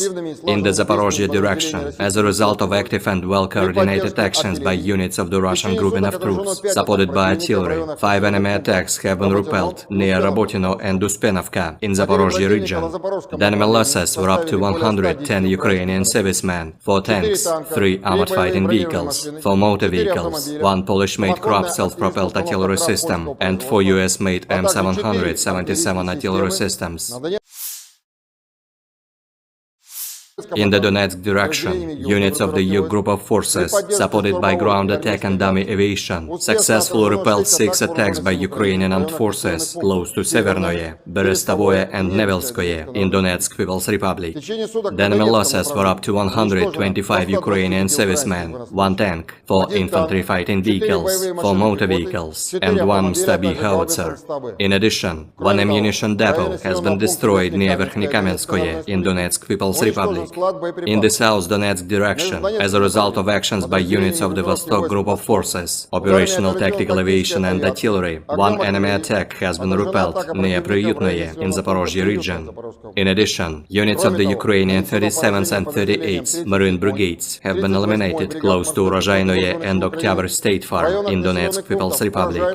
The enemy losses were up to 230 Ukrainian servicemen, 2 armored personnel carriers, 3 motor vehicles, as well as 2 Gvozdika self-propelled artillery systems. In the Krasny Liman direction, as a result of active actions by units of the Center group of forces, army aviation and artillery, 3 enemy attacks have been successfully repelled near Grigorovka, Torskoye in Donetsk People's Republic, and Chervonaya Dibrova in Lugansk People's Republic. The enemy losses were up to 80 Ukrainian servicemen, 3 armored fighting vehicles, and 2 pickup trucks. In the Kherson direction, the enemy losses were up to 30 Ukrainian servicemen, 2 motor vehicles, as well as Mstabi and D-30 howitzers. In addition, the actions of 1 Ukrainian sabotage and reconnaissance group have been suppressed. Operational tactical and dummy aviation, missile troops and artillery of the armed forces of the Russian Federation have neutralized manpower and military hardware in 153 areas. 1 control point, 1 radar station, and 2 launchers of S-300PS anti-aircraft missile system have been destroyed near Zeleny Gai in Nikolaev region. 4 enemy ammunition depots have been also destroyed near Lvov in Kherson region, Mikhailovka in Kharkov region, Iskra in Dnepropetrovsk region, and Krasnogorovka in Donetsk People's Republic. Air defense facilities have shot down 4 projectiles launched by HIMARS MLRS. In addition, 42 Ukrainian unmanned aerial vehicles have been destroyed close to Kudryashovka, Lysychansk, Shishkova in Lugansk People's Republic, Gorlovka, Nikolskoye, Artyomovsk, Berestovoye, Kluchevoye in Donetsk People's Republic, Pologi, Tokmak in Zaporozhye region, Dobropolye in Kherson region, and Tavalzhanka in Kharkov region. In total, 462 airplanes, 246 helicopters, 6,012 unmanned aerial vehicles, 433 air defense missile systems, 11,476 tanks and other armored fighting vehicles, 1,144 fighting vehicles equipped with MRLS, 6,024 field artillery cannons and motors, as well as 12,408 units of special military equipment have been destroyed during the special military operation. Ukrainian forces marked the country's Independence Day August 24 with a naval raid into occupied Crimea. President Volodymyr Zelensky promised a victory against Russia. He also praised Ukrainians for the defiance and courage that has won them global support in the fight with Russia. The national holiday celebrates Ukraine's independence from the former Soviet Union in 1991, but this year it also marks 18 months since Vladimir Putin's full-scale invasion plunged the country into a war for survival. In the occupied Crimea, a special operation of the GUR of the Ministry of Defense of Ukraine took place with the support of the Navy. On the night of August 24, an operation of the GUR of the Ministry of Defense of Ukraine took place in support of the Navy in temporarily occupied Crimea. Special units on watercraft landed on the shore in the area of Olenivka and Mayak settlements. All goals and tasks have been completed. At the end of the special operation, the Ukrainian defenders left the scene without casualties, said the General Staff of Ukraine's armed forces in an official statement.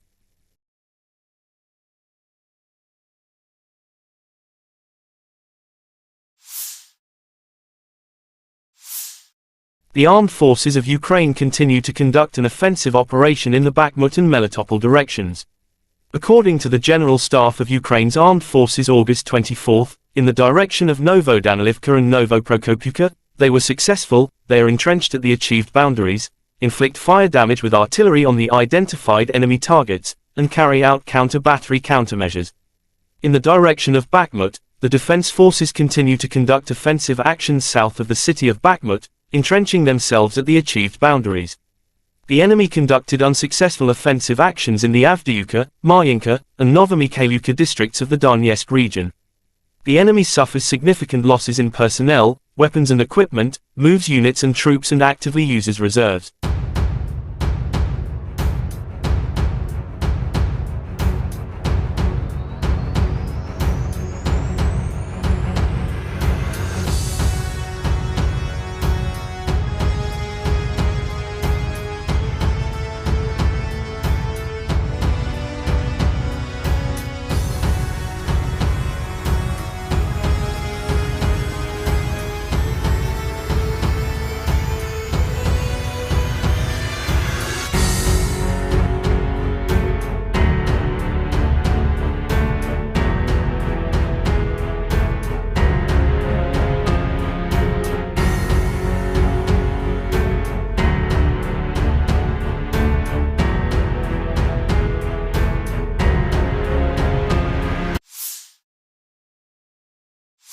The armed forces of Ukraine reported on August 23 that Russia had lost 259,610 troops in Ukraine since the beginning of its full-scale invasion on February 24, 2022.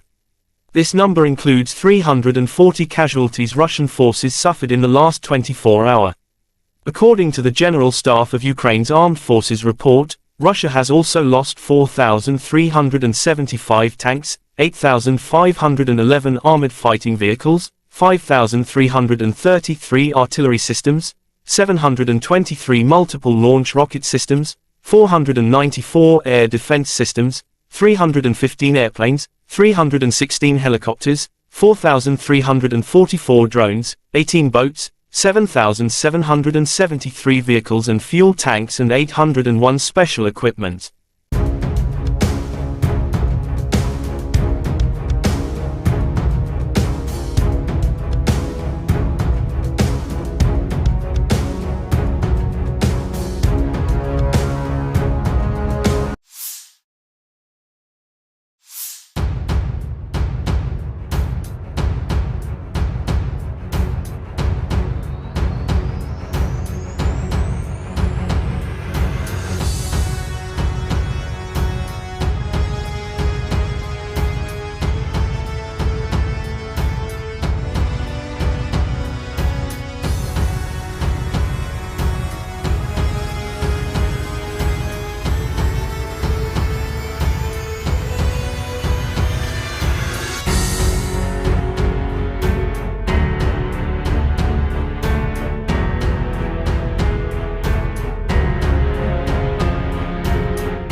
President of Russia Vladimir Putin welcomed all new members into BRICS. It was announced that Argentina, Egypt, Ethiopia, Iran, Saudi Arabia and the UAE had been invited to become full members. BRICS is not competing with anyone and does not oppose anyone, but the establishment of a multipolar world order has irreconcilable adversaries, Russian President Vladimir Putin said by video link at the BRICS Plus outreach meeting. I would like to note that BRICS is not competing with anyone, does not oppose anyone. But it is also obvious that this objective process of establishing a new world order still has irreconcilable adversaries seeking to slow down this process, he said. Putin said the adversaries are trying to hold back the emergence of new independent centers of development and influence in the world. The president also noted the importance of the BRICS Plus outreach format. It is very important and provides a good opportunity for substantive discussion of pressing issues of mutually beneficial cooperation with the countries that largely share the approaches of the 5 member states, meaning the countries that share our views, he said. Хочу отметить, что БРИКС ни с кем не соревнуется, никому себя не противоставляет. Но очевидно также и то, что у этого объективного процесса создания нового миропорядка, все-таки есть непримиримые противники, стремящиеся этот процесс затормозить, сдержать становление новых самостоятельных центров развития и влияния в мире. Страны так называемого «золотого миллиарда» делают все, чтобы сохранить прежний однополярный мир. Он их устраивает, он выгоден им. Они пытаются подменить систему международного права собственным так называемым порядком, основанным на правилах, которых никто не видел. Правилах, используемых, прямо надо сказать, в корыстных целях и меняющихся в угоду текущей политической конъюнктуре, когда угодно и как угодно, в соответствии с интересами отдельных стран. По сути, это тот же колониализм, только в новой упаковке. Кстати, и не так уж хорошо выглядящий. И современные колонизаторы, прикрываясь благими лозунгами демократии и прав человека, стремятся решать свои проблемы за чужой счет, продолжая беззастенчиво выкачивать ресурсы из развивающихся стран. Кстати говоря, вот сейчас президент Бразилии упомянул о долговом бремени развивающихся экономик. Ну, конечно, с одной стороны выкачиваются ресурсы в огромных количествах, а с другой стороны создается такое взаимоотношение в сфере кредитных, в сфере кредитов, что выплатить эти кредиты становится практически невозможным. И выглядит это уже не как кредитное обязательство, а как контрибуция. Угрозу установлению нового миропорядка представляет и навязываемый некоторыми странами радикальный неолиберализм, направленный на уничтожение традиционных ценностей, которые для нас всех важны. Это институт семьи, уважение национальных и религиозных традиций. В угоду конъюнктурным задачам некоторые политики не стесняются оправдывать даже неонацизм, ксенофобию, экстремизм разного толка и попустительствует терроризм. Мировое большинство, к которому принадлежат присутствующие здесь страны, все больше устает от разного рода давления, всяких манипуляций, но готово к честному, равноправному и взаимоуважительному сотрудничеству. Именно с таких позиций страны БРИКС подходят к развитию многоплановых отношений со всеми представленными здесь и другими заинтересованными государствами, как с региональными, так же как и с региональными интеграционными структурами, включая СНГ, Евразес, Шанхайскую организацию сотрудничества, АСЕАН, сообщество. The Ministry of Defense of Russia reported about the strike with precision weapons on the decision-making center of the armed forces of Ukraine, inflicted. Last night, the Russian armed forces have launched a long-range sea and ground-based high-precision group strike against the decision-making centers of the armed forces of Ukraine. The goal of the attack has been reached. The facility has been neutralized, said Igor Konashenkov, the Russian Federation Defense Ministry spokesman. He didn't mention about specific target. In social media, Ukrainian bus station in Dnipropetrovsk, East Ukraine demolished after it's pounded at night by Russian strikes. Kyiv allegedly used station to send cannon fodder to front lines in Zaporizhia. Reports say next to bus station is large railway logistics junction used for distributing Western weapons supplies.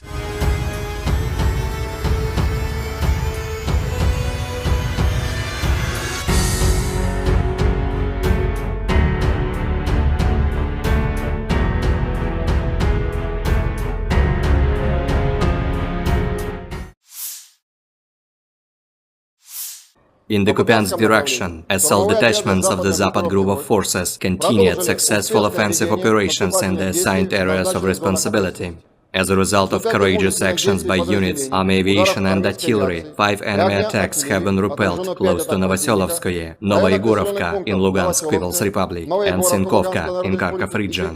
The enemy losses were up to 50 Ukrainian servicemen, 2 infantry fighting vehicles, 3 pickup trucks, and 3 U.S.-made M777 artillery systems. In the Zaporizhia direction, as a result of active and well-coordinated actions by units of the Russian grouping of troops, supported by artillery, 5 enemy attacks have been repelled near Rabotino and Uspenovka in Zaporizhia region.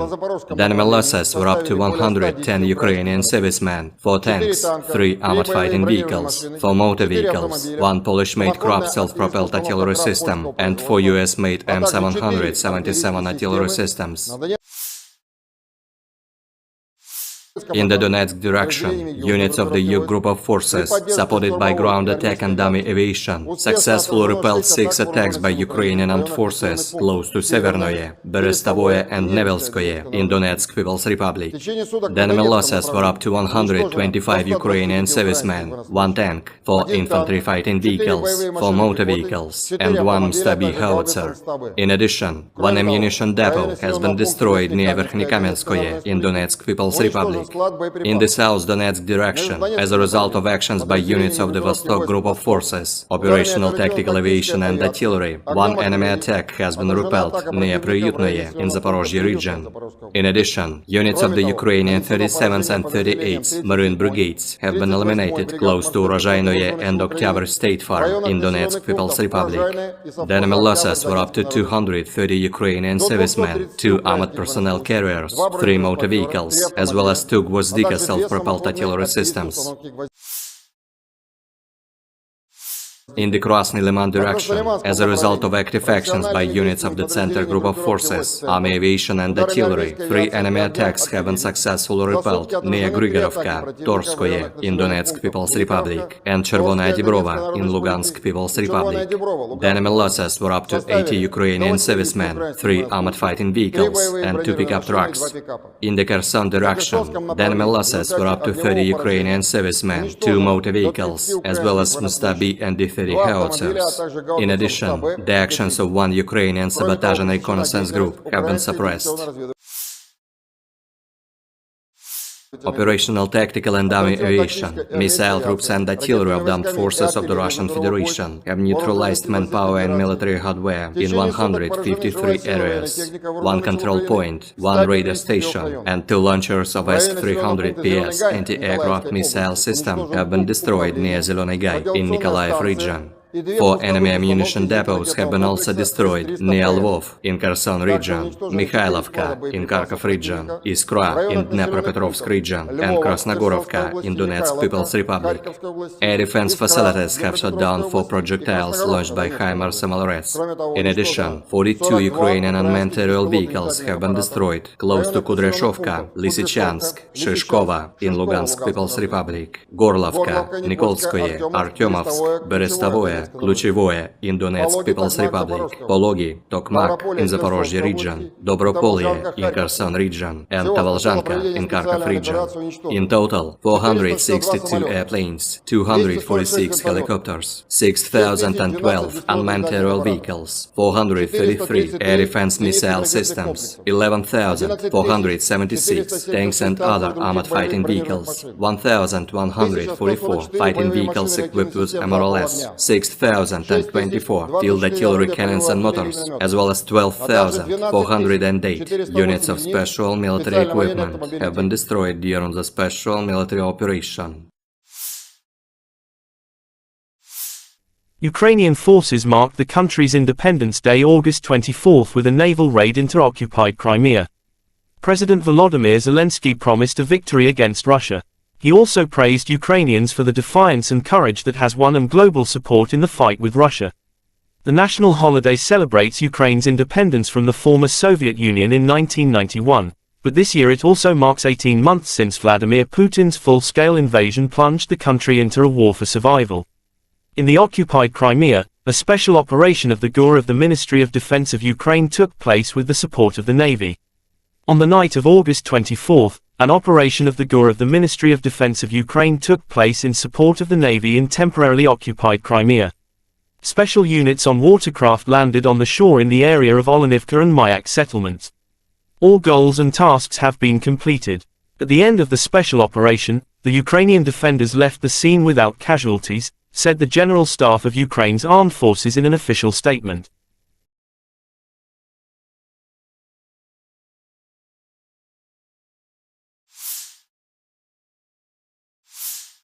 The armed forces of Ukraine continue to conduct an offensive operation in the Bakhmut and Melitopol directions. According to the General Staff of Ukraine's armed forces August 24, in the direction of Novodanilivka and Novoprokopivka, they were successful, they are entrenched at the achieved boundaries, inflict fire damage with artillery on the identified enemy targets, and carry out counter-battery countermeasures. In the direction of Bakhmut, the defense forces continue to conduct offensive actions south of the city of Bakhmut, entrenching themselves at the achieved boundaries. The enemy conducted unsuccessful offensive actions in the Avdiivka, Marinka, and Novomikhailivka districts of the Donetsk region. The enemy suffers significant losses in personnel, weapons and equipment, moves units and troops and actively uses reserves.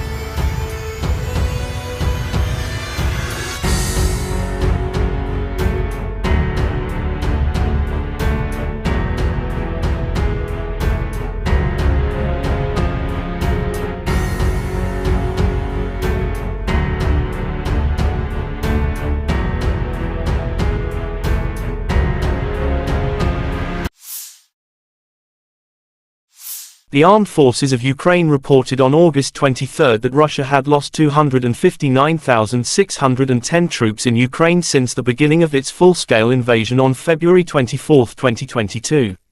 This number includes 340 casualties Russian forces suffered in the last 24 hours.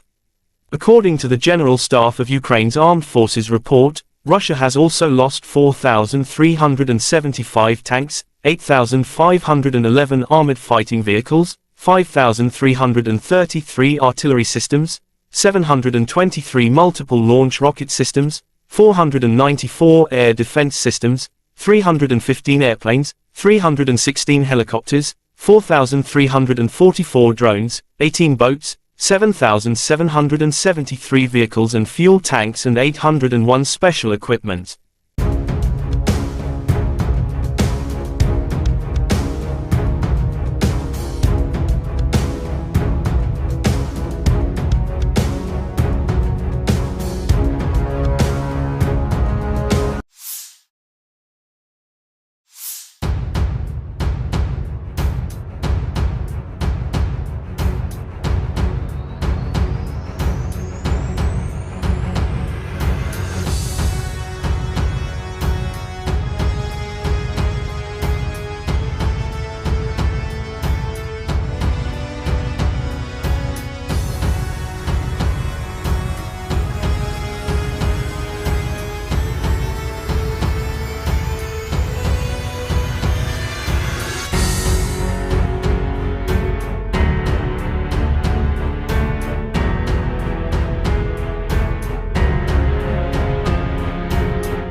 President of Russia Vladimir Putin welcomed all new members into BRICS.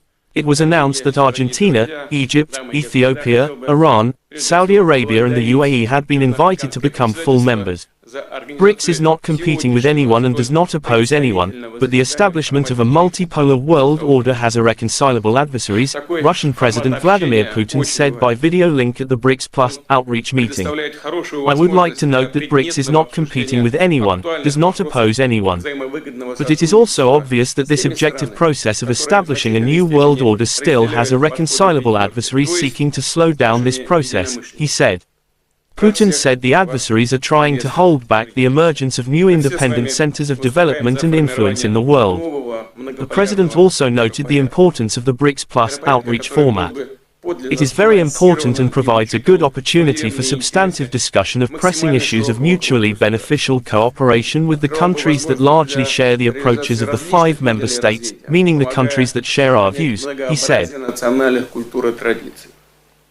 Хочу отметить, что БРИКС ни с кем не соревнуется, никому себя не противоставляет. Но очевидно также и то, что у этого объективного процесса создания нового миропорядка, все-таки есть непримиримые противники, стремящиеся этот процесс затормозить, сдержать становление новых самостоятельных центров развития и влияния в мире. Страны так называемого «золотого миллиарда» делают все, чтобы сохранить прежний однополярный мир. Он их устраивает, он выгоден им. Они пытаются подменить систему международного права собственным так называемым порядком, основанным на правилах, которых никто не видел. Правилах, используемых, прямо надо сказать, в корыстных целях и меняющихся в угоду текущей политической конъюнктуре, когда угодно и как угодно, в соответствии с интересами отдельных стран. По сути, это тот же колониализм, только в новой упаковке. Кстати, и не так уж хорошо выглядящий. И современные колонизаторы, прикрываясь благими лозунгами демократии и прав человека, стремятся решать свои проблемы за чужой счет, продолжая беззастенчиво выкачивать ресурсы из развивающихся стран. Кстати говоря, вот сейчас президент Бразилии упомянул о долговом бремени развивающихся экономик. Ну, конечно, с одной стороны выкачиваются ресурсы в огромных количествах, а с другой стороны создается такое взаимоотношение в сфере кредитных, в сфере кредитов, что выплатить эти кредиты становится практически невозможным. И выглядит это уже не как кредитное обязательство, а как контрибуция. Угрозу установлению нового миропорядка представляет и навязываемый некоторыми странами радикальный неолиберализм, направленный на уничтожение традиционных ценностей, которые для нас всех важны. Это институт семьи, уважение национальных и религиозных традиций. В угоду конъюнктурным задачам некоторые политики не стесняются оправдывать даже неонацизм, ксенофобию, экстремизм разного толка и попустительствует терроризм. Мировое большинство, к которому принадлежат присутствующие здесь страны, все больше устает от разного рода давления, всяких манипуляций, но готова к честному, равноправному и взаимоуважительному сотрудничеству. Именно с таких позиций страны БРИКС подходят к развитию многоплановых отношений со всеми представленными здесь и другими заинтересованными государствами, как с региональными, так же как и с региональными интеграционными структурами, включая СНГ, Евразес, Шанхайскую организацию сотрудничества, АСЕАН, сообщество. The Ministry of Defense of Russia reported about the strike with precision weapons on the decision-making center of the armed forces of Ukraine, inflicted. Last night, the Russian armed forces have launched a long-range sea and ground-based high-precision group strike against the decision-making centers of the armed forces of Ukraine. The goal of the attack has been reached. The facility has been neutralized, said Igor Konashenkov, the Russian Federation Defense Ministry spokesman. He didn't mention about specific target. In social media, Ukrainian bus station in Dnipropetrovsk, East Ukraine demolished after it's pounded at night by Russian strikes. Kyiv allegedly used station to send cannon fodder to front lines in Zaporizhia. Reports say next to bus station is large railway logistics junction used for distributing Western weapons supplies.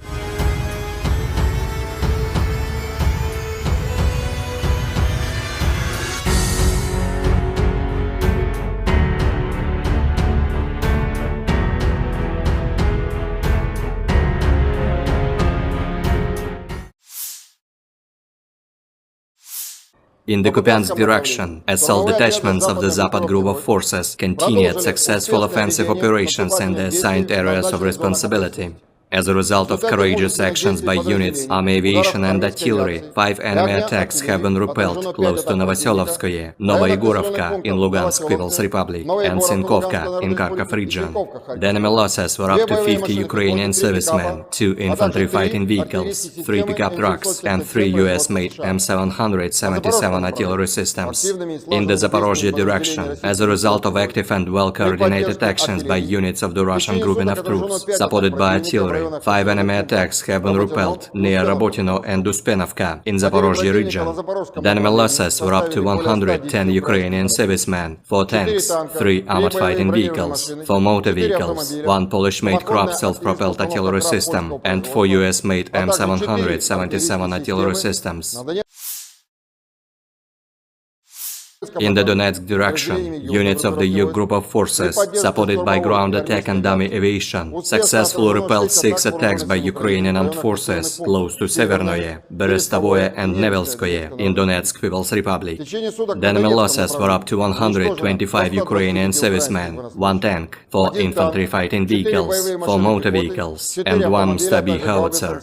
In addition, 1 ammunition depot has been destroyed near Verkhnykamenskoye in Donetsk People's Republic. In the South Donetsk direction, as a result of actions by units of the Vostok group of forces, operational tactical aviation and artillery, 1 enemy attack has been repelled near Priyutnoye in Zaporozhye region. In addition, units of the Ukrainian 37th and 38th Marine Brigades have been eliminated close to Urozhainoye and Oktyabr State Farm in Donetsk People's Republic. The enemy losses were up to 230 Ukrainian servicemen, 2 armored personnel carriers, 3 motor vehicles, as well as 2 Gvozdika self-propelled artillery systems.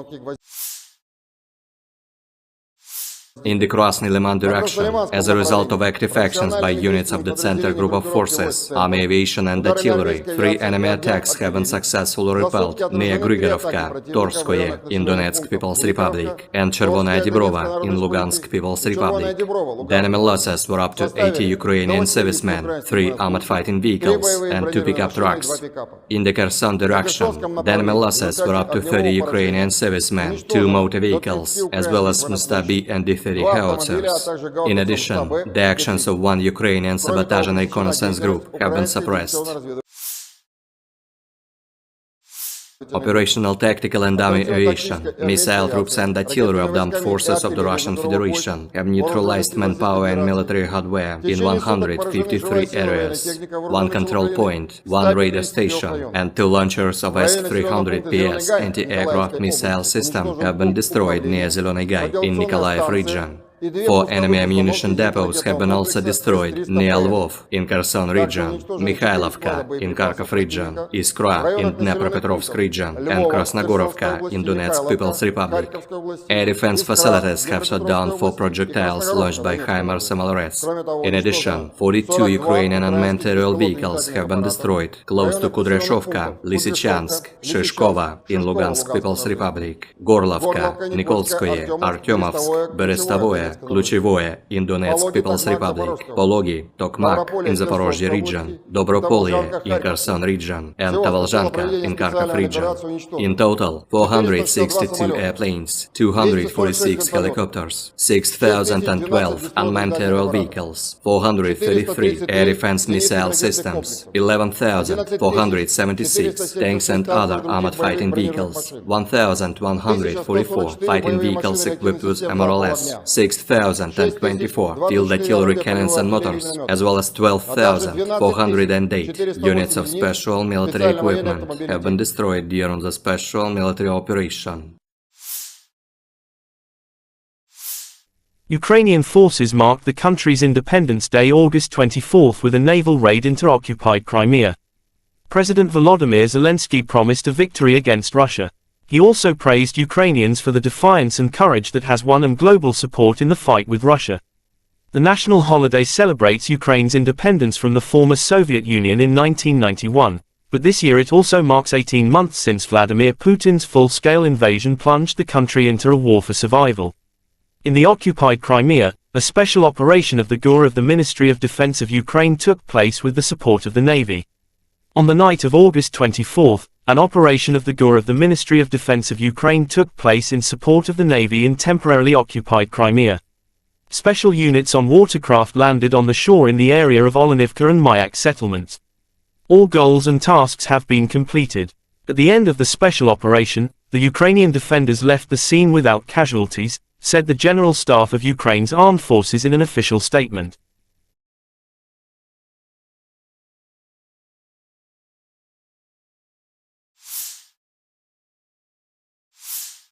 The armed forces of Ukraine continue to conduct an offensive operation in the Bakhmut and Melitopol directions. According to the General Staff of Ukraine's Armed Forces August 24, in the direction of Novodanilivka and Novoprokopivka, they were successful. They are entrenched at the achieved boundaries, inflict fire damage with artillery on the identified enemy targets, and carry out counter-battery countermeasures. In the direction of Bakhmut, the defense forces continue to conduct offensive actions south of the city of Bakhmut, entrenching themselves at the achieved boundaries. The enemy conducted unsuccessful offensive actions in the Avdiivka, Marinka, and Novomikhailivka districts of the Donetsk region. The enemy suffers significant losses in personnel, weapons and equipment, moves units and troops and actively uses reserves.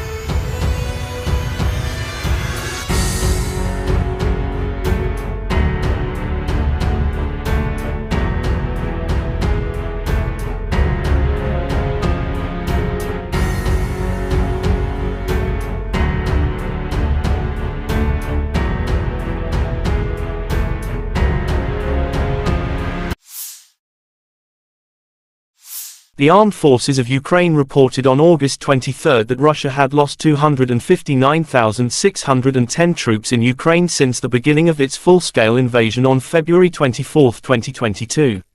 This number includes 340 casualties Russian forces suffered in the last 24 hours.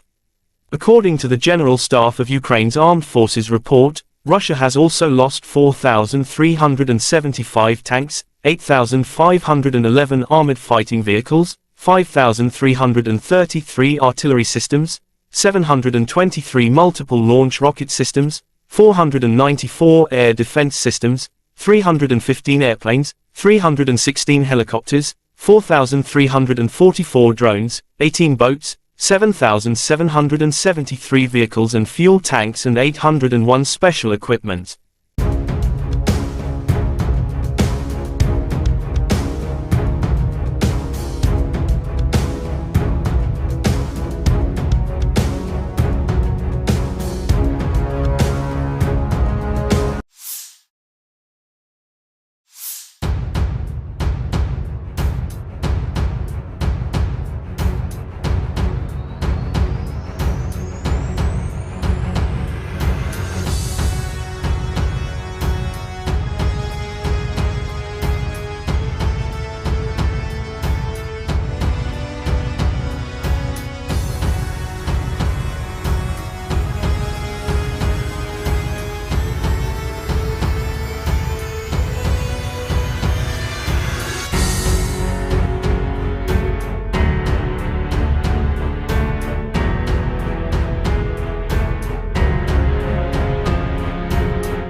President of Russia Vladimir Putin welcomed all new members into BRICS.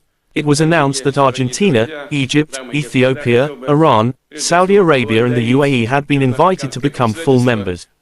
BRICS is not competing with anyone and does not oppose anyone, but the establishment of a multipolar world order has irreconcilable adversaries, Russian President Vladimir Putin said by video link at the BRICS Plus outreach meeting. I would like to note that BRICS is not competing with anyone, does not oppose anyone.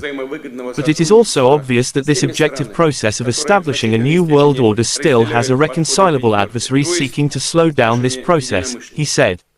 Putin said the adversaries are trying to hold back the emergence of new independent centers of development and influence in the world. The president also noted the importance of the BRICS Plus outreach format. It is very important and provides a good opportunity for substantive discussion of pressing issues of mutually beneficial cooperation with the countries that largely share the approaches of the 5 member states, meaning the countries that share our views, he said. Хочу отметить, что БРИКС ни с кем не соревнуется, никому себя не противоставляет. Но очевидно также и то, что у этого объективного процесса создания нового миропорядка, все-таки есть непримиримые противники, стремящиеся этот процесс затормозить, сдержать становление новых самостоятельных центров развития и влияния в мире. Страны так называемого «золотого миллиарда» делают все, чтобы сохранить прежний однополярный мир. Он их устраивает, он выгоден им. Они пытаются подменить систему международного права собственным так называемым порядком, основанным на правилах, которых никто не видел. Правилах, используемых, прямо надо сказать, в корыстных целях и меняющихся в угоду текущей политической конъюнктуре, когда угодно и как угодно, в соответствии с интересами отдельных стран. По сути, это тот же колониализм, только в новой упаковке. Кстати, и не так уж хорошо выглядящий. И современные колонизаторы, прикрываясь благими лозунгами демократии и прав человека, стремятся решать свои проблемы за чужой счет, продолжая беззастенчиво выкачивать ресурсы из развивающихся стран. Кстати говоря, вот сейчас президент Бразилии упомянул о долговом бремени развивающихся экономик. Ну, конечно, с одной стороны выкачиваются ресурсы в огромных количествах, а с другой стороны создается такое взаимоотношение в сфере кредитных, в сфере кредитов, что выплатить эти кредиты становится практически невозможным. И выглядит это уже не как кредитное обязательство, а как контрибуция.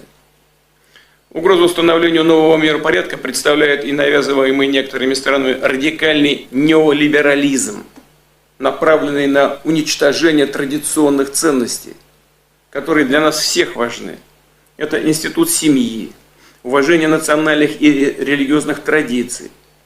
В угоду конъюнктурным задачам некоторые политики не стесняются оправдывать даже неонацизм, ксенофобию, экстремизм разного толка и попустительствует терроризм.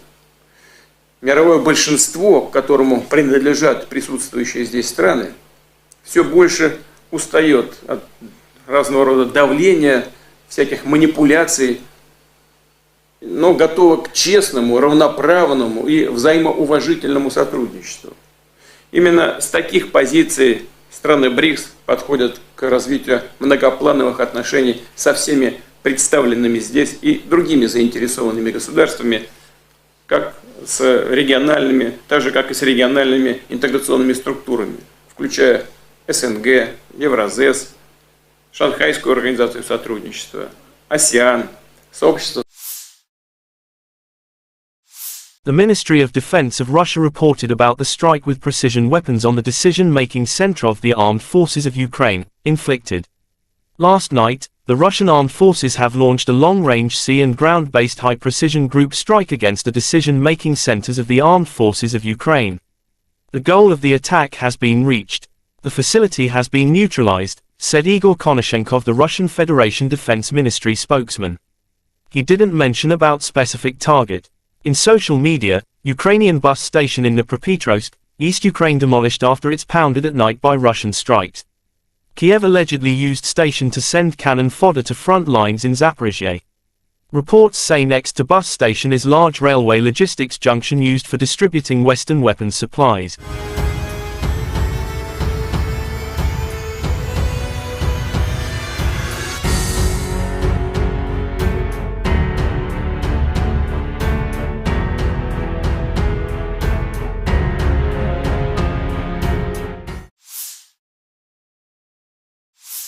In the Kupiansk direction, assault detachments of the Zapad group of forces continued successful offensive operations in the assigned areas of responsibility. As a result of courageous actions by units, army aviation and artillery, 5 enemy attacks have been repelled close to Novoselovskoye, Novoyegorovka in Lugansk People's Republic, and Sinkovka in Kharkov region. The enemy losses were up to 50 Ukrainian servicemen, 2 infantry fighting vehicles, 3 pickup trucks, and 3 U.S.-made M777 artillery systems. In the Zaporozhye direction, as a result of active and well-coordinated actions by units of the Russian grouping of troops, supported by artillery, 5 enemy attacks have been repelled near Rabotino and Uspenovka in Zaporozhye region. The enemy losses were up to 110 Ukrainian servicemen, 4 tanks, 3 armored fighting vehicles, 4 motor vehicles, 1 Polish-made Krupp self-propelled artillery system, and 4 US-made M777 artillery systems. In the Donetsk direction, units of the U group of forces, supported by ground attack and dummy aviation, successfully repelled 6 attacks by Ukrainian armed forces close to Severnoye, Berestovoye and Nevelskoye in Donetsk People's Republic. The enemy losses were up to 125 Ukrainian servicemen, 1 tank, 4 infantry fighting vehicles, 4 motor vehicles, and 1 Stabi howitzer. In addition, 1 ammunition depot has been destroyed near Verkhnykamenskoye in Donetsk People's Republic. In the South Donetsk direction, as a result of actions by units of the Vostok group of forces, operational tactical aviation and artillery, 1 enemy attack has been repelled near Priyutnoye in Zaporozhye region. In addition, units of the Ukrainian 37th and 38th Marine Brigades have been eliminated close to Urozhainoye and Oktyabr State Farm in Donetsk People's Republic. The enemy losses were up to 230 Ukrainian servicemen, 2 armored personnel carriers, 3 motor vehicles, as well as 2 Gvozdika self-propelled artillery systems. In the Krasny Liman direction, as a result of active actions by units of the Center Group of Forces, Army Aviation and Artillery, 3 enemy attacks have been successfully repelled near Grigorovka, Torskoye in Donetsk People's Republic, and Chervonaya Dibrova in Lugansk People's Republic. The enemy losses were up to 80 Ukrainian servicemen, 3 armored fighting vehicles, and 2 pickup trucks. In the Kherson direction, the enemy losses were up to 30 Ukrainian servicemen, 2 motor vehicles, as well as Mstabi and D-30 howitzers. In addition, the actions of 1 Ukrainian sabotage and reconnaissance group have been suppressed. Operational tactical and army aviation, missile troops and artillery of the armed forces of the Russian Federation have neutralized manpower and military hardware in 153 areas. 1 control point, 1 radar station, and 2 launchers of S-300PS anti-aircraft missile system have been destroyed near Zeleny Gai in Nikolaev region. 4 enemy ammunition depots have been also destroyed near Lvov in Kherson region, Mikhailovka in Kharkov region, Iskra in Dnepropetrovsk region, and Krasnogorovka in Donetsk People's Republic. Air defense facilities have shot down 4 projectiles launched by HIMARS MLRS. In addition, 42 Ukrainian unmanned aerial vehicles have been destroyed close to Kudryashovka, Lysychansk, Shishkova in Lugansk People's Republic, Gorlovka, Nikolskoye, Artyomovsk, Berestovoye, Kluchevoye in Donetsk People's Republic, Pologi, Tokmak in Zaporozhye region, Dobropolye in Kherson region, and Tavalzhanka in Kharkov region. In total, 462 airplanes, 246 helicopters, 6,012 unmanned aerial vehicles, 433 air defense missile systems, 11,476 tanks and other armored fighting vehicles, 1,144 fighting vehicles equipped with MLRS, 6,024 field artillery cannons and motors, as well as 12,408 units of special military equipment have been destroyed during the special military operation. Ukrainian forces marked the country's Independence Day August 24 with a naval raid into occupied Crimea. President Volodymyr Zelensky promised a victory against Russia. He also praised Ukrainians for the defiance and courage that has won them global support in the fight with Russia. The national holiday celebrates Ukraine's independence from the former Soviet Union in 1991, but this year it also marks 18 months since Vladimir Putin's full-scale invasion plunged the country into a war for survival. In the occupied Crimea, a special operation of the GUR of the Ministry of Defense of Ukraine took place with the support of the Navy. On the night of August 24, an operation of the GUR of the Ministry of Defense of Ukraine took place in support of the Navy in temporarily occupied Crimea. Special units on watercraft landed on the shore in the area of Olenivka and Mayak settlements. All goals and tasks have been completed. At the end of the special operation, the Ukrainian defenders left the scene without casualties, said the General Staff of Ukraine's armed forces in an official statement.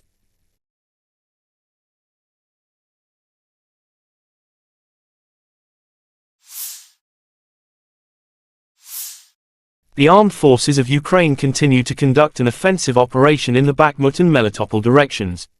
According to the General Staff of Ukraine's armed forces August 24, in the direction of Novodanilivka and Novoprokopivka, they were successful, they are entrenched at the achieved boundaries, inflict fire damage with artillery on the identified enemy targets, and carry out counter-battery countermeasures. In the direction of Bakhmut, the defense forces continue to conduct offensive actions south of the city of Bakhmut, entrenching themselves at the achieved boundaries. The enemy conducted unsuccessful offensive actions in the Avdiivka, Marinka, and Novomikhailivka districts of the Donetsk region. The enemy suffers significant losses in personnel, weapons and equipment, moves units and troops and actively uses reserves.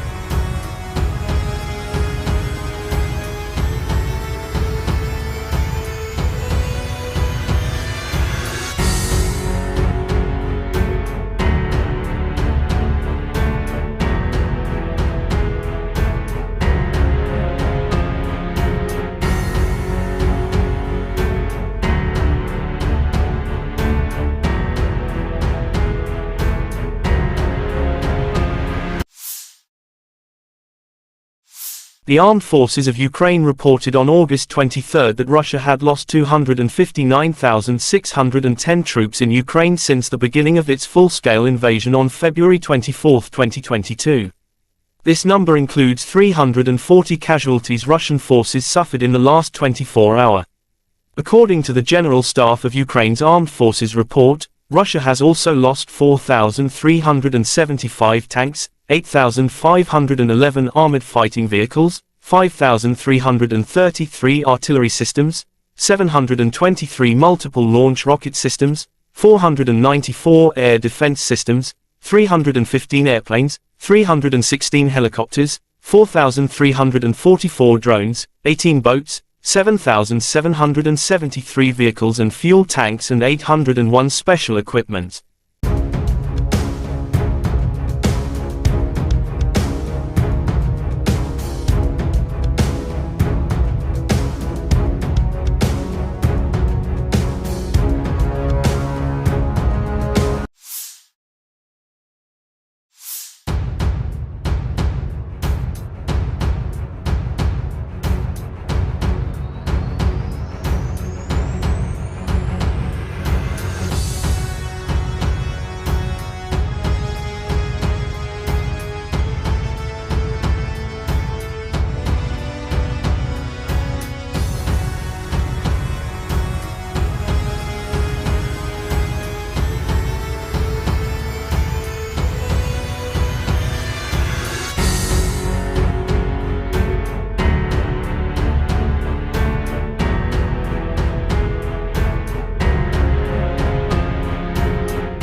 President of Russia Vladimir Putin welcomed all new members into BRICS.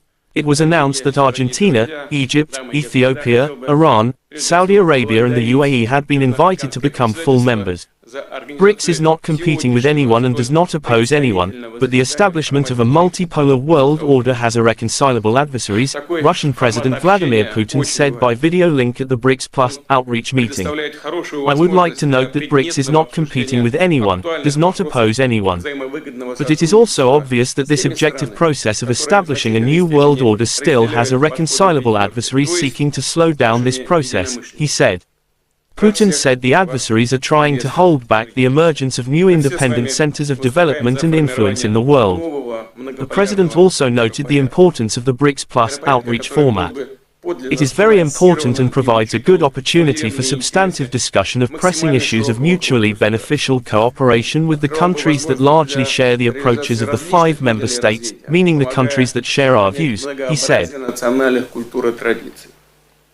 Хочу отметить, что БРИКС ни с кем не соревнуется, никому себя не противоставляет. Но очевидно также и то, что у этого объективного процесса создания нового миропорядка, все-таки есть непримиримые противники, стремящиеся этот процесс затормозить, сдержать становление новых самостоятельных центров развития и влияния в мире. Страны так называемого «золотого миллиарда» делают все, чтобы сохранить прежний однополярный мир. Он их устраивает, он выгоден им.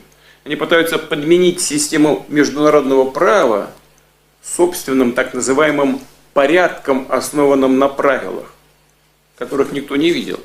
Правилах, используемых, прямо надо сказать, в корыстных целях и меняющихся в угоду текущей политической конъюнктуре, когда угодно и как угодно, в соответствии с интересами отдельных стран. По сути, это тот же колониализм, только в новой упаковке. Кстати, и не так уж хорошо выглядящий. И современные колонизаторы, прикрываясь благими лозунгами демократии и прав человека, стремятся решать свои проблемы за чужой счет, продолжая беззастенчиво выкачивать ресурсы из развивающихся стран. Кстати говоря, вот сейчас президент Бразилии упомянул о долговом бремени развивающихся экономик. Ну, конечно, с одной стороны выкачиваются ресурсы в огромных количествах, а с другой стороны создается такое взаимоотношение в сфере кредитных, в сфере кредитов, что выплатить эти кредиты становится практически невозможным. И выглядит это уже не как кредитное обязательство, а как контрибуция. Угрозу установлению нового миропорядка представляет и навязываемый некоторыми странами радикальный неолиберализм, направленный на уничтожение традиционных ценностей, которые для нас всех важны. Это институт семьи, уважение национальных и религиозных традиций. В угоду конъюнктурным задачам некоторые политики не стесняются оправдывать даже неонацизм, ксенофобию, экстремизм разного толка и попустительствует терроризм. Мировое большинство, к которому принадлежат присутствующие здесь страны, все больше устает от разного рода давления, всяких манипуляций, но готова к честному, равноправному и взаимоуважительному сотрудничеству. Именно с таких позиций страны БРИКС подходят к развитию многоплановых отношений со всеми представленными здесь и другими заинтересованными государствами, как с региональными, так же как и с региональными интеграционными структурами, включая СНГ, Евразес, Шанхайскую организацию сотрудничества, АСЕАН, сообщество. The Ministry of Defense of Russia reported about the strike with precision weapons on the decision-making center of the armed forces of Ukraine, inflicted. Last night, the Russian armed forces have launched a long-range sea and ground-based high-precision group strike against the decision-making centers of the armed forces of Ukraine. The goal of the attack has been reached. The facility has been neutralized, said Igor Konashenkov, the Russian Federation Defense Ministry spokesman. He didn't mention about specific target. In social media, Ukrainian bus station in Dnipropetrovsk, East Ukraine demolished after it's pounded at night by Russian strikes. Kyiv allegedly used station to send cannon fodder to front lines in Zaporizhia. Reports say next to bus station is large railway logistics junction used for distributing Western weapons supplies.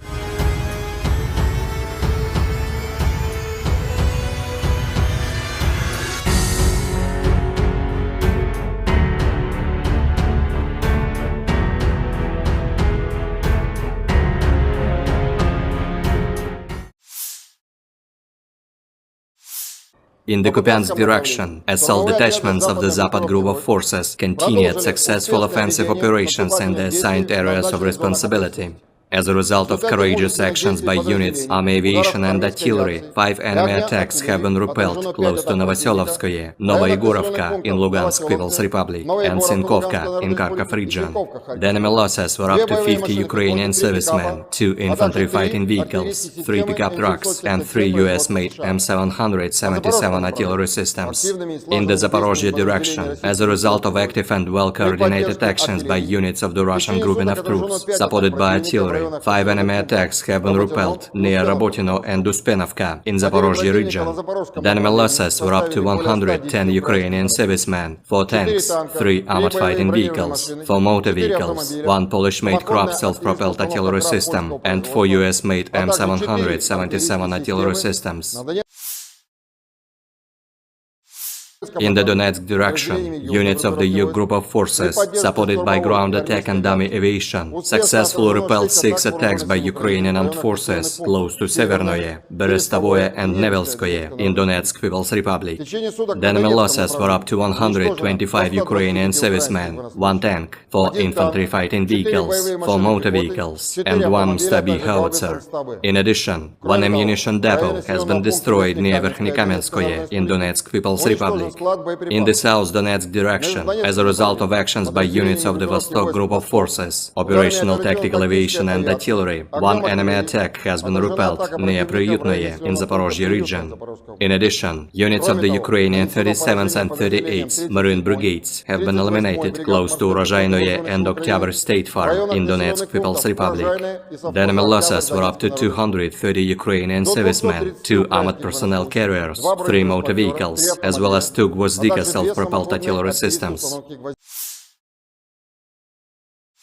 In the Krasny Liman direction, as a result of active actions by units of the Center Group of Forces, army aviation and artillery, 3 enemy attacks have been successfully repelled near Grigorovka, Torskoye in Donetsk People's Republic, and Chervonaya Dibrova in Lugansk People's Republic. The enemy losses were up to 80 Ukrainian servicemen, 3 armored fighting vehicles, and 2 pickup trucks. In the Kherson direction, the enemy losses were up to 30 Ukrainian servicemen, 2 motor vehicles, as well as Mustabi and D-30 howitzers. In addition, the actions of 1 Ukrainian sabotage and reconnaissance group have been suppressed. Operational tactical and dummy aviation, missile troops and artillery of the armed forces of the Russian Federation have neutralized manpower and military hardware in 153 areas. 1 control point, 1 radar station, and 2 launchers of S-300PS anti-aircraft missile system have been destroyed near Zeleny Gai in Nikolaev region. 4 enemy ammunition depots have been also destroyed near Lvov in Kherson region, Mikhailovka in Kharkov region, Iskra in Dnepropetrovsk region, and Krasnogorovka in Donetsk People's Republic. Air defense facilities have shut down 4 projectiles launched by HIMARS MLRS. In addition, 42 Ukrainian unmanned aerial vehicles have been destroyed close to Kudryashovka, Lysychansk, Shishkova in Lugansk People's Republic, Gorlovka, Nikolskoye, Artyomovsk, Berestovoye, Kluchevoye in Donetsk People's Republic, Pologi, Tokmak in Zaporozhye region, Dobropolye in Kherson region, and Tavalzhanka in Kharkov region. In total, 462 airplanes, 246 helicopters, 6,012 unmanned aerial vehicles, 433 air defense missile systems, 11,476 tanks and other armored fighting vehicles, 1,144 fighting vehicles equipped with MRLS, 6,024 field artillery cannons and motors, as well as 12,408 units of special military equipment have been destroyed during the special military operation. Ukrainian forces marked the country's Independence Day August 24 with a naval raid into occupied Crimea. President Volodymyr Zelensky promised a victory against Russia. He also praised Ukrainians for the defiance and courage that has won them global support in the fight with Russia. The national holiday celebrates Ukraine's independence from the former Soviet Union in 1991, but this year it also marks 18 months since Vladimir Putin's full-scale invasion plunged the country into a war for survival. In the occupied Crimea, a special operation of the GUR of the Ministry of Defense of Ukraine took place with the support of the Navy. On the night of August 24, an operation of the GUR of the Ministry of Defense of Ukraine took place in support of the Navy in temporarily occupied Crimea. Special units on watercraft landed on the shore in the area of Olenivka and Mayak settlements. All goals and tasks have been completed. At the end of the special operation, the Ukrainian defenders left the scene without casualties, said the General Staff of Ukraine's armed forces in an official statement.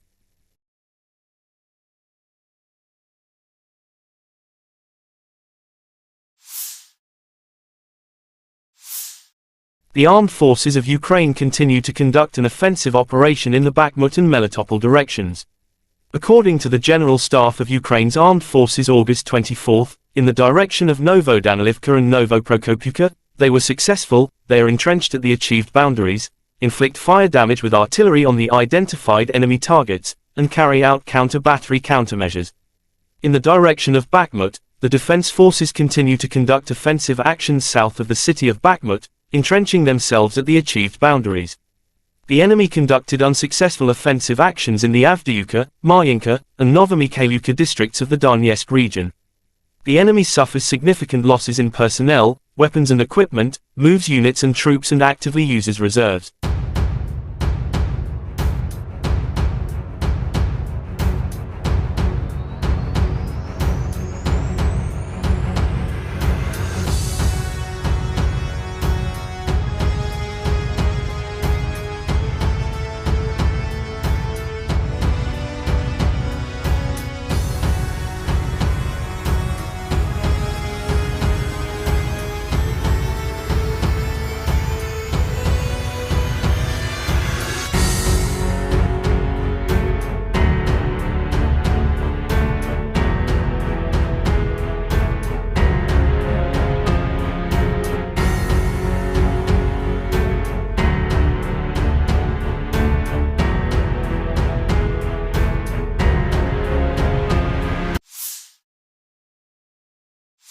The armed forces of Ukraine reported on August 23 that Russia had lost 259,610 troops in Ukraine since the beginning of its full-scale invasion on February 24, 2022.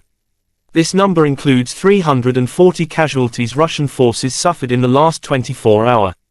According to the General Staff of Ukraine's Armed Forces report, Russia has also lost 4,375 tanks, 8,511 armored fighting vehicles, 5,333 artillery systems, 723 multiple launch rocket systems, 494 air defense systems, 315 airplanes, 316 helicopters, 4,344 drones, 18 boats, 7,773 vehicles and fuel tanks and 801 special equipment.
President of Russia Vladimir Putin welcomed all new members into BRICS.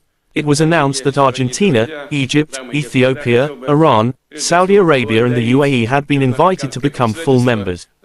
BRICS is not competing with anyone and does not oppose anyone, but the establishment of a multipolar world order has irreconcilable adversaries, Russian President Vladimir Putin said by video link at the BRICS Plus outreach meeting. I would like to note that BRICS is not competing with anyone, does not oppose anyone. But it is also obvious that this objective process of establishing a new world order still has irreconcilable adversaries seeking to slow down this process, he said. Putin said the adversaries are trying to hold back the emergence of new independent centers of development and influence in the world. The president also noted the importance of the BRICS Plus outreach format. It is very important and provides a good opportunity for substantive discussion of pressing issues of mutually beneficial cooperation with the countries that largely share the approaches of the 5 member states, meaning the countries that share our views, he said.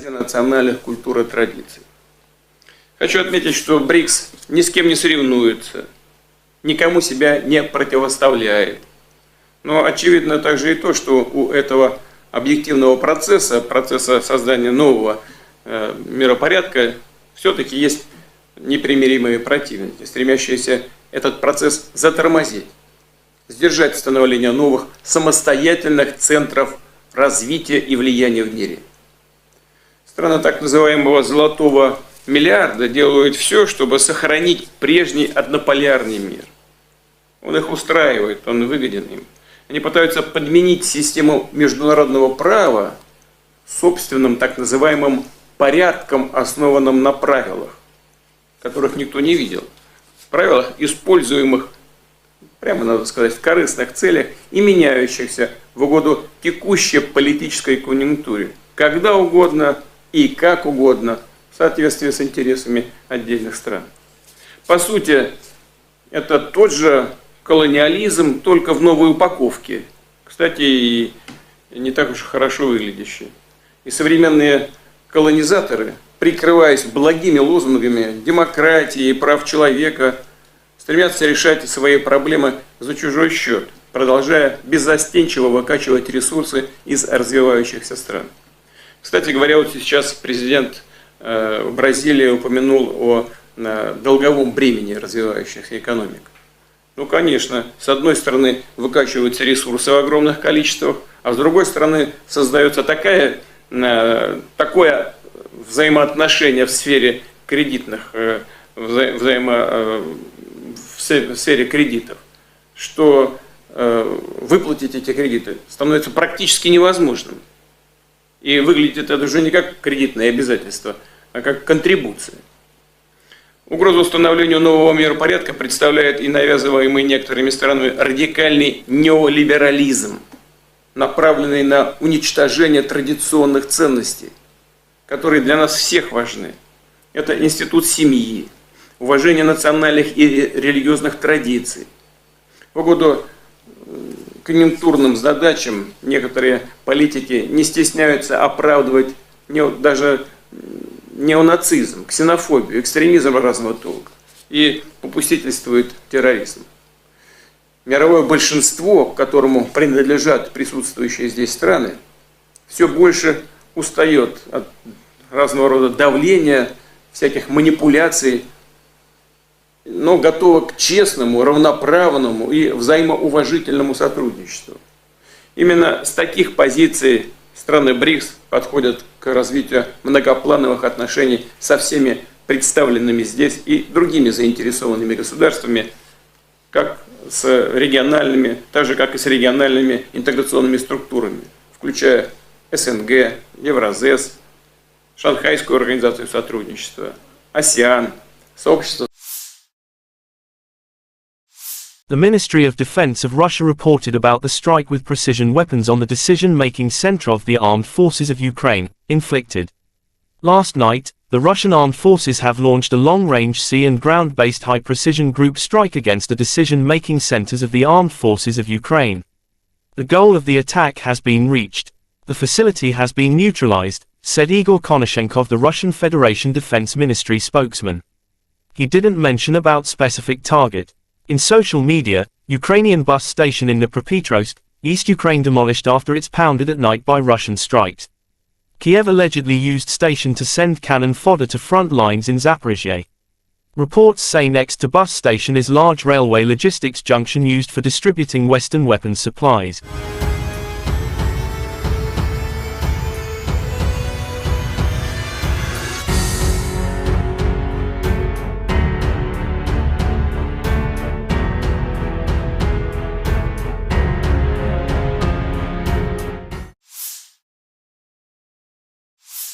In the Kupiansk direction, assault detachments of the Zapad group of forces continued successful offensive operations in the assigned areas of responsibility. As a result of courageous actions by units, army aviation and artillery, 5 enemy attacks have been repelled close to Novoselovskoye, Novoyegorovka in Lugansk People's Republic, and Sinkovka in Kharkov region.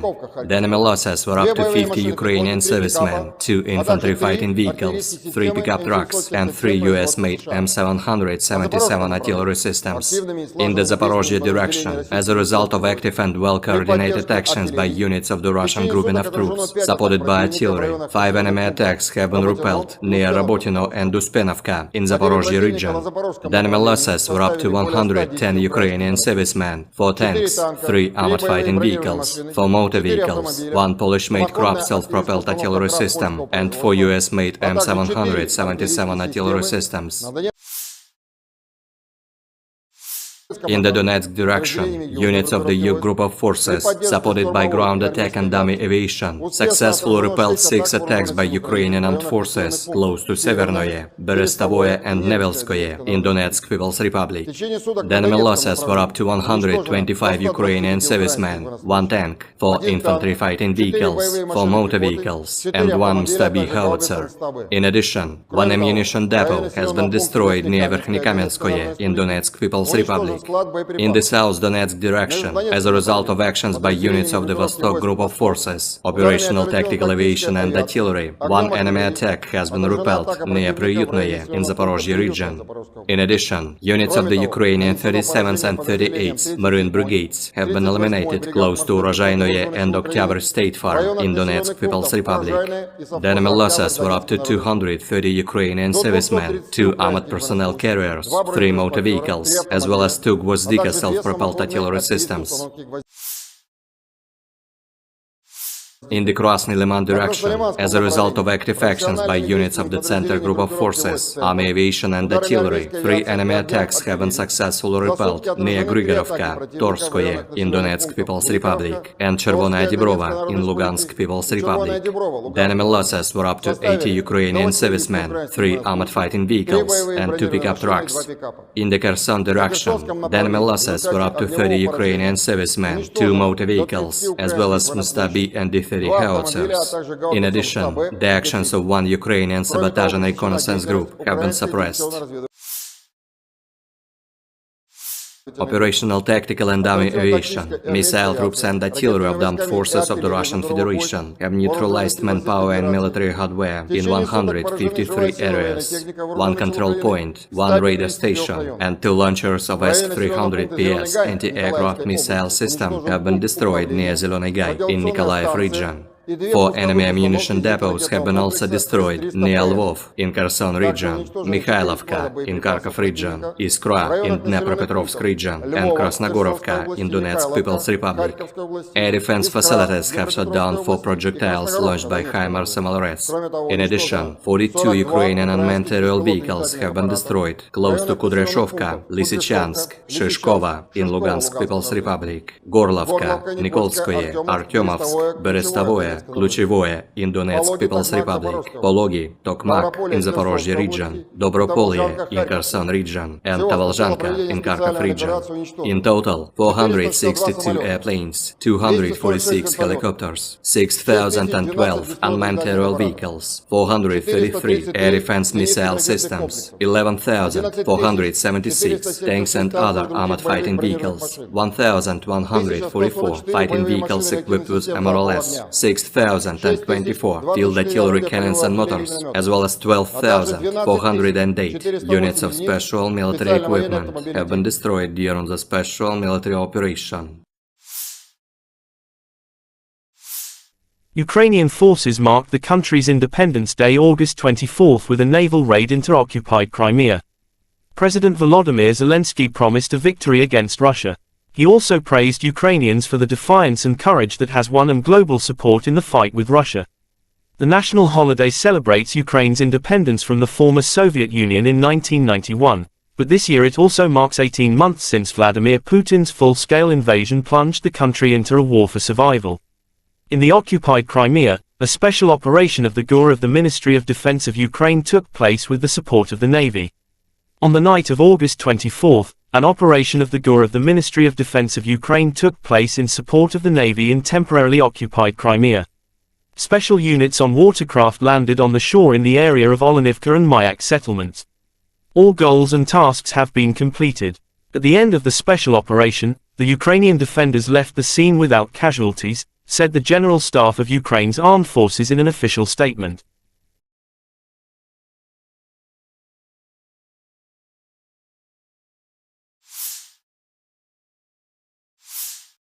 The armed forces of Ukraine continue to conduct an offensive operation in the Bakhmut and Melitopol directions. According to the General Staff of Ukraine's armed forces August 24, in the direction of Novodanilivka and Novoprokopivka, they were successful, they are entrenched at the achieved boundaries, inflict fire damage with artillery on the identified enemy targets, and carry out counter-battery countermeasures. In the direction of Bakhmut, the defense forces continue to conduct offensive actions south of the city of Bakhmut, entrenching themselves at the achieved boundaries. The enemy conducted unsuccessful offensive actions in the Avdiivka, Marinka, and Novomikhailivka districts of the Donetsk region. The enemy suffers significant losses in personnel, weapons and equipment, moves units and troops and actively uses reserves.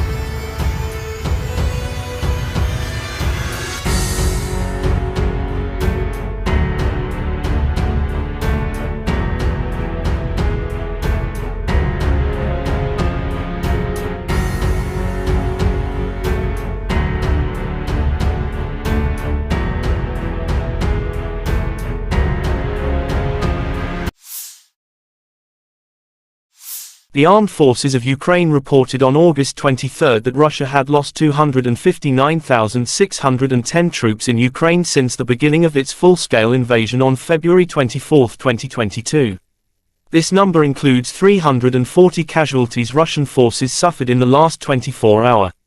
According to the General Staff of Ukraine's Armed Forces report, Russia has also lost 4,375 tanks, 8,511 armored fighting vehicles, 5,333 artillery systems, 723 multiple launch rocket systems, 494 air defense systems, 315 airplanes, 316 helicopters, 4,344 drones, 18 boats, 7,773 vehicles and fuel tanks and 801 special equipment.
President of Russia Vladimir Putin welcomed all new members into BRICS. It was announced that Argentina, Egypt, Ethiopia, Iran, Saudi Arabia and the UAE had been invited to become full members. BRICS is not competing with anyone and does not oppose anyone, but the establishment of a multipolar world order has irreconcilable adversaries, Russian President Vladimir Putin said by video link at the BRICS Plus outreach meeting. I would like to note that BRICS is not competing with anyone, does not oppose anyone. But it is also obvious that this objective process of establishing a new world order still has irreconcilable adversaries seeking to slow down this process, he said. Putin said the adversaries are trying to hold back the emergence of new independent centers of development and influence in the world. The president also noted the importance of the BRICS Plus outreach format. It is very important and provides a good opportunity for substantive discussion of pressing issues of mutually beneficial cooperation with the countries that largely share the approaches of the 5 member states, meaning the countries that share our views, he said. Хочу отметить, что БРИКС ни с кем не соревнуется, никому себя не противоставляет. Но очевидно также и то, что у этого объективного процесса создания нового миропорядка, все-таки есть непримиримые противники, стремящиеся этот процесс затормозить, сдержать становление новых самостоятельных центров развития и влияния в мире. Страны так называемого «золотого миллиарда» делают все, чтобы сохранить прежний однополярный мир. Он их устраивает, он выгоден им. Они пытаются подменить систему международного права собственным так называемым порядком, основанным на правилах, которых никто не видел. Правилах, используемых, прямо надо сказать, в корыстных целях и меняющихся в угоду текущей политической конъюнктуре, когда угодно и как угодно, в соответствии с интересами отдельных стран. По сути, это тот же колониализм, только в новой упаковке. Кстати, и не так уж и хорошо выглядящий. И современные колонизаторы, прикрываясь благими лозунгами демократии и прав человека, стремятся решать свои проблемы за чужой счет, продолжая беззастенчиво выкачивать ресурсы из развивающихся стран. Кстати говоря, вот сейчас президент Бразилии упомянул о долговом бремени развивающихся экономик. Ну, конечно, с одной стороны выкачиваются ресурсы в огромных количествах, а с другой стороны создается такое взаимоотношение в сфере кредитных, в сфере кредитов, что выплатить эти кредиты становится практически невозможным. И выглядит это уже не как кредитное обязательство, а как контрибуция. Угрозу установлению нового миропорядка представляет и навязываемый некоторыми странами радикальный неолиберализм, направленный на уничтожение традиционных ценностей, которые для нас всех важны. Это институт семьи, уважение национальных и религиозных традиций. В угоду конъюнктурным задачам некоторые политики не стесняются оправдывать даже неонацизм, ксенофобию, экстремизм разного толка и попустительствует терроризм. Мировое большинство, к которому принадлежат присутствующие здесь страны, все больше устает от разного рода давления, всяких манипуляций, но готова к честному, равноправному и взаимоуважительному сотрудничеству. Именно с таких позиций страны БРИКС подходят к развитию многоплановых отношений со всеми представленными здесь и другими заинтересованными государствами, как с региональными, так же как и с региональными интеграционными структурами, включая СНГ, Евразес, Шанхайскую организацию сотрудничества, АСЕАН, сообщество. The Ministry of Defense of Russia reported about the strike with precision weapons on the decision-making center of the armed forces of Ukraine, inflicted. Last night, the Russian armed forces have launched a long-range sea and ground-based high-precision group strike against the decision-making centers of the armed forces of Ukraine. The goal of the attack has been reached. The facility has been neutralized, said Igor Konashenkov, the Russian Federation Defense Ministry spokesman. He didn't mention about specific target. In social media, Ukrainian bus station in Dnipropetrovsk, East Ukraine demolished after it's pounded at night by Russian strikes. Kyiv allegedly used station to send cannon fodder to front lines in Zaphorizia. Reports say next to bus station is large railway logistics junction used for distributing Western weapons supplies.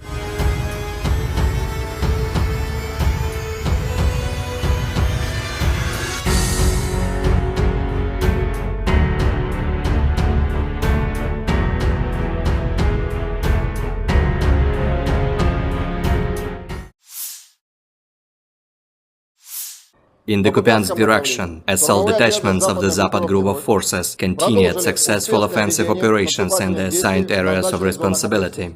As a result of courageous actions by units, army aviation and artillery, 5 enemy attacks have been repelled close to Novoselovskoye, Novoyegorovka in Lugansk People's Republic, and Sinkovka in Kharkov region. The enemy losses were up to 50 Ukrainian servicemen, 2 infantry fighting vehicles, 3 pickup trucks, and 3 U.S M777 Artillery systems. In the Zaporozhye direction, as a result of active and well-coordinated actions by units of the Russian grouping of troops, supported by artillery, 5 enemy attacks have been repelled near Rabotino and Uspenovka in Zaporozhye region. The enemy losses were up to 110 Ukrainian servicemen, 4 tanks, 3 armored fighting vehicles, 4 motor vehicles, 1 Polish-made Krupp self-propelled artillery system, and 4 US-made M777 artillery systems. In the Donetsk direction, units of the U group of forces, supported by ground attack and dummy aviation, successfully repelled 6 attacks by Ukrainian armed forces close to Severnoye, Berestovoye and Nevelskoye in Donetsk People's Republic. The enemy losses were up to 125 Ukrainian servicemen, 1 tank, 4 infantry fighting vehicles, 4 motor vehicles, and 1 Stabi howitzer. In addition, 1 ammunition depot has been destroyed near Verkhnykamenskoye in Donetsk People's Republic. In the South Donetsk direction, as a result of actions by units of the Vostok group of forces, operational tactical aviation and artillery, 1 enemy attack has been repelled near Priyutnoye in Zaporozhye region. In addition, units of the Ukrainian 37th and 38th Marine Brigades have been eliminated close to Urozhainoye and Oktyabr State Farm in Donetsk People's Republic. The enemy losses were up to 230 Ukrainian servicemen, 2 armored personnel carriers, 3 motor vehicles, as well as 2 Gvozdika self-propelled artillery systems.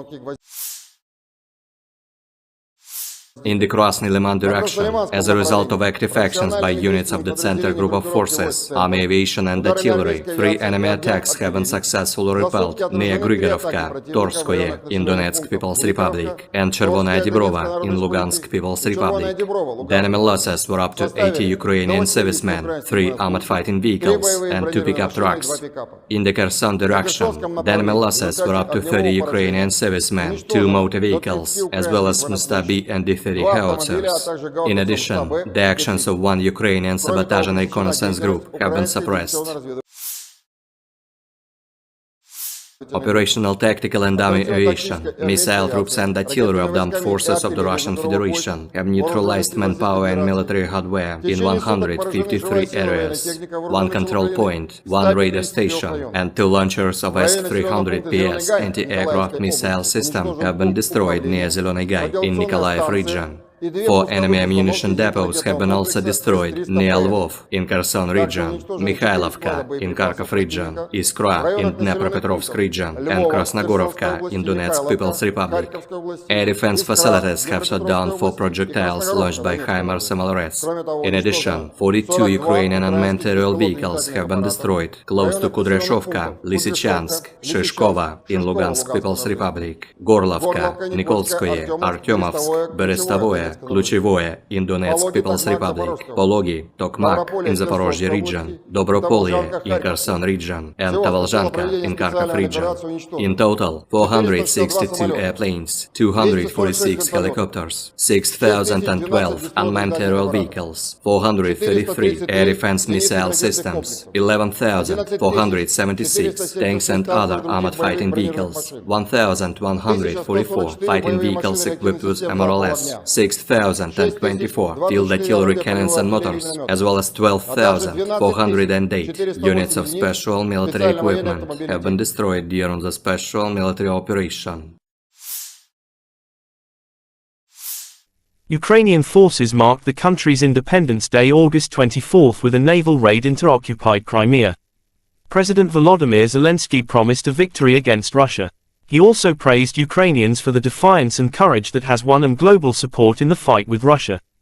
The national holiday celebrates Ukraine's independence from the former Soviet Union in 1991, but this year it also marks 18 months since Vladimir Putin's full-scale invasion plunged the country into a war for survival.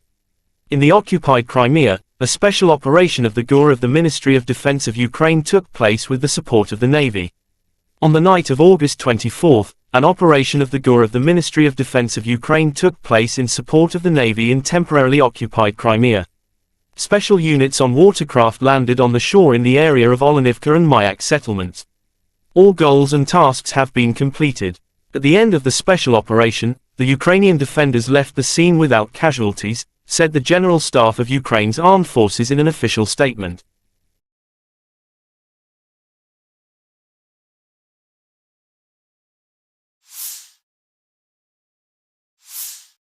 The armed forces of Ukraine continue to conduct an offensive operation in the Bakhmut and Melitopol directions. According to the General Staff of Ukraine's armed forces August 24, in the direction of Novodanilivka and Novoprokopivka, they were successful. They are entrenched at the achieved boundaries, inflict fire damage with artillery on the identified enemy targets, and carry out counter-battery countermeasures. In the direction of Bakhmut, the defense forces continue to conduct offensive actions south of the city of Bakhmut, entrenching themselves at the achieved boundaries. The enemy conducted unsuccessful offensive actions in the Avdiivka, Marinka, and Novomikhailivka districts of the Donetsk region. The enemy suffers significant losses in personnel, weapons and equipment, moves units and troops and actively uses reserves.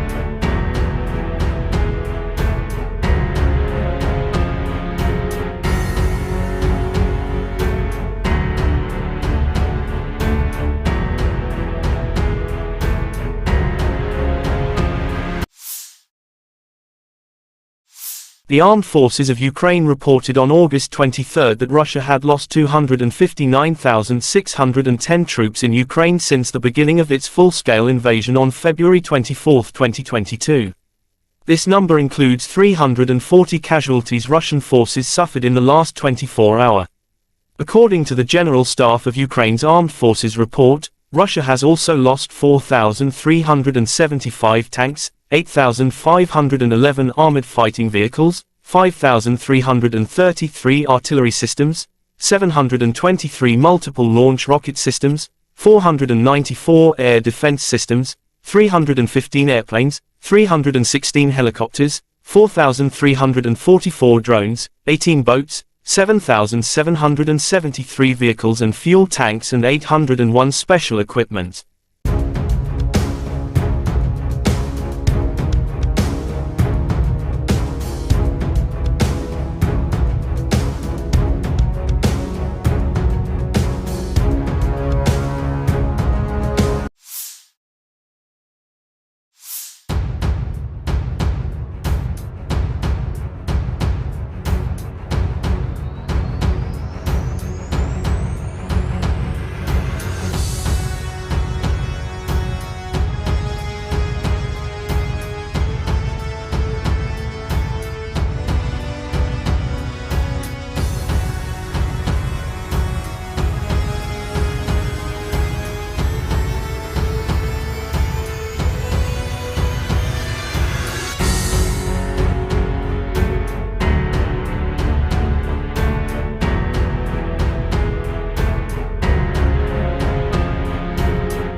President of Russia Vladimir Putin welcomed all new members into BRICS. It was announced that Argentina, Egypt, Ethiopia, Iran, Saudi Arabia and the UAE had been invited to become full members. BRICS is not competing with anyone and does not oppose anyone, but the establishment of a multipolar world order has irreconcilable adversaries, Russian President Vladimir Putin said by video link at the BRICS Plus outreach meeting. I would like to note that BRICS is not competing with anyone, does not oppose anyone. But it is also obvious that this objective process of establishing a new world order still has irreconcilable adversaries seeking to slow down this process, he said. Putin said the adversaries are trying to hold back the emergence of new independent centers of development and influence in the world. The president also noted the importance of the BRICS Plus outreach format. It is very important and provides a good opportunity for substantive discussion of pressing issues of mutually beneficial cooperation with the countries that largely share the approaches of the 5 member states, meaning the countries that share our views, he said. Хочу отметить, что БРИКС ни с кем не соревнуется, никому себя не противоставляет. Но очевидно также и то, что у этого объективного процесса создания нового миропорядка, все-таки есть непримиримые противники, стремящиеся этот процесс затормозить, сдержать становление новых самостоятельных центров развития и влияния в мире.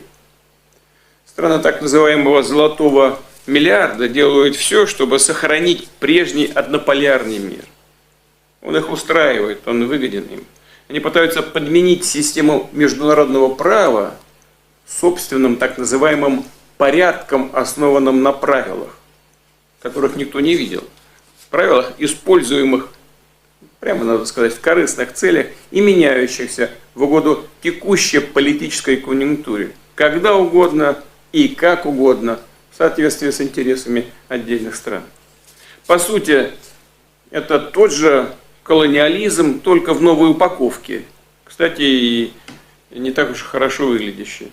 И современные колонизаторы, прикрываясь благими лозунгами демократии и прав человека, стремятся решать свои проблемы за чужой счет, продолжая беззастенчиво выкачивать ресурсы из развивающихся стран.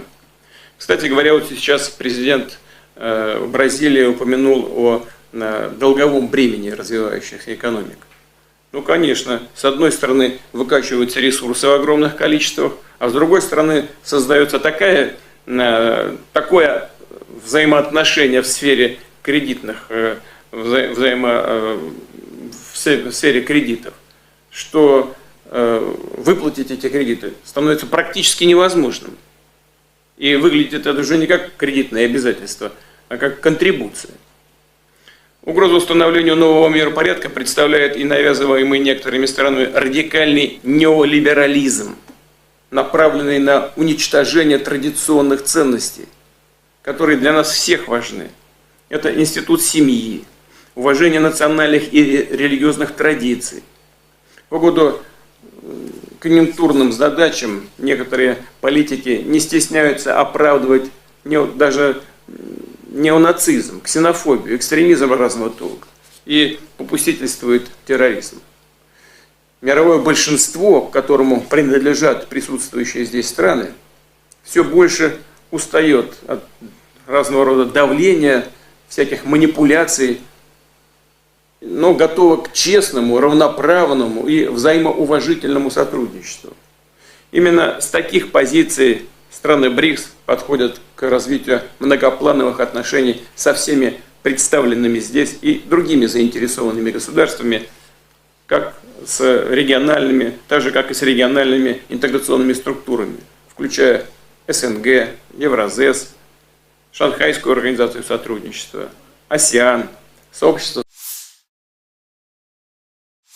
The Ministry of Defense of Russia reported about the strike with precision weapons on the decision-making center of the armed forces of Ukraine, inflicted.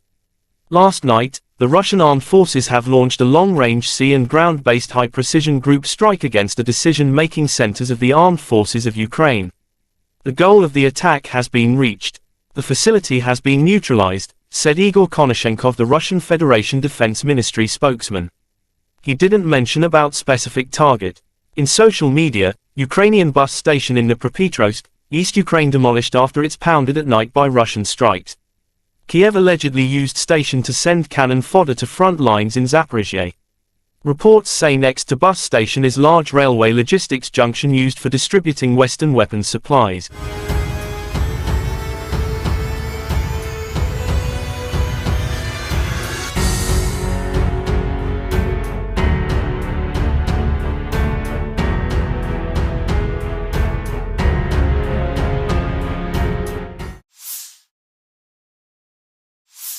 In the Kupiansk direction, assault detachments of the Zapad group of forces continued successful offensive operations in the assigned areas of responsibility. As a result of courageous actions by units, army aviation and artillery, 5 enemy attacks have been repelled close to Novoselovskoye, Novoyegorovka in Lugansk People's Republic, and Sinkovka in Kharkov region. The enemy losses were up to 50 Ukrainian servicemen, 2 infantry fighting vehicles, 3 pickup trucks, and 3 U.S. M777 Artillery systems. In the Zaporozhye direction, as a result of active and well-coordinated actions by units of the Russian grouping of troops, supported by artillery, 5 enemy attacks have been repelled near Rabotino and Uspenovka in Zaporozhye region. The enemy losses were up to 110 Ukrainian servicemen, 4 tanks, 3 armored fighting vehicles, 4 motor vehicles, 1 Polish-made Krupp self-propelled artillery system, and 4 US-made M777 artillery systems. In the Donetsk direction, units of the U group of forces, supported by ground attack and dummy aviation, successfully repelled 6 attacks by Ukrainian armed forces close to Severnoye, Berestovoye and Nevelskoye in Donetsk People's Republic. The enemy losses were up to 125 Ukrainian servicemen, 1 tank, 4 infantry fighting vehicles, 4 motor vehicles, and 1 Stabi howitzer. In addition, 1 ammunition depot has been destroyed near Verkhnykamenskoye in Donetsk People's Republic. In the South Donetsk direction, as a result of actions by units of the Vostok group of forces, operational tactical aviation and artillery, 1 enemy attack has been repelled near Priyutnoye in Zaporozhye region. In addition, units of the Ukrainian 37th and 38th Marine Brigades have been eliminated close to Urozhainoye and Oktyabr State Farm in Donetsk People's Republic. The enemy losses were up to 230 Ukrainian servicemen, 2 armored personnel carriers, 3 motor vehicles, as well as 2 Gvozdika self-propelled artillery systems. In the Krasny Liman direction, as a result of active actions by units of the Center Group of Forces, army aviation and artillery, 3 enemy attacks have been successfully repelled near Grigorovka, Torskoye in Donetsk People's Republic, and Chervonaya Dibrova in Lugansk People's Republic. The enemy losses were up to 80 Ukrainian servicemen, 3 armored fighting vehicles, and 2 pickup trucks. In the Kherson direction, the enemy losses were up to 30 Ukrainian servicemen, 2 motor vehicles, as well as Mustabi and D-30 howitzers. In addition, the actions of 1 Ukrainian sabotage and reconnaissance group have been suppressed. Operational tactical and dummy aviation, missile troops and artillery of the armed forces of the Russian Federation have neutralized manpower and military hardware in 153 areas. 1 control point, 1 radar station, and 2 launchers of S-300PS anti-aircraft missile system have been destroyed near Zeleny Gai in Nikolaev region. 4 enemy ammunition depots have been also destroyed near Lvov in Kherson region, Mikhailovka in Kharkov region, Iskra in Dnepropetrovsk region, and Krasnogorovka in Donetsk People's Republic. Air defense facilities have shot down 4 projectiles launched by HIMARS MLRS.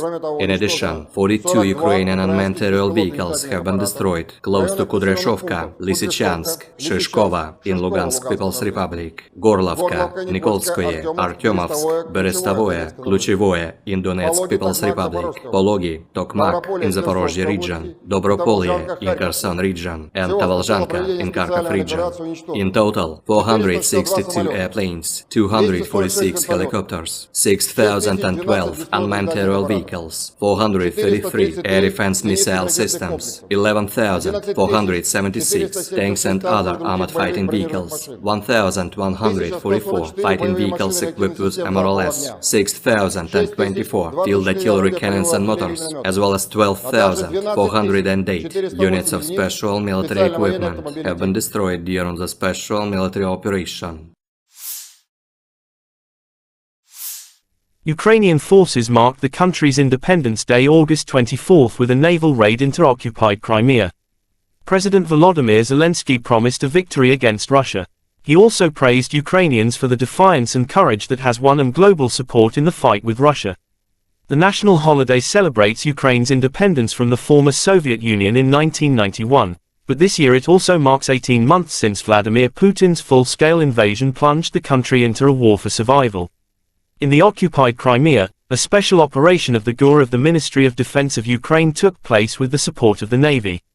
On the night of August 24, an operation of the GUR of the Ministry of Defense of Ukraine took place in support of the Navy in temporarily occupied Crimea.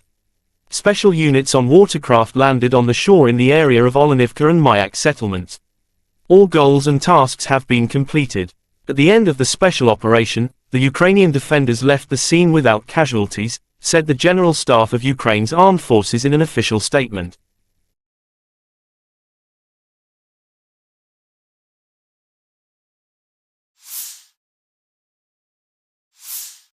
The armed forces of Ukraine continue to conduct an offensive operation in the Bakhmut and Melitopol directions.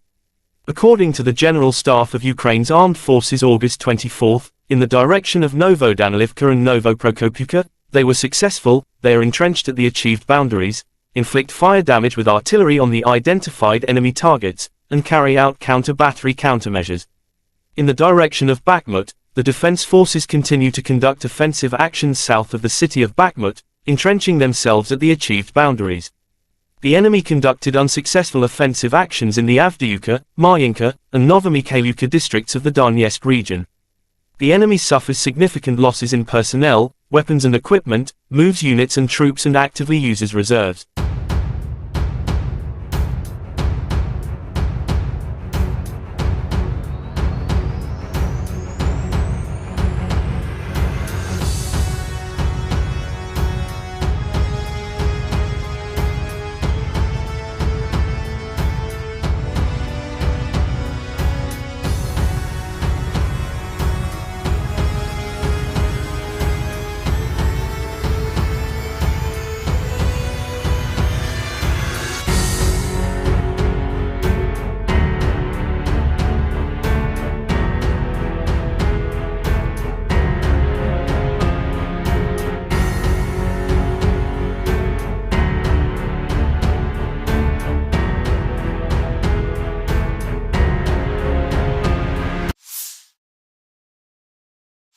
The armed forces of Ukraine reported on August 23 that Russia had lost 259,610 troops in Ukraine since the beginning of its full-scale invasion on February 24, 2022.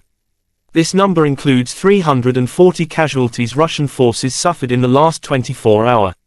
According to the General Staff of Ukraine's Armed Forces report, Russia has also lost 4,375 tanks, 8,511 armored fighting vehicles, 5,333 artillery systems, 723 multiple launch rocket systems, 494 air defense systems, 315 airplanes, 316 helicopters, 4,344 drones, 18 boats, 7,773 vehicles and fuel tanks and 801 special equipment.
President of Russia Vladimir Putin welcomed all new members into BRICS. It was announced that Argentina, Egypt, Ethiopia, Iran, Saudi Arabia and the UAE had been invited to become full members. BRICS is not competing with anyone and does not oppose anyone, but the establishment of a multipolar world order has irreconcilable adversaries, Russian President Vladimir Putin said by video link at the BRICS Plus outreach meeting. I would like to note that BRICS is not competing with anyone, does not oppose anyone. But it is also obvious that this objective process of establishing a new world order still has irreconcilable adversaries seeking to slow down this process, he said. Putin said the adversaries are trying to hold back the emergence of new independent centers of development and influence in the world. The president also noted the importance of the BRICS Plus outreach format. It is very important and provides a good opportunity for substantive discussion of pressing issues of mutually beneficial cooperation with the countries that largely share the approaches of the 5 member states, meaning the countries that share our views, he said. Хочу отметить, что БРИКС ни с кем не соревнуется, никому себя не противоставляет. Но очевидно также и то, что у этого объективного процесса создания нового миропорядка, все-таки есть непримиримые противники, стремящиеся этот процесс затормозить, сдержать становление новых самостоятельных центров развития и влияния в мире. Страны так называемого «золотого миллиарда» делают все, чтобы сохранить прежний однополярный мир. Он их устраивает, он выгоден им. Они пытаются подменить систему международного права собственным так называемым порядком, основанным на правилах, которых никто не видел. Правилах, используемых, прямо надо сказать, в корыстных целях и меняющихся в угоду текущей политической конъюнктуре, когда угодно и как угодно, в соответствии с интересами отдельных стран. По сути, это тот же колониализм, только в новой упаковке. Кстати, и не так уж хорошо выглядящий. И современные колонизаторы, прикрываясь благими лозунгами демократии и прав человека, стремятся решать свои проблемы за чужой счет, продолжая беззастенчиво выкачивать ресурсы из развивающихся стран. Кстати говоря, вот сейчас президент Бразилии упомянул о долговом бремени развивающихся экономик. Ну, конечно, с одной стороны выкачиваются ресурсы в огромных количествах, а с другой стороны создается такое взаимоотношение в сфере кредитных, в сфере кредитов, что выплатить эти кредиты становится практически невозможным. И выглядит это уже не как кредитное обязательство, а как контрибуция. Угрозу установлению нового миропорядка представляет и навязываемый некоторыми странами радикальный неолиберализм, направленный на уничтожение традиционных ценностей, которые для нас всех важны. Это институт семьи, уважение национальных и религиозных традиций. В угоду конъюнктурным задачам некоторые политики не стесняются оправдывать даже неонацизм, ксенофобию, экстремизм разного толка и попустительствует терроризм. Мировое большинство, к которому принадлежат присутствующие здесь страны, все больше устает от разного рода давления, всяких манипуляций, но готова к честному, равноправному и взаимоуважительному сотрудничеству. Именно с таких позиций страны БРИКС подходят к развитию многоплановых отношений со всеми представленными здесь и другими заинтересованными государствами, как с региональными, так же как и с региональными интеграционными структурами, включая СНГ, Евразес, Шанхайскую организацию сотрудничества, АСЕАН, сообщество. The Ministry of Defense of Russia reported about the strike with precision weapons on the decision-making center of the armed forces of Ukraine, inflicted. Last night, the Russian armed forces have launched a long-range sea and ground-based high-precision group strike against the decision-making centers of the armed forces of Ukraine. The goal of the attack has been reached. The facility has been neutralized, said Igor Konashenkov, the Russian Federation Defense Ministry spokesman. He didn't mention about specific target. In social media, Ukrainian bus station in Dnipropetrovsk, East Ukraine demolished after it's pounded at night by Russian strikes.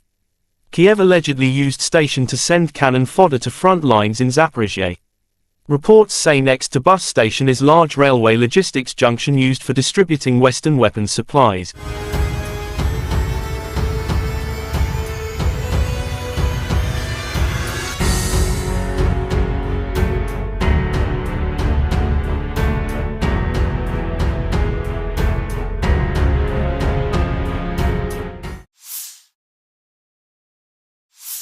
In the Kupiansk direction, assault detachments of the Zapad group of forces continued successful offensive operations in the assigned areas of responsibility. As a result of courageous actions by units, army aviation and artillery, 5 enemy attacks have been repelled close to Novoselovskoye, Novoyegorovka in Lugansk People's Republic, and Sinkovka in Kharkov region. The enemy losses were up to 50 Ukrainian servicemen, 2 infantry fighting vehicles, 3 pickup trucks, and 3 U.S. made M777 artillery systems. In the Zaporozhye direction, as a result of active and well-coordinated actions by units of the Russian grouping of troops, supported by artillery, 5 enemy attacks have been repelled near Rabotino and Uspenovka in Zaporozhye region. The enemy losses were up to 110 Ukrainian servicemen, 4 tanks, 3 armored fighting vehicles, 4 motor vehicles, 1 Polish-made Krab self-propelled artillery system, and 4 US-made M777 artillery systems. In the Donetsk direction, units of the U group of forces, supported by ground attack and dummy aviation, successfully repelled 6 attacks by Ukrainian armed forces close to Severnoye, Berestovoye and Nevelskoye in Donetsk People's Republic. The enemy losses were up to 125 Ukrainian servicemen, 1 tank, 4 infantry fighting vehicles, 4 motor vehicles, and 1 Mstabi howitzer. In addition, 1 ammunition depot has been destroyed near Verkhnekamenskoye in Donetsk People's Republic. In the South Donetsk direction, as a result of actions by units of the Vostok group of forces, operational tactical aviation and artillery, 1 enemy attack has been repelled near Priyutnoye in Zaporozhye region. In addition, units of the Ukrainian 37th and 38th Marine Brigades have been eliminated close to Urozhainoye and Oktyabr State Farm in Donetsk People's Republic.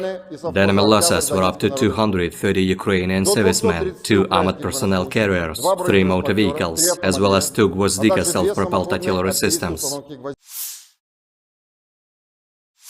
In the Krasny Liman direction, as a result of active actions by units of the Center group of forces, army aviation and artillery, 3 enemy attacks have been successfully repelled near Grigorovka, Torskoye in Donetsk People's Republic, and Chervonaya Dibrova in Lugansk People's Republic. The enemy losses were up to 80 Ukrainian servicemen, 3 armored fighting vehicles, and 2 pickup trucks.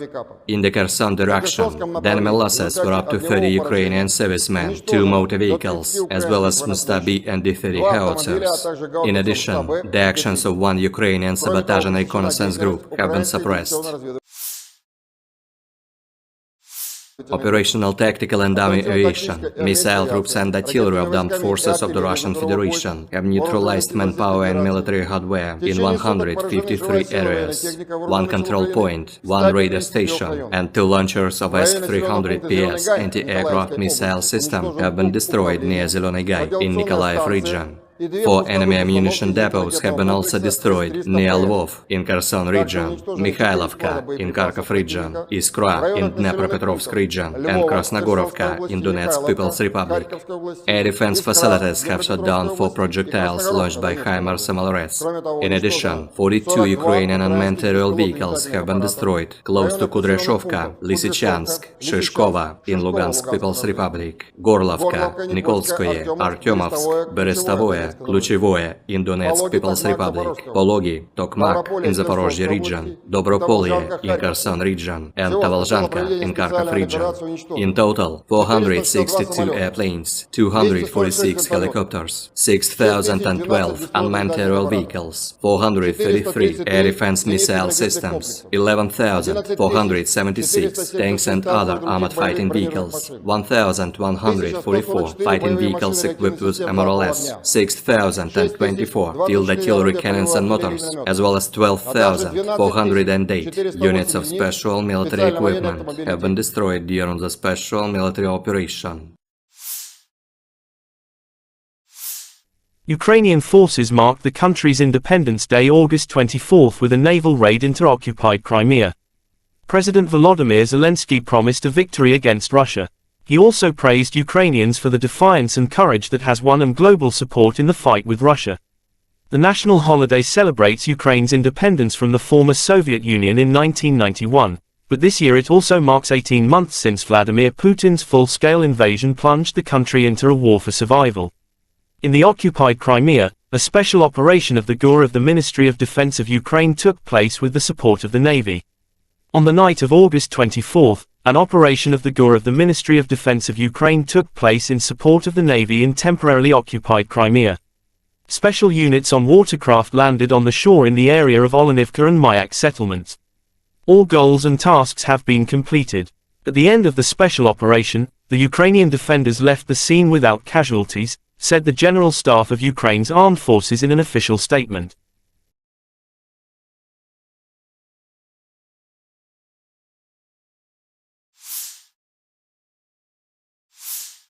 The armed forces of Ukraine continue to conduct an offensive operation in the Bakhmut and Melitopol directions.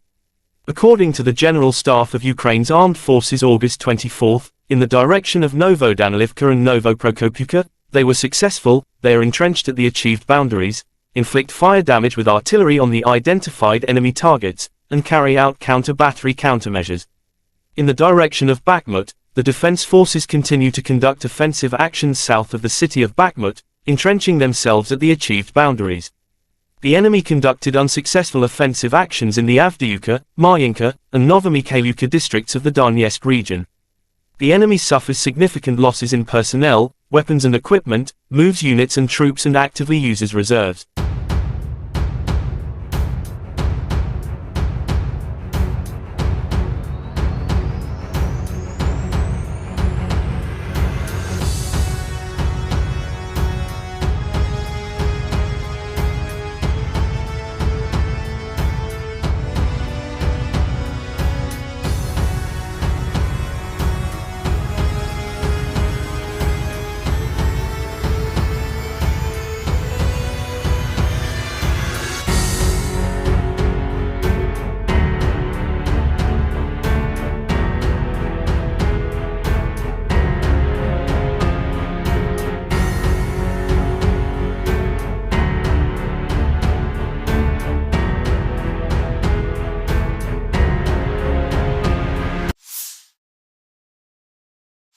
The armed forces of Ukraine reported on August 23 that Russia had lost 259,610 troops in Ukraine since the beginning of its full-scale invasion on February 24, 2022. This number includes 340 casualties Russian forces suffered in the last 24 hours. According to the General Staff of Ukraine's Armed Forces report, Russia has also lost 4,375 tanks, 8,511 armored fighting vehicles, 5,333 artillery systems, 723 multiple launch rocket systems, 494 air defense systems, 315 airplanes, 316 helicopters, 4,344 drones, 18 boats, 7,773 vehicles and fuel tanks and 801 special equipment.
President of Russia Vladimir Putin welcomed all new members into BRICS. It was announced that Argentina, Egypt, Ethiopia, Iran, Saudi Arabia and the UAE had been invited to become full members. BRICS is not competing with anyone and does not oppose anyone, but the establishment of a multipolar world order has irreconcilable adversaries, Russian President Vladimir Putin said by video link at the BRICS Plus outreach meeting. I would like to note that BRICS is not competing with anyone, does not oppose anyone. But it is also obvious that this objective process of establishing a new world order still has irreconcilable adversaries seeking to slow down this process, he said. Putin said the adversaries are trying to hold back the emergence of new independent centers of development and influence in the world. The president also noted the importance of the BRICS Plus outreach format.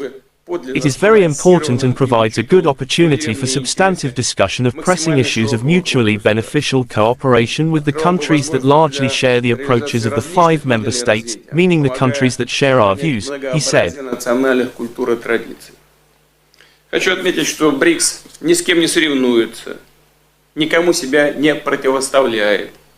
Но очевидно также и то, что у этого объективного процесса создания нового миропорядка, все-таки есть непримиримые противники, стремящиеся этот процесс затормозить, сдержать становление новых самостоятельных центров развития и влияния в мире. Страны так называемого «золотого миллиарда» делают все, чтобы сохранить прежний однополярный мир. Он их устраивает, он выгоден им. Они пытаются подменить систему международного права собственным так называемым порядком, основанным на правилах, которых никто не видел.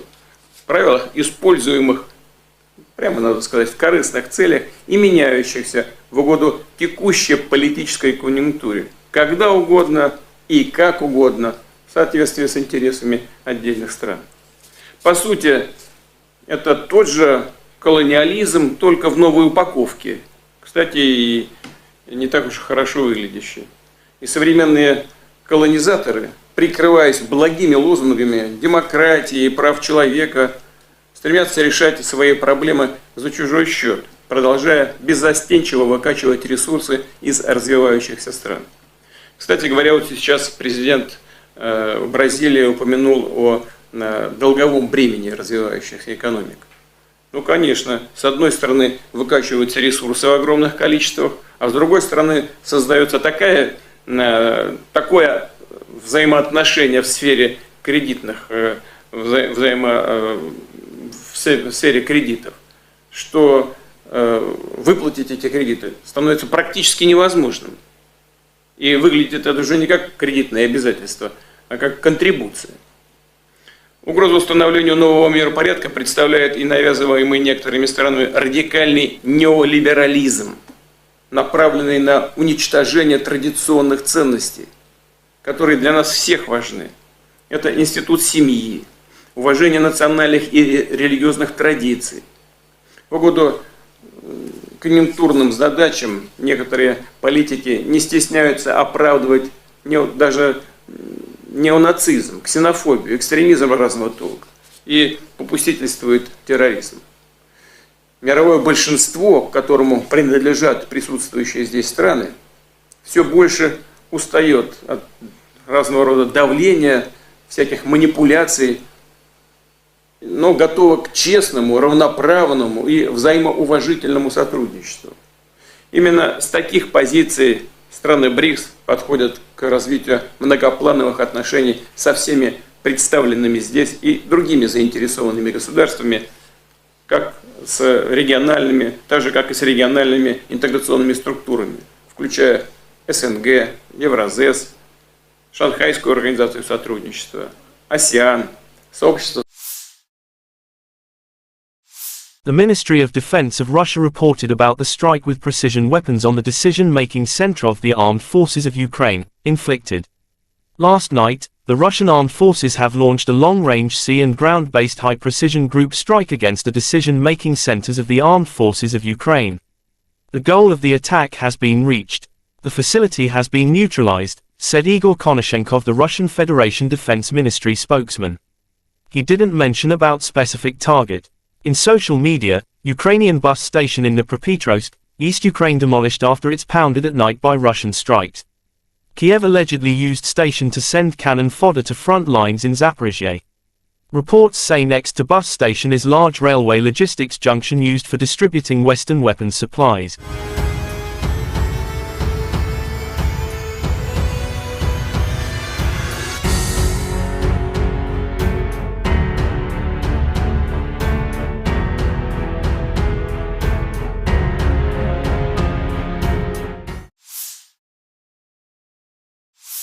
In the Kupiansk direction, assault detachments of the Zapad group of forces continued successful offensive operations in the assigned areas of responsibility. As a result of courageous actions by units, army aviation and artillery, 5 enemy attacks have been repelled close to Novoselovskoye, Novoyegorovka in Lugansk People's Republic, and Sinkovka in Kharkov region. The enemy losses were up to 50 Ukrainian servicemen, 2 infantry fighting vehicles, 3 pickup trucks, and 3 U.S.-made M777 artillery systems. In the Zaporozhye direction, as a result of active and well-coordinated actions by units of the Russian grouping of troops, supported by artillery, 5 enemy attacks have been repelled near Robotino and Uspenovka in Zaporozhye region. The enemy losses were up to 110 Ukrainian servicemen, 4 tanks, 3 armored fighting vehicles, 4 motor vehicles, 1 Polish-made Krupp self-propelled artillery system, and 4 US-made M777 artillery systems. In the Donetsk direction, units of the U group of forces, supported by ground attack and dummy aviation, successfully repelled 6 attacks by Ukrainian armed forces close to Severnoye, Berestovoye and Nevelskoye in Donetsk People's Republic. The enemy losses were up to 125 Ukrainian servicemen, 1 tank, 4 infantry fighting vehicles, 4 motor vehicles, and 1 Stabi howitzer. In addition, 1 ammunition depot has been destroyed near Verkhnykamenskoye in Donetsk People's Republic. In the South Donetsk direction, as a result of actions by units of the Vostok group of forces, operational tactical aviation and artillery, 1 enemy attack has been repelled near Priyutnoye in Zaporozhye region. In addition, units of the Ukrainian 37th and 38th Marine Brigades have been eliminated close to Urozhainoye and Oktyabr State Farm in Donetsk People's Republic.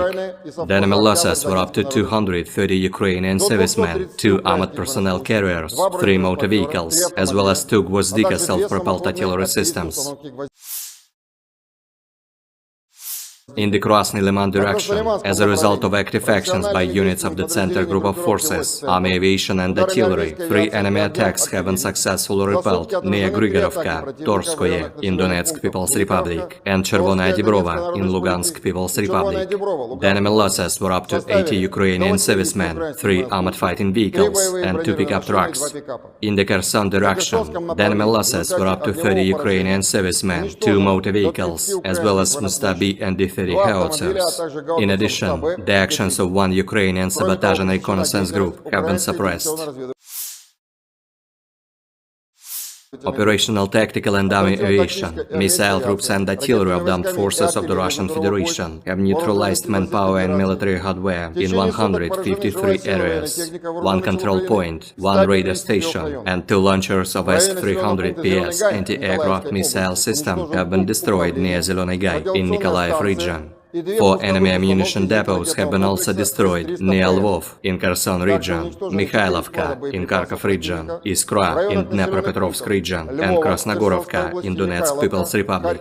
Air defense facilities have shot down 4 projectiles launched by HIMARS MLRS. In addition, 42 Ukrainian unmanned aerial vehicles have been destroyed close to Kudryashovka, Lysychansk, Shishkova in Lugansk People's Republic, Gorlovka, Nikolskoye, Artyomovsk, Berestovoye, Kluchevoye in Donetsk People's Republic, Pologi, Tokmak in Zaporozhye region, Dobropolye in Kherson region, and Tavalzhanka in Kharkov region.